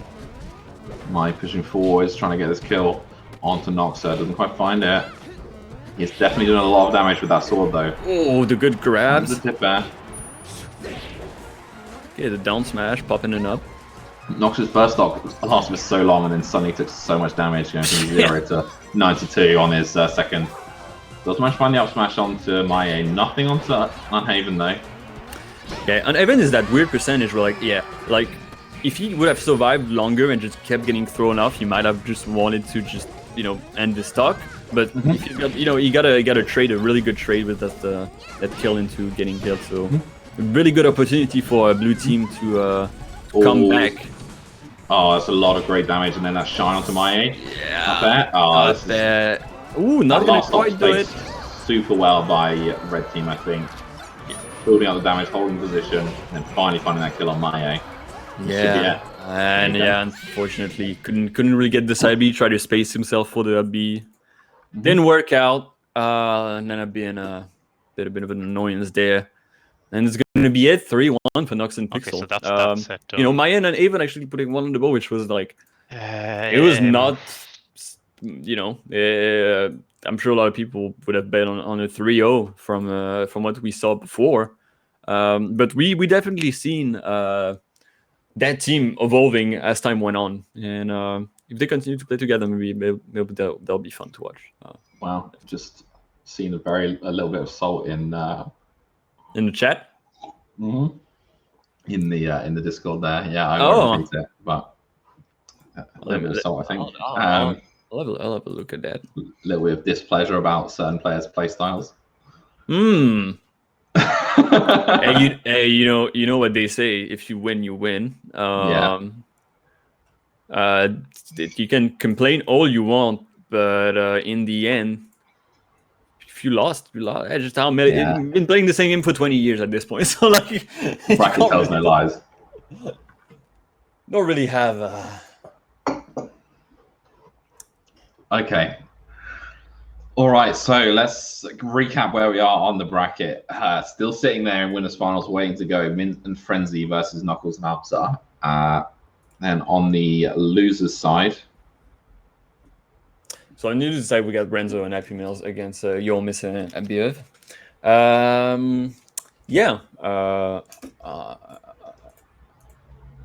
Got a lot of great matches still up for you guys. Let me look at. Yeah, looks like we are gonna. Everything is as expected. Play the other losers match to see who's going to be in that losers semi-finals, and we'll be holding the winners match a bit later. Looks like Renzo and Yormis' team are sort of just getting ready. So let me see if I can connect to them. So we're gonna see Yormis and Abiev for the first time. I think we haven't seen them yet. Can you remind me about the characters that they play? Abiev plays Marth, and Yormis, I believe Fox, but I'm not sure. Yormis definitely the person I'm the less familiar with. I see Falco on their Twitter. I just found that. Oh, yeah. Well, Falco, Falco Marth, interesting. No, Falco Marth. That's not an easy team to play again, but they have. It's not an easy team, but it can be very strong. You need to play well with lasers as Falco. You need to be careful of Marth's height, because Marth is really tall. And he's gonna be caught a lot by lasers. So as Marth, you want to dash a lot to be able to get under those lasers, and make your opponent's life a nightmare. And yeah, I'm interested. I'm actually of the opinion that if you're Falco, you only laser if you're in the front, or if you got glitch. Oh, really? I don't really believe in the laser over the head. I think it's I don't really buy it. And personally, for me, with this team, I think it is a good team. You just need to camp if you're Falco. You literally just need to play super defensively, because if you sit on the top platform, it's almost impossible for someone to approach you as Falco with your down air, with your jump height. So many options, and then Marth's obviously a great shielder as well. I think they're a pretty good team. I'd say this is a bit better than the Marth Ice Climbers that we were seeing before. I put this as an A-tier team, not S or top tier. But real solid, good team. And then obviously on the other side, Marth Fox. Can't go wrong with that, can you? Can't go wrong with that. Obviously, doubles is still somewhat unexplored, and you can play kind of whatever you want as long as you really you work together. I'd say of course your character composition is gonna matter, but how much you work together to make your doubles communication and knowledge the best is gonna count way more than if you play Marth Falco or My Stars Climbers, for example. It might be an advantage to playing more top tiers, I guess. But I don't think we're at that point in doubles where it's capped and it only matters the characters aren't the only thing that matters. Yeah. And we're getting closer to the higher level of the doubles meta game as we get through this bracket, and we're seeing the better teams play. But I think even in just double strategy, some of these players still have room to improve despite being very strong, singles players and doubles players. So I think like it's very different to singles. I mean, even singles is like far from like solved. Oh yeah, matchups of things. That's not Doubles even more so, even more with the fact that there's a lot more like room for the metagame to be developed into. Yeah. We just need a Smash Summit doubles with 45k. Then yeah, get evolve the meta. But we're starting on been starting on FD, and great refresh from Renzo being able to safely end draw miss dog there. Renzo loves those down Bs, and I love those down Bs too. I think they're if you can set up the ceiling glitch, it can be really tricky for your opponent. Mistake there, unfortunate. Renzo does still manage to sneak on, and here we go. Yeah, really strong. Yeah. Sorry, can you say that again, Chase? But yeah, very, very strong first. Very, very strong first game for the Renzo and Happy Meals for the moment. As we would expect, of course, Jonas and above doing well too. But Red Hill looking dominant, really, isn't it? Yeah, I mean 6 stocks to 2. For the moment, the Falco March is having a bit of trouble getting started. I think we've seen, John is honestly maybe going in a little too much. I think you need, if you want to play Falco in doubles, maybe you picked Falco because he's very explosive in singles, and you can kind of like, make your opponent unable to play after you get in. But in doubles, it's very different, and I think even like Falco, after a certain point in singles, just becomes a different character after a certain level, and you need to play him way more like campy, I guess. Abuse your lasers. Use that tool. It's one of the best tool you have. It makes your whole neutral game like 100 times better. And if you don't use it, you're basically playing like bad Fox, like really bad Fox. So, I see what you're saying. Yeah, you definitely want to level all the tools. I don't know. I get sad when I see. I think it's less and less these days. But when I still see Falco's not using the laser as much as possible, so feels it's rough. You got the best position in the game. Just use it. Yeah. All right. So game 2. I'm gonna see Pokemon Stadium. I think we're gonna. Interesting choice. So this is Jormus and Abev's choice. I would have gone for a tri-plat. I have to say, like obviously I stressed about camping and using the top platform specifically. Falco being like a great way to make sure you survive, and also just like from the top platform, it's so easy to have an influence on the game. You can slide off, fall down back air, down air, drop through shine, and then like double jump back to the top if you want. So many options like that. So I think the tri-plat is like really a godsend for Falco and teams. Yeah. Always a big advocate of that. But of course, commentators curse. Jomis and Above are doing extremely well for the moment. Already taken 3 stocks. There's a lot of opportunity for both. Like Jomis has been putting on 100%. Above has been, he's been taking bets on like edge guarding, whereas not helping Jomis. But it's been working out. So as long as it works out, I guess it's good. And now he's got an opportunity to end Happy Meal, but the up air, quite interesting from Renzo. Red team both sneak back in, but blue team holding on. Definitely like maintaining their lead right now. Yeah, that's what they want, because it can quickly go the other way if you give the red team a bit too much leeway. Absolutely. And that's probably a bit of your miss. Yeah. Forward smash there. 1v2 opportunity. And then he's gonna set up the up air. No, not. You're just gonna miss it. Alright. Yomis has been a bit too focused on like one target once he gets started, which is something that's gonna happen if you play Falco and maybe you don't like doubles play is not exactly where you want to be. I think Falco is amazing at target switching, and you want to use it as much as possible. Comboing someone, like maybe you'll get like. Oh, Renzo needs to cling on here. Oh no, ends up going down, and that's there. They had a chance to cling on there, I think, with the high % on Jormis and 0% Happy Meals. They might be able to, you know, make something happen there, but instead, I think it's looking like game 2 goes to the blue team. Yeah, maybe we'll see some cute combos. Show me your training mode combos. You want both? Oh, is this an opportunity? Nice, yeah. Trying to get greedy. I think also then tried to burn Jormis with the flames from his own RB, which is cute, but yeah, didn't quite come together. Alright. Second game, going to the blue team after that pick on Stadium, which you know, was quite well in their favor after all. And now it's going to be up to Renzo and Happy Meal. So quite a close set after you know, the first game being so dominant for the red team. I'm interested to see where it goes. I'm interested to see how Renzo and Happy Meals adapt after that second game, which definitely, you know, really probably not happy with.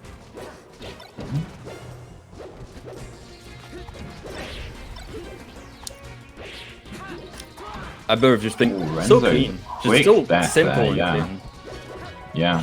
Just like you should play Mark, I think, in doubles. Good weight and positioning from Happy Meals there. Catching that roll in from Jormis with the up tilt, getting a nice little extension.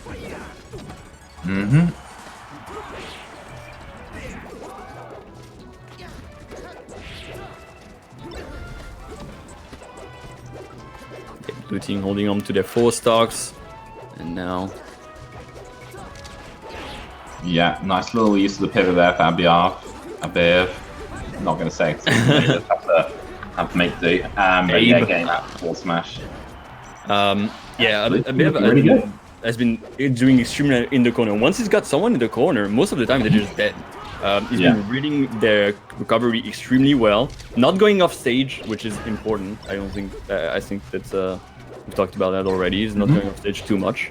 And he's been just using that down tilt forward smash just very casually. Playing the game he knows how to play. And Jormis has been there to help him just in case, you know, it goes the wrong way. And for the moment, the team dynamics is working really well. Red team trying to catch up. Oh no! A bit of helps out with that. It was like, you didn't get your tip, but that's fine. Yeah, Red team coming onto life a little bit, but honestly, I feel like Abiyav is just kind of like sharking whoever he's got a hold of, just sharking really, really well. Just end up doing so much damage, carrying them off stage. You know, whether it's a Fox, which is something you expect to see, you know, Marth carrying Fox around, but also just like Marth, just doing so much damage. Oh, grabbing his friend there.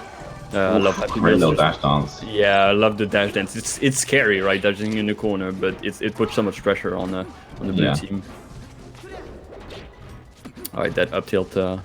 Yeah, you need to, like, especially as a space user, going to be a lot in people's face. You need to understand when to just shield when the Mars wants to do something, so that to extend the hitbox second, they can get a starter, and then you can combo after that. Just don't be too antsy.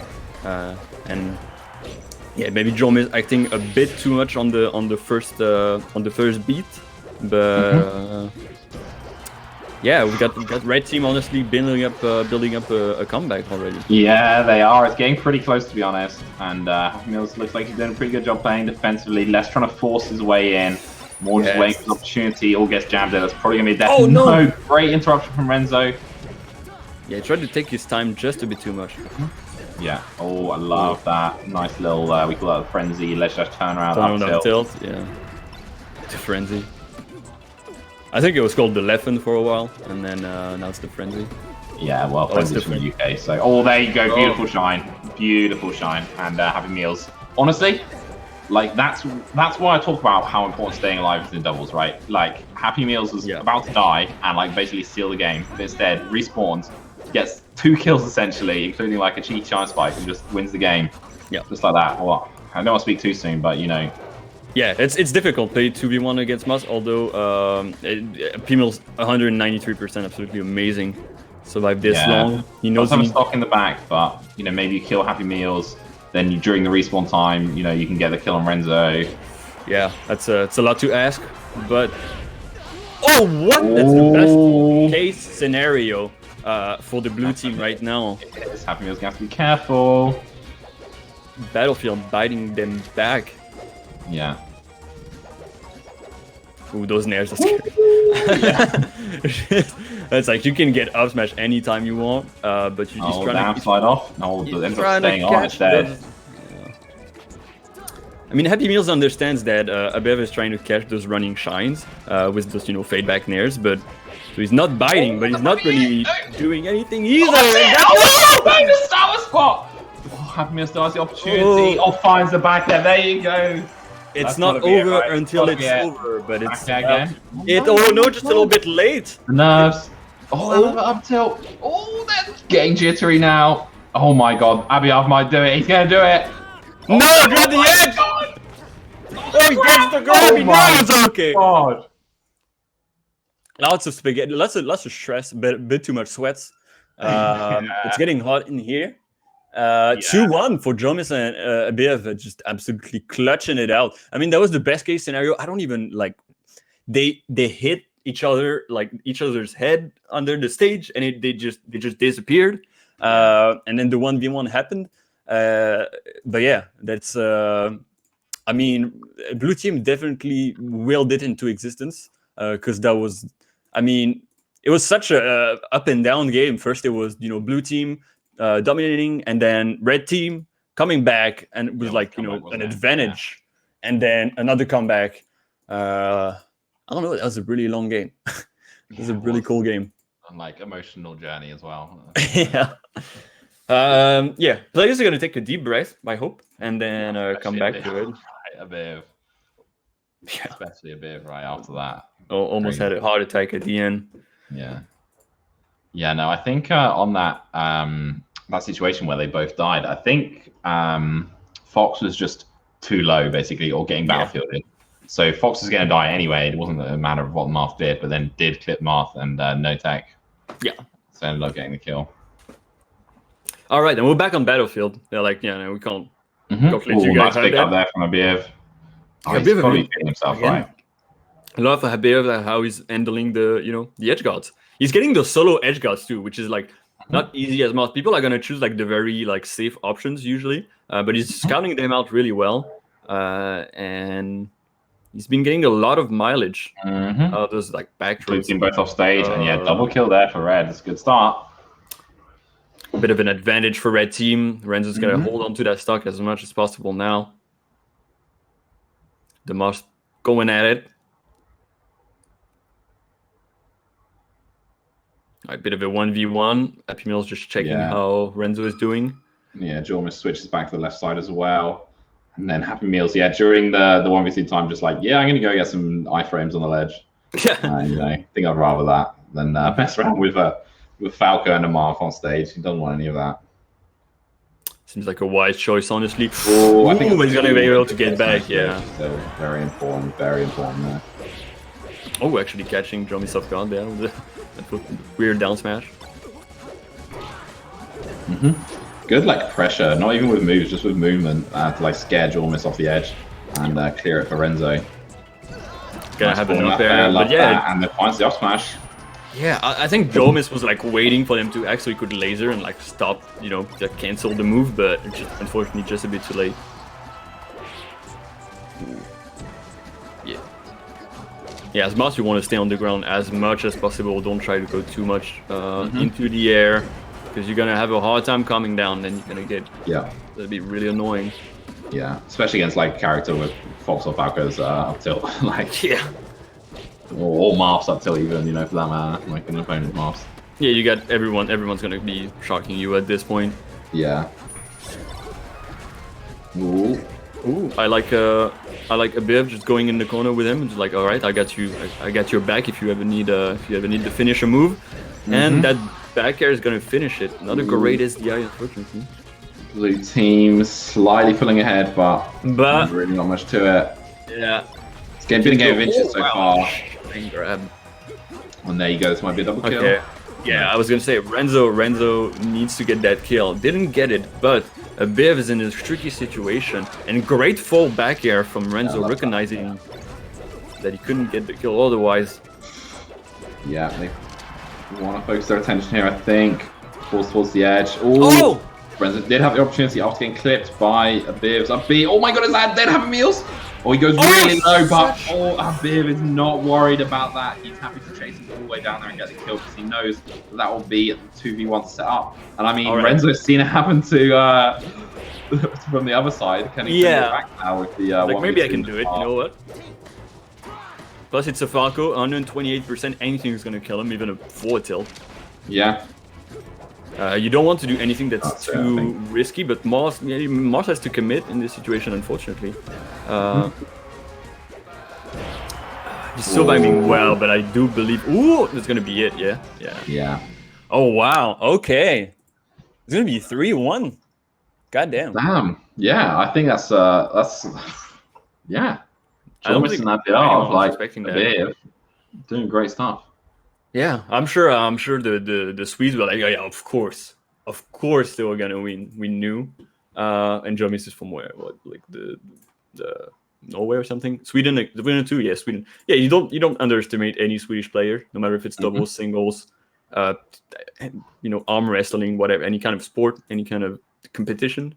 The Swedes are there, and it's Nox a Pixel against Jomis and above that we're gonna have in this semi-final. But before that, we're gonna have the winners finals. Mint Frenzy against Knuckles Amsa. I believe we've had that happen more than once in our same event runs. I don't know what the score is between these two, but I'm sure they know each other quite well. And it's going to be very interesting to see what they, how it affects basically the game plan. Because once two teams or like two opponents do each other very well, you're gonna have more unorthodox things happening. Just because of it's the deeper levels of mind games. I'm very interesting. Very interested. Okay, so I think for schedule reasons, we are actually going to have the semi-finals off stream, which is a shame. So Noxa Pixel versus Jormis and Abir off stream. But I will obviously feed you in the result once we hear that. And then whilst that's happening off stream, on the stream, we'll have that Mint Frenzy versus Knuckles Armstyle winners final, like we mentioned. So my money, it's got to be on the UK gang, right? Frenzy and Mint. Yeah, I mean, I got it too. I mean, it's well, they are the technically. I mean, Amsa is an extremely strong player. Has been playing for a long time. Just you got Knuckles, who's like extremely good in doubles. Not on the same levels as the other players on the teams in singles, but it's Amsa and Knuckles are practicing 1v1s right now. So Knuckles getting ready to fight that Fox, and that's Falco. So stop going to Knuckles. Let's go Knuckles. But yeah, I do put my money on Mint and Frenzy. Although if it wasn't like at least the 3-1, I would be a bit disappointed. Because I do think Amsa and Knuckles have what it takes to definitely, to upset those two. I hope you're doing well. You can sign up to Bagar already. Smash the GGs / the tournament / Bagar probably. Something like that. BAGARRE.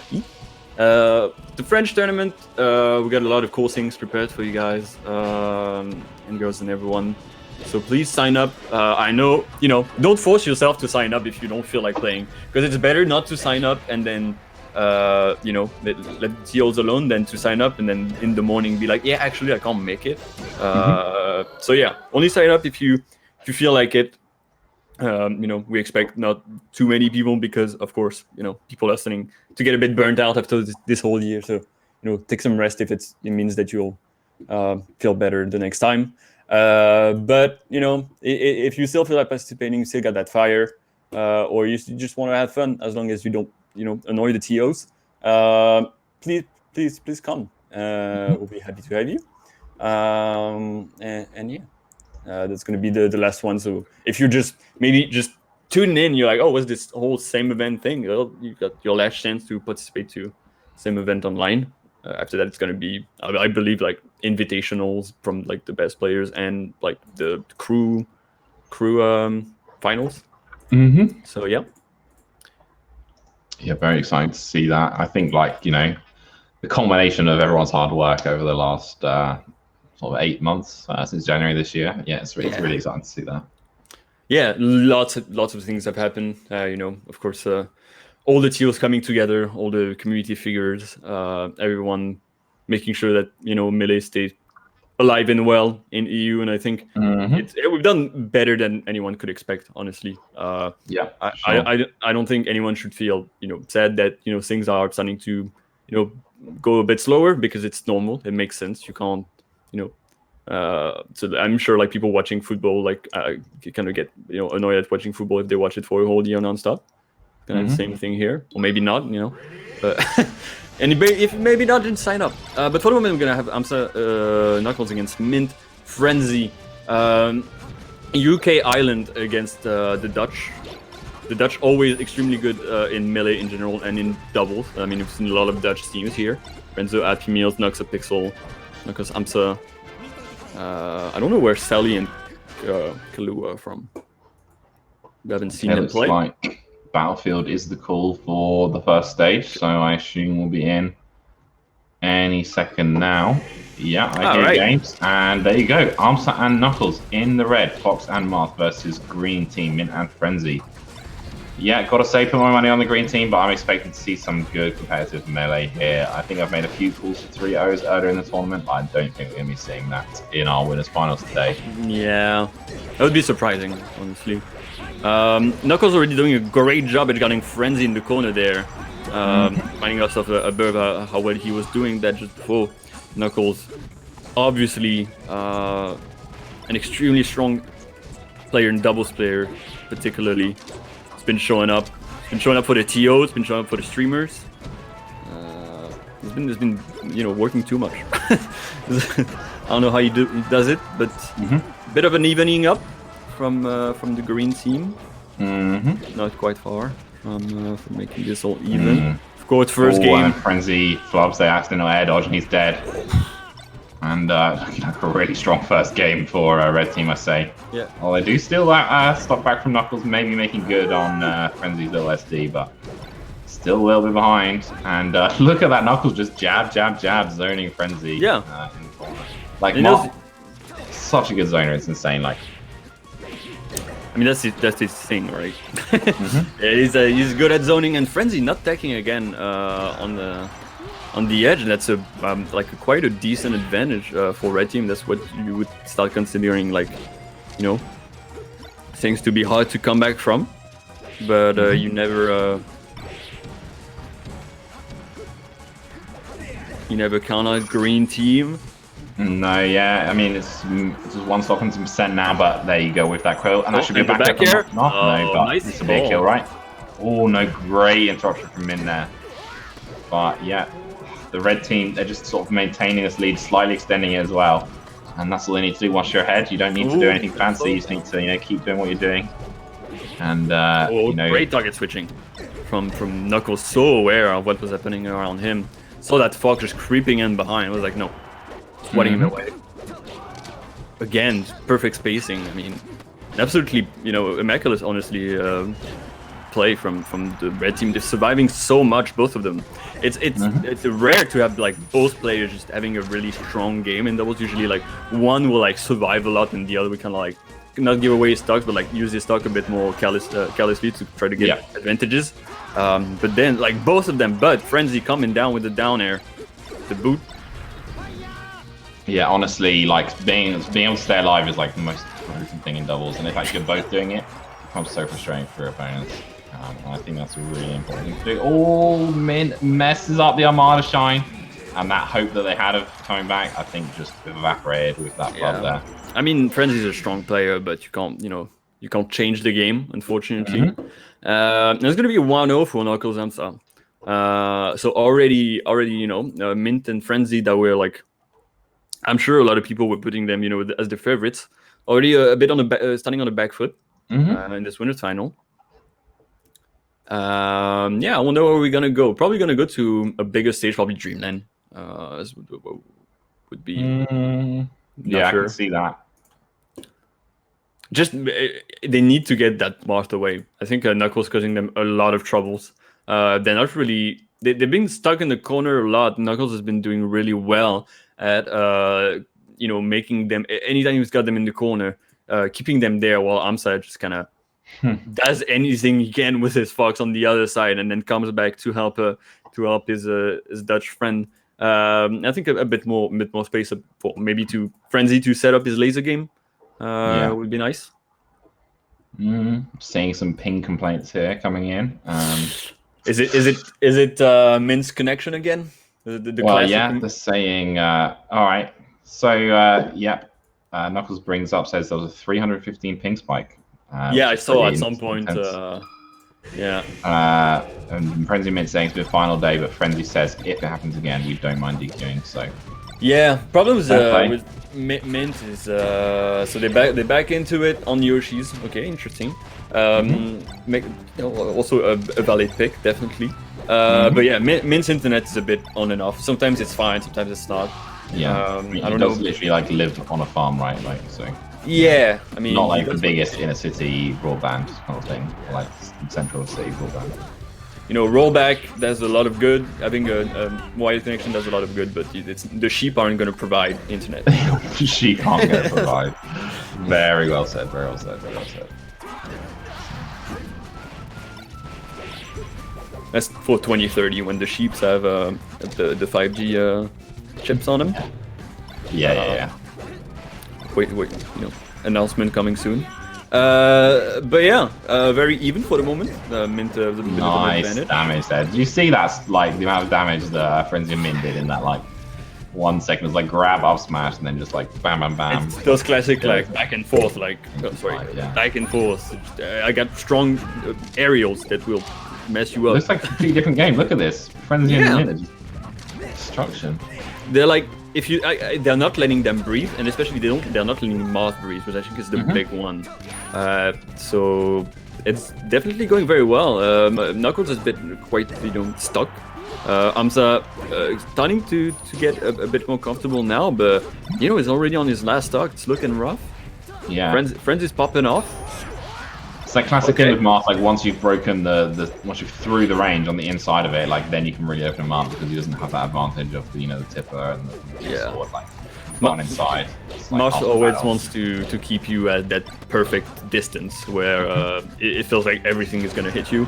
Yeah. But once you get in and it's inverse of Roy. Like once you get in, like sometimes it moves with, sometimes it just does nothing. You can crouch cancel it, and it's what the character has flaws. Not big, but definitely. I mean, they're doing a good job holding on right now, and they have the opportunity, but then Min just comes in and big up smash into Amsa there going for the risky shine off stage, knowing that do or die is maybe the order of the day at the moment. But gets shine instead by Min. Frenzy finds the back air, Min finds the big second back air. And even with Randall there, Frenzy's happy. That forward smash. Yeah. Well, there was a really quick second game, so I'm sure they didn't have any kind of net play issue. But yeah.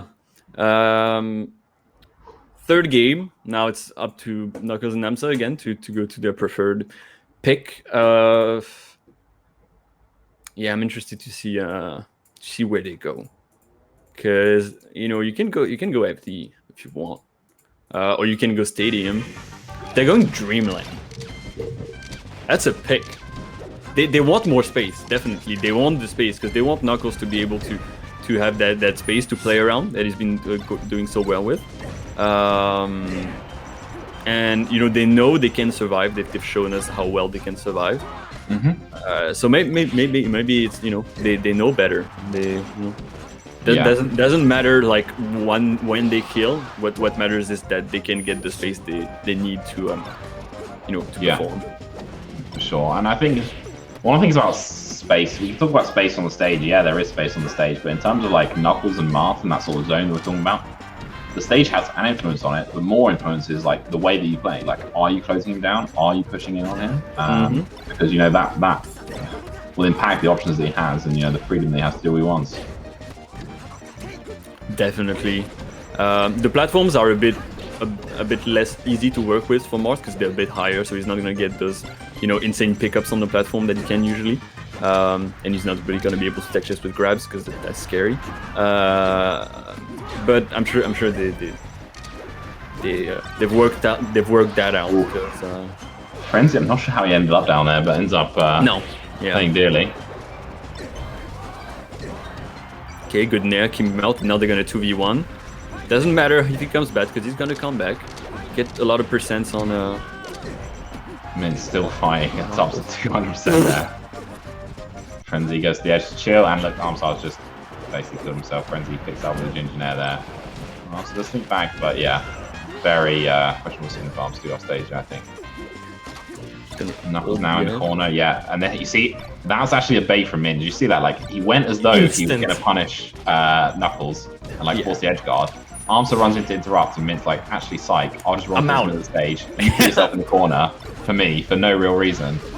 And takes massive advantage of that. That like super long invincible laser definitely comes in handy for those kind of situations where you're like, I know I can get out easily, and then you'll just put yourself in the worst situation possible. How about that? Ooh, great shine, but the laser is saving him. But it's not gonna matter. And while that is happening, Frenzy was holding on to Knuckles, putting quite a bit of percentage, and it's looking good for Frenzy and Mint. Unfortunately, that pick not working out as well as they thought it would for the red team. No. Oh, Frenzy trying to force it against Armstar. I can see the appeal with Armstar at such low percent, but it's instead Armstar who finds the edge guard, and they've just broken this game back open. Yeah, we haven't talked about Hamza too much, but Hamza is quiet but very efficient, which is I think a good way to describe his Fox. He's not overly like flashy or whatever, because that's not what you need to be in doubles especially, and he's not like a main Fox, but he's just it's so clean, just so clean. He's there at the right time. He's not going to be the most technically performant, spacey on the screen, but he's holding on. He's got 102% right now, and and he gets that shine. Big time. Did you see that Armstar using the shine spike, shine stall, and he tries to greed in for it. I mean, honestly, he had the opportunity. Like he baited Frenzy into doing double jump right up into the corner, avoiding that, and then Frenzy is off stage, does die for it. And then Armstar goes for a full YOLO to find the shine to bring him back to 1v1, but doesn't quite manage to pull it out. But I mean, great effort. I mean, just the weave in, like the completely being at the top, shine stalling to just going down and then trying not to hit Knuckles or any, trying only to hit his opponent with that big shine. That was really clutch. Unfortunately, not going to do it, but I'm sure we can get a 2-2 going for everyone's pleasure. And Knuckles going in, the perfect power shield on the first laser. It's a point across.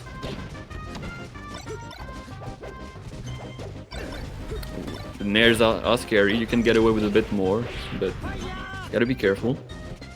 And I like that Frenzy was using that top platform. He's waiting for something to happen. Great air dodge.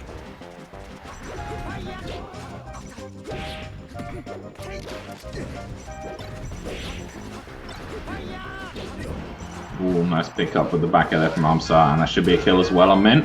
Even on the Dreamland, with that full charge, that's going to be it. Nice first stock there from Armstar Knuckles. Oh, Frenzy and Mint. Oh, do still manage to pick up despite like not quite getting a combo.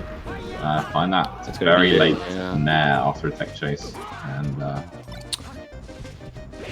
Mint not there to punish. I think I respect it fully. Like just wanting to play the stage. Like that's something that I try and focus on a lot. Like, don't overextend yourself, put yourself off the edge. Instead, just continue to play the game. And look, they had the stage, they had control, and they just did like 100%. Like No, it worked very well. You know, like. It was a commit because like he came back onto the stage. So you could have just run in up smash, but you know Amsa was also coming back. So it's like, if you feel like you're the stronger players, and you know you're gonna have it if you keep playing the game, like if you keep running down the time and then taking the interactions, then please do. There's nothing worse than rushing something and having turn against you just like that. Frenzy dropping that trying to turn around down and then going a little bit too low. Now getting caught up by Knuckles. But gets the ground tech. Does manage to get out of there. Meanwhile, a scramble on the left hand side with Min making his way back to stage. Yeah. Amsa, it was extremely scary for Amsa. He could have got shine spiked very easily, but Min just missing by a hair. Two stock. Amsa and Knuckles, bit of a like half stock lead really. Not really a lead, honestly. Amsa sneaks through. Frenzy tries to find the background and doesn't get it, then gets it in the end, and I think Amsa's going to jump there. Frenzy recognizes it and goes straight to the ledge. Very good recognition there from him. But Knuckles surviving, that's big. Although, at this percentage is going to be really annoying. Any kind of hit is going to put him off and then it's going to take a lot of time to come back. Yep. That up smash is damage really coming in onto Amsa. Yeah. See, that's the worst spot you can be in. It's one of the other reasons that it's not that important to prioritize kills, because someone at 100% is so much less effective than someone at 0%. Yeah. So it's like your opponent spending more time at 100% is actually good for you, and it allows you to combo the other teammate. Yeah, and honestly, I don't know if that the SD was intentional or not, but if it was, I respect it because you need to come back into it. Yeah. You can't have those percentage, you know, pushing if you're unable to engage with the game properly, then like, why are you there? Yeah. And a one stock lead I'd say from green team here. Definitely could get turned around, but Armster, no. I think that's gonna be it for him. Knuckles looks like he was thinking about save. Doesn't manage to put it all together. Oh my god, that was starting to be 200%. That was starting to be 83% on one combo. Yeah. That was nasty. Oh, and they know the flow chart. Although Frenzy maybe not. Yeah. Okay. All right. 3-1 for Mint and Frenzy. Yeah. 3-1. Would have loved to see a 2-2. Just unfortunate at the end there. And on the other side, we got Noxa and Pixel that played against Yomis and Abeav and won 3-1 also. So we're gonna have Knuckles against Noxa Pixel. Again, the two Dutch teams fighting off for second place or first place. Yeah, that's right. I've got to give a shout out to like the whole of the Netherlands, because like there's 3 Dutch teams right in top 8 here in top 6. Noxa Pixel, Renzo Happy Meals, and Knuckles Amsa. And like I would say, like they are like one of the best doubles countries in Europe. I think like the Netherlands and Sweden are like probably the 2 doubles countries. Like it seems like they just have a culture of it. I don't know what it is. They just play it more there, and they just have so many strong players. I would say the Netherlands are the top there. Just so many good doubles players, because it seems like they just play it more, take it seriously, and think about it more. I do think that it just being an afterthought, I do think that those 2 countries, even not talking about doubles, are ones that take like the game very seriously, no matter what. It's true, yeah. They're always striving to get better. They've got strong community, like they're very tight knit community, and I think that goes very well with doubles. I do like how the Dutch approach melee, and I think it works very well for doubles. Now the Swedish. Nothing to say. Of course, they're Swedish. They're good. Okay, we get it. But yeah, I think we're gonna have a short break just before losers finals actually. So stay tuned. Get some snacks, maybe. Get a drink. Hydrate. It's hot out there. And we'll see you back in a minute. See you in a bit. In the wake of a pandemic, Hair, Mega, Teaghlach decided to fight and help Melee face its newest enemy. Helped by super Teals all over Europe, they've decided to assemble and create the same. This September, the French Paris Smash Gang is gonna need your strength. So who's gonna join in? Then, get ready for La Bagarre, a 3-day-long Smash Bros. Melee tournament featuring 4 events and a special side stream that we can't talk about yet, but you'll hear about it at some point, I promise. So tune in on the last weekend of September for La Bagarre.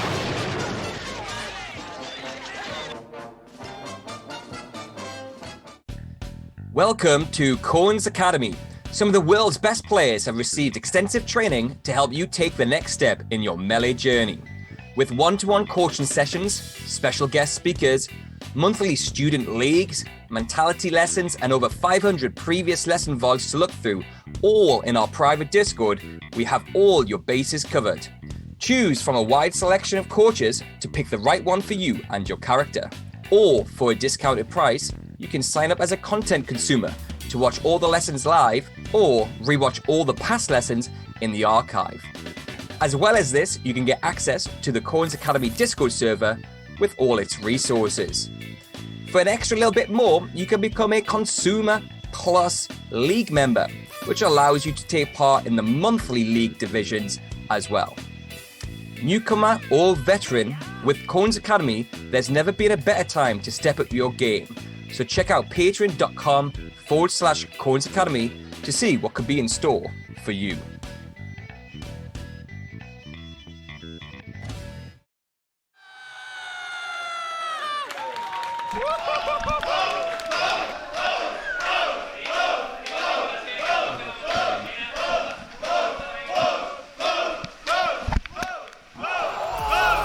Quick moment. On the edge. Can he do it? Can he do it? He did it! Go for it. Go on the upset.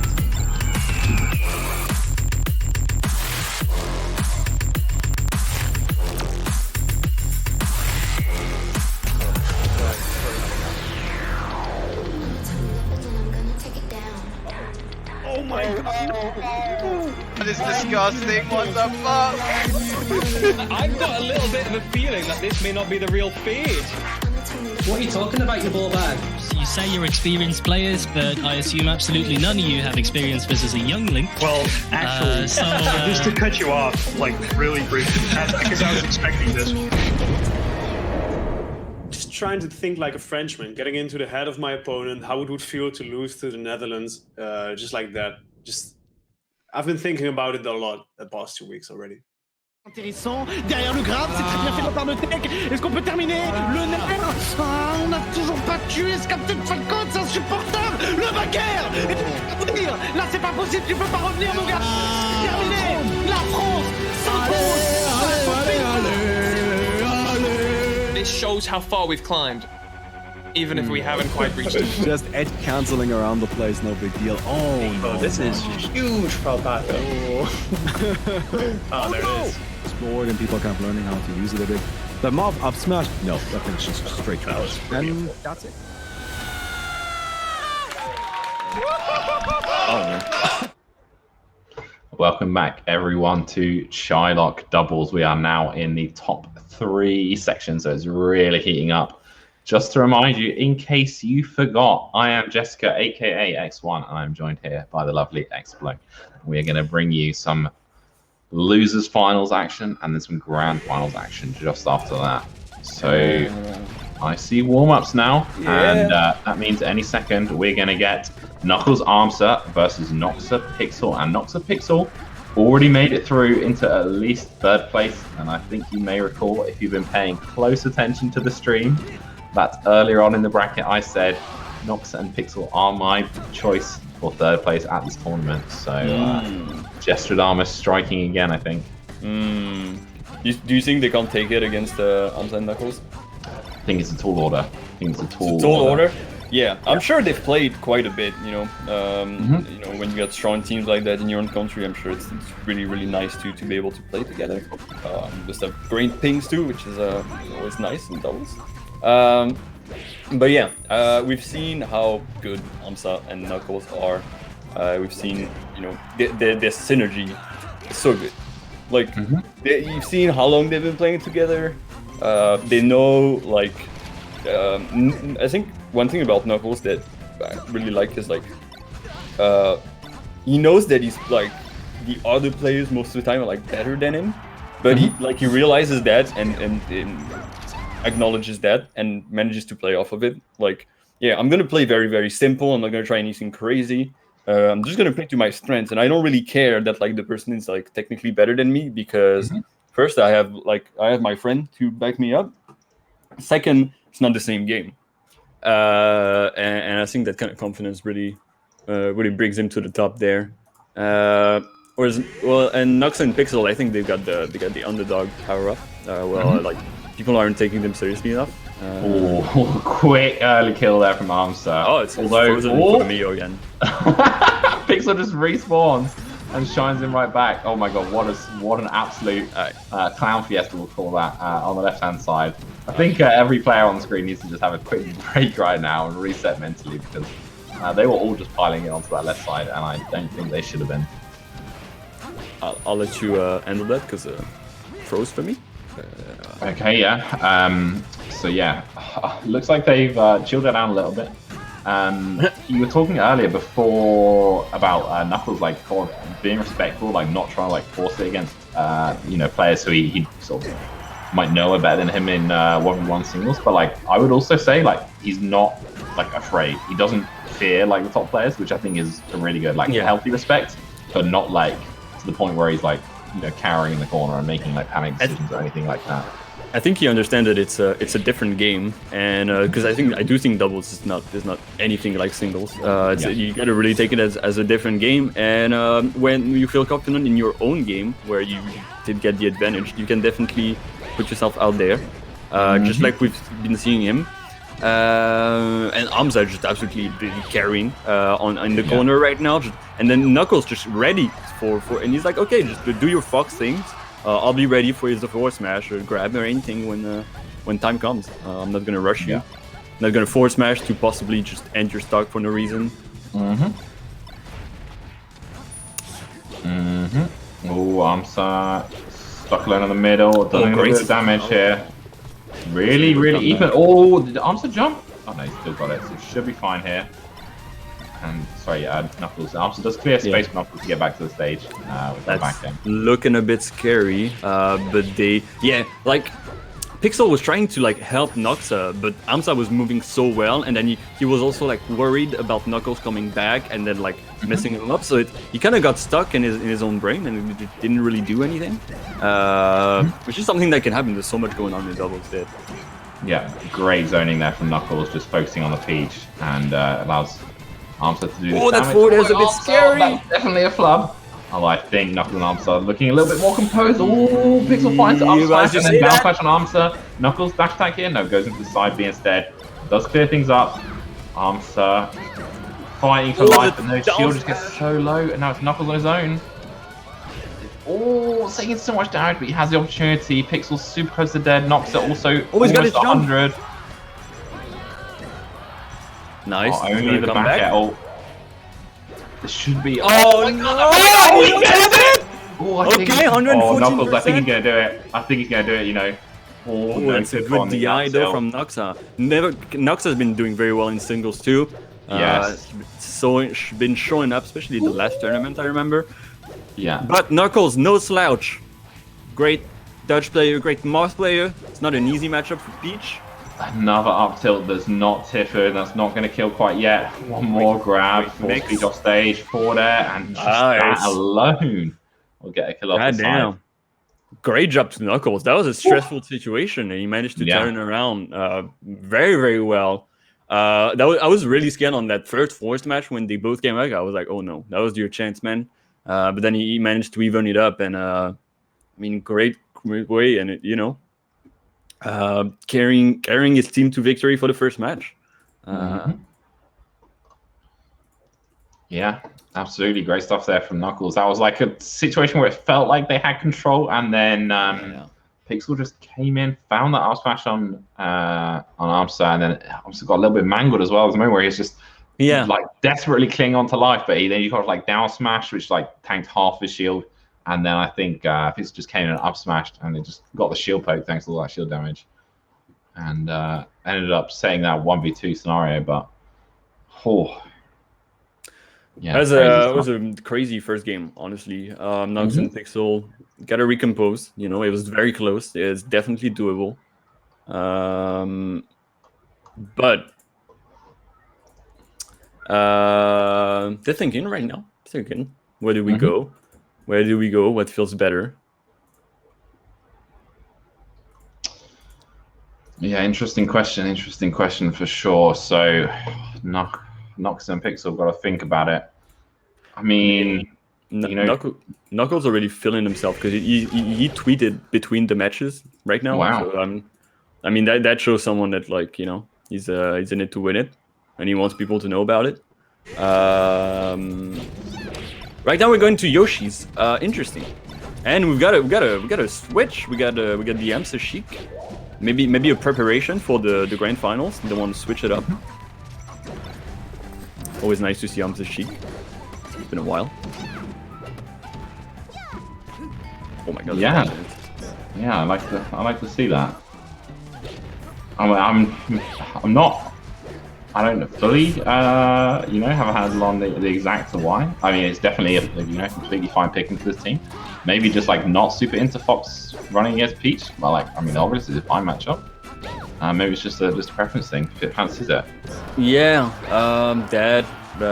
Maybe I don't know. I was thinking maybe maybe against Frenzy and Mint, if they come back on they want to he wants to prepare the Sheik because he ends up using it. You know, you gotta try something if you can't make it happen. And you know, he's got a lot of characters under his belt, and you know, his Sheik is an amazing one too. He's very comfortable with it, more than any character author. Yeah. But the moment's working well, and yeah, he's gonna be a bit less annoying to play against Peach as Sheik. But you have kind of like that curse of like having two characters and that aren't that fast. So you know, that's the great thing about Fox is how fast he is and how fast he can act and save you.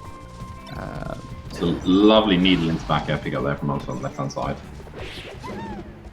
Very, very even, and not a scrappy match, honestly. Very, very well thought out game plans for both of these players, which is what you would expect at this point in the tournament, even on a map like Yoshi's. Great shine from Knuckles, but the needle. Yeah, looking to try and save Knuckles. I think that was. It didn't quite come together, and Arms dies now. Red team was looking pretty strong, but now much closer to even. Some percent up, but a stop down.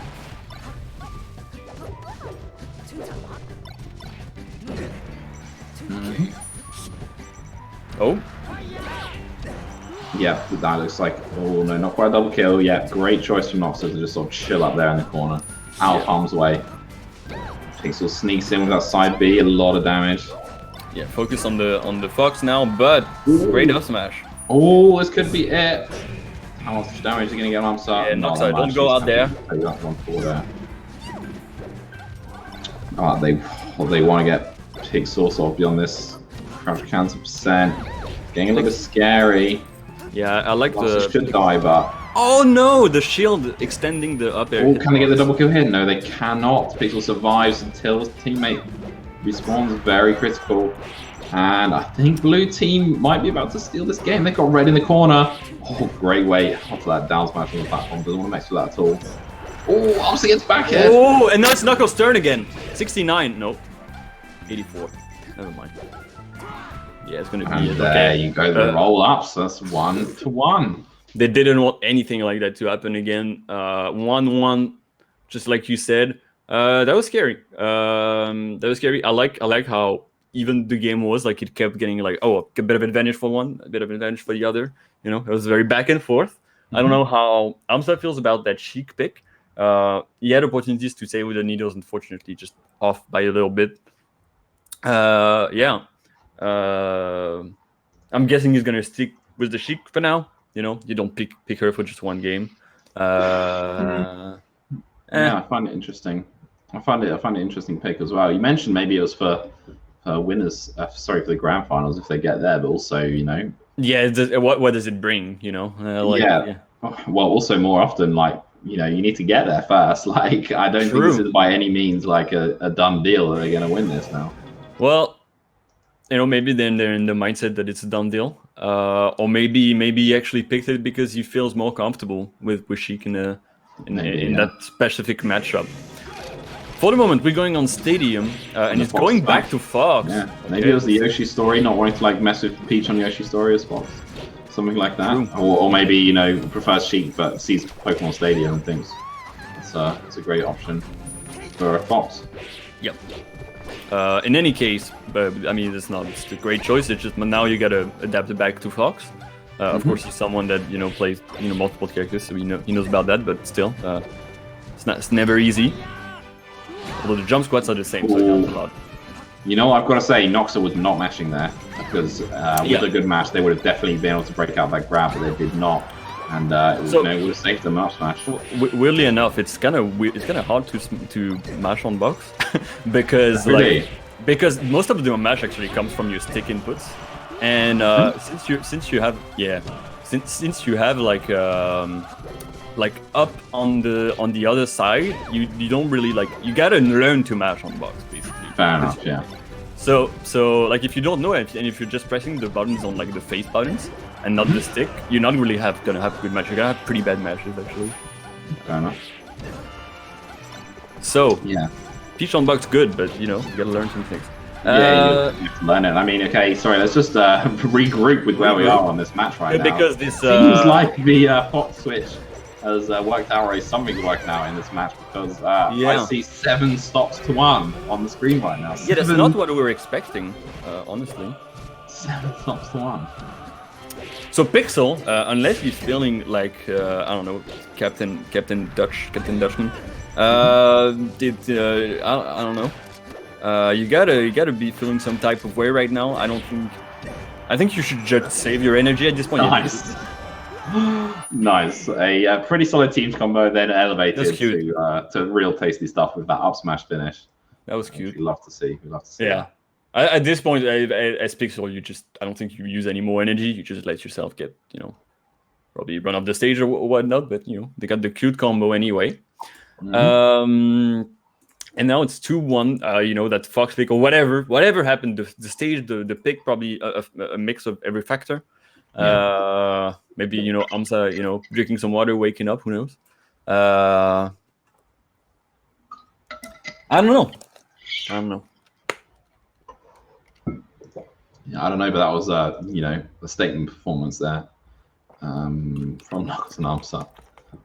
Maybe I know Amsa got married recently. Maybe his wife came to give him some words of encouragement. Maybe it's the power up. Who knows? Yeah. Win it for me, honey. Yeah.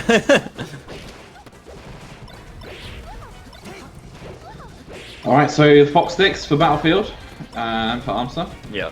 Yeah, I think if you pick Fox and then you 7 stock, no matter even if it's not because of Fox, you're gonna stay there. Ooh, and already nice a great start. Should be a dead Fox as well. Yeah. So there you go. Clean couple of stocks. That's what we like to see. It's a good omen for these players. They want to close out the set as soon as possible if they want to have a chance to bring it back later. But for now, focusing on that Peach.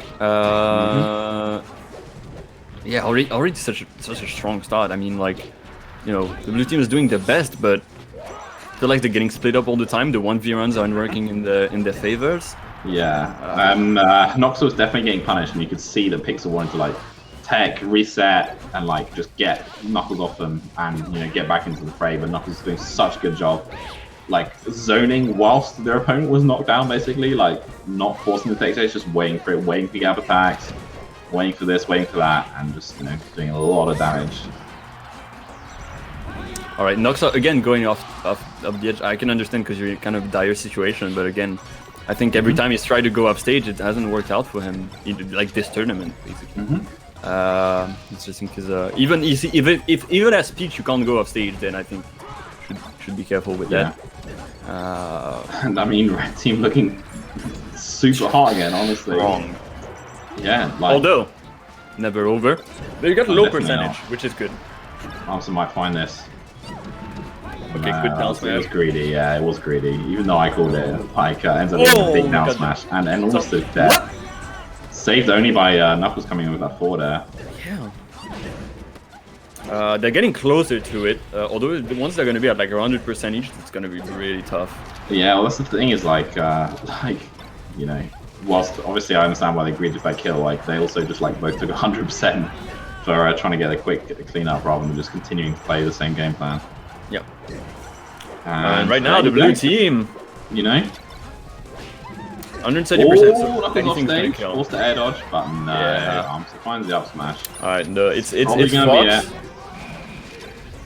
be You can't overextend. You can't even wave shine anything. Like you're gonna get up smashed no matter what happens. Yeah. In this situation, you have to like, if you get drill shine, you have to just wave dash down because like if you wave dash forwards, the other Fox will just punish you. Like so.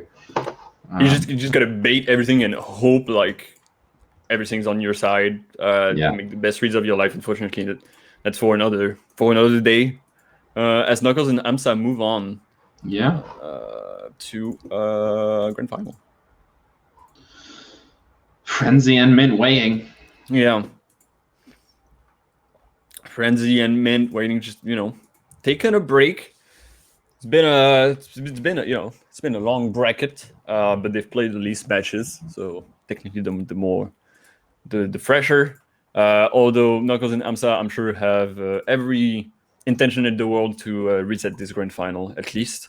Would be interested to see like what Amsa is going to do. Probably going to stick to Fox. I don't really understand what the Sheik would do more than the Fox, unfortunately. Maybe you would pull it out like if it was like a last game situation, like if there was no like a 2-0 maybe. But yeah, we'll see what happens. So yeah, just to remind you, Knuckles and Armstar are coming from the loser's side, obviously, so they need to win a set, then another set after that in order to come out top on the tournament, whereas Frenzy and Mint just need the one. Some little Dutch chat going on here. As far as I can see, it looks like good luck in grand finals. Pixel and saying to their Dutch comrades. So I'd like to see that. Obviously they've just been knocked out, but it is country folk. And while we wait, if you're just watching Melee now, you're like, you know what? I wish I had like just a little bit more Melee. You can open up, the squad stream or like multi-Twitch or whatever. In squad mode. BTS Smash 2, twitch.tv/BTS Smash 2, because the crews are gonna start. We got amazing commentators, Xin and Restless Well, for everyone. So yeah, open it up. It's gonna start very soon. I believe we're starting with France against Scotland. We're starting Greece against against the Netherlands. I think that was what was scheduled. If it's not the same now, and I think it's gonna be on BTS match. We're gonna have Scotland against France. Cool. So yeah, lots more to watch. Yeah, very much so. So. Just see a little bit of chatter. Looks like that all players have checked into grand finals now, so just starting to stage strike. And all right, let's talk through this. So in the winners finals, these two teams played. Mint and Frenzy to get 3-1. Am I right in thinking it was game 1 to? So I think it was game 1 to Mint and Frenzy. Then Knuckles and Armstrong did get one back, and then Mint and Frenzy won 2 more. If I'm not mistaken. I think it was the first game against Amsa actually, and then 3-1. Sorry. So Knuckles and Amsa starting off on the strong foot, and then just unfortunately getting more overwhelmed as time went on. Now let's see what has changed in Knuckles and Amsa's game plan. What's changing their mentality? Mint and Frenzy don't really have anything to change. It's all up to the Dutch to adapt at this point. But yeah, it's gonna be really, really good grand finals no matter what happens. Hope Mint's internet works well. That's all that of course.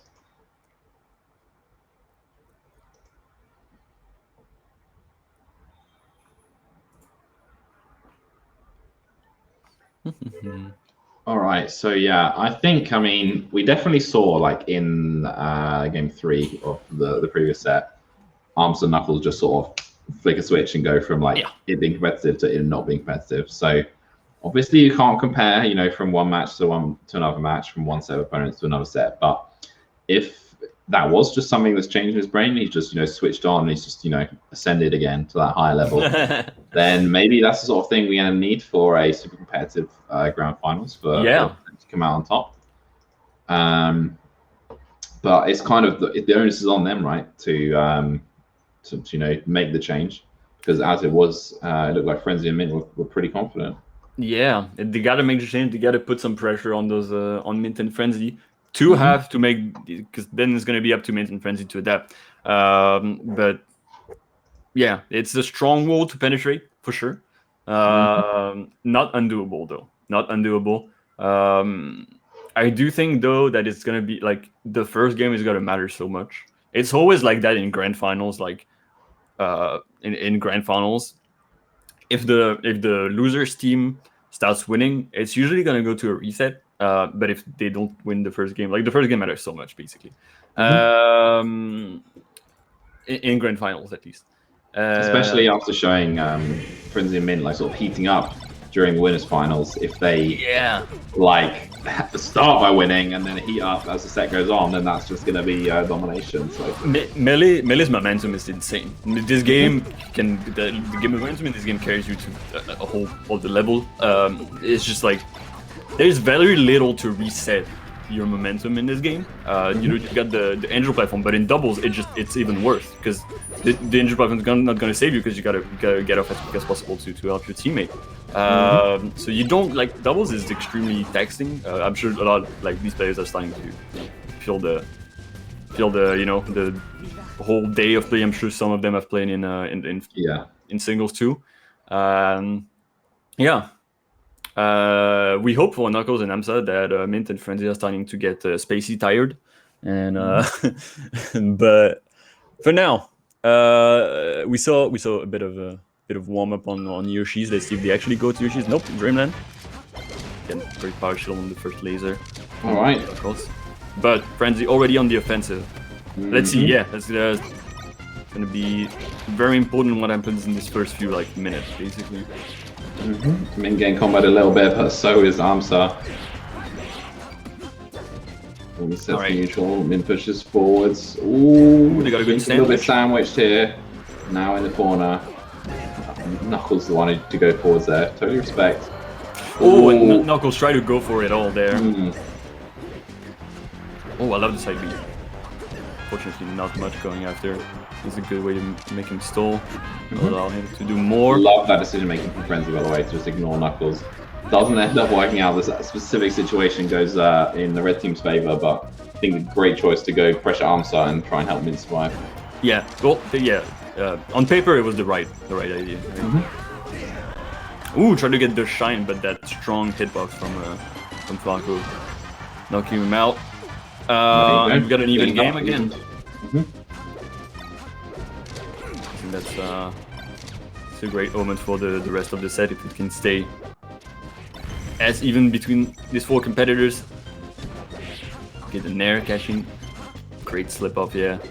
Bit of 1v1s for the moment. It's gonna change as the set goes on, definitely. Gotta get the down air to get a reset. Yeah, Frenzy just zoning with his back air, not trying to force his way in. So he finds a grab in the end. Frenzy in a very tight predicament. Oh, I love that shot. I love the Nair. Lots of good things happening for a red team. Yeah, they are doing a good job. Ooh, but they are obviously do have the slight advantage of like coming hot off of just playing. Or meanwhile, you know, Frenzy and Mint have just been, you know, waiting, probably like keeping their hands warm and everything, but not actually playing doubles games. And that was a great suicide. I love that. From Knuckles. I mean, if you try to go, because the dare is a bit tricky, like you can get the sour spot and it's horrible, or you know, at such low percentage, there's a chance can come back. So just like taking it all the way down Dreamland, all the way down the pineapple is a great way to do it, and that shows that there are people that have played doubles for a long time and have played no ins and outs. Red team a clean stock and a little bit up. Love the grab, just stalling them, making them unable to attack Amsa, unfortunately. Throw up air. Oh, not quite able to set it exactly back straight. Knuckles pulls his way here, and Amsa also just swinging.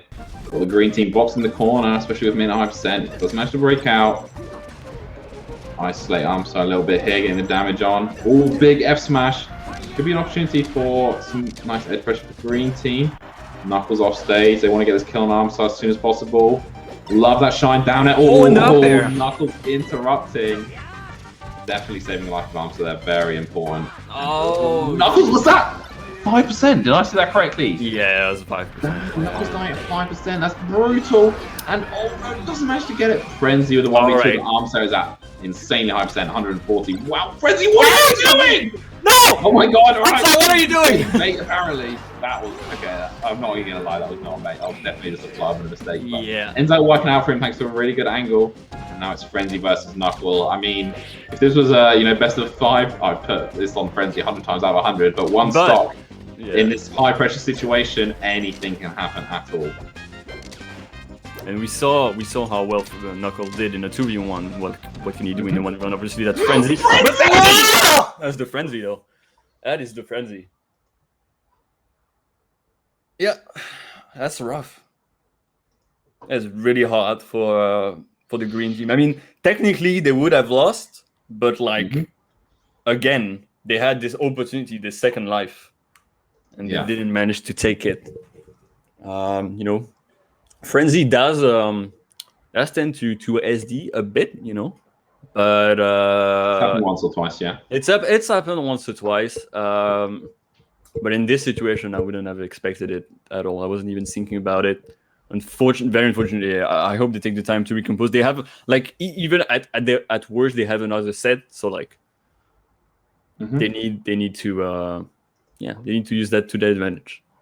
Yeah, I just think you also need to like take a look from like the mental perspective of that. Like, you know, is that going to frustrate Frenzy? Is that going to tilt them? And you really want to hope not. But yeah, I think that's why like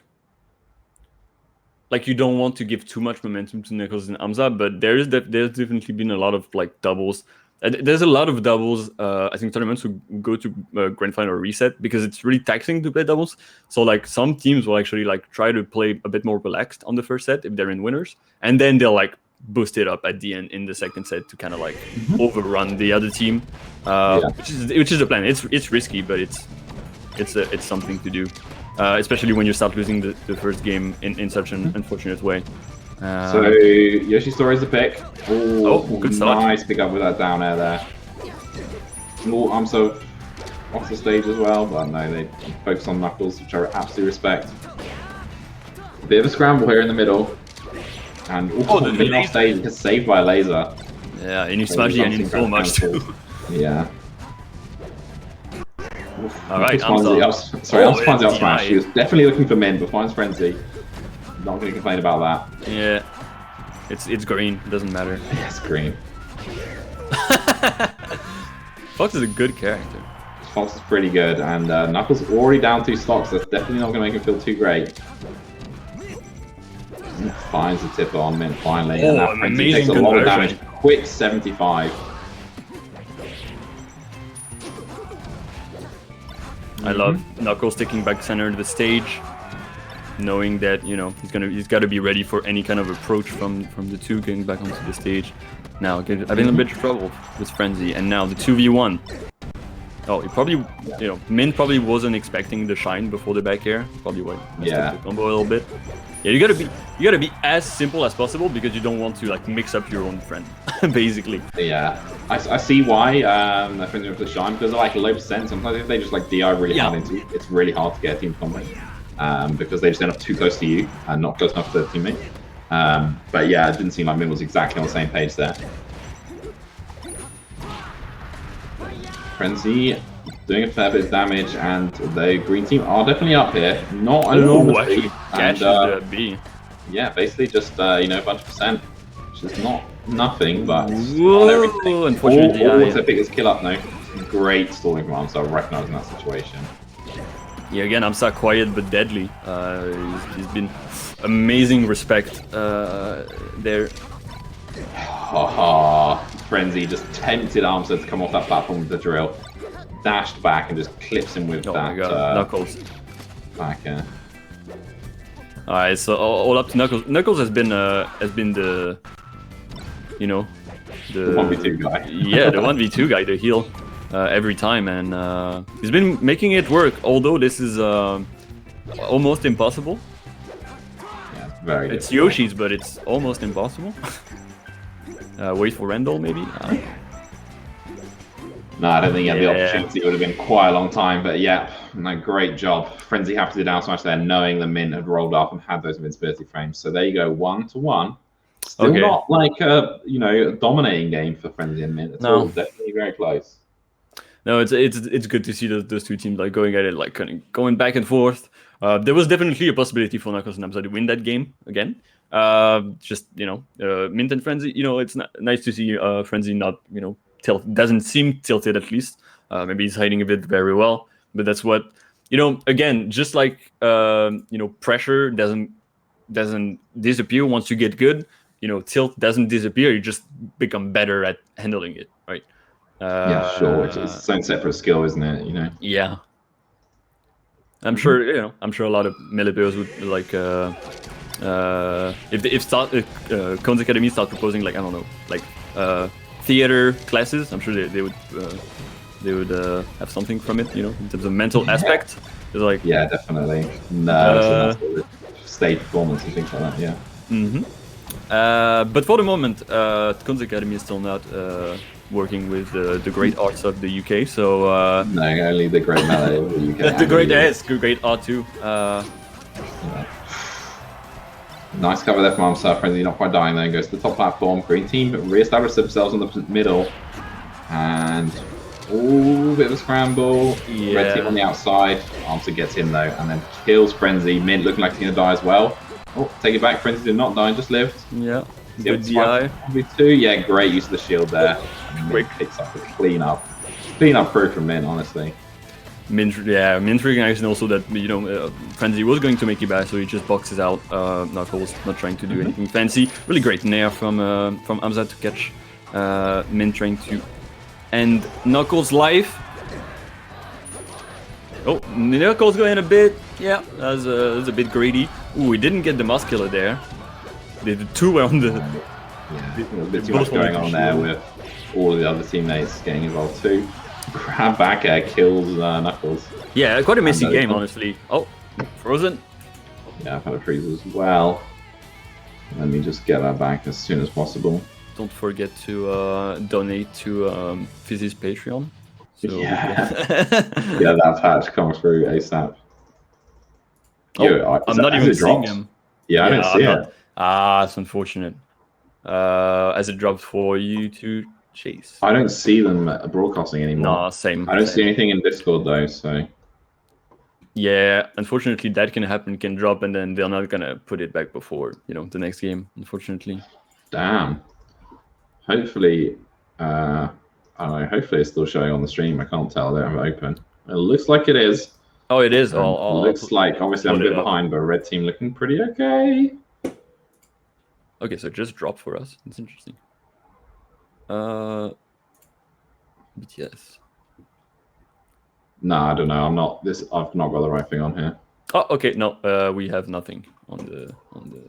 It's us. Yeah, I'm getting like a stream from ages ago. Oh, I see me. Hi. Yeah. Hello. Hi. I hope you're doing well. Yeah, that's unfortunate that one of the things that can happen. Unfortunately, like the broadcast can drop from them, and then if like that's why it's nice to have multiple people broadcasting, so that you have kind of like a backup. Maybe someone is streaming it. I don't know. I know people have been streaming a bit less and less because it kind of causes issues, but but yes. So yeah, obviously we had an unfortunate technical problem there. We'll definitely be back with you in the next game. Just one of those things that happens. Obviously, the Slippy client and the broadcast and the spectating and everything is pretty amazing technology that we have. So you have these, infrequent drops, which is a shame. But I'm sure that sort of stuff is going to get patched and all those things going to get ironed out. So. Because it wasn't really, I don't know if it's the servers, I don't know if it's whatever, I'm sure it's getting quite big. But in any case, there's going to be moments where it's going to be worse, there's going to be moments where it's going to be amazing. And I mean, if you haven't seen like the new Sleepy launcher, like, UI, it's amazing. It looks great. Oh, Knuckles is broadcasting. So yeah, a lot of good work from the team. Please support them. It's insane what they've managed to do in so little time. And it's not going to be perfect. They're not like a triple A company, but one day.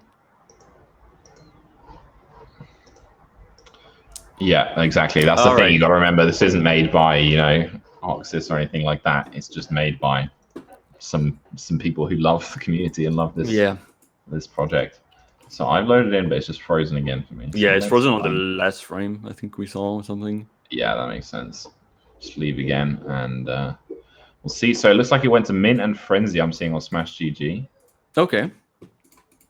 So, you know, digging the hole a little deeper.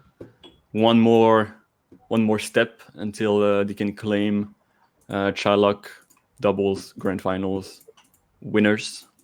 Mm-hmm. I hope we can get this set. Yeah.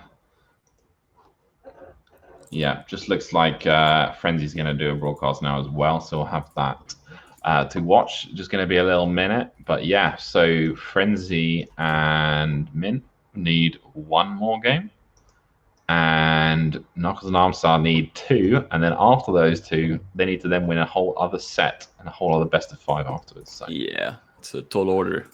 Very tall order. All right.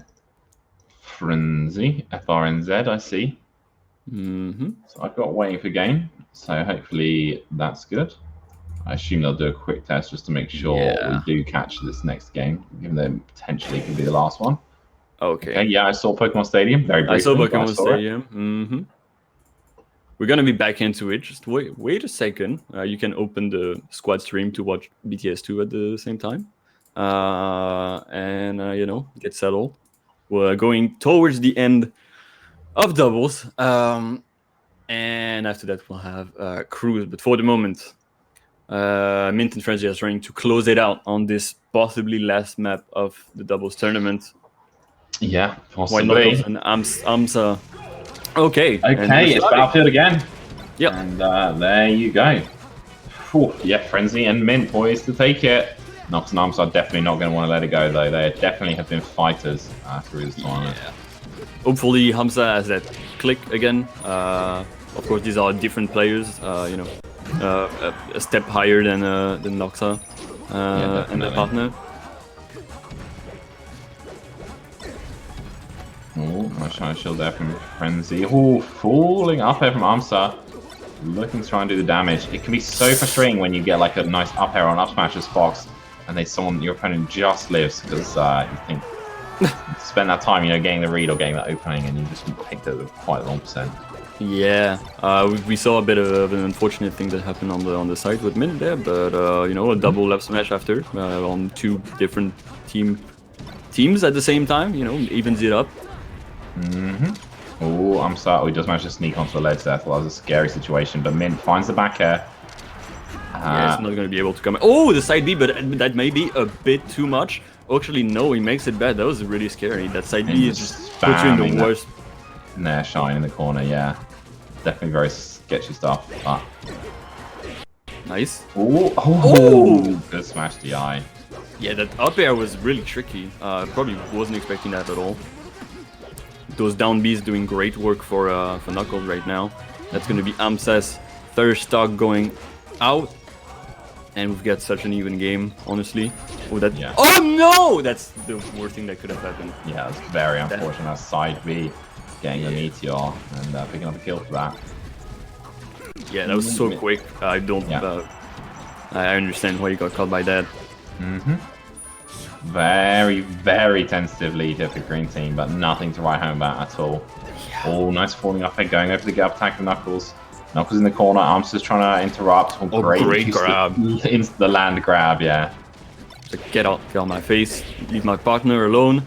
Yeah. And now we get Knuckles sharking. He's got a good opportunity. He's gonna try. I think that was a bit greedy. Yeah, definitely greeded onto Min there. Knuckles wanted it. Okay, everyone's dead. Yeah, full DBC, Frenzy and Knuckles do live. Only still 50% in it. It's going to be really the matter of who gets the first kills here, I think. And it looks like there might be Knuckles who's off. Armstar really needs to hold his own in this situation when he's the only one on stage. And Frenzy gets this down air into the shine. Wants to damage it. Not a full combo. Meanwhile, Knuckles doing good damage to Mint. Frenzy's tunnel vision. He's not having Mint. He's just looking at Armstar. Instead, it's Frenzy who's off stage. Looks like he's going to die. Min just chills. Oh, gets caught, but doesn't get any real damage on him. Now Min's off stage. Sketchy stuff. Side So beats close. through. 93% on Min, 60% on Amsa. Oh, It's Min's looking trying rough to for force Amsa, that but he kill comes on back. Amsa. Oh, Frenzy finds the opening onto Knuckles, but Amsa's got Min off stage. The 1v1. He's just made the choice. He's just gonna rack up the damage onto Knuckles rather than go and save his teammate. And I think he did make the right choice. Oh, wow! And that's gonna be it. And then the back air onto Amsa. 3-1 in this grand finals to Frenzy and Min. Congratulations. Goddamn, that was close. It could have gone either way. Yeah. Yeah. At the end, as you said, Frenzy made the decision. He was like, now that I've opened up the Marth, I'm gonna go at it. And I'll leave it all to Min to, carry against Amsa. And it was a tough decision, but it worked out in the end. Congratulations to Mint and Frenzy for winning Teaghlach doubles. You will see both of those players. You will see probably like every player. I don't know if Knuckles entered. I don't know if Amsa entered singles either. But you will see most of the people we saw today in singles tomorrow. Starting at 2 p.m. for the pro bracket, and amateur bracket, I believe, is 12 CST. In the meantime, crews have already started on BTS2. After we're done, which is going to be in a minute, we're going to have crews. I think we're starting with Scotland versus France on BTS1. So lots more melee to be played today. Please root for your friends, root for your country. I've been Explo, and it's been lovely to commentate with you, X1, as always. I hope everyone enjoyed, and I'll let you say your last words or your last. Thank you. I have one little thing I want to plug. Well, obviously, follow the stream, follow Phoenix Smash, who've been running the broadcast, even though this isn't their channel. I also would love, if you have a Twitter account, if you go to twitter.com/eyesopenconf, CONF, because we are running a conference. You might have seen about it last year, where we talk about issues in the Smash community that affect all kinds of different groups. You might see I have a nice little LGBT flag behind me. LGBT people, people of color, women in the community, and talk about how we can make the community better for everyone, basically. And that conference is returning this year. We have more speakers, more interesting stuff. So if you're interested in any of that and making the community just a better and a safer place for everyone, please do check out twitter.com/eyesopenconf. I will tweet from my private account about it as well. So yeah, if you're interested in any of that kind of stuff, please do give us a follow and a retweet. Yeah. It was like, as someone who watched it last year, it was a really nice conference. It felt really refreshing to have this in the community. There was great, actors, great people coming on, great shots people, and I'm sure it's going to be even better this year. So please give it a follow. I think it's a great initiative, and I think everyone should do their part in making the community more welcoming. In any case, do that. Sign up for Begar next month. Smash.gg.com/tournament/Begar. And I hope you've enjoyed our commentary. Thank you for being here. Don't go anywhere. We'll see you another time. See you soon. Thanks for watching. Goodbye. In the wake of a pandemic, Hair, Mega, Teaghlach decided to fight and help Melee face its newest enemy. Helped by super Teals all over Europe, they've decided to assemble and create the same. This September, the French Paris Smash Gang is gonna need your strength. So who's gonna join in? Then, get ready for La Bagarre, a 3-day-long Smash Bros. Melee tournament featuring 4 events and a special side stream that we can't talk about yet, but you'll hear about it at some point, I promise. So tune in on the last weekend of September for La Bagarre.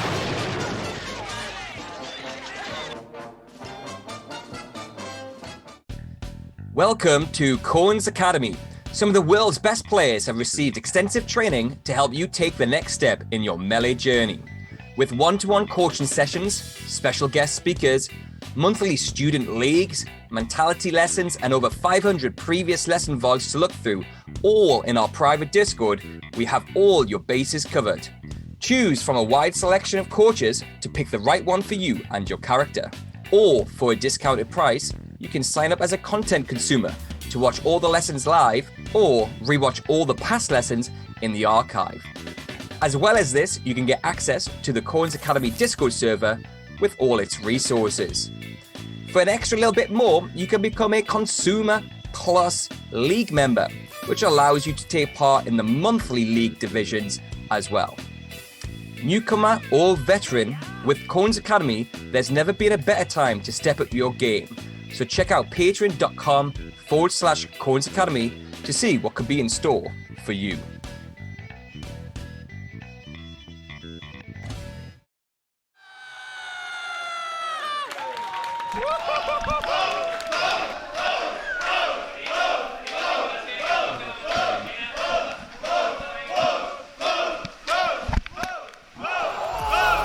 Quick moment. On the edge. Can you do it? Can you do it? He did it! Go for it. Go on the upset.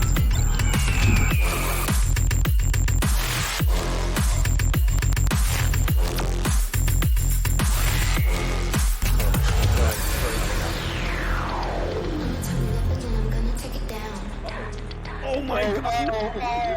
That is disgusting. What the fuck? I've got a little bit of a feeling that this may not be the real fade. What are you talking about, you ball bag? So you say you're experienced players, but I assume absolutely none of you have experienced this as a youngling. Well, actually, just to cut you off, like really briefly, because I was expecting this. Just trying to think like a Frenchman, getting into the head of my opponent, how it would feel to lose to the Netherlands, just like that. I've been thinking about it a lot the past 2 weeks already. Intéressant, derrière le grab, c'est très bien fait de la part de Tech. Est-ce qu'on peut terminer le nerf? Ah, on n'a toujours pas tué ce Captain Falcon, c'est insupportable. Le backer. Là, c'est pas possible, tu peux pas revenir, mon gars. C'est terminé. La France s'impose. This shows how far we've climbed, even if we haven't quite reached it. Just edge cancelling around the place, no big deal. Oh, no, this is huge for Paco. Oh, there it is. Scored and people kept learning how to use it a bit. The mob up smash, no, that thing's just straight trash. And that's it. Oh no. Oh no. He just needs to try and get rid of Ginzo. And then this is well doable. Oh, great shine. He's still living though, but... No. Oh my god, that should be it. Grab the edge. Yeah, no. Timmy, you're crazy. Unless Humpy can take out Noxa right now. That power up? Because it goes the other way too. If you win, it's because you're dead. Infinite, basically. Oh yeah, you can do that, can't you? You can shine. Yeah. I guess it's kind of risky against Peach because you're not perfect. You're gonna get the outmatch. Lasers cross up, shine. That should be it if he finishes this. Oh my god, that angle from Rix! That was such a sweet angle. Better. A lot of down smashes which are gonna connect. But now it's Timmy's. That's it. Oh, you will smash. Yeah, that was very doable. Timmy and Kellner did an incredible job at the end there. Matt Smith might have been gifted a little bit by the melee gods, but doesn't end up killing. He tried something that's too much. I think at this point he should lose the match. Okay, now he's not gonna lose the match. Alright, that's gonna be it for Greece against France. You know? Yeah. Life isn't fair, really. Life isn't fair, no. Alright, slide off. No slide off, don't worry about life's really not fair if you're playing you can't slide those off. Oh, come on. Okay. Oh, you just waited for it out, yeah. It was quite the show from Sweden, that's what it was. Yeah. But Prop is saying, you know what? Not today. I'm going to do that again. Do it again. Answer this. Just turn the gas on again. It's over. Right, okay, we got a last situation, and 60% Donkey Kong's heavy. It's not over. Mo can still do this. That get-up attack is actually... Mo's going for a lot, I think, and that's it.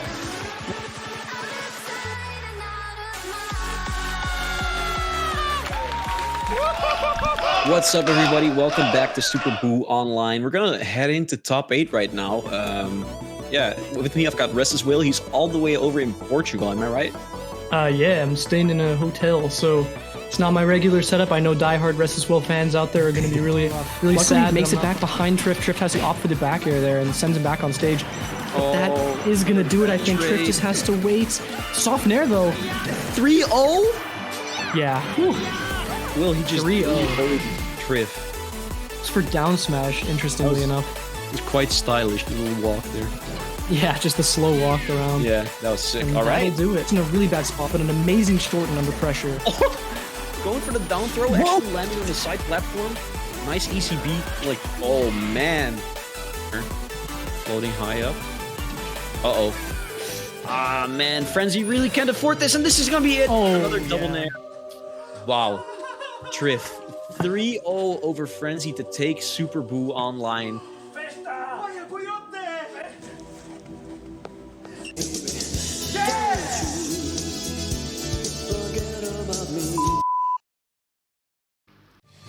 Quick moment. On the edge. Can he do it? Can he do it? He did it! 11 events hosted by the major TO teams from Europe, leading into a finale for ultimate victory. Don't you forget about me, yeah. Don't you forget about me. I think it's the power of the Irish flag. Yeah, man. Irish people come to save the day. Here's my prediction. I think if he's playing Falco, Mint's gonna whoop. Mint's gonna do.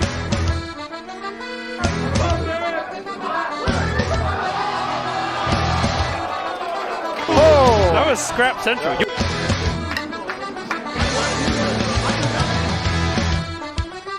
You gotta, yeah, he's from Riverside, Ireland, dude.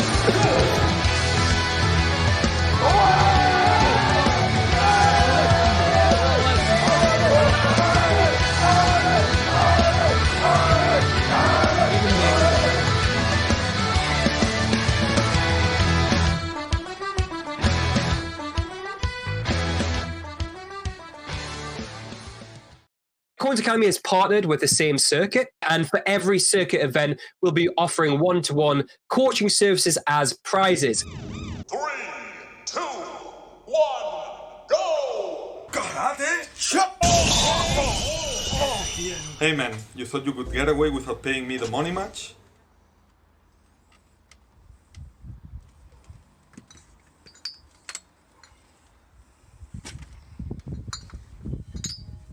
How about we organize something big? And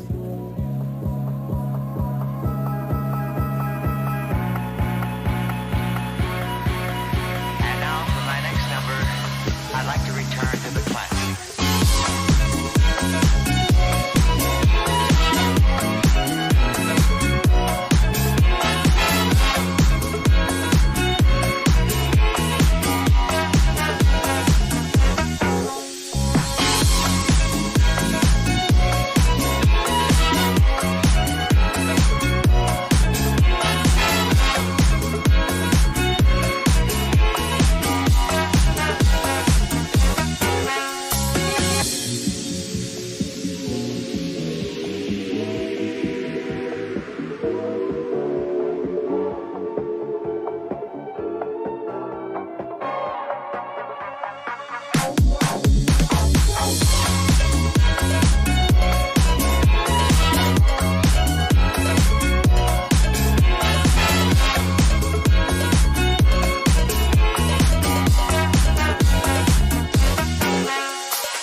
Coins Academy is partnered with the same circuit, and for every circuit event, we'll be offering one-to-one coaching services as prizes. You may be the next Pipsqueak. You may be the next Pipsqueak. Imagine. Brilliantly. Pipsqueak moment. On the edge. Can he do it? Can he do it? He did it! I think it's the power of the Irish flag. Yeah, man. Irish people come to save the day. Here's my prediction. I think if he's playing Falco, Mint's gonna whoop. Mint's gonna do.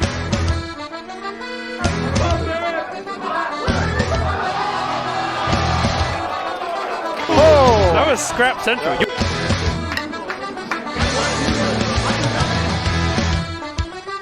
You gotta, yeah, he's from Riverside, Ireland, dude.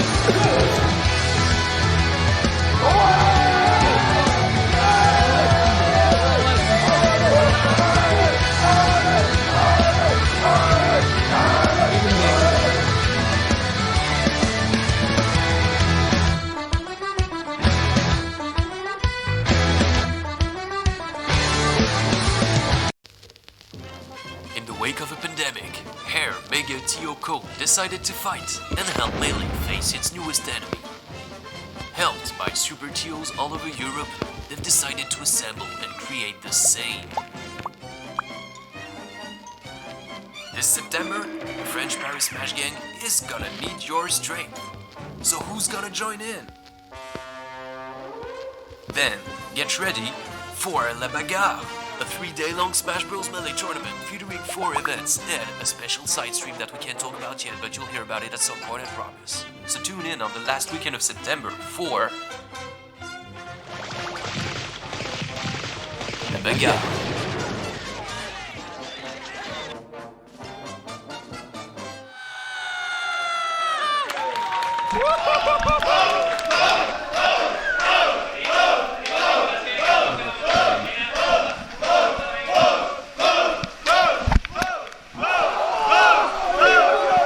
Matt Smith might have been gifted a little bit by the melee gods, but doesn't end up killing. He tried something that's too much. I think at this point he should lose the match. Okay, now he's not gonna lose the match. Alright, that's gonna be it for Greece against France. You know? Yeah. Life isn't fair, really. Life isn't fair. No. Alright, slide off. No slide off, don't worry about life's really not fair if you're grab, you can't slide those off. Oh, come on. Okay. Oh, you just waited it out, yeah. It was quite the show from Sweden, that's what it was. Yeah. But Prop is saying, you know what? Not today. I'm going to do that again. Do it again. Answer this. Just turn the gas on again. It's over. Right, okay, we got a last situation and 60% Donkey Kong's heavy. It's not over. Mo can still do this. That get up attack is actually. Mo's going for a lot, I think, and that's it.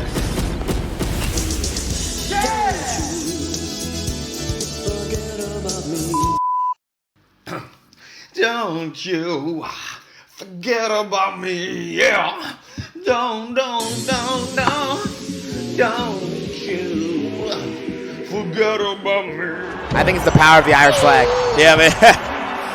Irish people come to save the day. Here's my prediction. I think if he's playing Falco, Mint's gonna whoop. Mint's gonna do.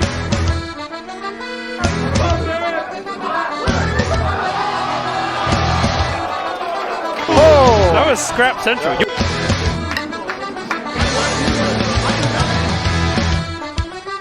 You gotta, yeah, he's from Riverside, Ireland, dude.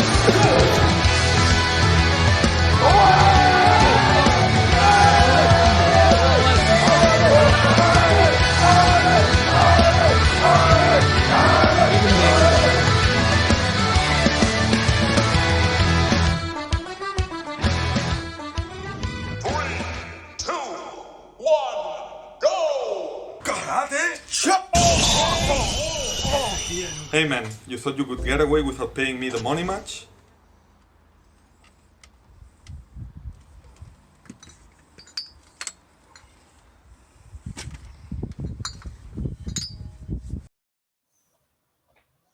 Hello, everybody watching BTS Smash. Welcome to Teaghlach. I'm sure you already know it's Teaghlach. You're already watching it. And if you don't know, we are here at an Irish tournament. My name is Heaps, and I'm joined by the enigmatic Brogue. Hey. How's it going, Brogue? It's going well, man. I'm really looking forward to this. Cruise, like we mentioned last time, it's my favorite event. And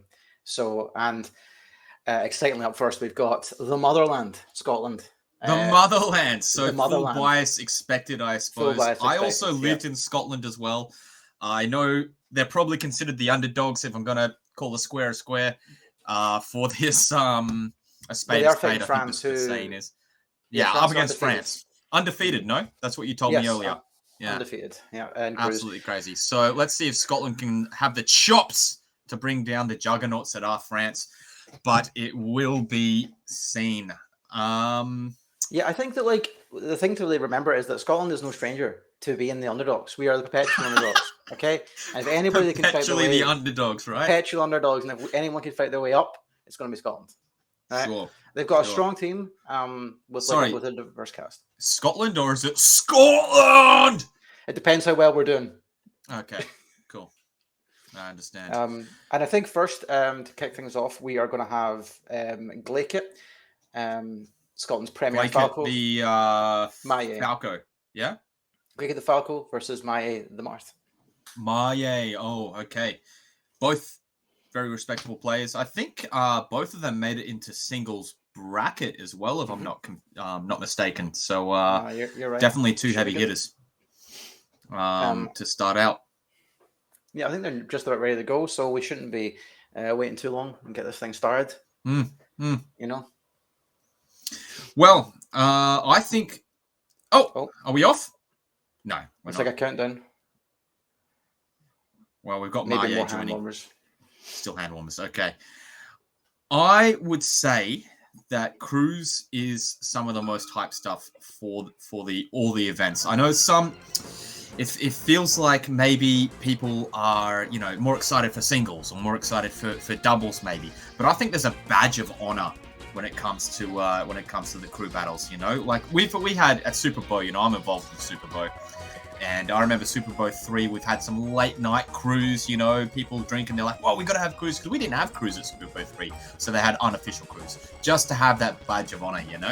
And I think you're probably. A little bit familiar with the late night crew at Super Bowl, I guess. Yeah, there was an ugly Irish crew battle that happened at 3 a.m. at Super Bowl, but we don't. Ugly, you guys won, didn't you? Oh yeah, that's how history went down. No, we did not. We did not. So that's why it's ugly to you. Yeah. Okay, yeah.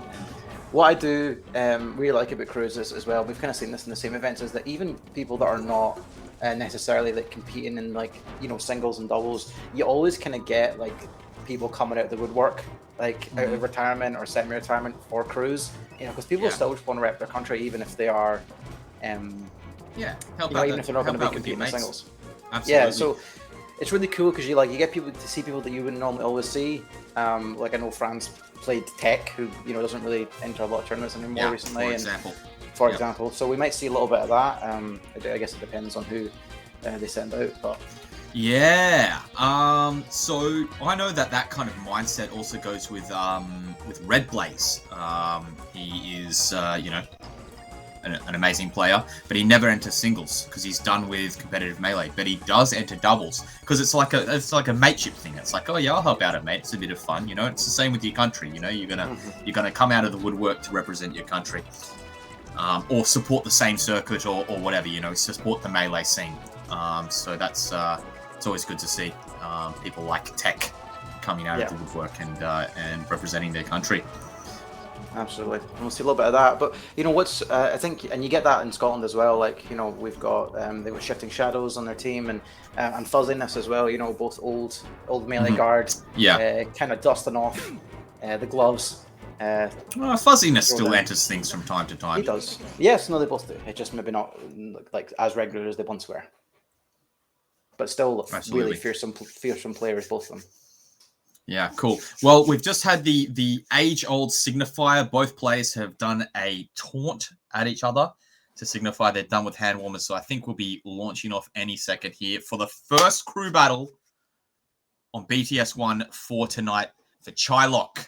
Yeah, and if you're unsure, by the way, go on. Sorry, bro. I was going to say, speaking of, we are on BTS 1, but there's also other crews happening over on BTS 2. So you can get that squad streaming going. And I believe Zen and Restless Whale are keeping things.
What a crazy like run off back to ledge double laser from the wicket there.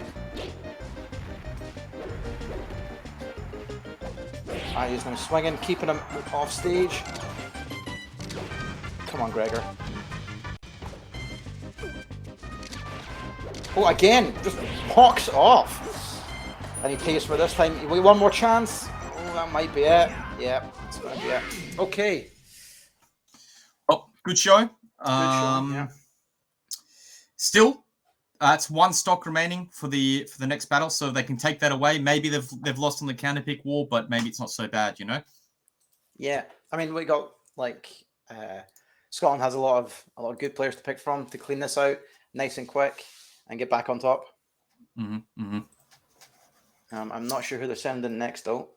Yeah, it will be interesting. I actually don't even know the lineup. Do you have access to that information, Mr. Brogue? I actually do not. Well, currently, but it'll be a nice surprise for both of us. So I guess when you were in Scotland, you weren't so much in the scene all those long years ago. So Nice. did you ever get to meet any of these players? I did not. No, that was before my it was before my time. Before your foray. Thank you, production. Yeah. We've got Shifting Shadows coming next. So it's a good pick, you know, Mars Falcon. Especially, you know, Falcon has the ability to close out stocks quickly really just tie this thing up nice and quick. Yeah, absolutely. Okay, well that will be interesting. So we're just waiting on game. Cool. Shifting Shadows did quite well in the previous tournament, Super Bowl online. Yeah, went forward into the singles there and into doubles. I think as well. Talking about doubles, by the way, Mint Frenzy. Yep, Ireland bringing it home in our own event for doubles. Absolutely. So that's good. Yeah, Mint and Frenzy, obviously, no stranger to being doubles partners and winning big events like this. So definitely one of the best teams, best static teams in Europe. Yeah. And I think actually one of our partners for Teaghlach, Team Air, are going to be gifting the doubles circuit winners with a flight and cover of accommodation for Air 6. So shout outs to Team Air for partnering with Teaghlach in the same circuit. And and we'll see Frenzy and Mint there. Yeah, and we'll see Frenzy and Mint there. It's always a pleasure to see Mint. Mint's somebody in the past. I guess he hasn't been able to travel so much. Oh, here we go. We're about to get kicked off. Have you got the broadcast? No. Are you watching on Glide Kit? No, of course it's the other one. I messaged it in the message to you. What's the name of it? Sorry. Mango Family 69. Yeah, I've got it. So it looks like we just did hand warmers just now. They're getting ready to go. In fact, they're ready to go. So about to kick things off. Cool. Yeah. So as I was saying, Mint's not always somebody that's been able to travel in the past. So it's good to see the age of online bringing players like himself out of the woodworks there. Yeah, absolutely. And we'll hopefully get some more travel back as things start to open up more. But here we go. Absolutely. Can Scotland even this up quickly? Maya gets a big grab to begin with. He starts the tech chase. Now he's shifting his turn. Oh, the cheese! He's throwing him off! Oh, no! They love cheese in France.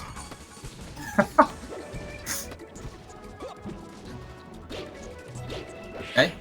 And Maya's just keeping it. He's so good at just keeping the advantage state. Oh, but just misses the down air there. Shifting us another chance. Oh, hey, nice Shays, slide I'm just muted on the in the commentator here. My Slippy is really lagging. I'm like so far behind. So I can't press tab either to catch it up. Do you know how to get that back? Oh, and there's Maya taking another stock out of Scotland. This is where we need to clean it up big before they start running away with this kind of stuff. Keeping them in the corner. Oh, no sliders.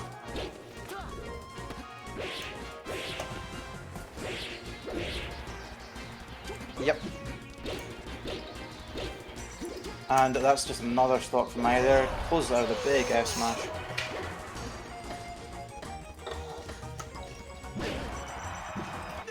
Okay, well this is France sending in one of their better players to start with. Really, trying to eke out the start of the crew and just hold that lead on to the end. Yeah. But now Scotland has now got a bit of a deficit, so now we need to really see if we can get the if we can bring this back. I know in my heart that we can do it. We've come back from bigger deficits in the past. Yeah, absolutely. Like nearly losing your border, a few hundred years ago and that sort of thing. That's not really what I was talking about, but thank you for that. You came back from it though, so yeah.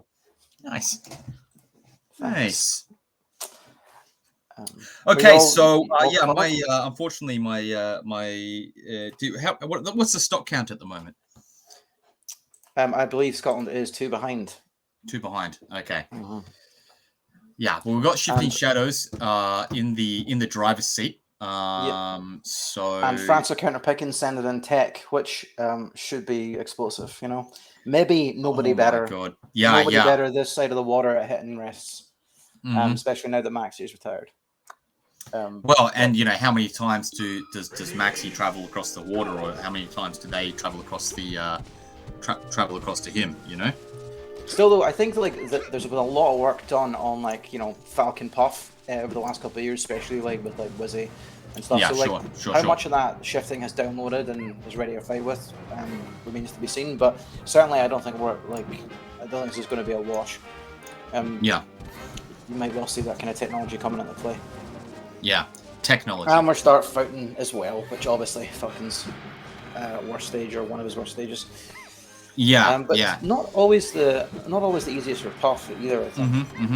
I mean, Puffs aren't, you know, they can use their platforms to get a few things, platform tech chasers, rest tech chasers, and that sort of thing, but they're not generally known as like a character that's going to be getting as much of a platform as, say, maybe a Sheik or a Captain Falcon.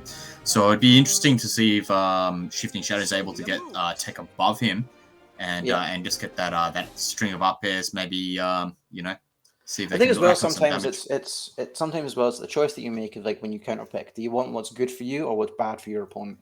You know, I think that usually comes down to how you're feeling and about who you're fighting. Yeah, sure. You know, sometimes it's about taking as much away from who you're fighting than it is about giving yourself the boost. Yeah, I definitely of the opinion, take it away from your opponent. You know, try to make them struggle as much as possible. Right. But in saying that, you know, sometimes, you know, I'm a peach. I'll pick instead of picking Dreamland, I'll choose to go to Yoshi's because I feel like, you know, I don't want to get camped or something like that. And it depends on who you're playing, as you said. Yeah.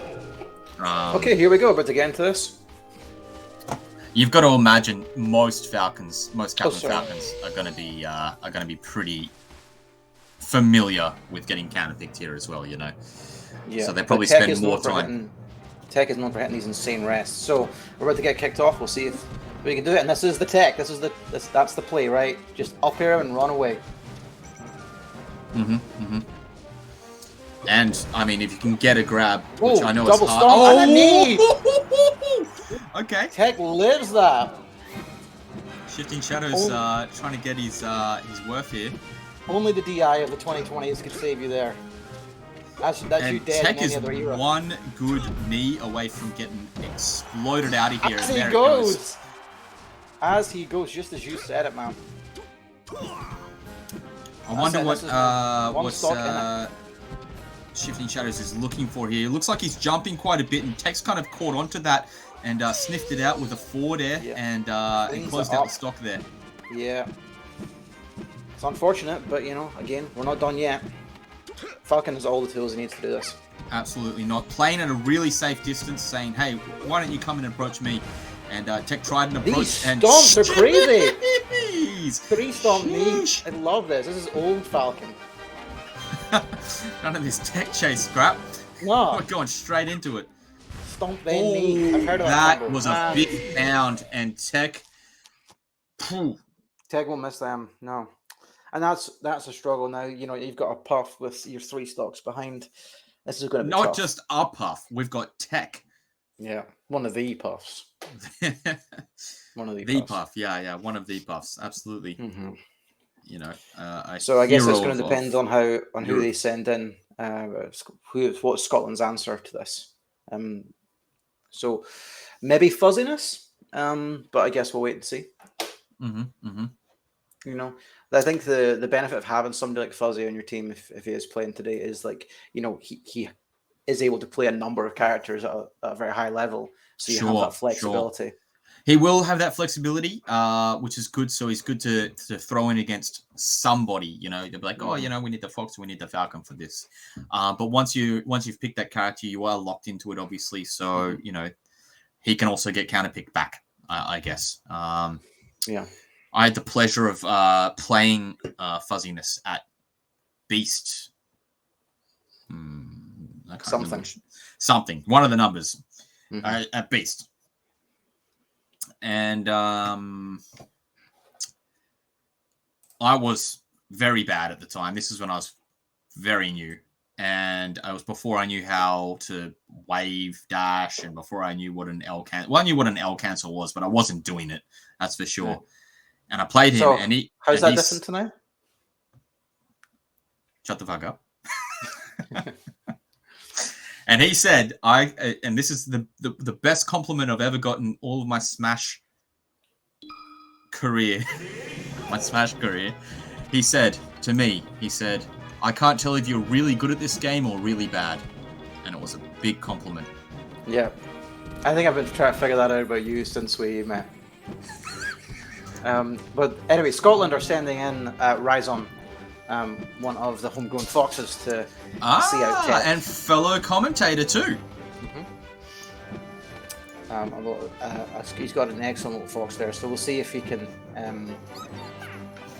close this out. Yeah, and Ryzon is another person that's made it into bracket too. So we've got some Scottish representation in bracket for tomorrow, which will be fantastic. Yep, Celts Unite, man. That is tomorrow. Right now, we need to worry about today. We've got Tech on 3 stocks. 3 stocks, yeah. All right, Ryzon, show us what you got, baby.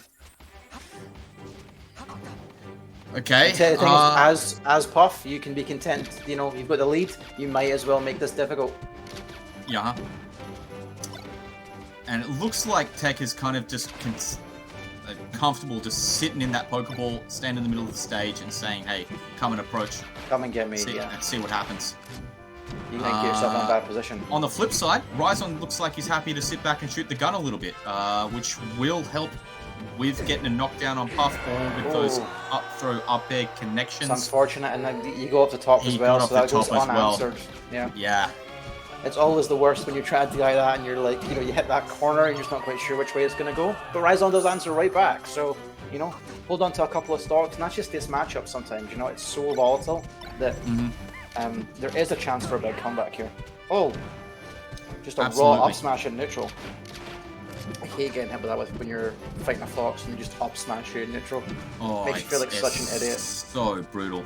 Yeah. And a shield too. Hey, okay, Ryzon's got some chops here. And look at the respect Ryzon was giving Tech on the edge as well. He was sitting so far back, and he's keeping him cornered quite well. But is it respect or is it fear? Because I know when I'm playing, like, you know, I was playing Max A, and it's so dangerous to get near. You have to pick your spots so carefully because one mistake is death. Are they going to come in with He does cleans that out. That was excellent. And he's not got that much percent, so one more stock.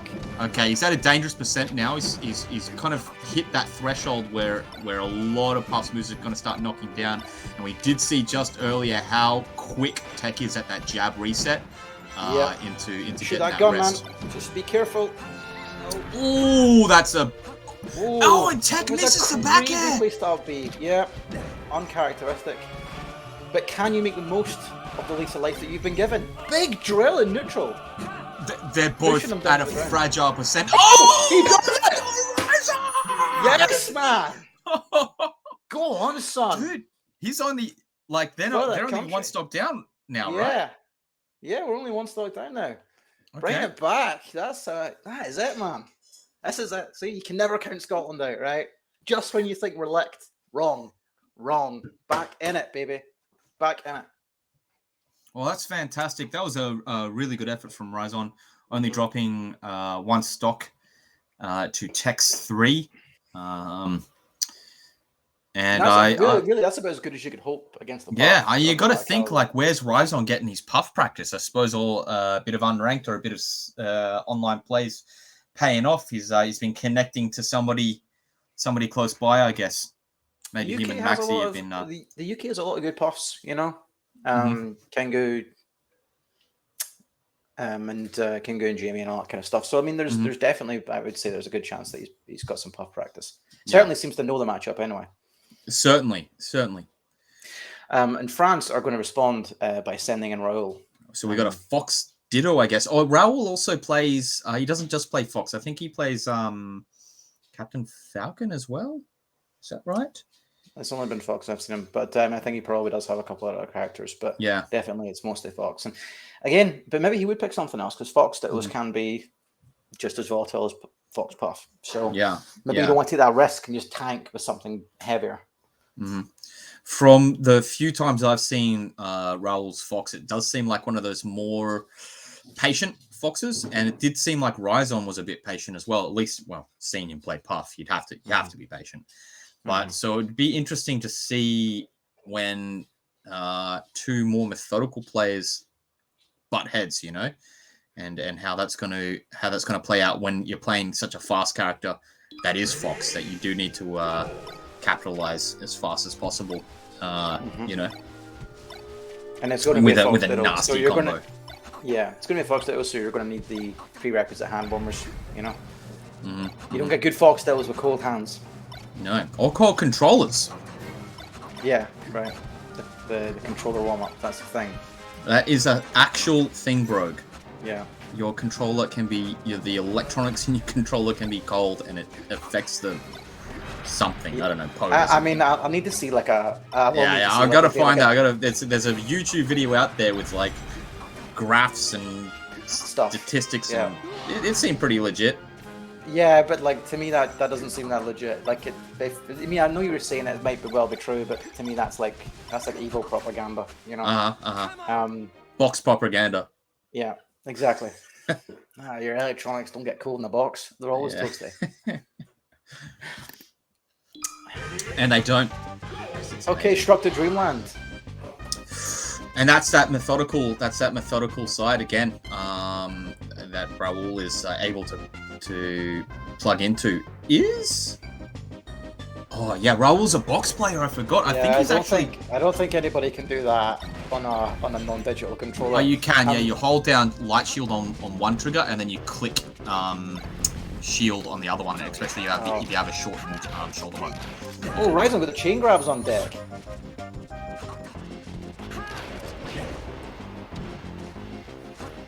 And now he's off stage, unfortunately. Oh,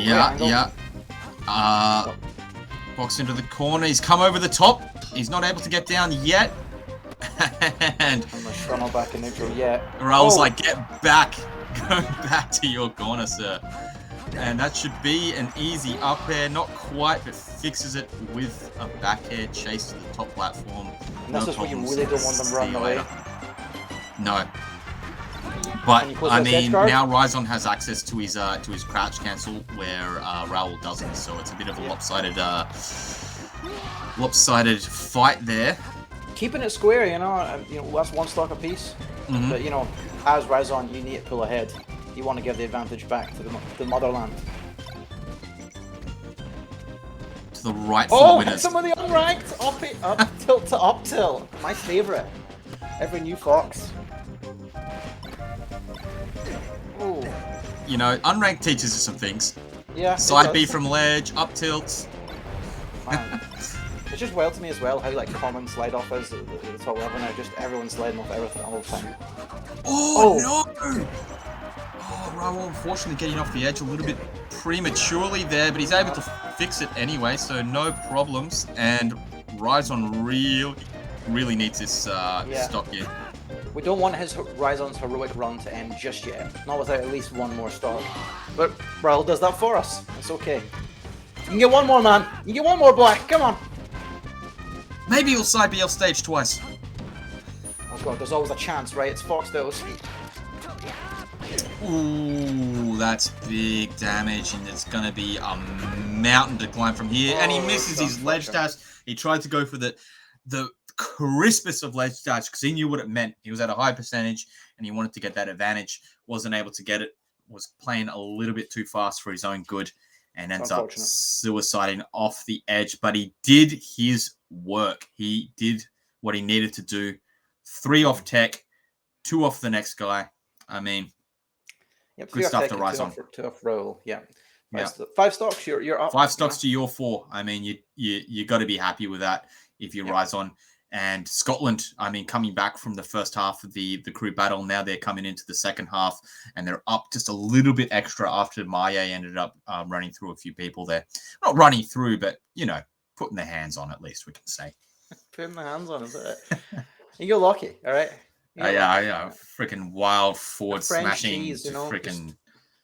That French It's all cheese, masks, man. They just just got a whiff. they got a big sword. Freaking master psychopath running around with a sword, swinging it at people. Scotland isn't done yet. We're not done yet. Scotland's not done yet. We're not done yet. But the real question is who's going to be going in? You know, that is the real question. That probably will promptly be answered by the time by the time the game comes on. Yeah. If it was me, I might send in Fade. You know. I forgot about Fade. Okay.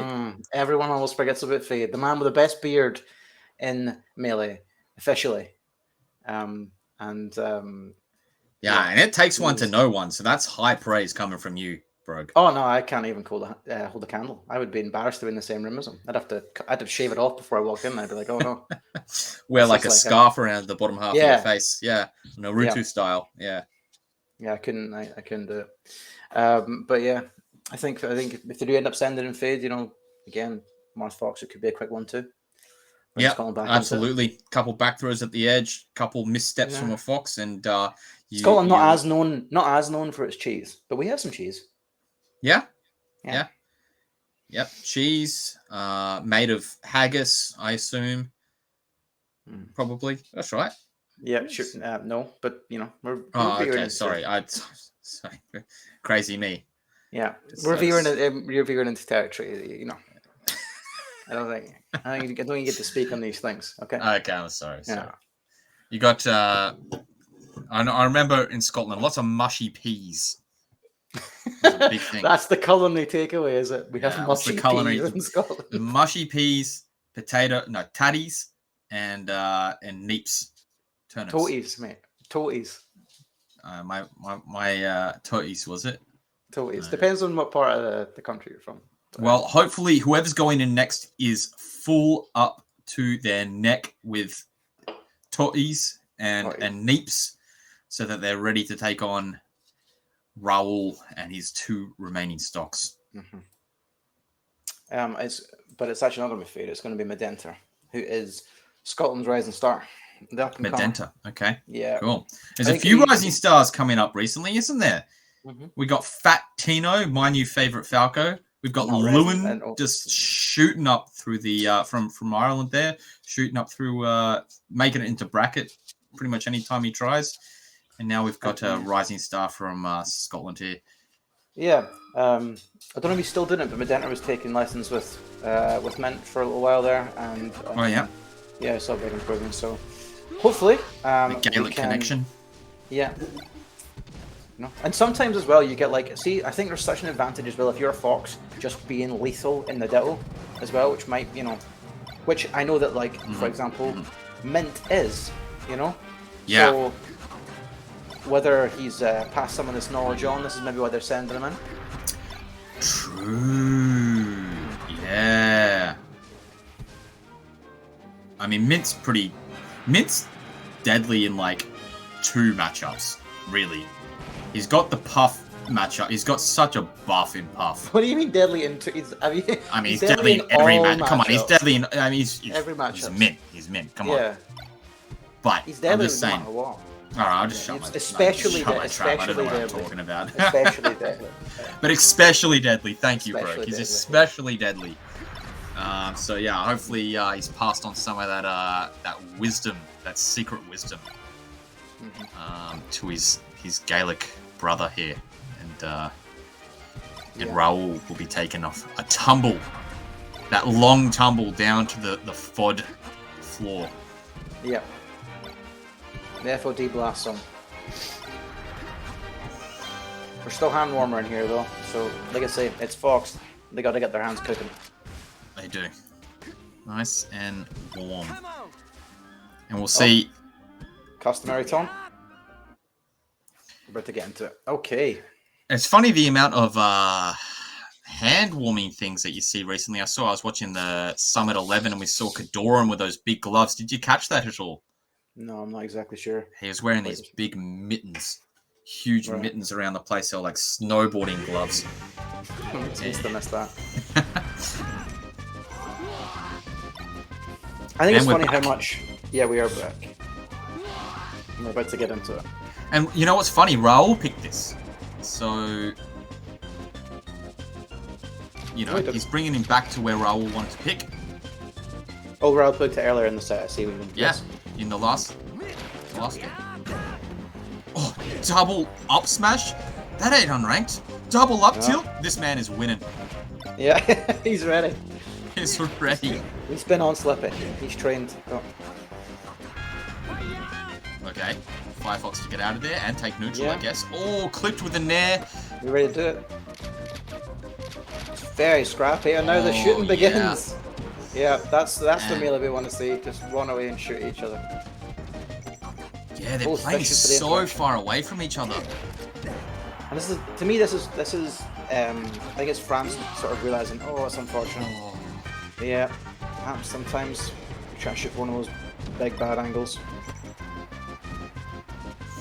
The important thing is, can we close this out? Can we bring this back, boys? Yes, we can. Okay. Yes, we can. So far, so good. And if Scotland can take this next stock, then they've maintained the that 5-stock Rise On comeback. Oh, that's bad. That is very bad. That is tough. Oh, but just misses the shine. And is he going to get it reversed? Oh! That's really unfortunate. That is unfortunate, but I mean, he was dead to rights anyway, so he absolutely was. You got to take every percent you can here. What a grab! Where did that grab come from? That was crazy. And that should be curtains, but it wasn't before, so it's going to be interesting. Goes for that cheeky angle. Yeah, cheeky unfortunate. Angle. That was sneaky. That was a slippery angle. This is going to be tough. On platform, not going to cut it. And it's so tough in these situations because you don't want to commit too hard. You just want to, like, you know, get your straight hit, close out the stock, try not to lose anything else. So, you know, not put yourself in bad positions. Raul playing so defensive at the moment. Pushed him back into the corner. It's really unfortunate. Keep him in there. Ooh, that wave dash out of shield to shine was slick by Raul. And it's very tough. Raul is playing so well. You just imagine to convert these straight hits into really advantageous situations. And really using the space of Dreamland as well. To the best of his ability. Okay. Okay. Well, unfortunate for Scotland, but amazing for France. So, you know, if you're not going for the underdogs, woo! Yeah. Yeah. but I am going for the underdogs. So boo. Yeah. It's all a matter of perspective.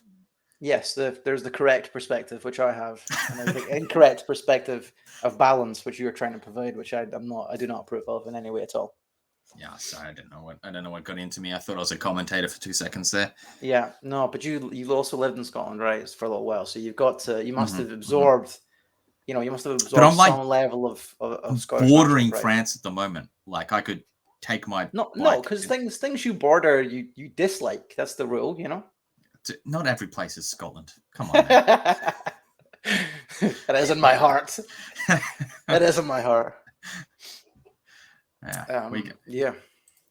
You know, I've actually lost track of who we've. Is Scotland got one more player after this, or is this our last stand? Who do we have? We had Glaikit. We Glaikit, Shifting, Rise On, Medenta. We've got one more. We have one more. Okay. Super. And it looks like we are going to be that France are going to be sending Silo. Silo. Okay. So no, we're not going to see from. We're not going to see. Oh no. Yeah. Sorry. Okay. Silo's coming in for France, and then we've still got Fade in the hopefully in the back pocket of Scotland. I'm just waiting for. I think Ron might need to start broadcasting. Yeah. Yeah. In the meantime, I would love to shout out one of the main sponsors of Teaghlach, Beyond the Summit, who have been providing this very stream. Not only have they already provided a ticket for Pipsqueak, who unfortunately had a little bit of had a few troubles getting into America for Summit 11. He's been re-invited back to Summit 12, but they're also going to invite another person, whoever comes second in the whole circuit, to Smash Summit 12. So there'll be 2 Europeans in Smash Summit 12, which is very hype for me. So good on Beyond the Summit, and thanks for being one of the main sponsors of the same circuit in Teaghlach. Yeah, that would be. It's been really great to have them do this and support us the whole way through this. I think Summit is just that everyone's one of the premier events, and getting more European representation there, I think is great. Oh, and you just love to see like how it stacks up as well. You want to see, because there's always that question like, oh, where do the players from here fit in? The perceived, whatever the rank is, or whatever perceived who is better than who over the water, over the lake. That's actually the worst. That's actually the worst part of when Europeans go over, and we have to listen to all the everyone over there going, "Oh no, they're actually really good," and we go, "Yeah, we know. We've known for a long time." Yeah. Don't you guys play on PAL? Yeah. Oh, don't. It's giving me. For anyone that's watching at home, that's from across the water. Yes, we are playing on PAL. That's long dead. PAL is dead. It's a shame. I can't like their little differences. I understand I'm in the minority here, but no, PAL. I'm gonna do it again. I'll spade a spade. PAL is the superior version. Oh, controversial. I'm not sure I can say that. I mean, it's not as hype. You don't have the spikes, and the top tiers are more top tier and whatever. So whatever. Yeah. But yeah, come on.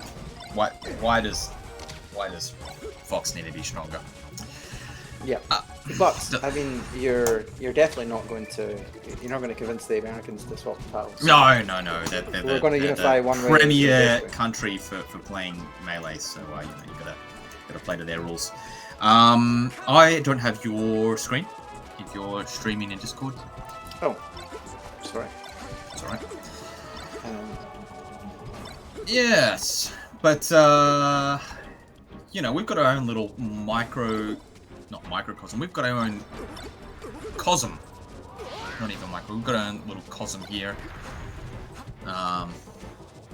For Melee, and that's It's always good. It's always good. European scene is like, I just can't foresee. Europeans go over to America and they have a good time, but whenever the Americans come over here, they all say Europe's the same. Europe's the best. Yeah, man. Yeah. It's when you travel to a European competition, it's to another country that could have a completely different culture and a different language. Different food, different music, different food, different everything. So it's not just traveling to a Smash Bros comp. It's traveling with your mates and having an adventure. Man, I love Melee. Yeah. So France was sending in Silo. I don't know if we mentioned this. Who's part of the new breed of Falcos. France obviously with a very rich history of Falcos with lots of backs on and what have you. But this is a new boy. So this should be.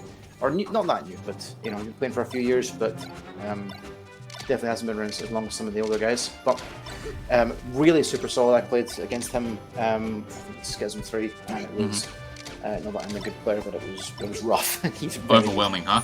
Yeah, kind of. You know how to use the lasers. That's I think that's what separates a good Falco from a great Falco. We didn't know when to shoot.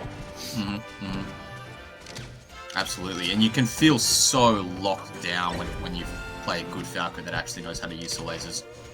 Yeah, but Fox has all the tools he needs, and I'm hoping Medenter can at least get one more for the team.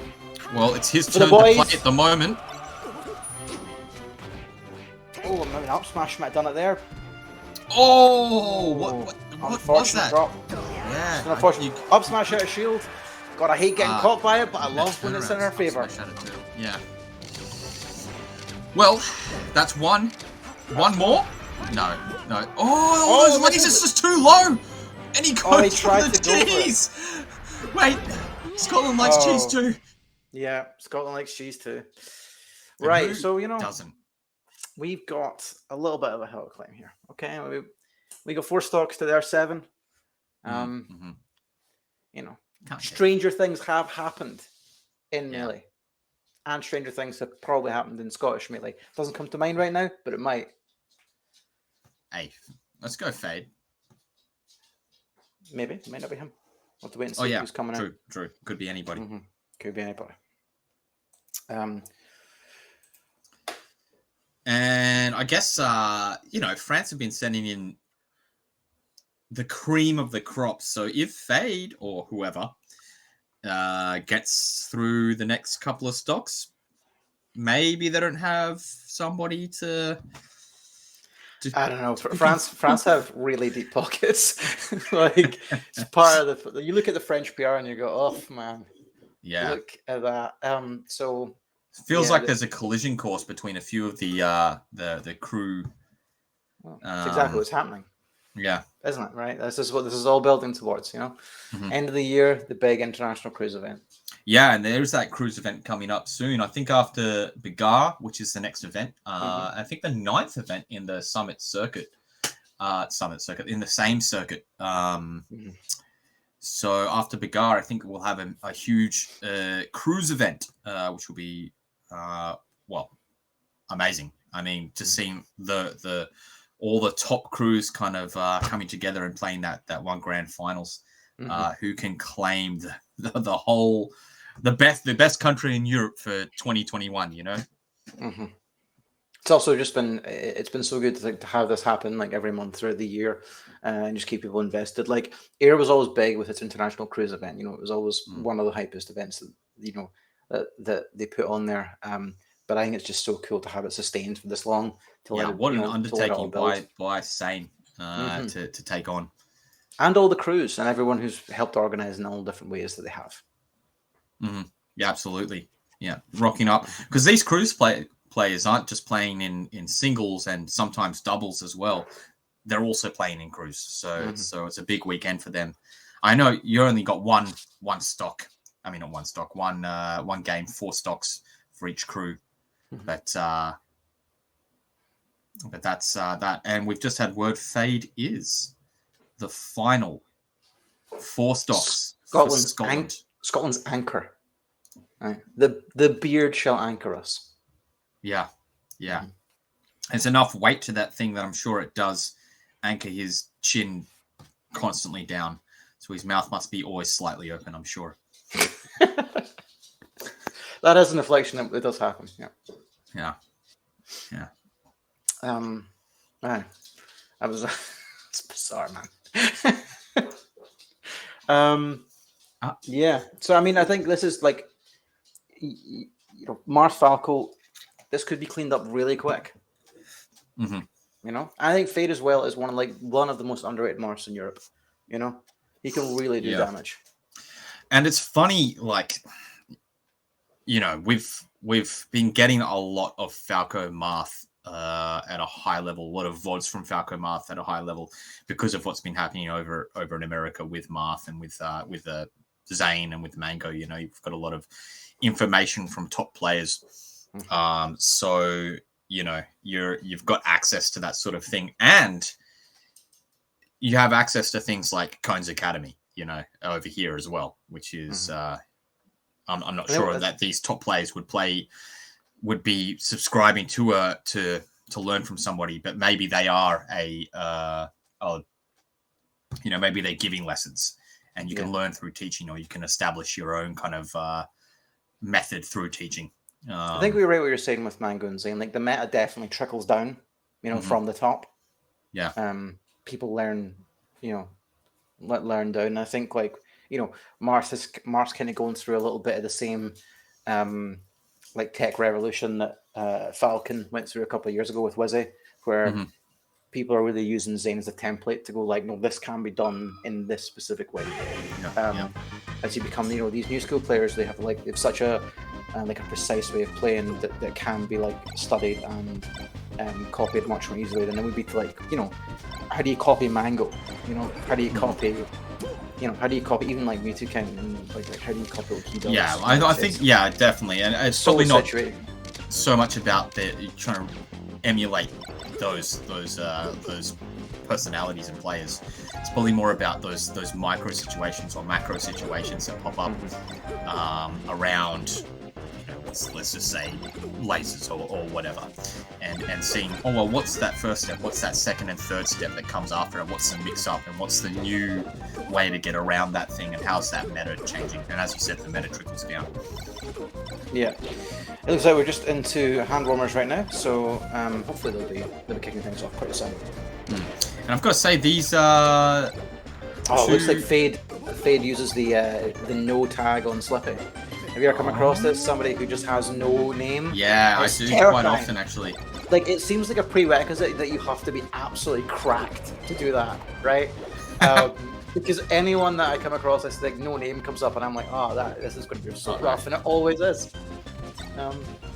So now I know it's that's probably when you take your one stock that you get off them, and you take your beating, you just try to learn how to DI the whole time, and then hopefully they play you once more before they quit out. I think like the old European god Yari does the same thing as well. So it's definitely, I think it is a thing. Death and Fade. I paid for my I paid to change my my netcode because this is amazing, and also because it's bored. Scotland's last glorious stand. Here we go. Scotland! Yeah, don't. I'll do that when we win. Not if, when we win. Alright. So Fade's starting out with a few power shields. Good to set the pace, saying, hey, you're not going to bully me with the... Oh, okay. And there's our cheese. Is that a cheese? We've got some cheese. Oh, just misses the up tilt, and unfortunately. rolls toward the ledge. Just saying, hey, Oh, what a yeah, I'm catch not with the afraid. up tilt. This is all Fade's game at the moment. Yeah, absolutely is. Oh, just not ready able for to that get side those B. jabs It's out. unreactable. It's not fair. It's unreactable on Slippy. He can't react to the side Bs. Okay, it's a myth. Oh, how did he get that shield poke? It looked like he jumped. It looked like Silo was kind of tilting his shield forward, and Fade was able to jump to the other side and just poke the back heel of Falco there on the platform. You know, both times that that Fade has power shielded Silo's lasers, he's immediately stopped shooting. I think it just serves as a sign that, like, you know, you don't have the confidence. You need to have the confidence to keep going with your lasers. Like, shutting that down a Falco is so big. Absolutely. If you're not feeling confident in what your normal gameplay, you start second guessing yourself. Absolutely. And Fade is so good at power shielding. Like, that is insane. One more. And we one clean more, this and up. it's got We 3 clean stocks this up, going and into there's the last one 4. stock in it. Scotland can do this. Of course, Scotland can do this. I mean, Scotland will do this. Scotland's going to do this. Oh, Silo warming up. That could have been a down air. He chose to forward tilt. He's better than me, but he let him back onto stage. Oh, Randy just a big swing. And these power shields are insane. Oh, the Silo's keeping the pressure. probably going to Let's get the steal that pressure. one out. All right, Yeah. okay. Sorry, Fade can close this out. Okay. So it's looking dash like attack if cost Faye him closes so much. this... Get the juggles going. Keep at it. Ooh, big custy there.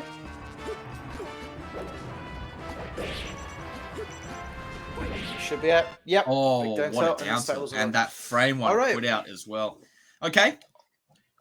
Okay. Like the way I think about this, right, is all this is a 2-stock. Mm-hmm. That's all this is. Right? Not impossible. Not impossible. Definitely not. No. Sometimes you're playing your mates and it's just like you just all of a sudden get 4-stocked accidentally, you know? Exactly. Right? Especially like, because you got to think from France's point of view, right? Okay, they're sitting there, you know, they're feeling heaps comfortable. They're like, we 6-0, we're 6-0, it's no problem. Scotland, they've already taken out what they would consider their biggest competition. Now there's 2 stocks in it, the whole thing backs to the wall. And they sent in Maye first. They're like, oh yeah, we've Maye did his job. We're comfortably ahead. Mm-hmm. Yeah, I mean, their biggest competition in this thing was probably the Netherlands, and they didn't get this close. Mm-hmm.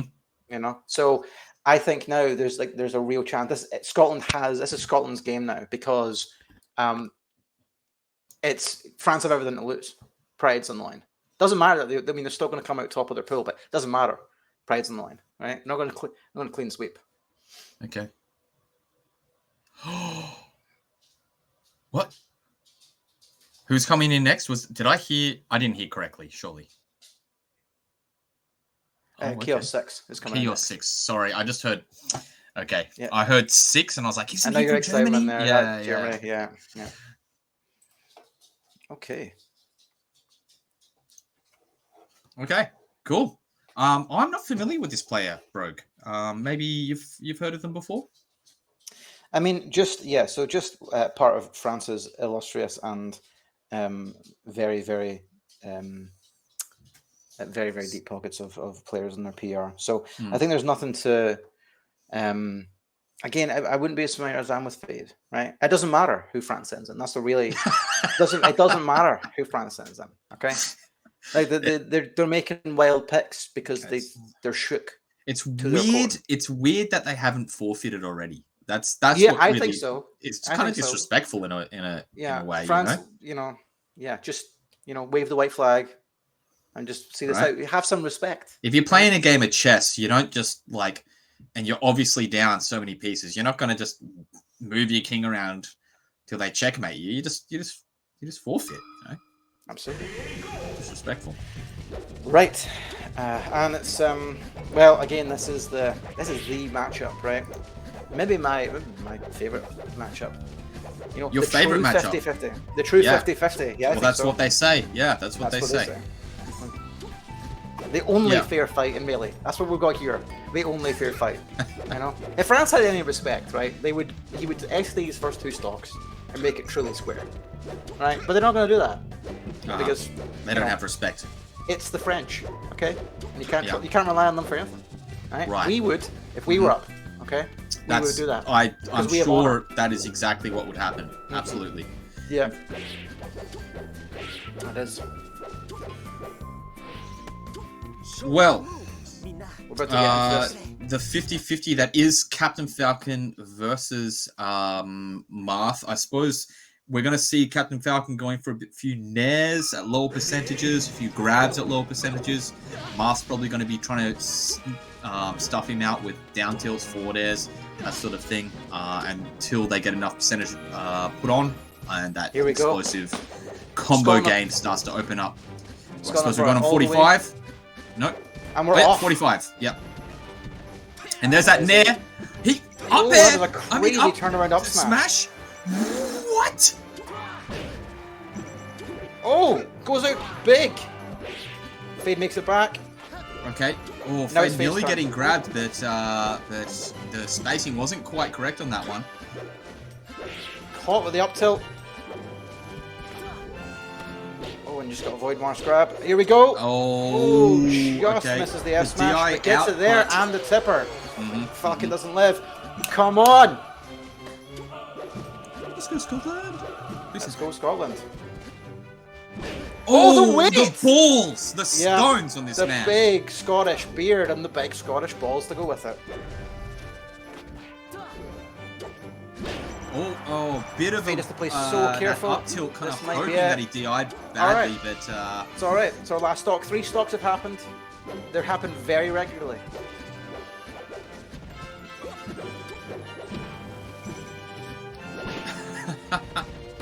Okay.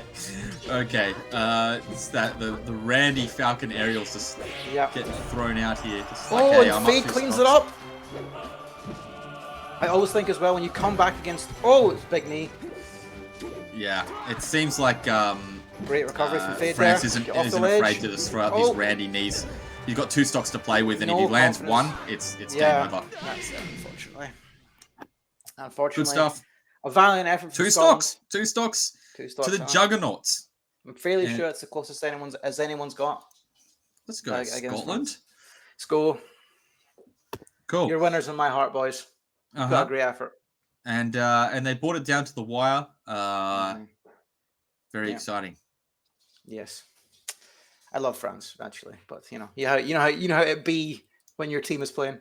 Oh, of course. Come on. Yeah. It's all in good fun. Shout outs to France. Great job. Yeah. Good stuff for them. Well deserved. Moving up into higher and higher positions.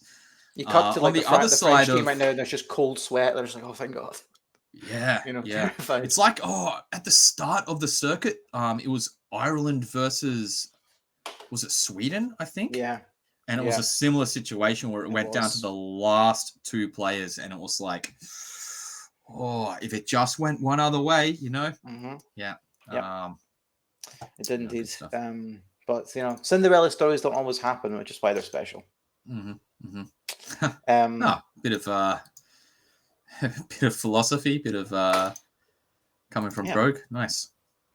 But actually, what we've got on next is, 2 of the favourites. I believe up next is England versus Sweden. Okay. Wow. Yeah. So we're going to get some real high level. That wasn't high level, but 2 of the favourite teams, I think, in their pool, so I think England are also undefeated, like France in their pool. England, I think, are also undefeated, but Sweden might well be got taken down by somebody. Mm-hmm. I think so. Okay. But we'll see if they can take down England. They certainly have the capability and the players that they need to do. That. Sorry. Yeah. While we're waiting, who have we got? We've got Frenzy over in England. There, we've got Fuzziness is for Scotland at the moment. But England has Prof, Max, Kengu, Jamie, Weston. There is a lot of Fat Tino.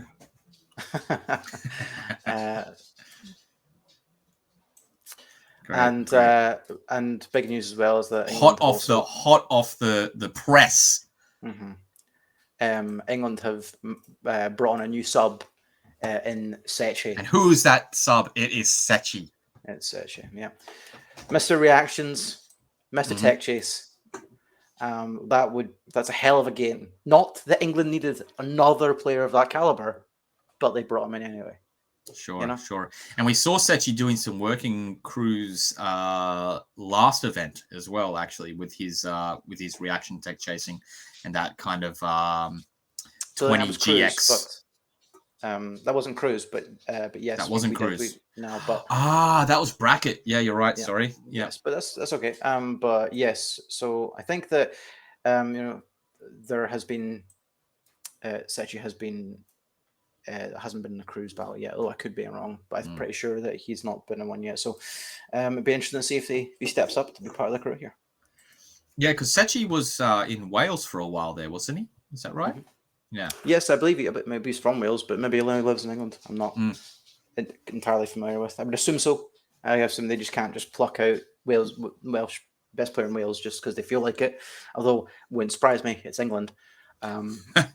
He's only just come out of the woodwork too, actually, because I think he had, from what I heard, at least, I don't know if this is true, but I heard that he had bad internet, so he wasn't able to enter any of the initial same circuit events. Because he didn't want to bring everyone down with lag or what have you. But yeah, but now it's been fixed, and now it's been fixed, and he's ready to rock. Yeah, I think as well, like you'll see. There was definitely some commentary that some comments made that he was a little rusty at the first event back, which is completely understandable. Yeah, sure. But we can maybe see him. It'd be really good to see him come back up to his previous level. But for now, to kick things off, who have we got to kick us off, Brogue? It looks like it's going to be Pipsqueak versus Frenzy, 2 of your best players. Yeah. Okay, so this is like grand finals. This is like a grand finals match already. Yeah. To start us out with England versus with Sweden. Yeah. So they're both. I mean, is it a blind pick? I guess it's a blind. I do know this actually. They blind pick the first people to go in. Yeah, they have to. You can't give anyone the advantage. Yeah, So it's easy for Sweden. You stick in your best fox. He's got a great matchup spread. So I'm guessing England responded by going like, who do we send in against? It has to be Frenzy, right? You don't want to go down too early. like you send in Maye, and then all of a sudden you're down 6 stocks. Yeah, it's tough. It is tough. It is tough. And it was no more than 3. Good stuff to Scotland though. Woo! Okay, I don't know if this is on stream, but they're doing a Game and Watch. The Game and Watch, but the bands, yeah. I love that. I love that. Actually, I was going to speak about this earlier. I love like what's developed is like our little language through animation that we have now because of Slippy. You know, the way people speak to each other without actually speaking to each other. Yeah. I love it. I think it's just such a cool way, and it just goes to show how much you can express yourself with Melee. Sure, absolutely. I'm always about bowing to my opponent if they do something really cool and they kill me. I come down off the angel platform and I'll give them a little head nod, like, yeah. Yeah, they probably think you're teabagging them, and that's no. They bow back. They teabag back. They don't think I'm teabagging. Teabag back. And if they don't teabag back, maybe they think I'm being disrespectful and they really hate that. Yeah. If like they're the you, they probably think I'm disrespecting. Furious. I guess me on unranked is like, as soon as somebody does anything that could even be remotely construed as bad manners, I just get rage. It's a little ball of anger. Just get huffy. Do they ever, not to give too much away about who you main, it's Sheik. But do they ever, like, if you grab too much, do they ever just run around the stage just grabbing over and over to, like, tease you or something? No. No. Oh, that's good.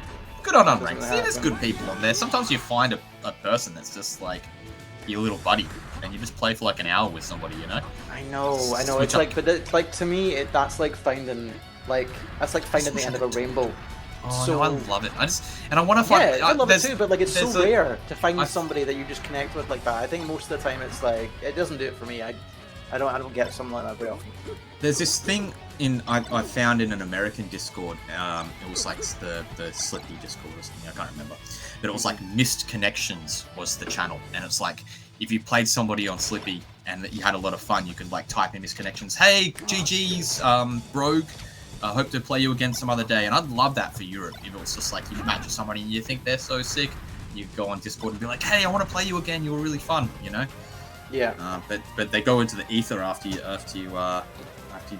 disconnect. But that's okay. If you want to get philosophical again, you just get to share that beautiful moment with them, and then it's gone forever.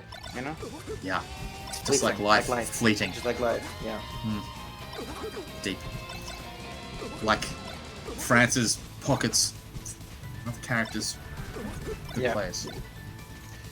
These crews as well, though, at least France is equals as well. Mm-hmm. I mean, we're not saying that like I'm not saying that one of the cruise pools is more stacked than the others. I'm not saying that. Right? I wouldn't say that. But I would say that Ireland got a really tough pool of crews. A really tough pool of crews. Yeah. Which includes France and which doesn't include France, but does include England and Sweden. Yeah, sure. But that's not who we're going to be talking about today. We're going to be talking about France. Sorry, we're going to be talking about Sweden versus England right now. And it looks like they're done with hand warmers. So we'll be seeing Pipsqueak, Frenzy go at each other's throats in a spacey matchup that is already volatile enough, and you don't have the extra game to adapt. You have one game. You have one game to go, what does my opponent want, and how am I going to capitalize on that? So you've got to be adapting on the fly to close out these stocks. So let's see who is able to come out the gate swinging. Yeah. And like both these players, no stranger to each other. Frenzy certainly no stranger to high-level Fox matchups. Plays a lot with Min, plays a lot with Prof. And just cleans out really quick. Out. It's like you're gonna ledge. I know. I've played you enough. Oh, the shorten Frenzy wants it. Amazing way to fight himself out the corner there. Getting back to neutral because it was in a bad spot there. Pipsqueak calls it the roll. Excellent. Absolutely. Really close still. Coming down off the Angel platform. What's interesting about the Angel platform is I saw a video recently by Junebug about how the Angel platform could almost be considered something like a comeback feature. Like Smash 4 had Rage or whatever. So the Angel platform's almost like a comeback feature. I think I saw this. Yeah, the argument is that the angel platform gives you too much advantage because it can swing so hard. But you know, I would worry about changing that if I'm I honest, wouldn't change because it. I think Melee's perfect the way it is. it's hardly perfect, but like I think that like I love the fact that it offers that comeback mechanic. Keep things close, keep things interesting. No, hit some of the up B. don't do it. Hit some of the up B. That's it, you know. That's like see when you're a new Falco and you hit that for the first time. Oh, mwah. Yeah. Chef kiss, you know. And I think what happened was Pipsqueak really was cooking big ass smash. Jesus, Frenzy pulling away. So what happened was I think Pipsqueak was a little bit scared that that Frenzy would drop down air if he went for the edge. So he went for the stage, and Frenzy was ready for that with the up tilt and followed up with an amazing, very quick stop. 15%. Oh, you gotta feel that one right down in the loins. Just when Frenzy looked, he was about to run away with it. Slide off. So and close. Frenzy wow. holding down on the control Big stick. arms attack. This is anybody's. Ooh, bit of Pip with the advantage. Big full hop near into center stage. Oh, those lasers are not going to be very helpful, but doesn't matter. Frenzy's got the whole stage right now. Just keeping him pressured. Oh, that was a mad trade. Doesn't manage to snag him with the laser. Next hit wins. And oh, Pip with a huge conversion off a shine. Man, you've like it seems like more and more now you've really like you just cannot give like Fox an inch at the ledge. Like it's you know, you want to talk about an advantageous mechanic. Yeah. Right? Ledge dash, right? Box Fox is off the ledge. It's crazy. Yeah, absolutely. And you don't know what they're going to do. They could ledge dash shield, ledge dash turn around, up tilt, ledge dash shine. And Frenzy wasn't respecting it. And Pipsqueak saw that and just went straight for ledge dash up smash, which, you know, it's fast, but it's up smash. It's not up tilt or shine. It's up smash. So he really called Frenzy out in that last stock. And Frenzy paid for it with his crew's first 4 stocks off the top there. Pipsqueak going to be coming into the next game with a fresh stock, and it's Pipsqueak. So you want to make sure you're sending in somebody that's going to be able to close this one off as fast as possible, hopefully losing no stocks, and definitely not more than 1. Yeah, I mean, like, you know, you're now don't have the counter pick advantage, but you know, but like I say, you know, England has big pockets with a lot of players to pick from. You know, who do you send in? Yeah. Well, both teams do, but yes, England now is, you know, it's like when you're, you know, it's like rifling through just like a menu of just glorious desserts. You can just pick whatever you want. Yeah, you know? yeah, and it's not just the caliber of the plays; it's the diversity of the characters that they play as well. Yeah, absolutely. So I think, I mean, who do you send in against a Pipsqueak? There's probably a list of players. Do you know? Somewhere. You know, because you get to pick your stage. I may send in Sechi. You know, right? If they've got him. Right, why not? And Why it's not not? like Captain Falcon gets counterpicked so hard, you know? But they're going to send in another Falcon. So England not content to poach the Welsh Falcon, they've also poached the Greek Falcon, Isdar, who they are sending in. Just filthy. Filthy. Absolutely filthy. Yeah. Disgusting, England. You should really think about your morals. I just like how, you know, Melee reflects life. This is the way it is in other sports too. It's just, you know, it's the way it is. You got to accept it. Just bigger odds to overcome. Isdar, another fantastic player. So I like the Falcon pick, you know. Absolutely, and like it's so easy to get a knockdown so early as Falcon. Oopsie, accidentally lasered his star, so they're gonna have to start again. Oh, they're doing a hand warm up. Sorry. They're doing a hand warm up, yeah. And they'll, yeah. And then Pep. In your so which is the best Falcon color, Rogue? The best Falcon color. Yeah. I don't know. I like the light blue. You Yeah, I know it's Quaint. not so it's I like controversial. it's pick. classy. I like It's classy. but I also like the red. I think the red's sick. Like like the Red Gatsu is red. Sigatsu, man. Yeah, he rocks the red. The correct Mm-hmm. answer is the pink. I disagree. Oh, but well. like I think Falcon might have the best spread of character colors. Of all I've been characters. banned from chat by saying green Falcon is disgusting before, but I'll say it again. I'm sorry. Yeah, I'm sorry.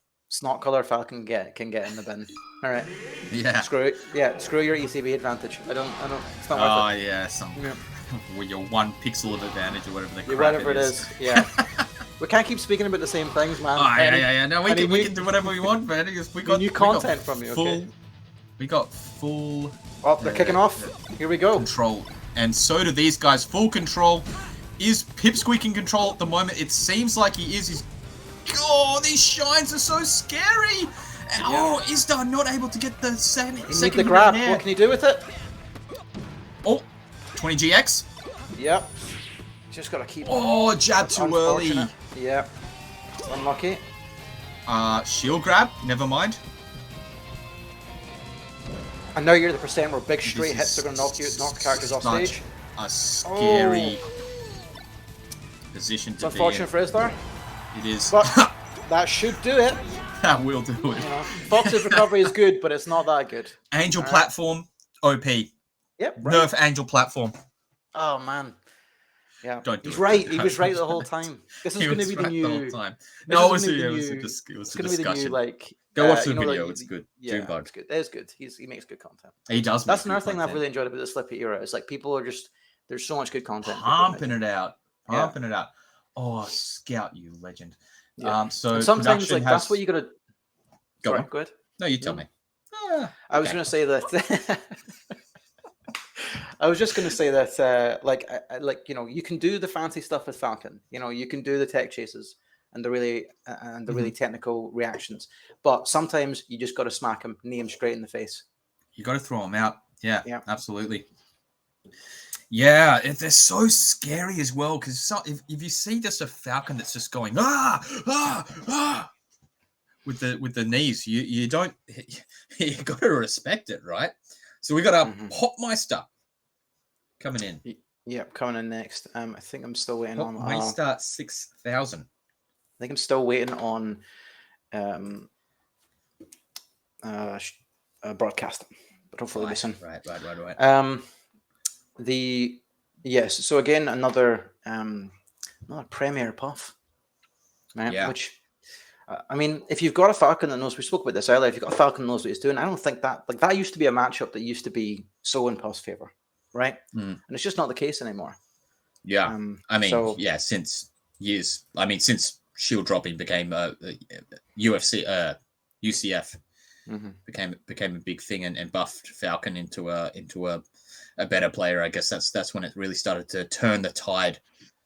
I think, but sometimes you can just be somebody who's like, Popmeister might just be lethal against Falcon.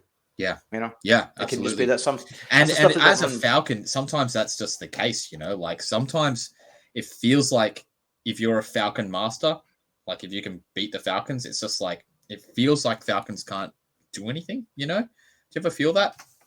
Mm-hmm. I do. It's like the obvious example is Mango or somebody. It's just like, oh, you play Captain Falcon. Well, you might win 1 in 100. Good luck. Yeah, but things change. The meta evolves all the time. I think that's kind of like the beauty of Melee and its lack of patches and updates. It just forces people to like hit the lab and really push stuff. Yeah. And really matchups that used to be like in my time, Falco Marth was so Marth favored. And now it's now it's much more considered much more even than it was, and things like that shift all the time.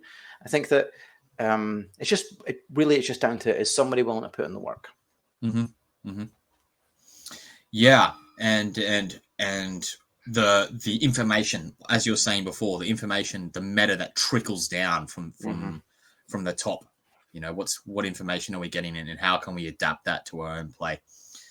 And I mean, this very match we're about to see is probably no exception to what we're speaking about right now. This is that information that players like you and I want to see. You know, if you're a Falcon main or a Puff main, this is one of those matches that you're going to be looking to see how the meta is evolving.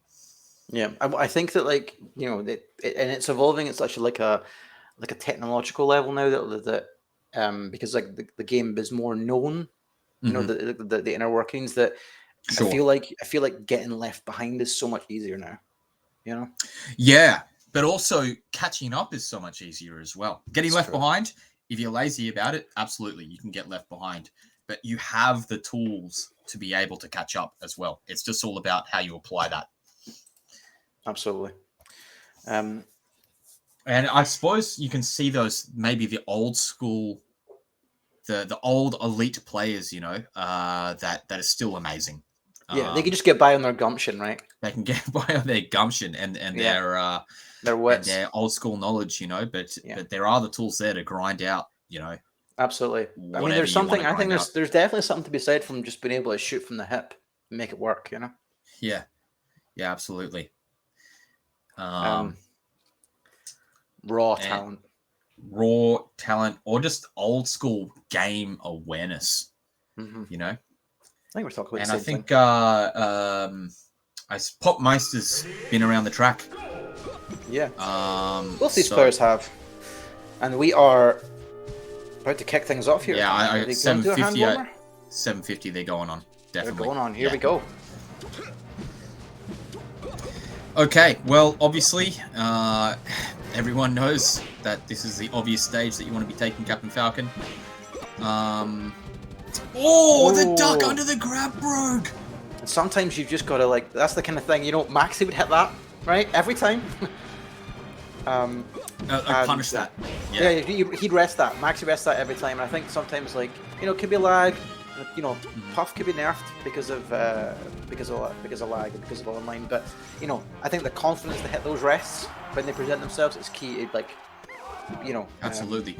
But what if Popmeister did have the confidence to hit that, but they second guess themselves because every stock in cruises is worth so much more. You know, you could be completely correct, right? Because, like, you know, if I kill him, I'm going to lose the stock. Absolutely. And can I kill Isdar in another way? You know, can I get a back air or what have you? But Isdar evens things up. Ooh, okay. Sneaks the ledge. Does just manages it. Popmeister misreading the amount of time. Oh, but catches the recovery. Very good. This is that Angel platform not so broken. I mean, it's not broken, but it's there's no comeback when you're a Puff, I guess. I suppose you get all of stage to play with, but yeah, that's about it. Puff's so good on the ledge. Oh my! That stomp just came out of nowhere, really. And that the lowest of up he catches him with gets the rest. Can Isdar convert? Guess is wrong. Tries to read, yeah. Unfortunately. Bye bye. This may be another one. Oh. Maybe it was the wrong percent. It did look quite low. Isdar would know better than me. But he's such a wild Falcon, you know, he wants to, you know, I think, like, as a style player, he wants to impose his aggression on his opponent, which I think is tough against a Puff that is, you know, happy to be patient. Sure, yeah, absolutely. And that's but the cleans stock. it out, gets a knee. Okay. Falcon's ready. This is when Isdar can clutch it back and go that one stock up. It's going to be difficult from here, though. Oh, the reverse! This is another chance! Oh, Captain Falcon's recovering so bad! The softest knee gets him back to stage. Bro, I do not know what Isdar can do here. I really think that Isdar is in a bad position here. It's not going to be very easy. You know, he did his job. He did. He's kept it to the same amount that it already was. So it's still within that reach of clutching it back. And Puff, pretty counter pickable, right? You know not to send in your floaty. You know not to send in, you know, whomever. You can send in that Puff Slayer, and then which is probably going to be a Fox, and Fox not so easily counter pickable, right? Yeah, I mean, you got to be thinking about that, right? Because you want to make sure that, like, you know, like Popmeister has one stock left, so you know whatever you're sending in is going to very quickly become counterpicked. So you've also got to think that one step ahead. If it was me, maybe time to send in Prof. Right. Yeah. But again, I'm not the England captain. Prof is so sick. Indeed he is. And we discussed. Somebody was discussing this before. Like, probably the best player in the world not to have made it to a summit yet. Yeah. Absolutely. I am excited to see 2 Europeans in the summit. I really am. Yeah, me too. Me too. I mean, we you know, 2 Europeans that you wouldn't normally have there. Yeah. Yeah. And I really hope that by the time Smash Summit 12 comes around, that Pipsqueak is willing and able to get back. I mean, I don't know if you or anyone in chat was following the troubles that he had. He has. I think he's got a tweet longer about it somewhere in the annals of Twitlonger about the utter shit show that he did. That was trying to get into the US for Smash Summit 11. So hopefully he's willing to, because I'd love to see Pipsqueak there. He's such an amazing player. And if he has a European brother-in or sister-in to join him, all the better. But looks like our prediction was correct. They are going to send in Prof, the big man. Yeah. Been around the traps, been around. He's gone to, across the water a few times. Been the number one boss of England in his time. In his time, I don't think anyone's knocked Prof off the top spot in a very, very long time. Probably since 40 years, I think. Is he better than Frenzy? I think historically he's always been ranked above Frenzy. Okay. There might be an argument. There's definitely an argument, but there's definitely an argument. Frenzy has beaten Prof a couple of times. I think. I suppose I just see Frenzy more often. That's probably why Frenzy would probably enter more tournaments and stuff, and it might. I mean, there's probably not very much in it. But yeah, no, Prof has held the mantle, King of England, for a very, very long time. Yeah, you would know better than I, for sure. Top of that PR, yeah, absolutely. He used to come up to Glasgow once in a blue moon, which was back nice. when you were getting in, right? Back when I was getting in, I wasn't even in the Edinburgh scene. I'd travel, I'd catch a bus to Glasgow and play with those. Pretty sure there's not an Edinburgh scene. There was a little one. It was a little one. Yeah. 2 guys in no, it was sizable. Respectable. Yeah, I don't know. Bigger than anything in Australia. Well, I don't know. I'm from Canberra, which is not the biggest city, so. I don't know. You love going to cities. Yeah. Yeah. Exactly. Well, were you ranked in Canberra? No, I wasn't. I played Mario at a casual level with items on, and I was surprised that they didn't have items at the tournaments. Yeah. Yeah. So. And then, no, I didn't. Then you went, and then somehow, flash forward X number of years. Here you're sitting. Here I'm sitting. Wahoo! Yeah. All right, and kick things off. So they're just about ready to go. So hopefully, I mean, if you're England, you want to be taking this, you want to be closing this stock out before a knockdown can happen or a rest can happen. I'm not about to sell anybody short. I think Popmeister is an amazing player, but I just feel like Prof goes through these periods of time where he's just ridiculously untouchable. Prof is so fast, it's insane. Yeah, and he's one of those. It's one of those players that can overwhelm you with speed, but it's not just speed; it's speed with a purpose. Yeah, and it's just that thing of you start to see this from Mint as well. As every decision matters. He makes his choice. He makes his choices so smartly.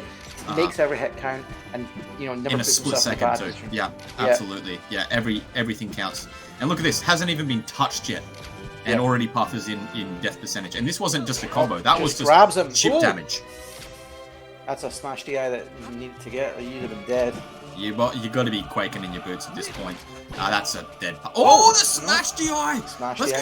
One rest though, that's all, if Popmeister, and he could rest right now just to send him off stage. It wouldn't kill him, but it'd just send a message and he'd wake up before Fox could get back to center.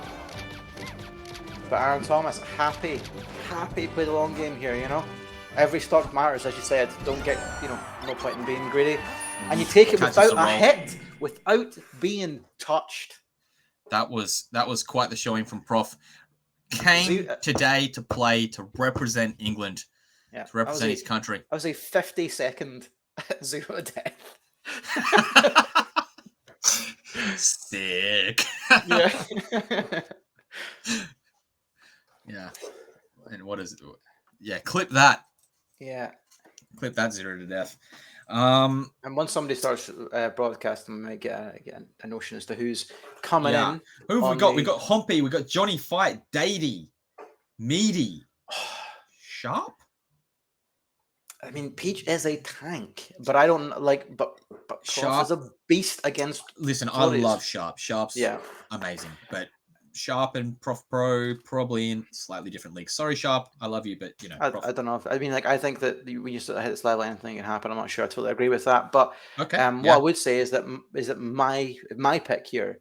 So you want to have something you can anchor, right? So Dady might be the best pick, but you might want to save him for last. So I think what they're probably going to end up doing. Yeah, well, I think what they're probably going to do, what they are going to do is they're going to send in Meaty. Okay. You know, Marth's Meaty's strong. It's a strong pick against Fox, and you should be able to get some stuff done, especially Marth or Spacey Slayers like that. Sure. Yeah, if you subscribe to the new train of thought, then Fox is probably slightly losing according to some new Foxes. So, yep, send in the Marth and get it sorted out. Absolutely. And you know, sometimes that's what you need, because like I think one of the things that like Marth does better than almost any other character against Fox is stops Fox from just being able to play the plan that he wants. You know, like I think sometimes it's really difficult for a lot of spacies, a lot of floaties, to deal with like Fox gets to play how he wants. But Marth, it's like Marth is like one of those, is the tall kid in the playground, and he has that long arm and can hold you on the forehead and just be like, "Hey, stay back here!" Ha ha ha ha ha. He's swinging that sword in front of him over and over and over again. And it's not like Fox Fox has the smallest of windows to get in there. So that range really helps to make the Fox maybe not be able to play the game that they want to play. Yeah, but they can do so much damage.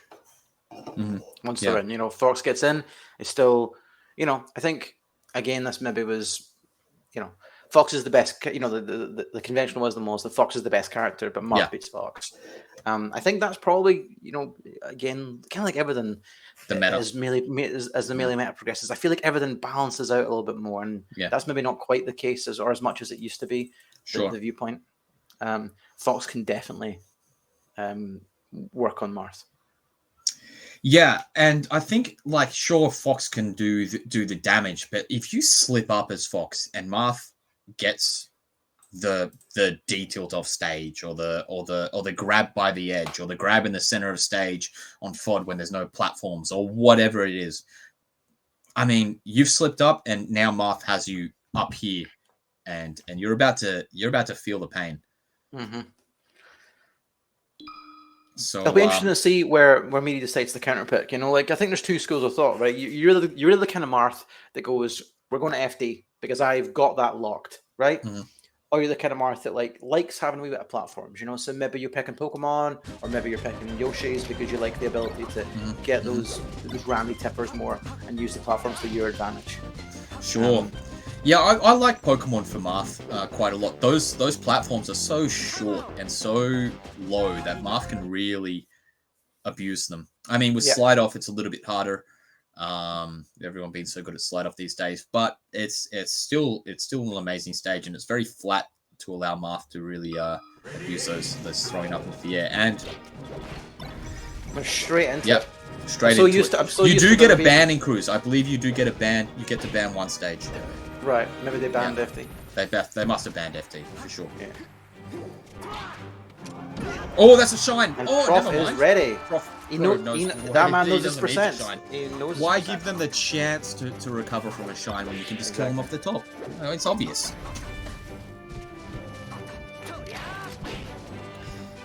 And I wish it was obvious. Here we go.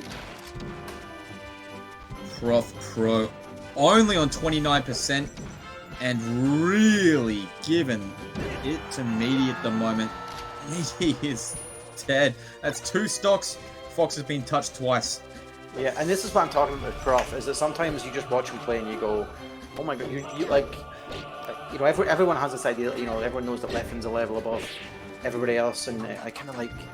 I still kind of think that. I know that Prof is not quite at that level, but I still think I feel sometimes that he is just a level above everyone else in England, in Europe as well. Sorry, he's just so good. It just feels like you don't like. It doesn't matter what you do, he's always got an answer. Yep, sure. But Meaty saying, hang on a bit, Brogue. Yeah. How about you shut up, Brogue? I can take some stocks. I'll use these platforms. Now, Meaty's found something. He's reached deep into his hara, and he's found something. And Prof now giving him a little bit of respect, which is nice to see. Yeah. Oh yeah, can't be hit by that. That is just. Any Marth killers? He's got another chance here, but it's He looking like a does. Oh, but gets off a ledge. It's half the work done. Oh, he just misses the down air. That was Prof a goes knack so high. from, But he's snagged because he misses the tech. There. Absolutely. Playing a little dash dance game. Sometimes all it takes is just, you know, a stock to warm up. I think that's what Meaty is showing us now. Or 2. A stock or Stock or 2. two. Stock or two. But a stock or 2 and Meaty is all of a sudden got a Prof Oh, Pro what off a stage. snag! Oh, that's a dead fox. Come on, Meaty. Oh, the DI too strong. What's happening? Just keep him juggling. It's an even game. I mean, it's dead even. Somehow, it's dead even. It's come and Prof all misses the way back back. here. Yeah. Okay. What recovery! Wow. That was crazy. That was such a good recovery. And Prof goes deep for no reason. Oh man, is Meaty going to take this? I'd have never. The first half of this game, I'd have never even imagined that. I thought it was going to be. That was we were writing it off like, oh yeah, Right. but Prof is just one tier, but one tier ahead. To be Meaty. fair, he was beating the brakes off him. It wasn't like. He was on 29%, 2 stocks down. Yeah. And all of a sudden, Fox is on 41%. That is a juicy combo percent. And go. as And I he's say, keeping that's a going. juicy combo percent. This is huge. Meaty got to take it. Will he get the forward air? Prof goes high. Oh, that was so dodgy by Prof. Oh, the spaghetti's beginning. The nerves. Here we go. Big F smash. You should be able to clean this out. That's it. Amazing. See, What did I just see? This is why Cruz is the best. This is why Cruz is the best of him. All right, right here. This crew battle is crazy. They are going player for player, character for character, and like it's such a brutal kick to the guts when you're about to kill somebody. They're on 100%, and then they kill you. You start with 4. They get to hang on to that stock going into the next round. I mean, they've got the counter pick, So Sweden's got the counter pick, but my word, Meaty coming from 2 stocks down after only hitting Fox twice and bringing that game out. I mean, you've got to have some. Yeah, the composure I would take. Composure. The composure as you're getting run over by one of the best players in Europe. Yeah. Who's just come off the back of playing, one of the best puffs and didn't get touched, and then basically does the same to you 2 stocks in a row, and you still get yourself together and make a comeback like that. I think that's mad. Actually, that was nutty. Yeah, good stuff to Meaty. That's got to be. Oh man, whew. Meaty's got a new fan. I'm gonna subscribe to his Twitch or whatever the crap he's got, his Twitter or something. His Twitter or something. Yeah, I don't know. I just want to make sure that he feels loved after that performance. Yeah. So we're sending in Meaty. Who do you want to send in against a Marth? We've got Alpha Dash. Alpha Dash is is an ISIS. Yeah, I know. ISIS. Yeah. Yeah. Kingu, maybe if you can lock him down with the lasers. Sechi. That's who you send in. Sechi's the pick. Sechi might be the pick in your mind, but their pick is Kingu. Yeah. Okay, so they're relying on that Falco. Harder to counterpick. So if Kingu can close it out. So they're relying on the Kingu's a puff. I'm thinking of Kinzo. I'm stupid. Yeah, of course. And Kinzo's from England, Germany. Yeah. Yeah. Yes, Kingu's Kingu. a puff. Okay. Kingu's, yes. That makes sense. Probably the UK's best current active puff. Yes. And well, but there's a lot of good puffs. But there's an argument on the right thing. Well, we'll see. We've gone from naked puff skin to the puff with the crown, which seems to be the most popular. I mean, it's either the crown or the bandana, right? Yeah, I mean, like Maxi always rocked the blue bow, which I don't think gets enough love. If I played puff, which I considered for a few days, I didn't though. Of course you did. For those that don't know, Aiden used to main the cast. and I would have played the flowers just to be pretty, you know. Oh right, yes, play the flowers, yeah. Yeah, good. You gotta play them. But naked puff also doesn't get a lot of love either.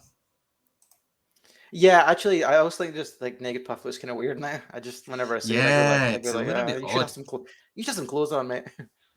I know it's that, you know. P plus with the hat. I'm That's not a baller one. super au fait with P plus. Yeah, apologies. Me either. I like it. I like it in concept. I like it in concept. You know. Yeah. I just don't. I don't play it a lot. Yeah, I like it because Ganondorf.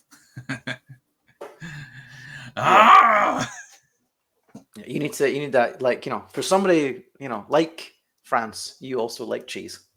Oh, I love the cheese. I love tanks. It took me, that's, you know, as you said, I mained the cast thinking that I wanted to play somebody fast, and then I found out that I just like tanks. I like to play the tank, like Ganondorf, Peach. You know, hit me a few times and I get my one hit and goodbye. Yeah. You only need to win neutral once. That's what you're about. Yeah.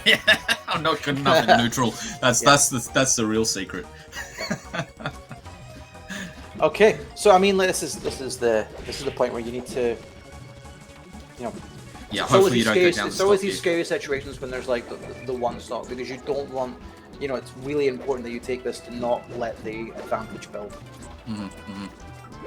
Absolutely, this is very, very scary for England and Kingu. Ooh, oh, Meaty with some scary movement, but didn't quite read what Kingu wanted. Yeah. But still, this is not looking favorable for Kingu here. Meaty's just done chip damage. It's not like, I mean, that's what you can do. Meaty had I believe Meaty had an amazing set with Triff last month. Oh yeah. Going to game 5, so he's no stranger to the to floaty matchups. Just knows how to do it. That ought to do it. That ought to do it. He was fishing for that up tilt too. You saw him poking out with that side B there, hoping that to catch Kingu with the DI in. Approaching, you know. Double down air. It's so, and they're on the like, same percent. So I just think as well, like like Puff can, you know, if you're scared of a Puff, right? It just gives them so much advantage, and Meaty's really not playing into that. He's doing stuff. He's, you know, attacking in a really balls away. He's picking his spots very well, but he's spacing.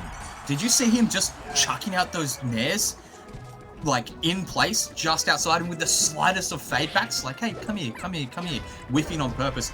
Oof. Oh, caught with the day one combo there, down throw F smash. Oh, you gotta be feeling this if you're England. Yeah. This is where it's so tough as well when you get caught in this situation in crews, because you can just feel, you know, because the pressure can compound as you realize you're not doing as well as you would hope. You know, and it's not just, you know, your performance on the line, it's everyone's. Yeah, you're part of the team. Yeah. However, I think this probably has less to do with the way Kingu's playing and far more to do with the fact that Meaty is just on an absolute tear. Absolute tear. It's to be seen, though. I mean, if Meaty takes this next stock, yeah. I don't know. I don't know either. Yeah. Like. Okay. Oh, the invincible forward air. I think he probably wanted the reverse there, but no worries. Just didn't have the confidence to go and mix-ups. Should have just traded. He would have been dead. Yeah, true. But then if you trade with the down air, I mean, might not work for you. It might not work for you. Although the side of the, I suppose, the side. But I feel like when you're like when you're kind of that should be it now. But you know, there was a lot of I'd like to see the sloppy stats you get after a match. I really like to see like the breakdown there because I just felt like maybe won every neutral interaction, like 20 neutral interactions in a row or something. Just but it's not so bad. 2 stocks. It's only 2 stocks, and Puff is Puff's a powerhouse. So there's a couple of rests, break things back. Well, maybe not. Cruise.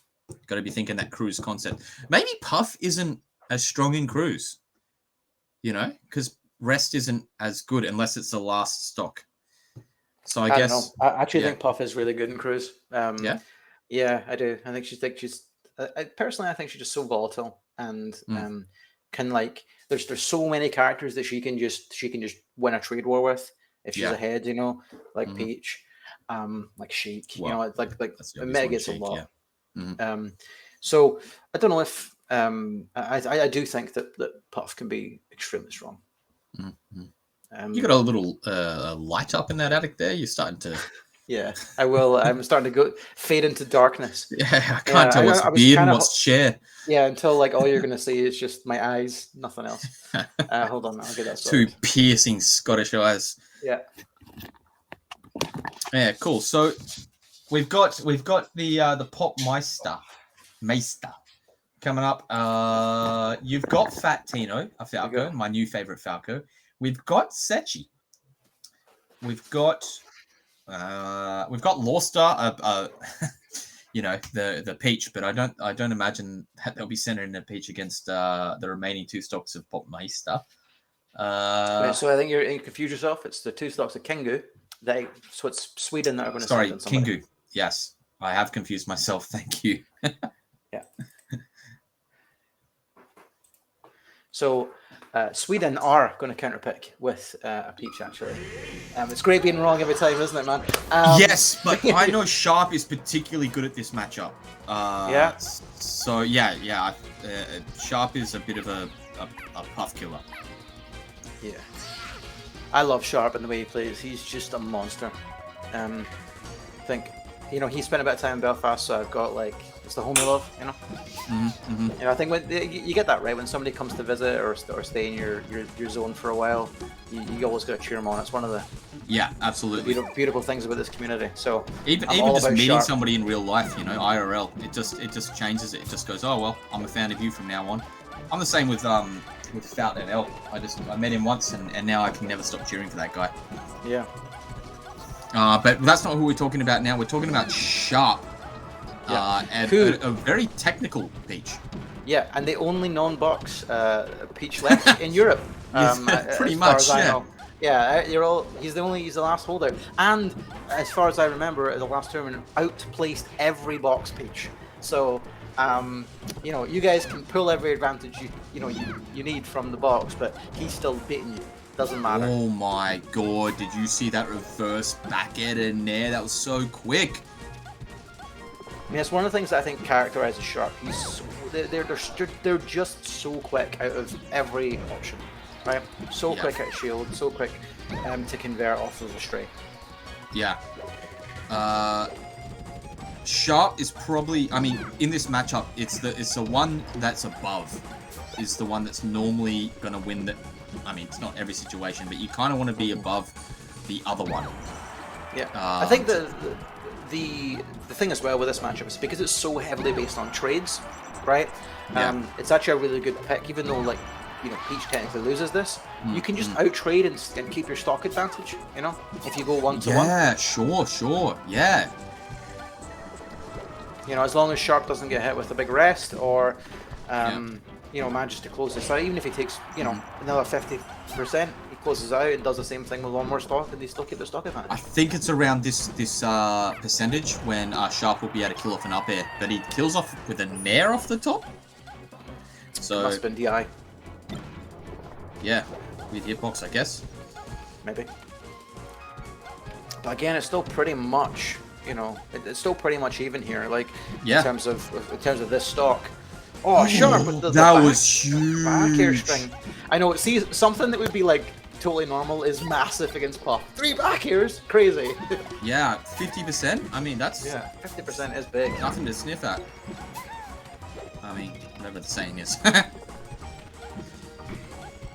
All right. So, yeah, Kingu.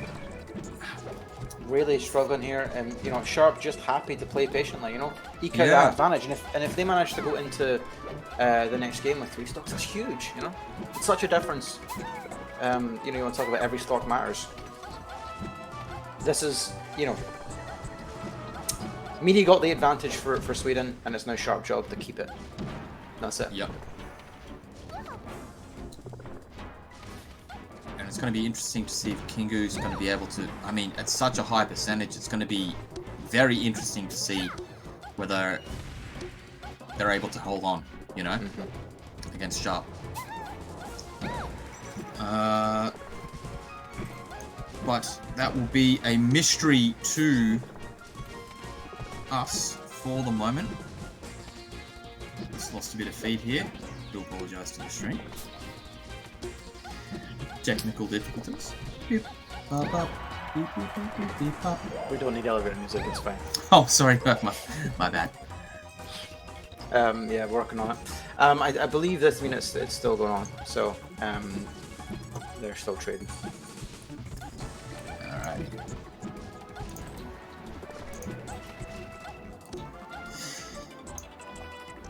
Yeah, well, not too certain.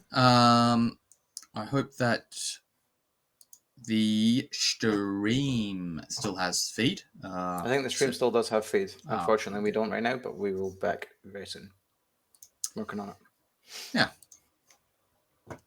I think it looks like Sharp managed to close that out while still holding on to 3 stocks. Wow. Okay. So such an advantage. Yeah, that's they pushed the advantage 1 extra stock. So yeah, good on Sharp. The thing is, you know, we sort of spoke before about Sechi being part of the team. Sechi is known to destroy Peach. Right? I think he's got something like a 6-1 record against Triff. Like the man has that matchup figured out. Now, if you were to dust off the gloves for any one matchup, might be this. Might be the time. I mean, if you're used to playing Triff at such a high level and studied Triff's way of play, maybe Sharp has a little bit of different flavored sauce. I mean, sure, Triff is higher ranked or whatever than Sharp, but maybe Sharp has a different sauce that's going to be able to throw Sechi off his game. Possibly, but I mean, Sechi, I think, is he's sort of known as a student of the game, not a student of the players. You know, he would study. You know, he's all about frame data and optimization at a character level, not an opponent level, as much probably. So I think that there's a real. I think there's probably is a really good chance that he just knows how to play against Peach and what percents do what and what he can convert off of. We'll see if he's even the pick. We don't know. Yeah, I mean, we're talking so deeply into this, but England have a lot of other characters they can pick from as well, I guess. Batino's still in the mix. Max. I mean, Lorstar, Alpha Dash, GG. Yeah, I think Max does well against Peach as well, so it could well be Max. I don't know that I would risk anything as volatile as a Spacey. You know, so I'm not sure I'd be sending in like Satino. But again, if you're talking about volatile, I mean, Captain Falcon is very volatile against Peach. But it looks like we are correct. They are going to send in the big man. They're sending in big Setchers. And those down throw follow-ups, which Sechi is so good. Like a lot of Sechi's game plan seems to be based around getting a grab and then going from there. And those down throw follow-ups from Captain Falcon are so brutal against Peach. You can get out of it. It's not actually true You can wiggle out and then dodge through the knee or whatever follow-up they're going to do. Well, not up air, but then you're air dodging, and if you rely on that too often, then it becomes very readable. So a grab from Captain Falcon is very deadly to a Peach. Yeah, but I'm not writing Sharp off at all. Okay, the man's a monster, and if he gets the advantage as well, he's going to eke out every hit he can as well. Okay, Yeah. one of the things that, like, having played him for like close to a year, one of the things that I think Sharp is just like really excellent is that when he is got you in a disadvantaged state, even if he doesn't close out the kill immediately, he will keep you there and not let you play your game. And stocks can just melt away. Yeah, they are very good.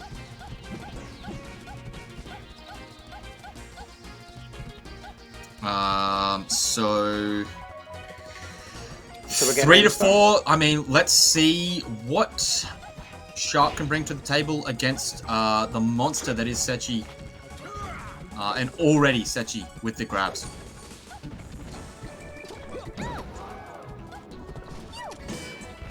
Yep. Oh, it's a big F smash, which you almost never see at a Peach. Oh, the platform double jump land to turn around. Oh, and you've got to be careful about the washing machine on platform. That's the Aiden special there. The Aiden special? No, I stopped doing that. No, you didn't. No, I didn't. No. But, okay. That is a volatile stock from Sechi. It's looking like the next hit will probably lead into something pretty big, like an edge guard or what have you. Finds a ledge somehow, and all of a sudden it's Peach back into the corner. Oh, but the big down smash. Down smash. Yes. This is what we like to see, you know? When cheese and brute force beat technology. You know? That's I know you want to run in and do something to me, so I'm just going to throw this out and hope you run in. And doesn't matter. It said she did. So, maybe playing a little bit on autopilot. I hope not, for England's sake. Yeah, or Sharp, just, you know, they can know this matchup as well. Yeah. And you've got to take full advantage. You know, people might claim that Sechi is rusty. You take full advantage of that rust if you're Sharp. That was a great grab conversion as well. That came off that up air platform cancel just at the edge there. It was crazy. This is what I'm talking about. Is that Sharp is not letting Sechi out of this disadvantaged situation. No, even if he's not quite closing out yet, but will. Sharp just doing work. Yeah, you're not coming back from that, mate. Didn't think Sechi would be even had another chance there, but all right. If you're Sechi, you really want to be. It does it. It is true. Going for a nair, and I look like Sharp smashed the eye that up to not let the second hit connect, and getting out of a potential huge combo. Yeah, starting the Falcon wobbles. And smash the eye up again. Oh, crazy! That's that wiggle out air dodge that I'm talking about from that down throw, but it still leaves Peach in quite a disadvantaged spot. So it's hard to get not stay in disadvantage after that down throw. I mean, this is big. Yep. Okay. Great showing. 2 for 2. I mean, that's Sharp. They did amazingly. So good work to Sharp, and hopefully Sechi's able to bring the muscle to whoever's coming in next. Sharp is so good, and I always think that they just keep getting better and better as well. You know, always on the grind. Streams quite often, especially definitely. I probably guarantee that they're streaming right now. Normally for every tournament. But you know, I mean, Sechi managed to hold on to 2 stocks there. You know, so okay, and it looks like they are going in with Absen. Absen. Not familiar, Brogue. Help me out. Well, it's going to be. I mean, just like I don't know what to say to you. It's I just think that like you can never ever count Sechi out, no matter what. Yeah, like absolutely. Are you familiar with Absent? Oh, it's a Captain Falcon. It's gonna be a Falcon Ditto, yeah. I'm familiar in the sense that I've seen the name and I've watched a couple of sets, Right, but yeah, I definitely wouldn't be as familiar around the with traps. Setchi. Yeah. And honestly, it's going to be a bit of a surprise for me to see what kind of Falcon we're dealing with here. Do we have the 20 GX or do we have the down throw guess, which is my favorite kind? The down throw guess. Because if you can guess right, it only takes 2 or 3 times, and then if you can keep guessing right, it's all going to be fine. Yeah, you don't have to rely on the on reactions or whatever, what have you, which can be, debuffed on. Yep. I also feel like this is the. This is like the balls pick from Sweden. Like they could have sent in Junpei, right? Falcon, give yourself the advantage, eke it out. But no, they've gone for the They've gone for stones on the table. Stones on the table. This is how we're gonna do it. We're gonna punch each other in the face until it's over. And heavy when you see 2 heavies fast fallers facing off against each other, it's going to be an exciting match. Yeah, and I'm pretty sure as well that Setchi at least is very familiar with this. Like at a time, the top 2 of Wales was Setchi and Isdar, because Isdar first moved for a time lived in Wales, and this is it. The one grab. He went for a read. And sometimes you got to mix those in, Yeah, see, I'm not afraid to do this. Up there. Not quite connecting on the platform there. Oh, stuck in your movement a little bit there, Absent. Unfortunate. But, with the stock advantage, you can afford to, play a bit safer, trade more, get those big stray hits. Whereas, Setchi needs to go for high committing options, get big grabs, get big conversions off those grabs. Oh, guesses again. Just seen a little bit of lack of confidence there, but keeps him off stage, and that'll be it. And that's the start of of the comeback that Setchi needs to mount here to help his team out. Yeah. Oof. I don't know. Ducking next to a fallen down opponent's the greatest at 80% or not. Big Setchi evens up. England gonna steal this.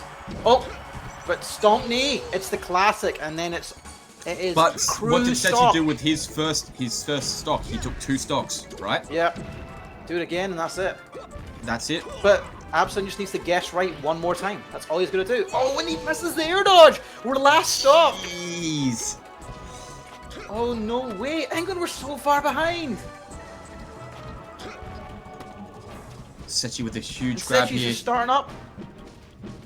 Oh, knees to shields. But you got to think he gets that the grab. One grab is the meme. One down here. One grab is the meme. Can he finish it out? He can't. Oh, up big here. dip. That's it. Oh my god. Continual. Once again, another team undefeated in Cruise. That was crazy. Setchi. England cheating, clearly. bringing in people from other countries. People from other countries cheating, but drafting with their big budget in there. Yeah, that's it. Throwing their wallet around as they throwing their wallet around, getting Setchi, paying bucks for Setchi, and Setchi doing what he needed to do, and taking 6 stocks. Brutal. 6 stocks. Absolutely brutal. Oh, that's unfortunate. That's very unfortunate for Abson. And as you said, like, if you seem like you've been around the traps of the European scene. You say that Setchi and Isdar were in the same region together. You said that Setchi knows the matchup, so it's a bit like, should you have sent that Falcon in? I mean, it's a bit hard to. Hindsight's 2020, right? But wow, I mean, Setchi really showing, hey, I'm not done. I'm just as good as I used to be. I mean, he might not have. It may not have done as well as we might have thought against Sharp, but certainly he certainly performed there and when it counted. So, but I think Sweden just performed amazingly. Like like Meaty MVP of the crew battle. Like in my opinion, just unbelievable. That game against Prof was crazy. Like, Oh was my God. absolutely insane. I think, yeah. Yeah. I think I really hope they meet in it would bracket. either go to Meaty. MVP would either be Meaty or Sechi, but I'd give it to Meaty just for that unbelievable swing back in the other direction. The big Against Prof Prof comeback. Pro as well, you know? Mm-hmm. Yeah, it was mad. It was really Mad. Absolutely mad. Yeah, really fun crew battle. And then two off he got counterpicked, and then he took another two. Yeah, that's some good stuff. That's some good stuff from Meaty. MVP, Meaty, if you're watching, MVP, buddy. Yeah. Voted by 2 people. Yeah, well, we're the only ones that matter. No one else can speak, right? Yeah, we got the loudest voice, so we matter more. Yeah, and England can take the win, but Meaty can take the MVP. Yeah, absolutely. So next we have a crew final battle. crew. We have a final crew Final battle. crew. Mhm. I'm just going to see if we have a list. Yeah, Denmark versus Finland. Denmark versus Finland. Yep, Finland. Just seeing if we can get a list of players, and then we'll be off and zooming. Denmark, Finland. So we're going the Scandinavian local. I think there's a little bit extra on this crew battle. There's a little bit of extra sauce on this crew battle. You got to feel a little bit more competition between the countries that are closer to you, because you probably have a little bit more contact with them, right? Yeah, I think so. Like it's very. I think your neighbors are always your rivals, right? And that's just kind of the way it goes. It is. I mean, so we'll just kind of talk to. We're waiting for them to kick off. Finland obviously have some of the has the Premier Puff solo battle. Yeah. And Lavingi, one of Europe's best Falcos. So, and then Denmark as well. Big hitters at the top with Mo, and we saw. And Mo's such a weird one because, like, who has DK experience? It doesn't matter. It's hard to get it at that level, Yeah, it doesn't matter because you don't. I mean, maybe K12 in Spain, but most people just don't have access to a DK at that level. So if you're not prepared, it can be a big swing. Absolutely. We nearly saw that before as well. But hopefully we'll be getting into that fairly soon. And it'll be interesting to see, like, when they send out Mo, because last crew battle, I think they saved Mo until to the very end. But it seems like a lot of the crews have been sending in some of their better players first for today. We had Maye, we had Pipsqueak and Frenzy. So I mean, Mo's a premier player. So it'd be interesting to see if they start out with them. Yeah, I think so. I mean, like, that would be an interesting pick, but I always think that, generally what happens is one of the best players is they either go out first or you anchor them last, right? To try and provide that level of that ability to come back if needed. So I don't know, like historically they've had Mo anchor the team, so I'm not sure we'll see him out first, especially if they're going up against Finland. I feel like Puff DK might be really tough. Yeah. That so seems that like that risk, huge hitbox and that big slow movement. And like you're going for a back air as DK, and you got this little tiny foot, and Puff's got a foot twice the size of your face. I mean, that's that's tough. That does sound tough. That's a hard counter pick. Yeah. But so I guess we'll see. Yes, we will. Okay, so while we're waiting, do we want to do some shout-outs? Absolutely, I want to do some shout-outs. I want to shout out one of our main sponsors, Poland Software. Poland Software, one of the main people behind the same website where leaderboards are housed. And they have a ranking framework, like an ELO, like what came out of chess, which is available. It's not, you don't have to take it, you can take it, which is really exciting because it's just a new way to engage with Melee. And the more ways we can engage with Melee, definitely the better. So shout outs to those guys for creating Same, and they've also got their samecircuit.eu website where you can go and check out those leaderboards. That's samecircuit.eu. Thank you, Pollen Software, for being one of our main sponsors for Teaghlach. And if you're wondering, you've probably seen Teaghlach written in the title of this Twitch stream here, and right thinking, here. "Wow, what is it? Teaghlach or something like that?" But no, it is Teaghlach. I think with the main thinking behind that, Ultim, one of the TOs there, was that they wanted something that's distinctly hard to say and distinctly Irish. So it really stood out. But it's also something that it's an old, I believe it's an old Irish word for family. So that's nice. Yeah. So it has its meaning as well. Because if anyone who's been over to not just big up our region or our crew or whatever, but anyone who's been over to Ireland knows that the hospitality here is second to none. In my mind, it is the best region, and always will be. So it's like I remember joining it and just like I couldn't believe it when I managed to join the scene here. It was amazing. Yeah, and continues to be. And I love everything they do, and I can't wait for Teaghlach to be back next year in person. Oof, yeah. Hopefully, looking forward to those in-person events. Some of the smaller ones are always fun when you can get together with a few people. I know there are different versions of events that maybe an event organizer will rent a house or an Airbnb or what have you, and you all get together with your mates and with one region and play off and have a few beers, have, as the Irish say, have a bit of crack. Which might sound funny if you're watching from America. But have a bit of fun with your friends. Amazing. In Spain, where I'm housed at the moment, we have our own little Winterbow event. It's hard to get into. I think it's pretty much invite only at this point.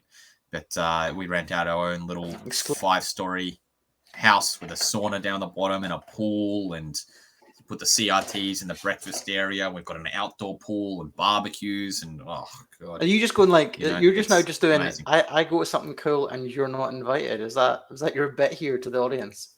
Like I've been working on something that I'll tell you behind this. I've been trying to work on something you're on stream. Don't make promises, man. Like I won't say anything. I'll clip it. Okay, yeah. We'll see. There's something in the works. Hopefully, we'll see. Is there? Yeah, we'll see. Is there something in the works? Yeah, maybe. Right. So yeah, Finland versus Denmark. We've got. Denmark's got an eclectic group of characters. We've got Mo, Donkey Kong.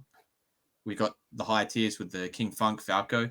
We've got a Dr. Mario in Eagle. Yeah.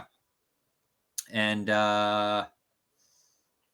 it says here, I'm not too familiar with Flippy O, which is a Pikachu. Right. Yes. I mean, it's not the difficulty there is the met that Pikachu online. Good. It smashed me. Right. I'm sure it does. Yeah. Just need to wait for. I believe we're still waiting on the next crew getting set up. It's the same with Finland. They've got a Luigi under 8.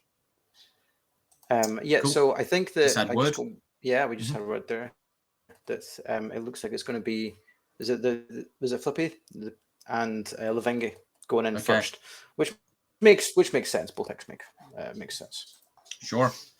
Levingi, they're sending in one of their premier players, a Falco, straight up. Mm-hmm. And I think Denmark with a bit of a Denmark with a bit of a sneaky hey, Pikachu can be a bit of a spacey killer, and they probably big brained it and thought, hey, I bet they're going to send in a spacey, and I bet we can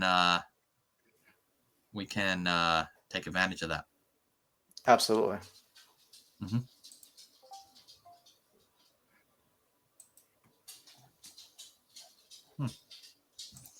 So Okay. that's We're just about ready to get started. Yeah, because I think with Pikachu as well, like, you know, there's a good chance that like Lavingi's going to be familiar with, like, you know, your Fox and your Sheiks and your Falcons and your standard matchups. But something like Pikachu is going to just offer this completely different and very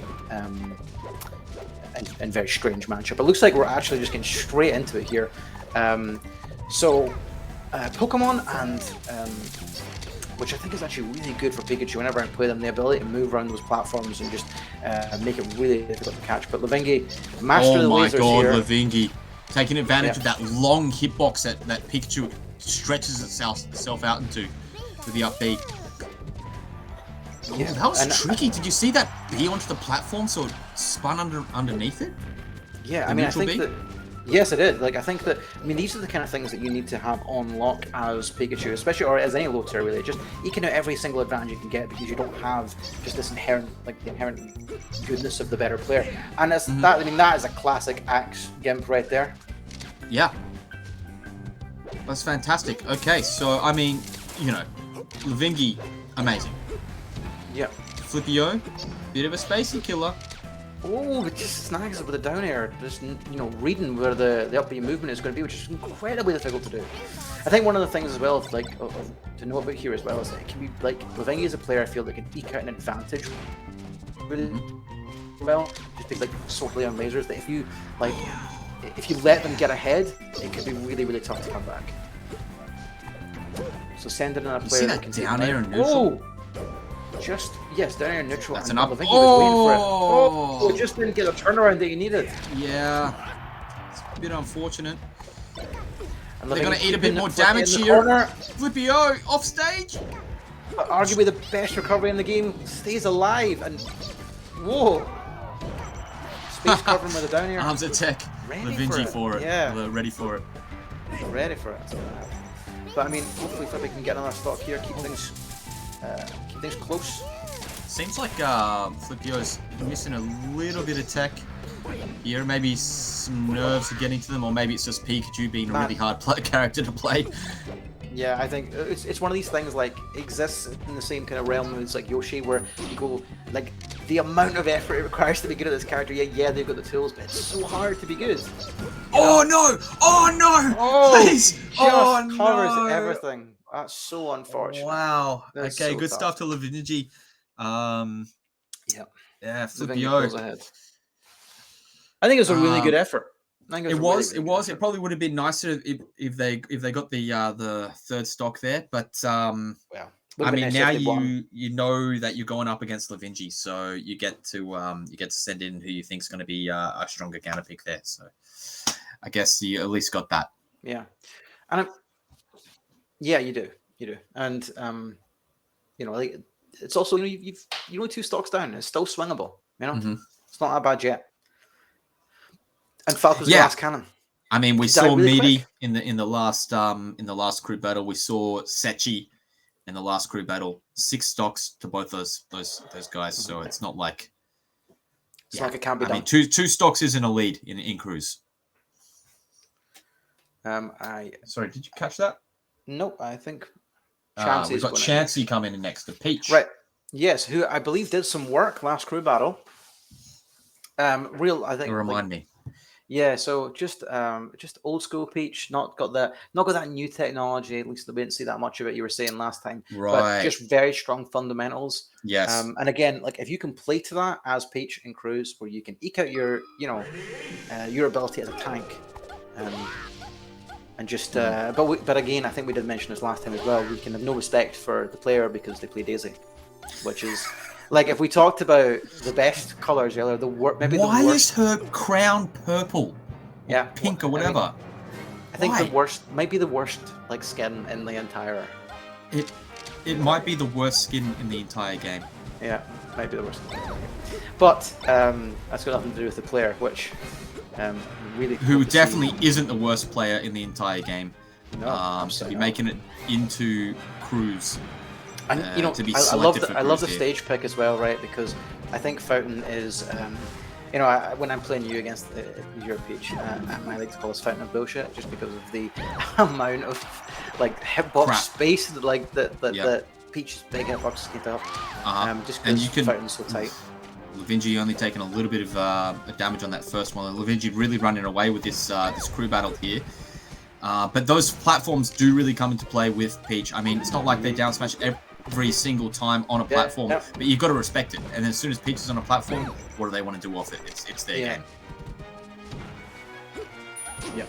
Lavingi is playing this as as they should, making like really smart picks when they're going in and maintaining their advantage. Ooh, that's at this point cheeky you're just shot. at this point you're happy to trade. Yeah. Covering side B to ledge with a down air. That's got to be a forward air. But that's okay. It's one of the things that I think like cancer. Yeah. Oh, and it's just that tricky recovery. Okay. Need here is a big hit. Okay. Oh, and okay, that's an stock. That is, and you got to be feeling good as Lavingi here. Yeah, I mean this stock is important because this goes from recoverable to very tough very quickly if Chance loses another stock. Yeah, 2 stocks mightn't be so much of an advantage. 3 stocks is a little bit tough, but that's an unsweet spottable angle. Oh, covering everything. I would have grabbed there, but obviously Chansey a lot stank better than leg. I am. Forward air. Stank leg gets reversed by a big down smash. Ooh. Nice. Over.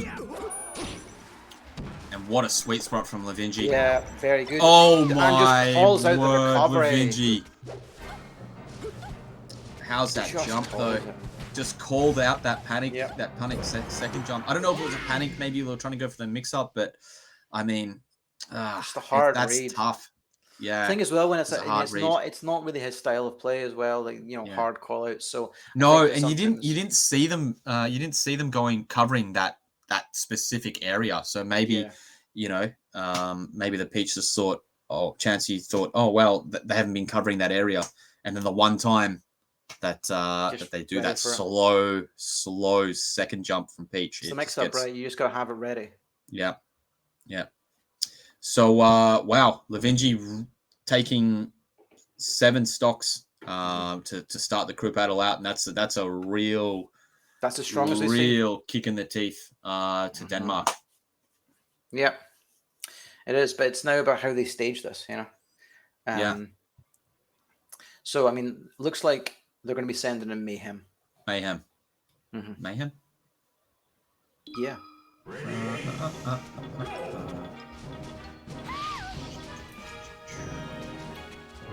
Oh, Fox player. Mayhem. Yes. I've seen his name around. Yeah, okay. Which makes sense, right? We've spoken about this before. You've got like the 1 stock left. The likelihood is that you're going to clean this up, and then you're going to be counterpicked. So you pick in somebody that's going to be tough to counterpick. Yep, absolutely. But Mayhem is starting off strong. Really quick. And just doing that thing that good foxes do, of just overwhelming your opponent, not letting them do anything at all. And just cleans that out with seemingly no effort at all. Really quick. Man. Yeah, came out of the gates swinging. Came swinging, yeah. Yeah. And that can be like that's really tough against Fox as well, because when you have if you're not ready for the train and it's coming at you, it'll just run you over. Yeah, absolutely. And it was just a shame. It seemed like they got a drill shine in the middle of the stage, pushed the Peach to the edge of the stage, and then Mayhem just did not let go. They just kept on throwing out hitboxes in the right areas, and then closed it out. Overwhelmed the Peach, who doesn't always have the greatest answers. Better at reversals or that sort of thing, or getting space and then creating something out of that.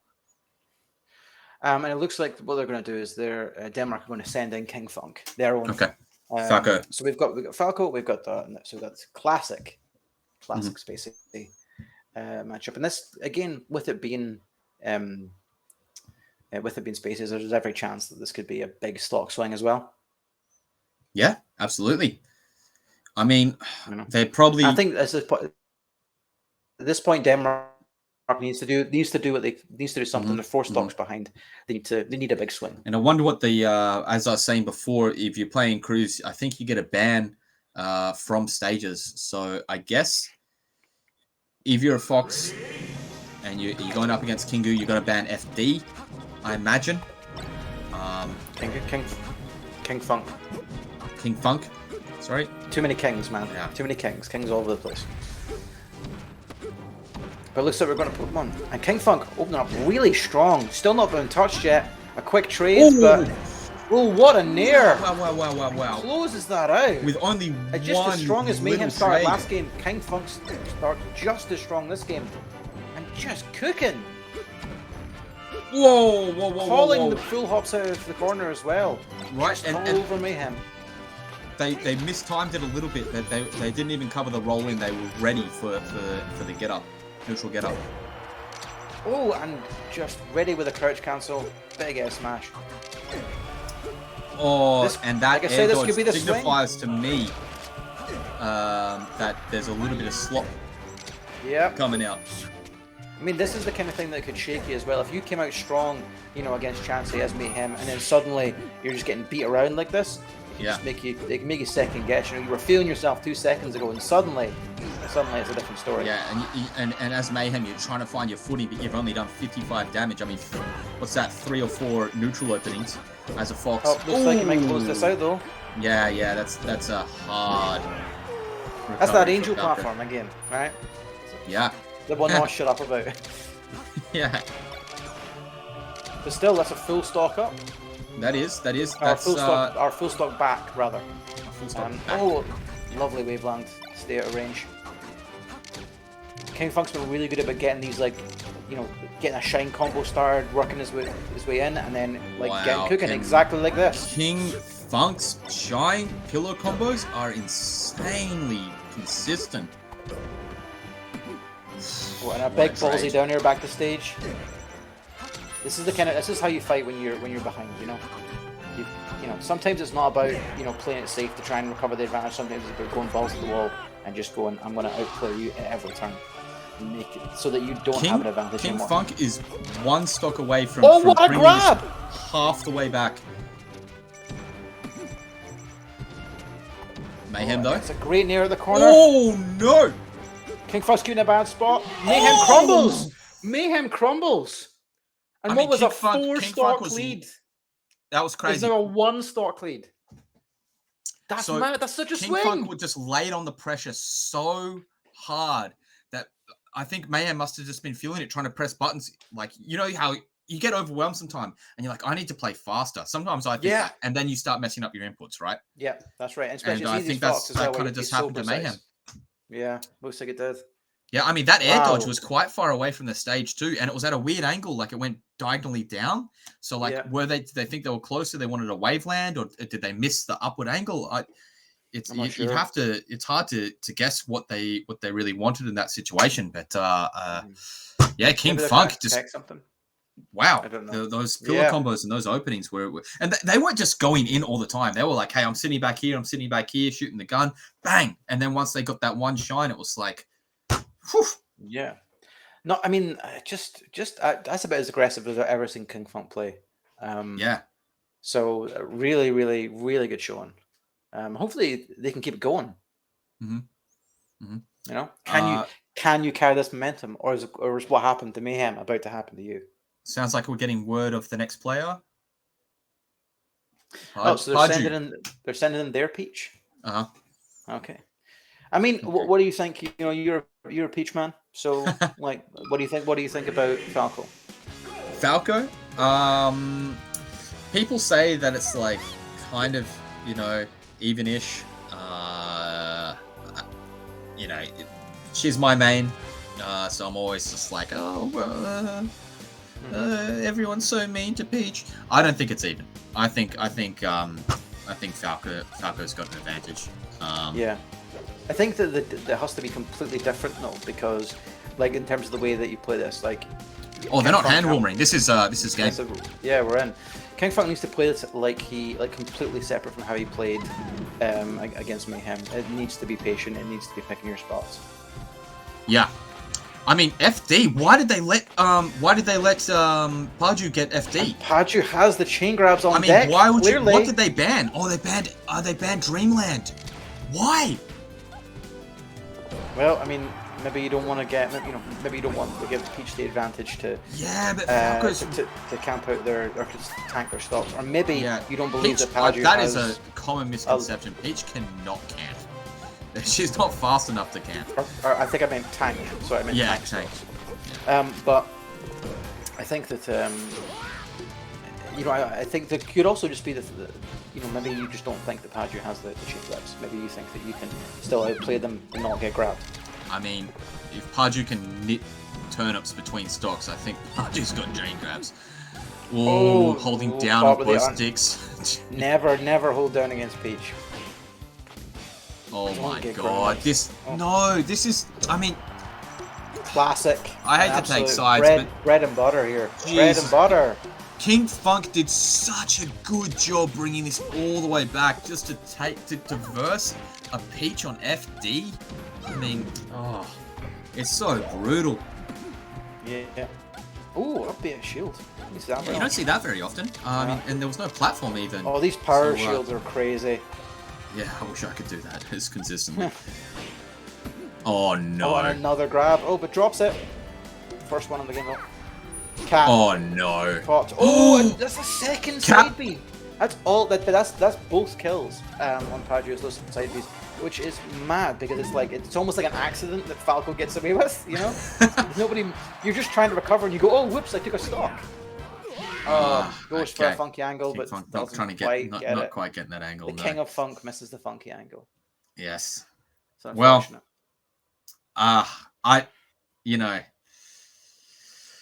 what can you do? It's either Dreamland or FD, I guess. So it's hard to decide what you really want to go up against. You know, what are you feeling?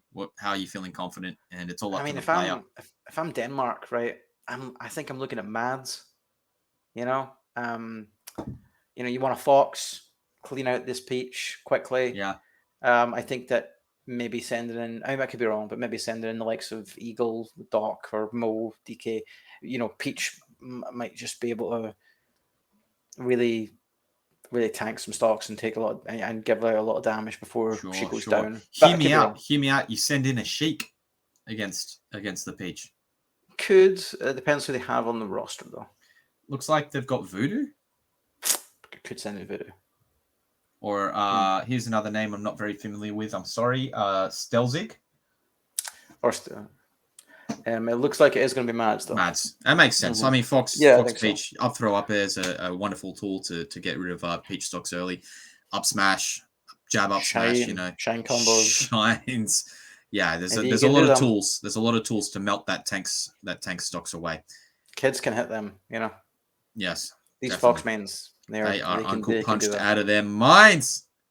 Yeah, it always kind of throws me as well. You play someone who's kind of bad, like you put on ranked, and then but they still manage to hit these insane shine combos. You're like, how is this? You don't know how L cancel, but you can do this. Oh, what's happening? 45, 40, maybe 40. Getting ready to go here. Sandwarmers. Nope, that's them into it. And Mad's doing that thing as well, just coming out quick. Just need to play really careful though. You don't want to get snagged by one of Peach's big hitboxes. And this is Mad's opportunity to try to... Just like that! Into the washing machine. Oh, he tried to go for the down smash cheese! That was so... volatile. Mads really needed to sweet spot in that situation. Oh, what spacing on the drift there? I mean, caught sniped as well. Oh, that's really unfortunate. Paju just taking every little bit of advantage they can. Okay, so Mads manages to clean that up. This next stock is so important. Come on, Mads. I want to see a competitive crew battle here. Yeah, if you're going to stage the comeback, it begins right now. It does. There's no other time for it. That's so scary. Oh, those slaps sending you off stage? That's mad. Oh, power shields the turnip. I didn't see that coming. And again, here's these shines we talked about. Turn around, grab. Yeah. Oh, Mads calls the roll in. And Padgy taunting. They know how important trying to get playing those mind games. They know.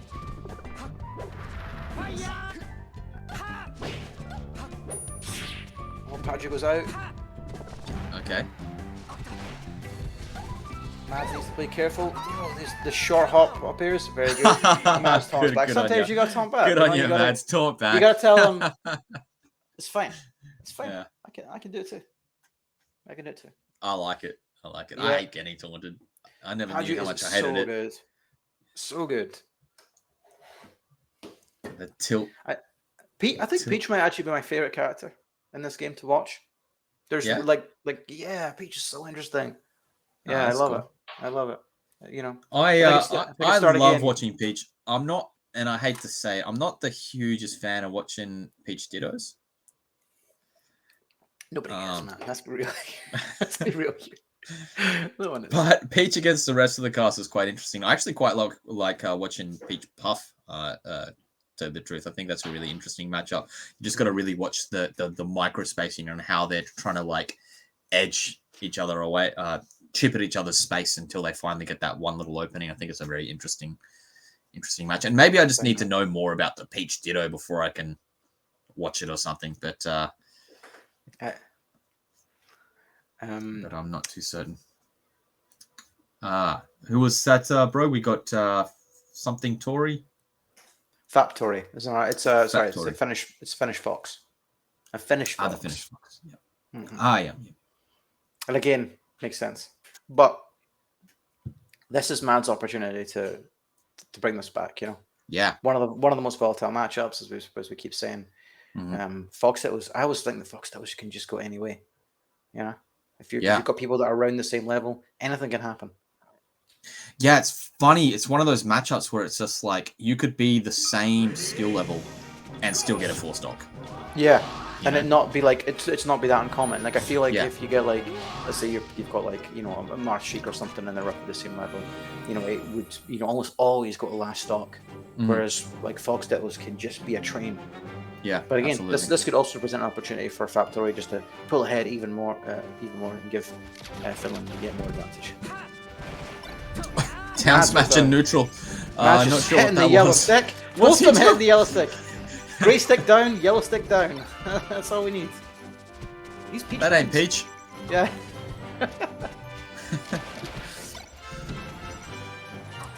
Both very quick. Swanton back here. Oh, that shine out of shield. Not the fastest. Not quite catching on to each roll other's into the tech center. punches This is yet. sloppy so far, bro. Yeah, a little bit, but Toy fight his way at the corner, and now it's Mads on the ledge. Oh, fab Decent Dory. grab. With that movement, wave dash back up tilt. Oh, some real spaghetti here. I wonder if it's the connection. Some real slot. Yeah, you do wonder. Yeah. Just seems a bit There is uncharacteristic. some so real clean spaghetti here. in his last game, so I definitely wasn't questioning his tech at any point, but now. Yeah, and that one. crouch next to the fallen down opponent at 129. I mean, the knockdown, the get up attack's definitely going to knock down. It can't be crouch cancelled at 129%. Absolutely not. And I think Mads, because we've waiting in the wings is Mo to round off Denmark, and Mads needs to give Mo every advantage he can if he's not going to take this. Yeah. If he's not going to take this game, but Factory is having none of it, just keeping him in a really, really bad position. Oh, a lucky side B.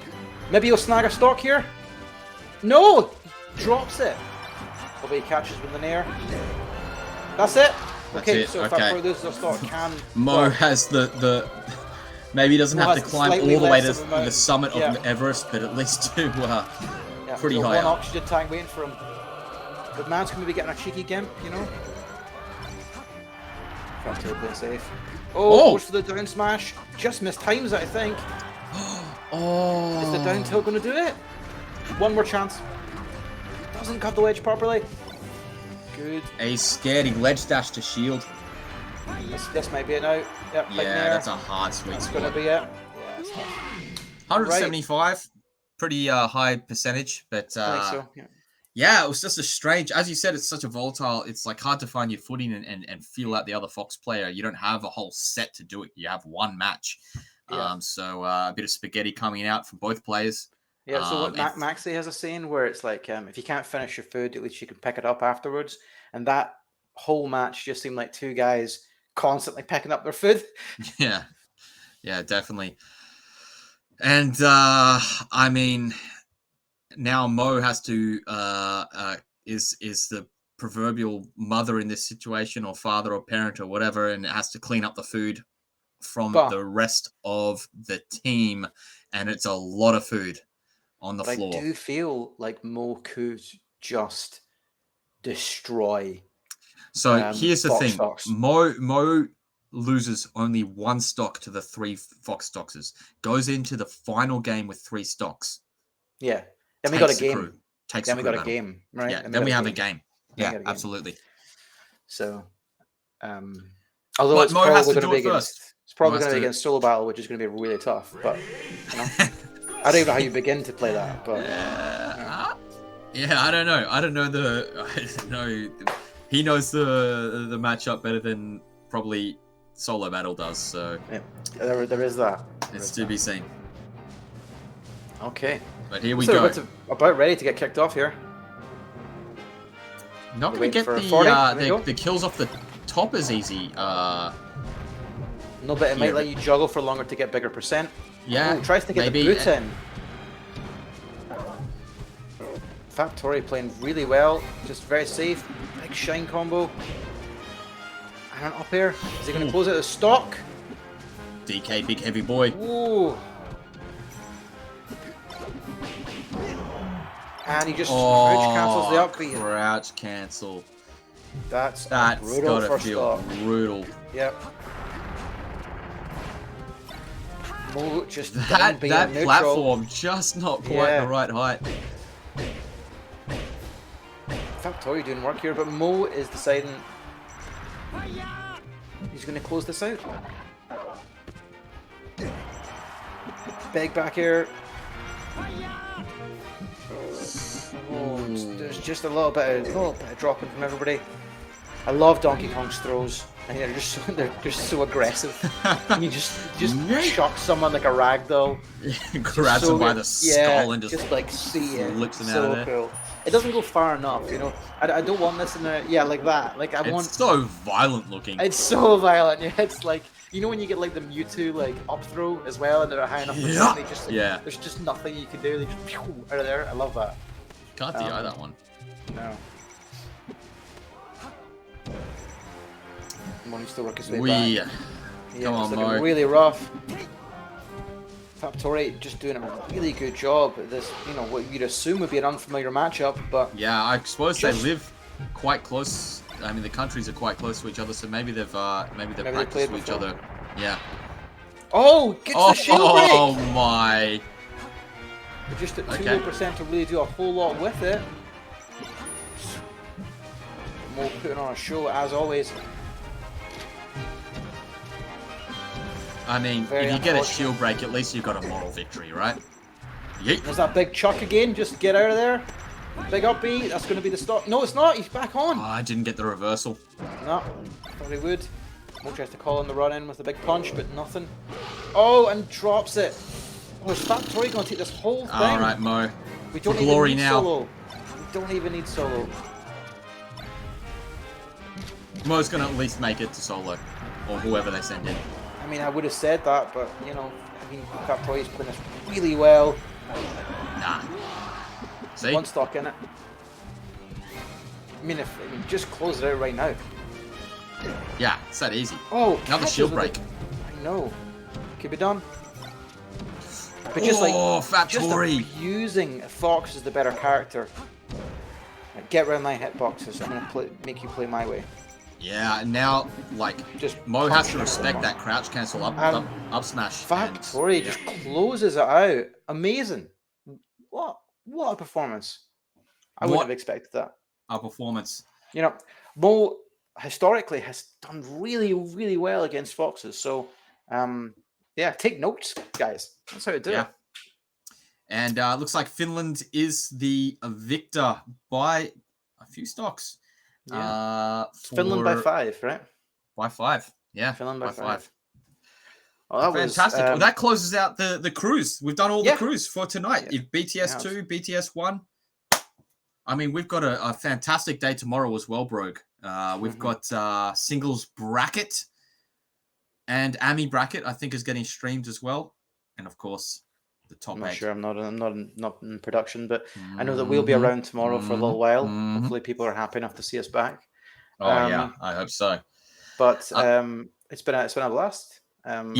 Those are 3 great crew battles. They were 3 great crew battles, and there's going to be even better bracket tomorrow. So thanks everyone for coming down, watching Teaghlach. We'll be back tomorrow. And what time will we be back tomorrow, Brogue? I will tell you in just a little second. 2 p.m. CET. That's right. And that 2 p.m. CST is for the pro bracket. So come along, watch it. If you want to see some Amis before that, we do have 12. It's not. Oh, there we go. Oh, come on down at 2 p.m. Take part in Amis. EST, CET. To join the pro bracket tomorrow, and I suppose we'll see you there. See you at Teaghlach tomorrow. Just want a big shout out to production, who've been fantastic behind the scenes, and all of our sponsors and the TOs who are just making this all work. And thank you to all the viewers for sticking around with us and putting up with us through these some technical difficulties along the way. Cool, classic online smash, huh? Ciao, guys. Yep. Have a good evening, everybody. Bye-bye. In the wake of a pandemic, Hair, Mega, Tio, Cole decided to fight and help Melee face its newest enemy. Helped by super Tios all over Europe, they've decided to assemble and create the same. This September, the French Paris Smash Gang is gonna need your strength. So who's gonna join in? Then, get ready for La Bagarre, a 3-day-long Smash Bros. Melee tournament featuring 4 events and a special side stream that we can't talk about yet, but you'll hear about it at some point, I promise. So tune in on the last weekend of September for La Bagarre.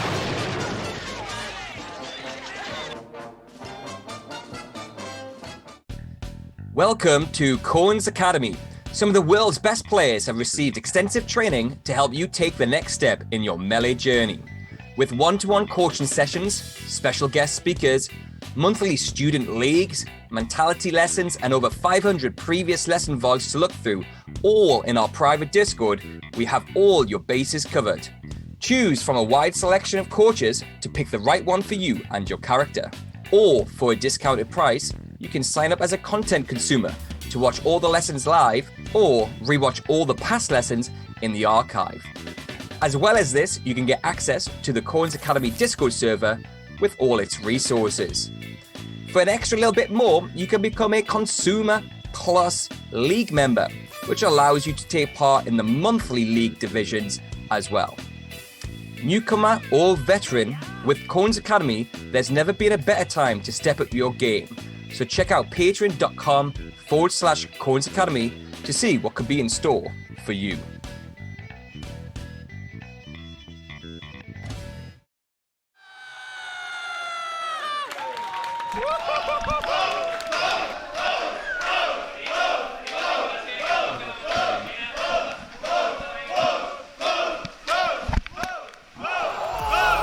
Quick moment on the edge.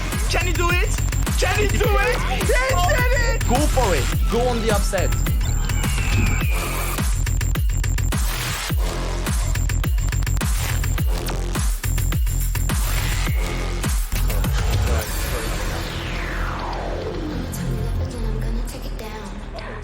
Oh my god. That is disgusting. What the fuck? I've got a little bit of a feeling that this may not be the real feed. What are you talking about, you ball bag? You say you're experienced players, but I assume absolutely none of you have experience versus a youngling. Well, actually, just to cut you off, like really briefly, that's because I was expecting this. Just trying to think like a Frenchman, getting into the head of my opponent, how it would feel to lose to the Netherlands, just like that. I've been thinking about it a lot the past 2 weeks already. Intéressant, derrière le grab, c'est très bien fait de la part de Tech. Est-ce qu'on peut terminer le nerf? Ah, on n'a toujours pas tué ce Captain Falcon, c'est insupportable. Le backer. Là, c'est pas possible, tu peux pas revenir, mon gars. Terminé. La France s'impose. This shows how far we've climbed, even if we haven't quite reached it. Just edge cancelling around the place, no big deal. Oh, no. This is huge for Pato. Oh, there it is. Scored and people kept learning how to use it a bit. The mob up smash. No, that finishes straight to us. And that's it. Oh no. Oh no. He just needs to try and get rid of Kinzo. And then this is well doable. Oh, great shine. He's still living though, but no. Oh my god, that should be it. Grab the edge. Yeah, no. Timmy, you're crazy. Unless Humpy can take out Noxa right now. That power up? Because it goes the other way too. If you win this because you're dead. Infinite, basically. Oh yeah, you can do that, can't you? You can shine. Yeah. I guess it's kind of risky against Peach because you're not perfect. You're gonna get down smash. Lasers cross up, shine. That should be it if he finishes this. Oh my god, that angle from Riggs! That was such a sweet angle. Better. A lot of down smashes with Juggle connect. But now it's Timmy's. That's it. Oh, you will smash. Yeah, that was very doable. Timmy and Kellner did an incredible job at the end there. Matt Smith might have been gifted a little bit by the melee gods, but doesn't end up killing. He tried something that's too much. I think at this point he should lose the match. Okay, now he's not gonna lose the match. Alright, that's gonna be it for Greece against France. You know? Yeah. Life isn't fair, really. Life isn't fair, no. Alright.